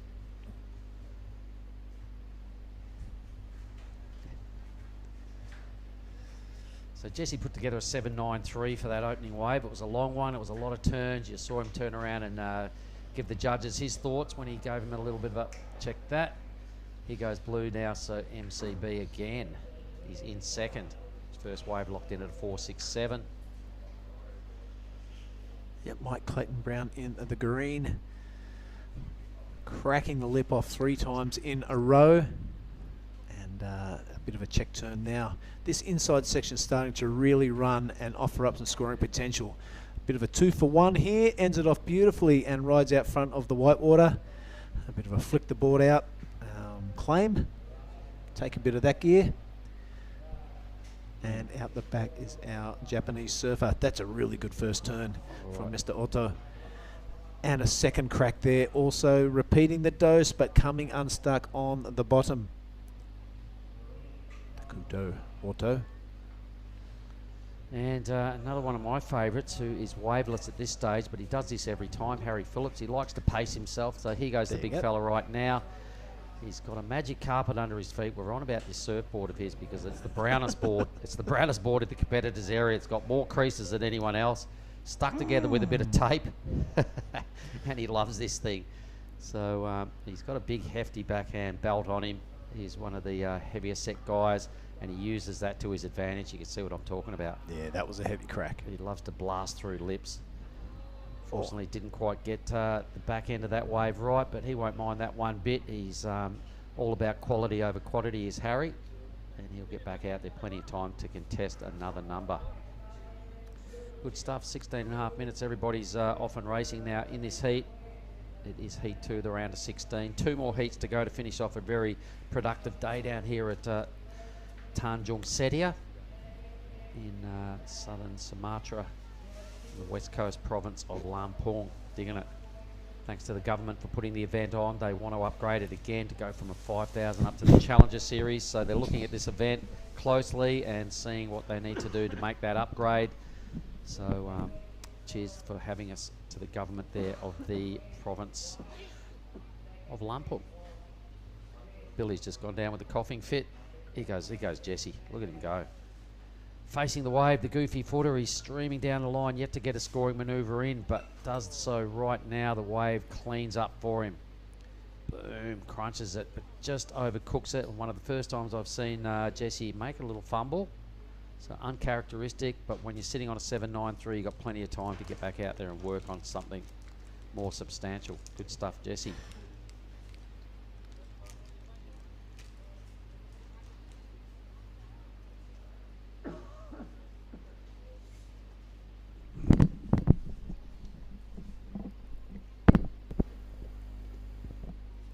You back?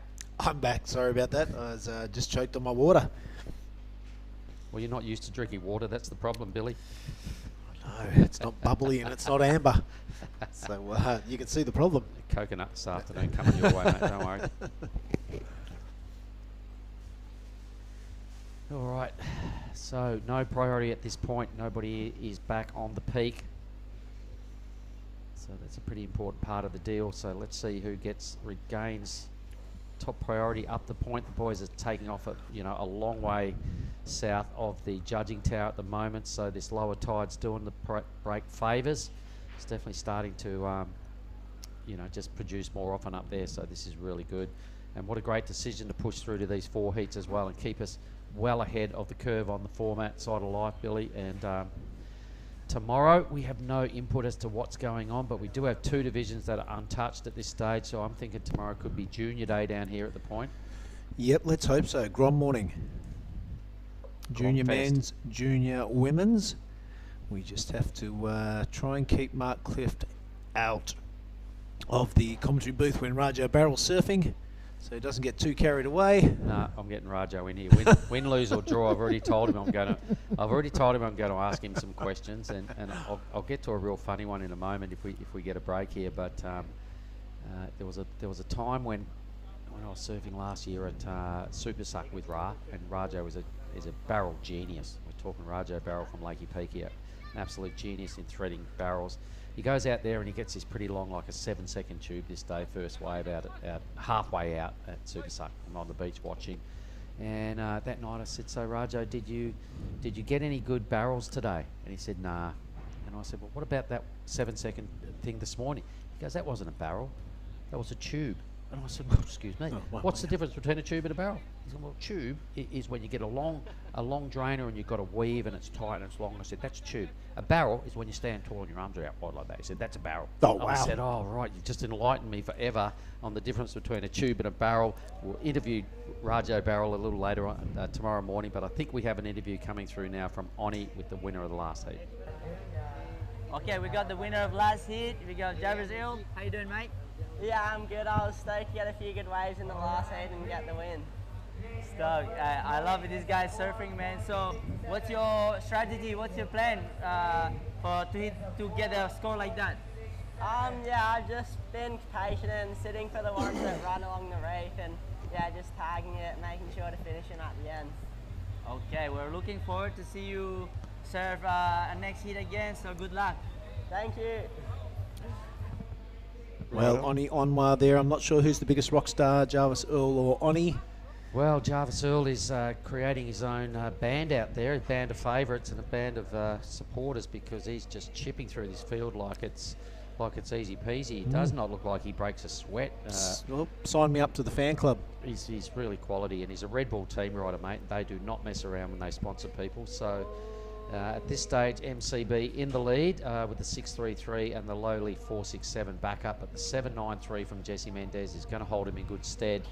Harry Phillips, a 5.93 and just a low backup. And at this stage, a bit of work to do for Mr. Uta in fourth, requiring a low 6.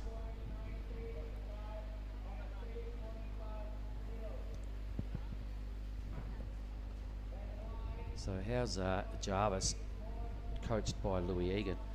Hey? By Large himself. Yeah. Yep. He's coached a few people, Luke Egan, and none lesser profile than Courtney Connolly. All right. I know she was impressed with him, and I reckon I watched that G-Land video, the 97 Pro, about a bazillion times, And Luke was lording around the comp side every night. He was. Came up to our place, defending champion for 25 years. What a title to have. Yep. He had a firm grip on that trophy. He didn't really want to let it go, did he? I think he was about to choke out Jack Robinson when he took that thing off him. But you just about drove him into the concrete anyway down there at the after party. Oh, I did. MCB now wave number 3 or 4, I think it is. Wave number 3 for Mike. Trying to improve on a 4.67. He's probably going to have to just be a little more patient because there's a quality field just behind him. He doesn't have a big lead. That 4.67 is a number he really wants to burn off because when we look at a 3.07 needed from Jesse, that's not much. And Harry Phillips and Ota breathing down their neck for that second position as well. So this is Mike. He's done a whole lot of those sort of turns in his score line, so I think he's really would be beneficial to sit there and wait for something steeper and really sign this thing off in style. Oi. Mendez. Yeah, in the afternoon glare, switching backwards and forwards, keeping that high line, avoiding those lumps and bumps on the bottom. Goes to the bottom now for an attack on the lip. This could be the money turn. Floats it, comes unstuck, lands on his backside. Let's hope he's okay. Well, for the second time in the same heat, I've seen Jesse fall off. It's probably only the third time in 5 heats that he has fallen off. So maybe he's starting to feel a little bit of pressure or fatigue or something's going on. But Mendez, an uncharacteristic slip up. This is the replay. Let's see what went wrong at the finishing move. So he's winding up here. There's that afternoon glare that you're on about. So don't adjust your screens for those crew at home. There's nothing wrong. It's just that Arvo horrible glare you get on a West Coast. Comes back into the picture now.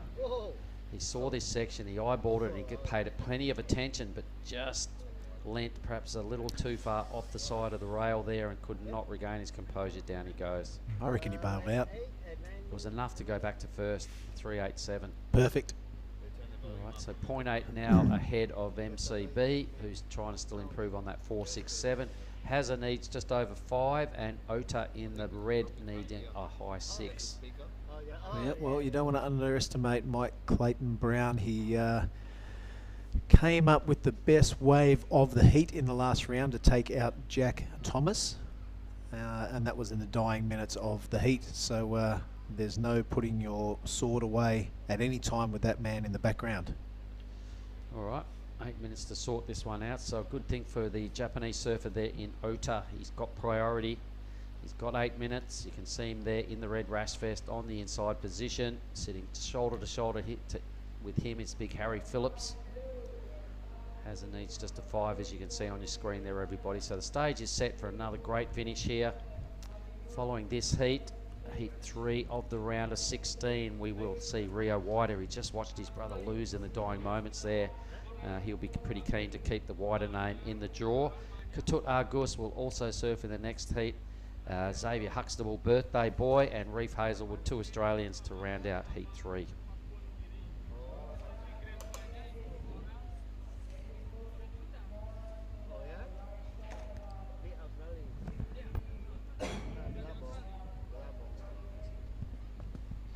I was super impressed with Leo Cassell in his last heat. Needed a big score, and live, that last lip line projecting floater manoeuvre at the end of the wave was super impressive to see live. Yep, so he will feature in, we'll check the 4th one. Yep, do you want to tell us who else is in that heat? No, I can't read your writing. That's because I never did any good in English. Billy Stairman will take on Solly Bailey, Leo Castle, and Samson Corder to round out the day. That'll be heat 4 coming up in about 40 minutes. That'll be a ripper. So Mendez on his keeping his winning streak alive. This is heat 5 for Jesse. So chipping away. He's got 1 foot in the man-on-man stuff in red now. Ota, he's waited a long time for this wave, the Japanese surfer. Let's see what he can do with this section. He gets up there and gives it a healthy belt, and you've got to at this level. Can he do it a second time? Has to just sort of push the board out onto the face a little more. Second manoeuvre now, just sticking with this thing, hoping for an inside track. Yeah, he will have to stick with it at the 6-minute mark. Nope, he doesn't show the patience, and thinks he can get out there and get another wave amongst this throng. So quick up and down there for Harry as well. He decides same. Might as well get out there and utilise the back 5.5 minutes a little better. So some throwaway scores from Ota and Phillips, which is unfortunate when you're sitting in 3rd and 4th. Geez, Harry needs only a 5.08, so he caught a wave that I didn't see what he did at the start. Look at these 3 Groms down here. Oh, yeah. I wonder if they're going to chuck the shuckers. How Or are you, just boys? point at it and go, what's They're this like, thing coming towards us? Quick, get out of come. here. Something's about to attack me. Out they go. Hell, what is the biggest mosquito I've ever seen? And they're off. It spooked them. That's hilarious. Awesome work, Ryan. That's great. That was pretty funny. This little girl, she doesn't go on, no. Yeah, Bit no, spooked she's again. out of there as well. She's like, Dad, what's this? Mum's not sure either. Jeez. Oh my God, technology. We are tucked away down here in South Sumatra, mate. So the locals, they're seeing all sorts of craziness down here out of the Boulets this week. Yep. Ryan playing tricks with the young Groms. Under 5 minutes now, under 5 minutes, and it is Jesse Mendes in the lead with second priority. Not far behind him, Mike Clayton Brown, only needing a 5.48, so just under a good score to progress. And this Harry looks like Harry on the old Brown Beauty. Cracking turn to start off with. Switch to the drone angle, not bad. Bit of a float section there, a little bit of a wobble on the top. Makes up for it on that one though. That was a beautiful turn, really vertical and into the lip section. Is he going to stick with it? Show some patience. Nope, he's out of there. 4 minutes, hedging his bet so he can paddle back out and do better than that. Chasing the 5.08, it took him a little while to really hit his stride on this wave, so I'm sure we'll see the camera angle that the judges get right on cue. Here we go, thanks boys. So not bad to kick things off, but just a little stagger coming out of the move. A little better there, but not convincingly A-grade sort of stuff. This was a good one. That's what he does really well. An upside-down belt from Harry on the Brown Beauty, as you were suggesting. Oldest board on the point. I'm sure there's some grommets down there, some local kids that have probably got a newer board than Harry. But he's paddling back out. There he is. Well done, Harry's boy. 5.08. Does he get it? Where is he? Still score yet to come. Yep, yet to drop. Mendes last wave a 3.87, just enough to overtake MCB, but it's pretty close. Ota last wave a 5.4, not enough to get him to the lead, but up into third position with a score to come from Phillips. Look at these sets, Mark. Sunset coming. If we get that time up on the left-hand corner, that would be sick. We will in a moment. We're probably only a couple of minutes remaining. Harry's get just about back into the lineup with a score to drop. Does he look at this wave? No. I'd take that.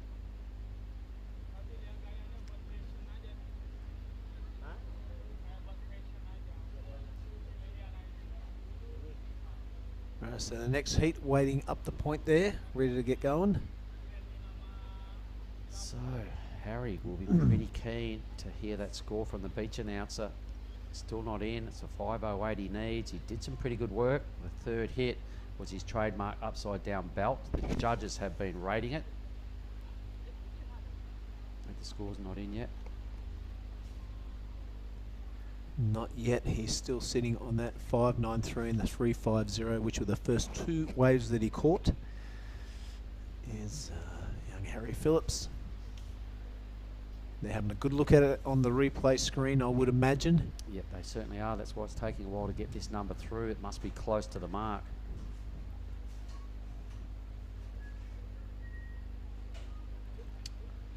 Still some debate going on in the judging tower. 90 seconds.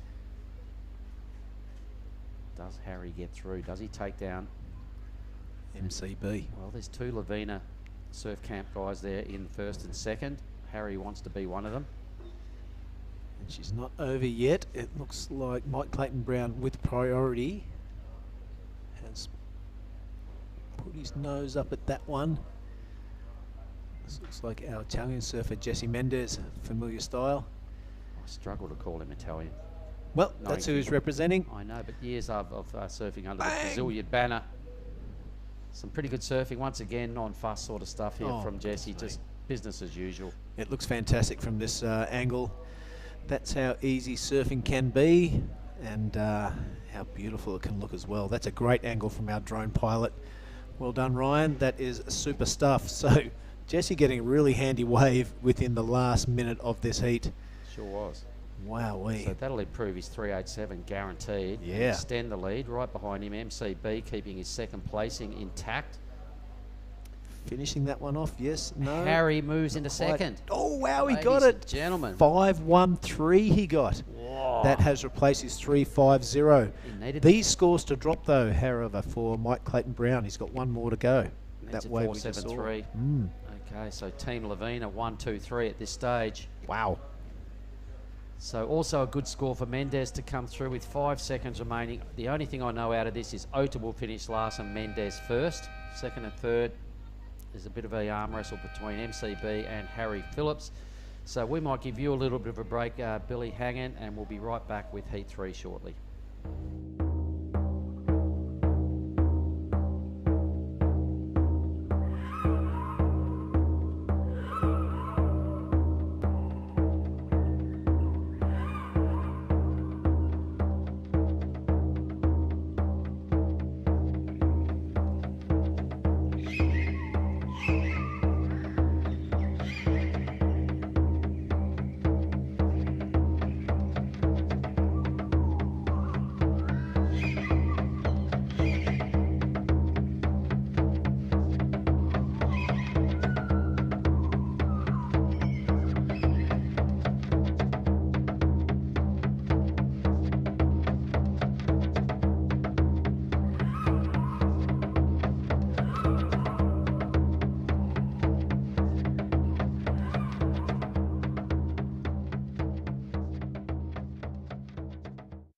Oi, we're back. G'day everybody. 4 o'clock down here in South Sumatran time. We are at Tanjung Setia Beach. It is the western province of Lampung, and we're having a great afternoon. My friend Oni Anwar has just joined me. Oni, doing a few beach announcing duties. How bad is the glare getting out there?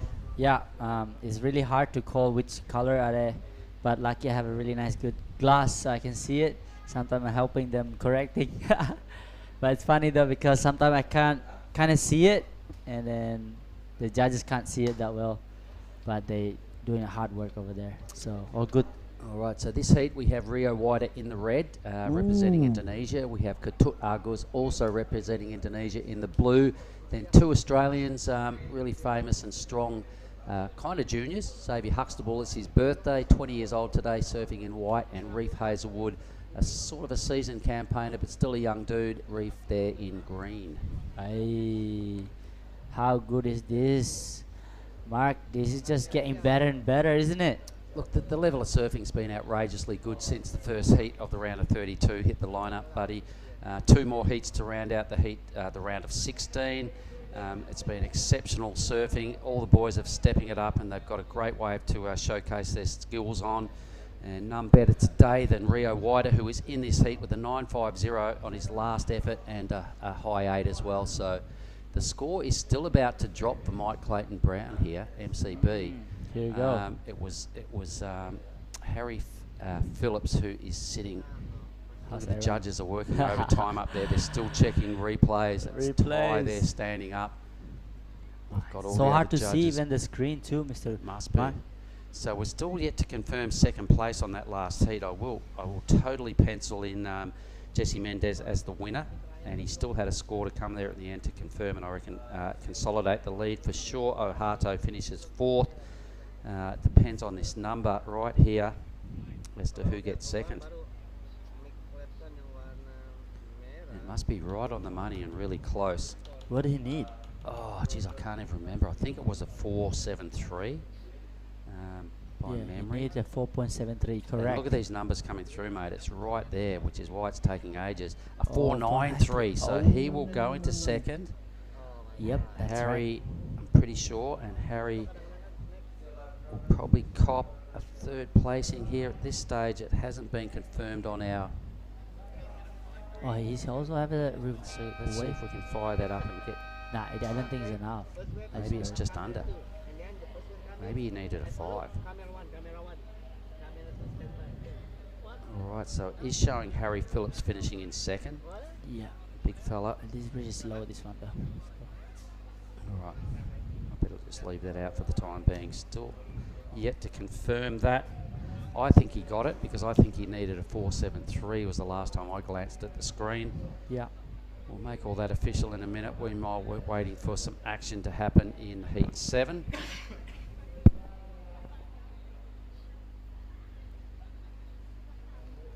So there it is. Mike Clayton Brown did in fact get it, a 4.93. I'm pretty sure he needed a 4.73. So yep, he got over his teammate there by points 2.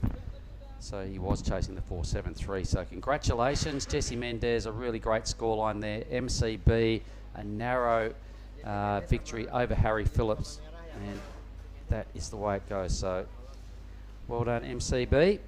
Tough one there to Harry. Good friends down there at Lavina. Rio Wider, as you can see in the red, representing Indonesia. Ketut Agus right there in the blue. 2 Australians, Birthday Boy in the white and Reef Hazelwood in the green. Yeah, how good is this? Here you go, Rio first wave, huh? Rio is deadly. Yeah. His kid is laser focused on it. Oh my God, have a look at that, ladies and gentlemen.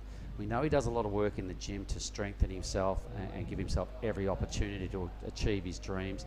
His legs are strong, mate. He never looks like he fumbles around. He's a demon paddler. He's got a really strong mindset.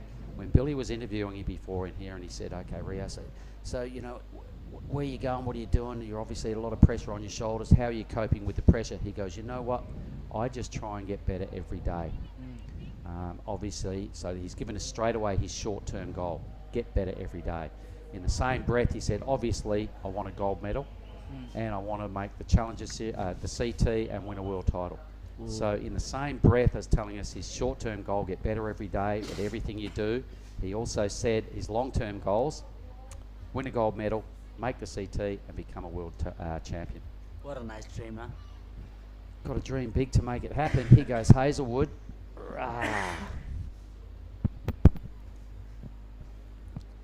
Really clean surfing, complete everything. Look how fast he's going. Look at this turn. I love how he just tile. Oh, it's like a surfing movie, like Andy Iron. I like your comparison. That was a big Andy Iron blowtail. Yeah, you know, one of those turns he does. The rest of the wave offered very little, but it didn't bother Rio. He just stuck with there, played the game, probably added another point or so to his ride. Saw this end section down the line. Boom. Looking good.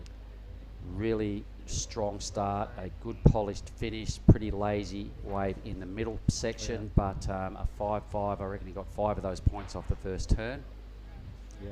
So Rio Wider carrying the weight of the nation on his shoulders. He said, he also said in that interview, the weight of the nation and stuff, and he goes, you know what, it doesn't bother me. It's all the same. If I win or if I lose stuff, he goes, it's just the same. I just move on. Yeah. And his mindset is steely strong. Yeah. He's got a fit rig. He's a great tactician when it comes to heats. Yeah. So he's ticking all the boxes to give himself every chance to become Indonesia's first full-time CT surfer. And Yeah. I'm loving his stuff. Well, this is an exciting year for Rio, and following with Ketut Agus.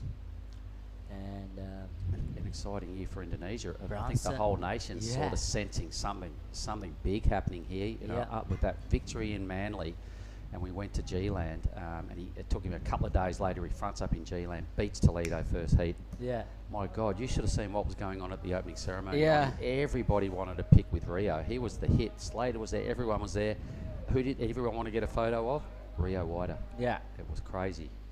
I must admit, I got a selfie with him. Yeah. I got him over with the West Oz boys. It's, Yeah. yeah, would you mind? He stood there with my tribe and my posse, and we all got a selfie with him. So full flavour of the month right now is Rio Wider. So good to watch. And right now we've got 20 minutes to go, and his first wave's a 5.5. I feel like it's I thought it's more than that, right? Well, look, the middle of that wave was just rubbish, to be honest, and he just hung in there just to get to that end section, so there was a lot of downtime, and I reckon he got 5 points on the first hit. and just a little spice at the end there. It took him a long time to get to that end section, so long as it's consistent, I reckon fair enough. It had one really big moment on that wave, and then lots of downtime, so 5-5. Considering what else has happened in the last heats, considering the surfing Jesse's done, considering other stuff we've seen, it was just a lackadaisy wave with a great start and a mini finish. I mean, like, it's kind of good that judges setting the bar down, because you know all these guys can do really good turns and everyone waves, so you don't want to just go on highest score straight away. The judges' expectations are high, and for a reason. It's a QS 5000. There's spots up for grabs. There's 8 spots in our man-on-man quarterfinals remaining. There's only 6 of those spots left. We've already confirmed. Well, there's 4 of those spots left. We've already confirmed 4 of the positions into that round. So they're stingy. They're hard to impress judges, and for a reason. We've got some really good surfers here. And how's that Rio always first go? He got the score straight away. He doesn't mess around. So now everyone's like chasing a score. Not even catch a wave. The Katut is sitting there. And Zaire Huxtable is still not catching a wave too. So the time is ticking down, and Rio just need to get a better backup for his wave. Yep, Rio will know what he needs to do, mate. He's an expert with the rash vest on. He thinks his way through every situation. Watching his brother surf that last heat, I was standing right behind him, and it's like he had the rashy on, mate. He was going through everything that was going on with his brother. He was feeling it, and a bit of mind surfing. So he was totally prepared for what he's about to do. Here he is again. Oh. Go for it. I love how he just set it up here. Boom. He's looking back like, what is there any wave at the back? Oh, this is set. No, I can destroy this wave. Let me destroy this wave. Look how fast he's going. What's that? Boom. So good. Again. Whoosh. And something else to finish off here. What an insane finish. Is it over? It's not even over yet. I'm not giving up yet. Still Rio Wider, you are an absolute demon. He looked over his shoulder and decided, right, I might as well just hang in there, and then got 3 super good hits down there on the inside track. I love that. Yeah, everybody's waiting for the big set, wide one. I think he's just getting a medium-sized one where he can just He like... just took his time paddling out and fell into another wave. Yeah. Meanwhile, Hazelwood, this is Reef's 3-point ride, I think. Or maybe he got another wave that we didn't see. So the action replay here, Reef, he's done this a number of times, tagging that end section. He knows you've got to get up there early. All right, so that was the wave before Rio's last wave. Check him out, looks over his shoulder, goes, no, might as well hang in there. So the wave offered him 0 at that point, not much had gone on. It still hadn't really stood up for him, but as he spies this section, he goes, right, now's time to get busy. Boom. I love this turn. Another turn again, and his last turn, you watch how critical this is. This one. Boom. And then still got around that foam to flick off in the channel and just show that control. Looking good there, Mr. Rio. Brilliant. You know, the score, it was a really good finish. It took a long time for that wave to really get going and show some manoeuvring. So no turns out the back. A great finish. I loved it. A real professional effort there from Rio Wider. Here we go now, birthday boy. Uh-oh. Birthday boy out of the picture. Flash onto the crowd. It's a X-Man now. Ooh, blasting away. He's pretty happy to be out of the cold Victorian water, mate. 4 threes and booties he's telling me he's come from. It's crazy how good these guys surf. Really solid. Yep, Still young. No longer a teenager. Just 20 today? Turned 20 today. Wow. So I gave him a big salamat ulang tahun, buddy. He knows. Salamat ulang tahun. Nice bit of drone work again, just panning back from the scene where we are. We're just behind the judges there, about 60 metres from the tower, the back of the restaurant in a little TV room. Generally it's called the reception area. We're tucked away in the AC, bringing you the broadcast, everybody. Hope we haven't bored you too much. It's been a long day. This is heat 20 of the day. One more heat to finish off day 4. Judges still having a good think about those last numbers. There's a wave, I think, for Reef, a wave for Rio, and a wave for the X-Man.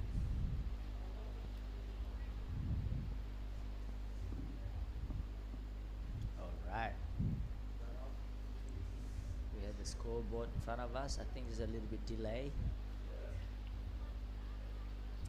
Well, the judges are obviously, they are finding it hard to watch the replays with the Arvo glare, so most numbers are taking a while to come through. Yeah. Even to deal with the glare, and as you said, to spot colours, super tough. I just spot on like how I watch the boys, the style, you know. Because I know this boy's style, so I just don't look at the color, I look at the style. Yes. And at this stage, we've seen enough of everybody surfing to know who's who once they start swinging up. their arms, Yeah. and tilting the board over and getting their manoeuvres going on. Yeah. Took me like 2 seconds, 3 seconds to figure that out. This is a great angle. Look what's coming through now, mate. It's better angle, this one. Maybe they should just call up Ryan and ask him who the colours are, you know, and stay on this angle, because this is easy. There's no glare. I know. That'll be soon. The technology is taking over. Here you go. I think So this has got to be blue, I think. So why don't you take us through your mate's wave here, buddy? Yeah, I think this is it's kind of wide up here. I think this is where he's gonna put all the scores. Wow, he's such a springy surfer.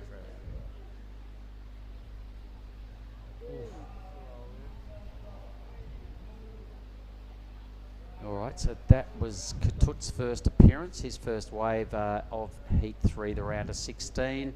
Took him a while to pick it up, waited almost half the heat. Here's the action replay. This is what the judges are seeing, which is not much wind, that glare. There was a little bit of a poo man going on there to kick things off, but a nice recovery for Katut.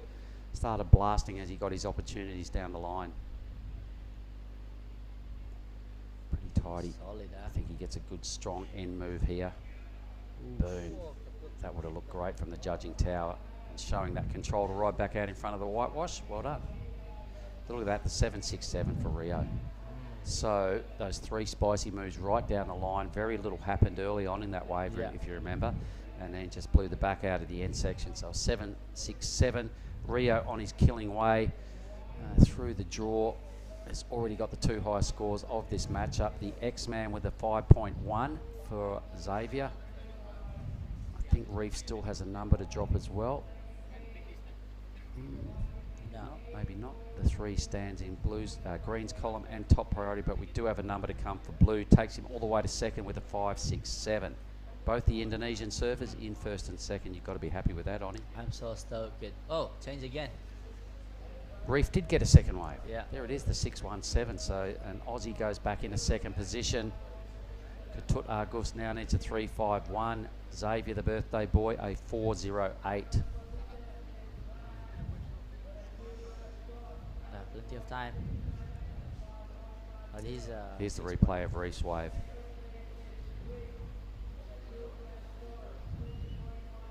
So you can see how's his stance. He's just ready to pounce at every opportunity. That was a strong hit. He's done a number of those moves throughout this event. He knows how to square it up and time that end section to perfection. So Xavier now trying to answer back, get out of fourth position. Come on, judges, it's his birthday. Throw him some love. Yeah. I think he just, that one was so much whitewash. Boom. Oh. And down goes Katut as well. So a little touch of the fumbles on the end bowl for white and blue. They'll still have time to recover. There's exactly 11 minutes remaining before the final heat of the day. Red, so Rio wider. So his immediate, well, that's not going to do it. He now needs to improve on a 5.5, but he does have a substantial lead. Not often you see Rio go down like that. Yeah. Just having fun. He'll be relaxed. His 10.5 minutes, plenty of time to get out there and, you know, have one more opportunity as at least to burn off the 5.5. You can see Green Hazelwood sitting patiently out the back. But this is what happened with Xavier's wave. It's one of those reef huggers that kind of get a bit of chop and coming off the draining tide. He went up there and gave it a really good hit, but it did not land it. Here goes Katut. Stuff goes crazy bizarre there for Katut. So he'll get no credit for the end move either. So that will leave Hazelwood. You can see him sitting out the back by himself with top priority. He's got to burn off a 3 to extend and consolidate second place, or track down a 7:01 to dislodge Rio from the lead. Yep, he's waving. He wants something from Made Joy. He needs to know the situation. Made probably can't even see him in the glare.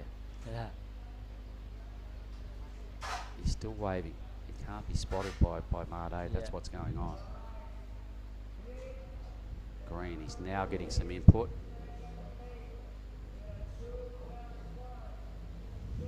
I think Liv is thinking about that last wave of Katut and I don't think that those numbers will bother the leaderboard and the requirements too much. Yeah.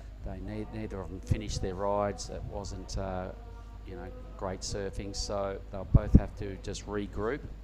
They both got one decent wave each, so they've just got to hold their heads on that and go, okay. Hazelwood has a dodgy second score. That 3 is no good. Yeah. So at this stage, everybody's got eyes still on a qualifying spot here. 8.5 minutes. It's starting to get down towards crunch time. The ocean's gone a little flat. Hazelwood repositions himself.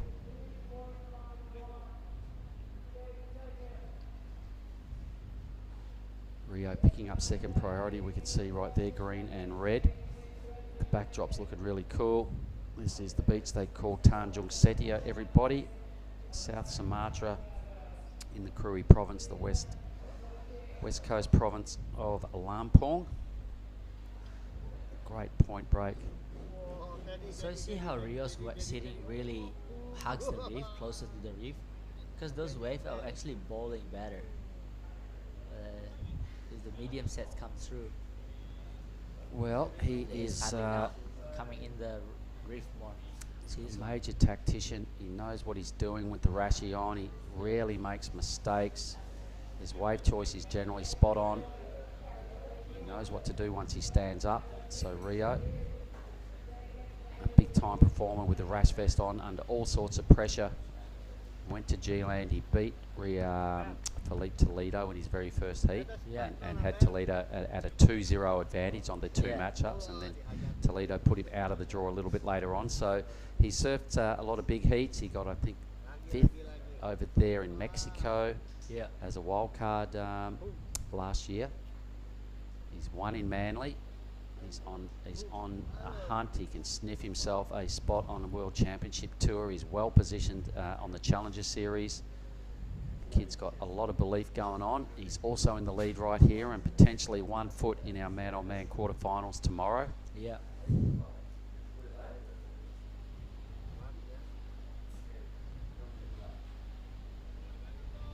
2 drones. I wonder what that one is. They're looking at each other. Hey, is that buddy? Drone wars. What are you doing? What about the size of the drone the boys brought to Lakey this year? That's next level. That's like as big as... that could go up and pluck you out of the water and drop you on the inside. It was that big. Yeah, it's really... biggest drone I've ever seen. Anyway, we're going to see all that footage out of the craziness from the Billabong boys down there filming Trilogy 2. Happened earlier on this last month. Here goes Rio. Let's see if the tactic of sitting in a little pays off. He's trying to burn off a 5.5. He's off to a ripping start on wave number 4. Crunches it again in the pocket. This wave, as you were suggesting, the small and medium ones hugging the reef. Again looks over his shoulder just to see what's going on, and does he hang in there? Nice little rebound off the wash. And at this time, it's time to flick out and see if he can utilise the back 6 minutes a little better. I'm not sure whether he does improve on the 5.5.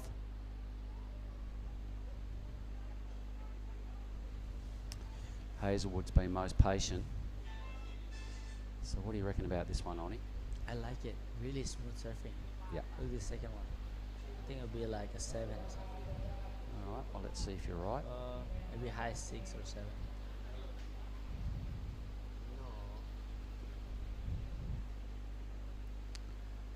Okay, he seems to think he needs to get back out there. He wants better.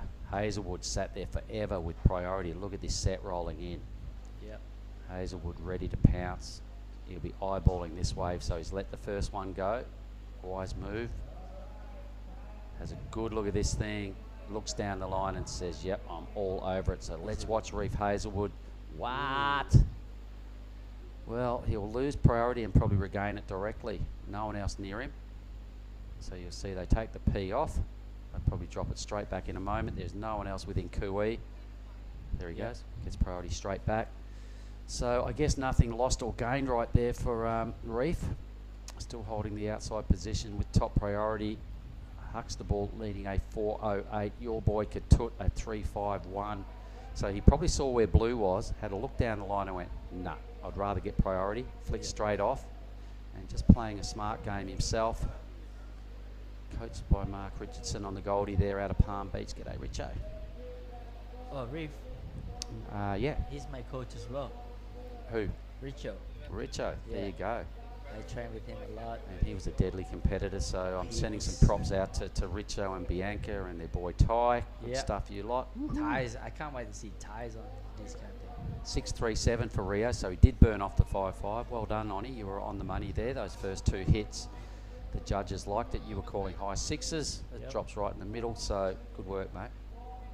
Extending the lead now, so Reef's immediate concern is either track down the 787 and win, or burn off the 3 and fend off the birthday boy and Katut for that all-important second spot. Coming down to just 3 and a bit minutes. Heat number 3, the round of 16, everybody. We have one more heat to round out a very productive 21 heat day. It is Billy Stamond, Solly Bailey, Sampi Kelta. Yep, Leo there, and also Samson Coulter. I love Sampi. Sampi's one of our boy from Manly, and his dad. Samson? Yeah, he actually in a movie. He's actually I know. really famous movie. Yeah, I've seen it. Him and Benny Spence were the main Yeah. grommet actors, Yeah. and Is Simon Benny Spence Baker. here? Yeah, Benny Spence was Yeah. in the event. He was tracking around with Samson, and his buddy out of Yelling Up, Jack Thomas. Yeah, he's good too. What's he need? He needs nothing. A 3.51. He's got to catch a wave first. Look at him go, dog. Just lost priority. You're right. Yep, he'll drop out a second priority. So they haven't got the numbers right here. They're taking the priority off Huxtable. Wide one. Anyway, Katut scratching around on the inside. Huxtable's gone up the point. Both need a wave. The X-Man looks at that thing, doesn't like what he sees down the line.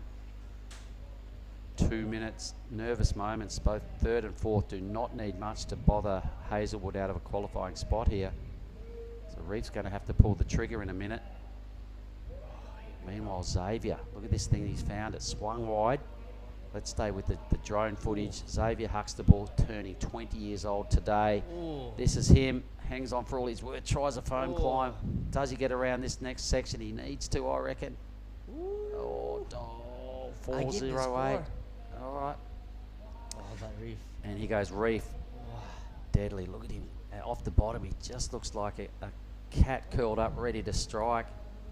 Goes back to that low stance again. Hits it super high and hard. Get out of here. My goodness, that was an amazing finishing move. That was as good a finishing move as I've seen today, Oni, and I've seen some rippers, but nobody's done a fin waft like that. Yeah. You know, on that real difficult section to hit. Reef Hazelwood, I take my hat off to you, my man. That was so sick. Yeah, I love how he served. Really slow and explosive. Yep. So let's watch this again. Watch when he gets crouching tiger, Yeah. hidden dragon, ready to strike. I'm coming. Look how late he goes on this end hit. He is so late. Oof. How was that fin I waft? like that, yeah. That was crazy good. The judges will eat that up. His turn too, like whoosh. I like this turn. That was a little fumble there, and then that was kind of a nothing, and then doesn't get around the section. I'm not convinced he gets the score for sure. Reef would have upgraded his 3-point ride, so Ooh, good. I can't see the X-Man Rio. moving into a qualifying spot. Let's just stay with Rio here. 20 seconds to go. The guy's awesome. He's a contest machine. He's got focus on where he's going, the way to the nation. He's the flavour of the month across the world. Rio Wider, a job well done. Reef Hazelwood will lock in and finish second place, trust me. And a nice try from the birthday boy. Katut didn't really hit his straps there, so we're going to have a throw to a 1 minute break, and we'll be back with heat 8.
Okay, we're back again with last hit of the day. So we have Billy Stedman, Solly Bailey, Leo Casa, Samson Coulter. So I have my friend here, Billy, next to me. What's up, Billy? Hello, Oni Onwar, you rock star. What's happening? Not much. I'm really excited to watch this heat again. As like last heat, we saw Rio just smashing it with what's his name? Riff Hazelwood. Hazelwood. Yeah. Yes, I watched a little bit of that live, and the crowd was going bananas when Rio caught a wave. Yeah. Everybody getting onto pro surfing here down at South Sumatra. Yeah. Billy Stedman, a solid performer. He put together a really handy heat today. Sol Bailey, well, XCT surfer. Leo Castle, he's continued to impress through yesterday and today. The Brazilian. And Samson Coulter, always a solid performer. So a Kiwi, a couple of Australians, and a Brazilian. This is going to be a great way to round out a solid day of competition and some incredible performances. Krui Pro 2022 off to a fantastic 4 days. How amazing that. So we still have like 3 more days yet to go for this event. So we have plenty of time, and there's going to be also Pro Juniors going on right now. Yeah, I can't wait to see the young guys get out there, young guys and girls, the junior women's and the junior men's. Some standout performers there, some really young kids, some almost clicking the 20-year-old mark. Yep. So it's going to be interesting. Yep. So yeah, I would like to say thank you to Pemerintah Daerah Kabupaten Pesisir Barat, Provinsi Lampung, dan Kementerian Pariwisata dan Ekonomi Kreatif Republik Indonesia, dan Bapak Gubernur Lampung, dan terima kasih kepada Telkomsel Indonesia, perusahaan listrik negara PLN Indonesia. Thank you to them who's been supplying us a good electricity to run this event. And yeah, also the sponsor, Earth Island and Garuda Indonesia. Thank you so much. Yeah, nice one. Oni just going through there in Indonesian. The government support and our 2 major sponsors, Earth Island and Garuda Indonesia. The official travel partner of the ASC. They do a great job.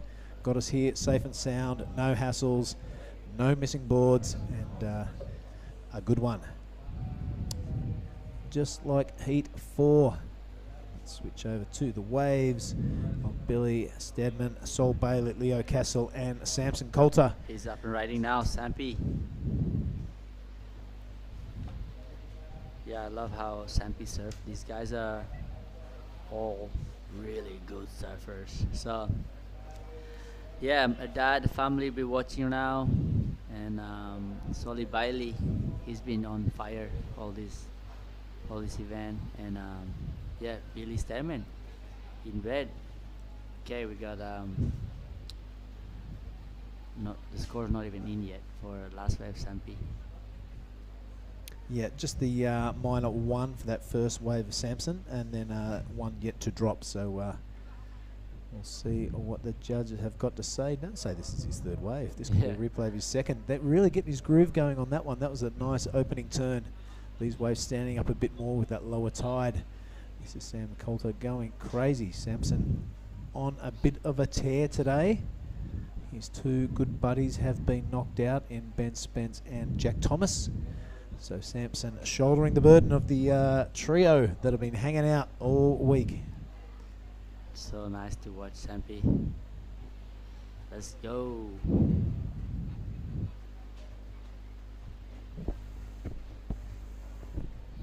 I think Nias, I'm kind of wait to watch this guy surfing Nias too. Samson? Yeah.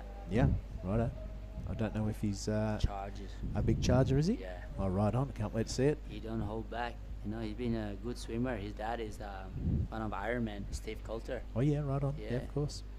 He's a pretty fit family. So yeah, so we got Ivy. Okay, so we got 22 minutes. So many waves to go. This is our last heat of the day. Go Sampi. Yeah, so just replay of his last wave. Samson really getting his groove on, spreading his wings, and it's great to see. Pretty happy with the old hair wipe at the end. This is our competitor from New Zealand by the look of it. Yep. Billy Stadman, a killer backhand attack, honed on those long left-handers of New Zealand. That was a great looking turn. This is a good section to hit too. Bang! Right up, a big spray of white water out the back of that one. Can he finish it off? He rides out of that. No, that white water, that tricky section at the end has got the better of him. This is Leo Casal now, the kid from Brazil. 17 years old, folks, traveling the world by himself. You've got to admire that. He's just come over for a bit of experience and to train in perfect waves, he told us. Of course, he is from Brazil. He can't take any of those points home with him. Yep. But he can take home a heap of experience surfing against kids like Sol Bailey. That's true.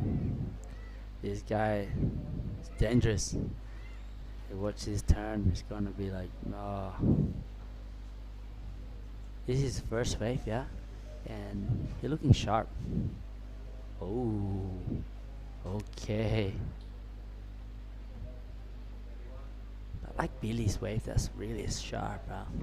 Yeah, yeah, really vertical and precise. Never looked like falling off. Let's have a look at it here. Beautiful way to open up. I think this is where we join the action around this area when the waves started standing up. Getting busy, but real precise bottom turn to stick him in that position. A nice free fall out of the lip. That was a really good carving maneuver right in the pocket. Really tight arc surfing, which is super impressive, and then smacks the lip on that third one. So one would suggest, even though he didn't finish that wave off, it's going to go way up in the scoring range. And Sol Bailey on his wave. Bit of a smaller insider one, but these have the habits of running off and giving you a section to hit. Having to bottom turn around that white water, and the experience really showing, finding sections to hit where people have been struggling all day. Sol Bailey also a killer backhand attack, and the kid from Brazil. Well, just when you thought the storm was over, you get a few showers like this coming through from Brazil. Yep. And it's going to be a long couple of decades if you think the Brazilians are going away, because they're just getting stronger. The Brazilian storm. It's an interesting dynamic. The Brazilians getting stronger, and see what's going to happen to the Americans and the Australians. Will they regroup and dominate like they have in the past 30, 40 years? Yeah. It's going to be a really interesting time in pro surfing the next 10, 20 years, I reckon. It's going to be really even across the board, especially with the regional QSs happening. You're going to see a lot of people from different parts of the world make it into that Challenger Series. Yeah. And, anything is possible once you get into that Challenger Series, and hopefully we see a whole lot of countries represented on the CT, apart from, probably the big three, Australia, America, Brazil. Let's have a look at Bill here. Yeah, he got 8.33 for this wave. The Olympian. Yeah, I like it when it starts to stand up here. His approach is really good. That's a pretty good turn. You'd be happy with that. This one really turns me on. Really tight in the pocket, right near the whitewater, and that was an absolute belter as well. So, Stearman really showing the field how it's done. Imagine if he'd finished that manoeuvre. I reckon it'd gone up into the 9s. Yep. So there he sits at the top of the leaderboard with an 8.33. The New Zealander Solomon Coulter with a pair of 3.70 and a 2.73. And Leo and Sol just with that one solitary wave each and a bit of a minor score. We have 17 minutes and 20 remaining. Plenty of time for those two lads at the bottom to improve their situation. We know that both could do it. They've been impressing all day, all contested in fact, and they don't need much to climb up to that second position. There we go, a shake up in the leaderboard. Sol Bailey awarded a 5.83 for his second wave. I can dig it. He's getting glacier now. Here you go. What about that business right there? Let's follow this wave and get back to the leaderboard after that. This is Solomon. He's gone from first to fourth. It's like he can hear us with that body language. Look at Leo Cassell up there now, 5.50 and a 3.50 has put him into first place. Billy, just with that one wave, he'll be feeling pretty confident, and he won't need to do much, 0.67 in fact, just to get to that first position. Sol Bailey, he doesn't need much either, 2.51 to take that position off Billy, and Solomon, a little bit of work to do, a 4.64 to take that second position, but look at it. 16 and 15 left on the clock. It's been a great day.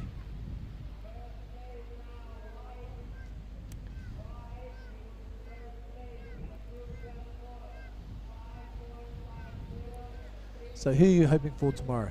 The junior men's and women's? Yep. Yep, that would be a pretty cool way to kick the morning off, I reckon. Of course, we won't know until Will and Ty Sharadi make up their mind. They'll have a little powwow in the morning along with Tippy Jubrick and decide who they are going to put out there. Either way, it's going to be a great day of action tomorrow. I hope you can all join us. Don't go anywhere right now. We have 15 and a handful of seconds left for the heat of the day. Oni Anwar loves being on camera, and we love seeing him there. Just excited, enjoying this show. That's right. It has been a great day, and we thank you for your company. And look forward to it tomorrow. Don't go anywhere though. This is going to be a great finish, I can tell. The modus operandi for today was a bit of a laxy-daisy start, and we compress it into the last 8 to 5 minutes of every heat, and it's been really, really entertaining. A couple of buzzer beaters, a couple of last-minute waves, a really smart inside paddle up by Ketut Agus to advance through to the next round of the quarters, and it's been a really entertaining day. I hope you've enjoyed it.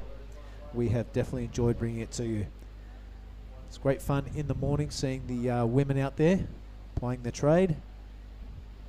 A little bit of disappointment and a little bit of happiness, but it's been very entertaining.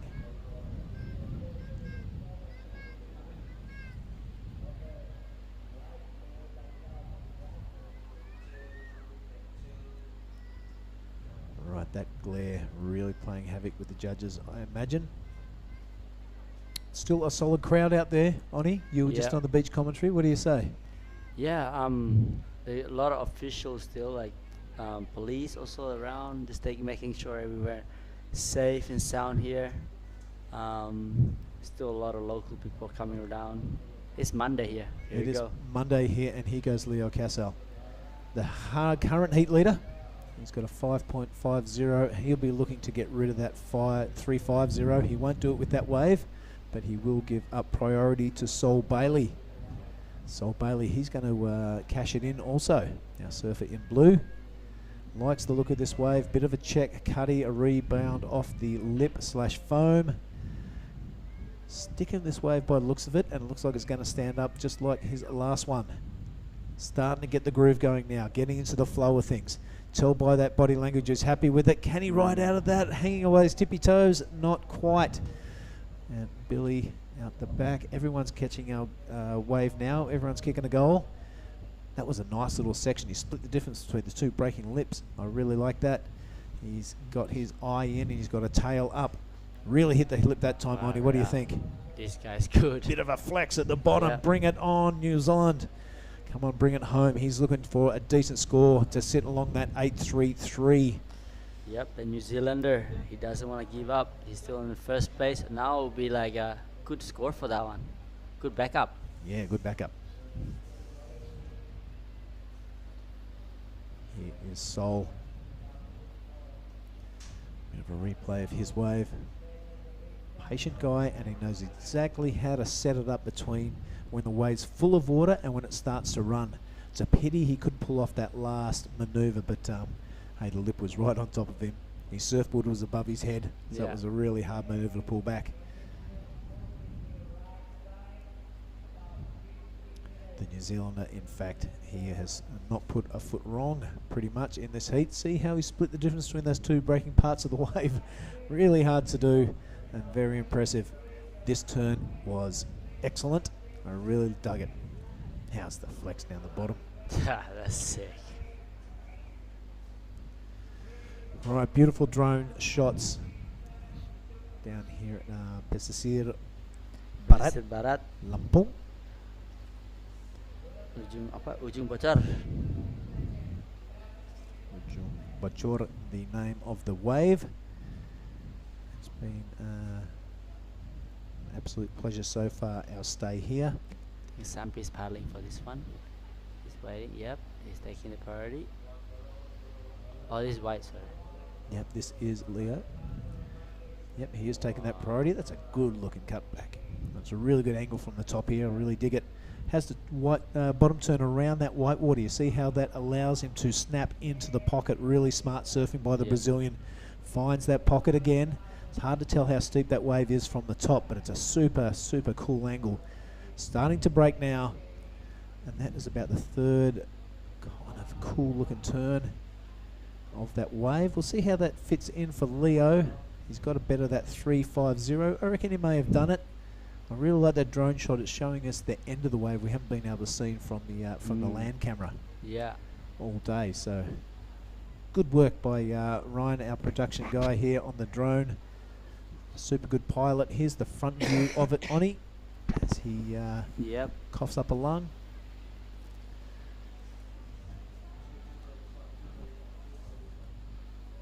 Now a little stumble on the bottom turn there, but nothing too major. And this is where it kind of starts to stand up. We've been losing sight of the surfers here all day, but with that drone shot we could see that finishing manoeuvre. Really important, and the judges need to see it. I can tell you from the judging tower you can see that last section. Yeah. It's just the camera angle that that kind of blinds you behind the white water. But yeah, judges have a primo view right there on the shoreline. Because they are higher. They are higher. Top, yeah.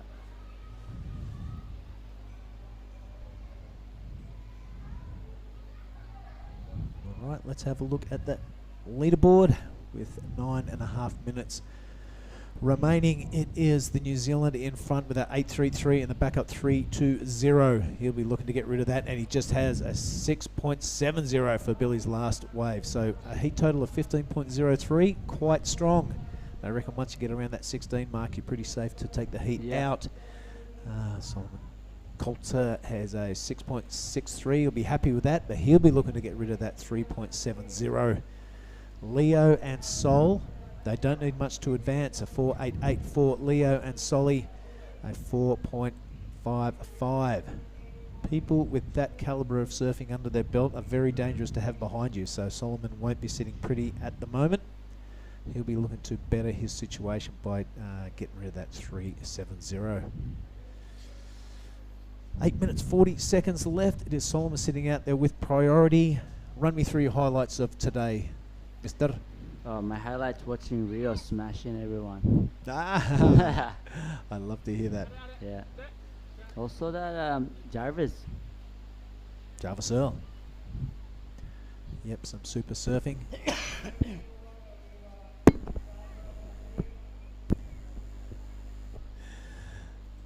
Yeah, I would have to put Rio's performance up there with the highlight of the day.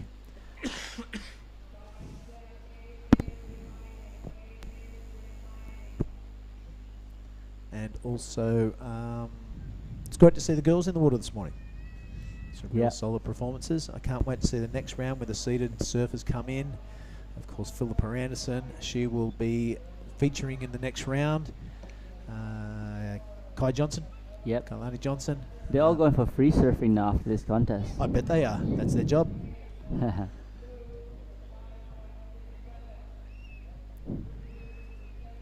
yeah, that will be a highlight whenever the girls hit the water again. We are speculating, we're just guessing that the grommets will be in the water tomorrow. Depends how much the swell drops off and how perfect it's looking. Of course, we want to have finals day. We want to have all those divisions have the finals on the wide day. Oni's going to dress up in his best batik shirt for finals day. And maybe some long pants. Do you own any long pants? I have actually. Oh, wow. I brought my long pants. Prepared.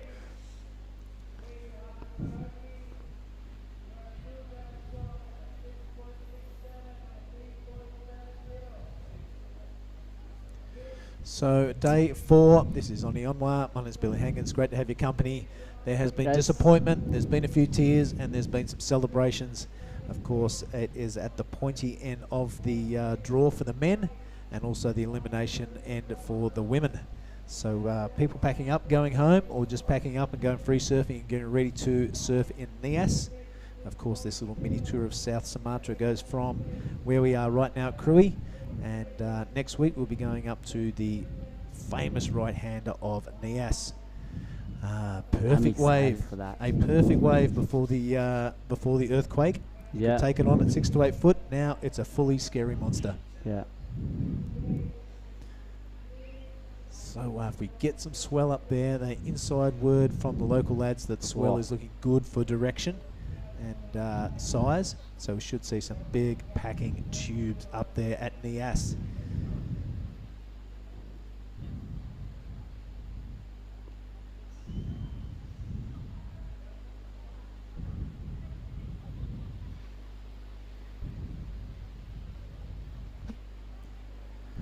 This is Solomon. He has priority and looks like, nope, he's pulled back just in time. I'm sure the priority judge will not punish him for that. You've got to be able to look over the shoulder of the wave and have a look.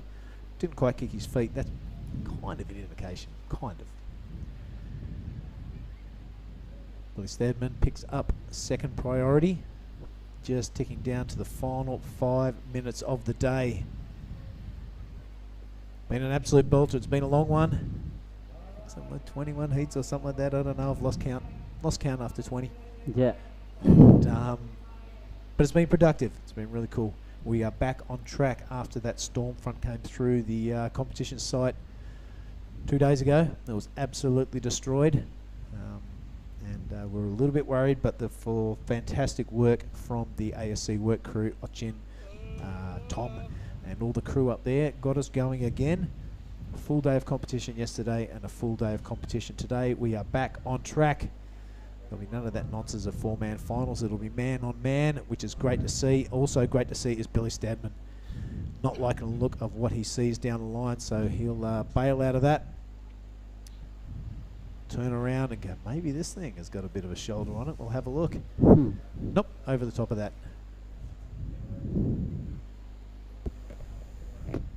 Right, 4 minutes remaining, and this looks like the Brazilian now. Under priority, can't quite get around that section, so why not have a dig? He doesn't have a priority listing at the moment. So Leo, an impressive young man, well spoken, and very independent for 17 years old.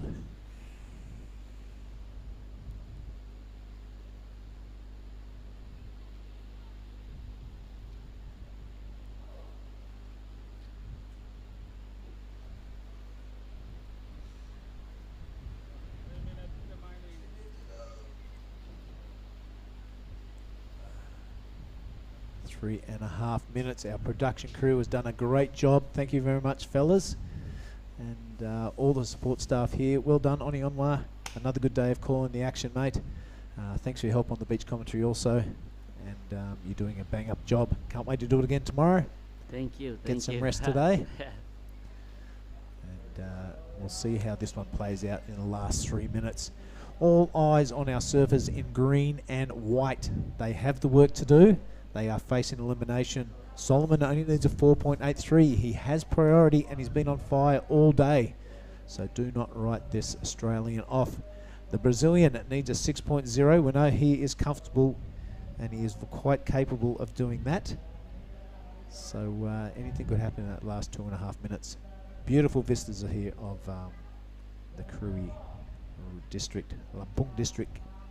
I think Sampi Koto will get the score. I think the last 10 seconds left. So this is gonna be. You're predicting a buzzer beater? Yeah, buzzer beater, for sure. Well, that would fit in with the rest of the heats that have happened today. Yeah. The results. There has been a couple of buzzer beaters and close results. Yeah. Some guy didn't catch any wave at all. One guy just like paddle out, sit there waiting for priority. Oh yeah. This place will be flooded with free surfers in about 1 minute and 50 seconds. I'm nervous. Come on, Sampi. All right. Get a wave. At the moment, it is Billy Stedman and Sol Bailey, a couple of seasoned campaigners, looking good for the quarterfinals. It is Solomon, though, in the box seat if a wave comes through. Of course, he has priority, complete priority over the wave that he would like to choose. I'm loving it when the priority system was brought in. Raised a few eyebrows, but it's a proven improvement to the sport of pro surfing. Seen a lot more surfing and a lot less hassling. 1 minute remaining. Of course, that tension building in every heat of today. And this last one, heat number 4 of the round of 16, is no exception. I'm missing my words. Is no exception. I think this set's coming now. See? Yep. Buzzer beater, for sure. Doing a bit of... He only needed 4, but the only problem is Soli might get the back one on the back after Sampi get the first wave. Let's see, guys. We got 35 seconds. Sampi needed a 4.83. Can he do it? Well, looks like Leo in the inside might sneak a squeeze. No, that's going to slide under him. The ocean looking pretty flat out there, Oni. That may be the result. We'll stand here. We've only got 19 seconds left. There is a little bit of a lump and 2 surfers hassling out the back there. Leo is not going to die wondering. He's looking for an inside thing a la Katut Agus. You won't be happy with that. He's missed it. Never giving up, which I do admire. Oh. There's 4 seconds remaining. Can he stand up in time? No, that will be the result. Billy Stedman and Sol Bailey progressing. So time has run out for the Solomon Coulter. Mate, it's been a great day. I'd like to thank you for your effort. We'll see you tomorrow. And folks, I would just like to, on behalf of Mark Clift and Jack Thomas and Ben Spence, pass on our love and prayers and support to the Margaret River surfing community. It's been a bit of a tough day, and hope everyone watching around the world will join us again tomorrow for more action from the Krui Pro 2022. Thanks for your company.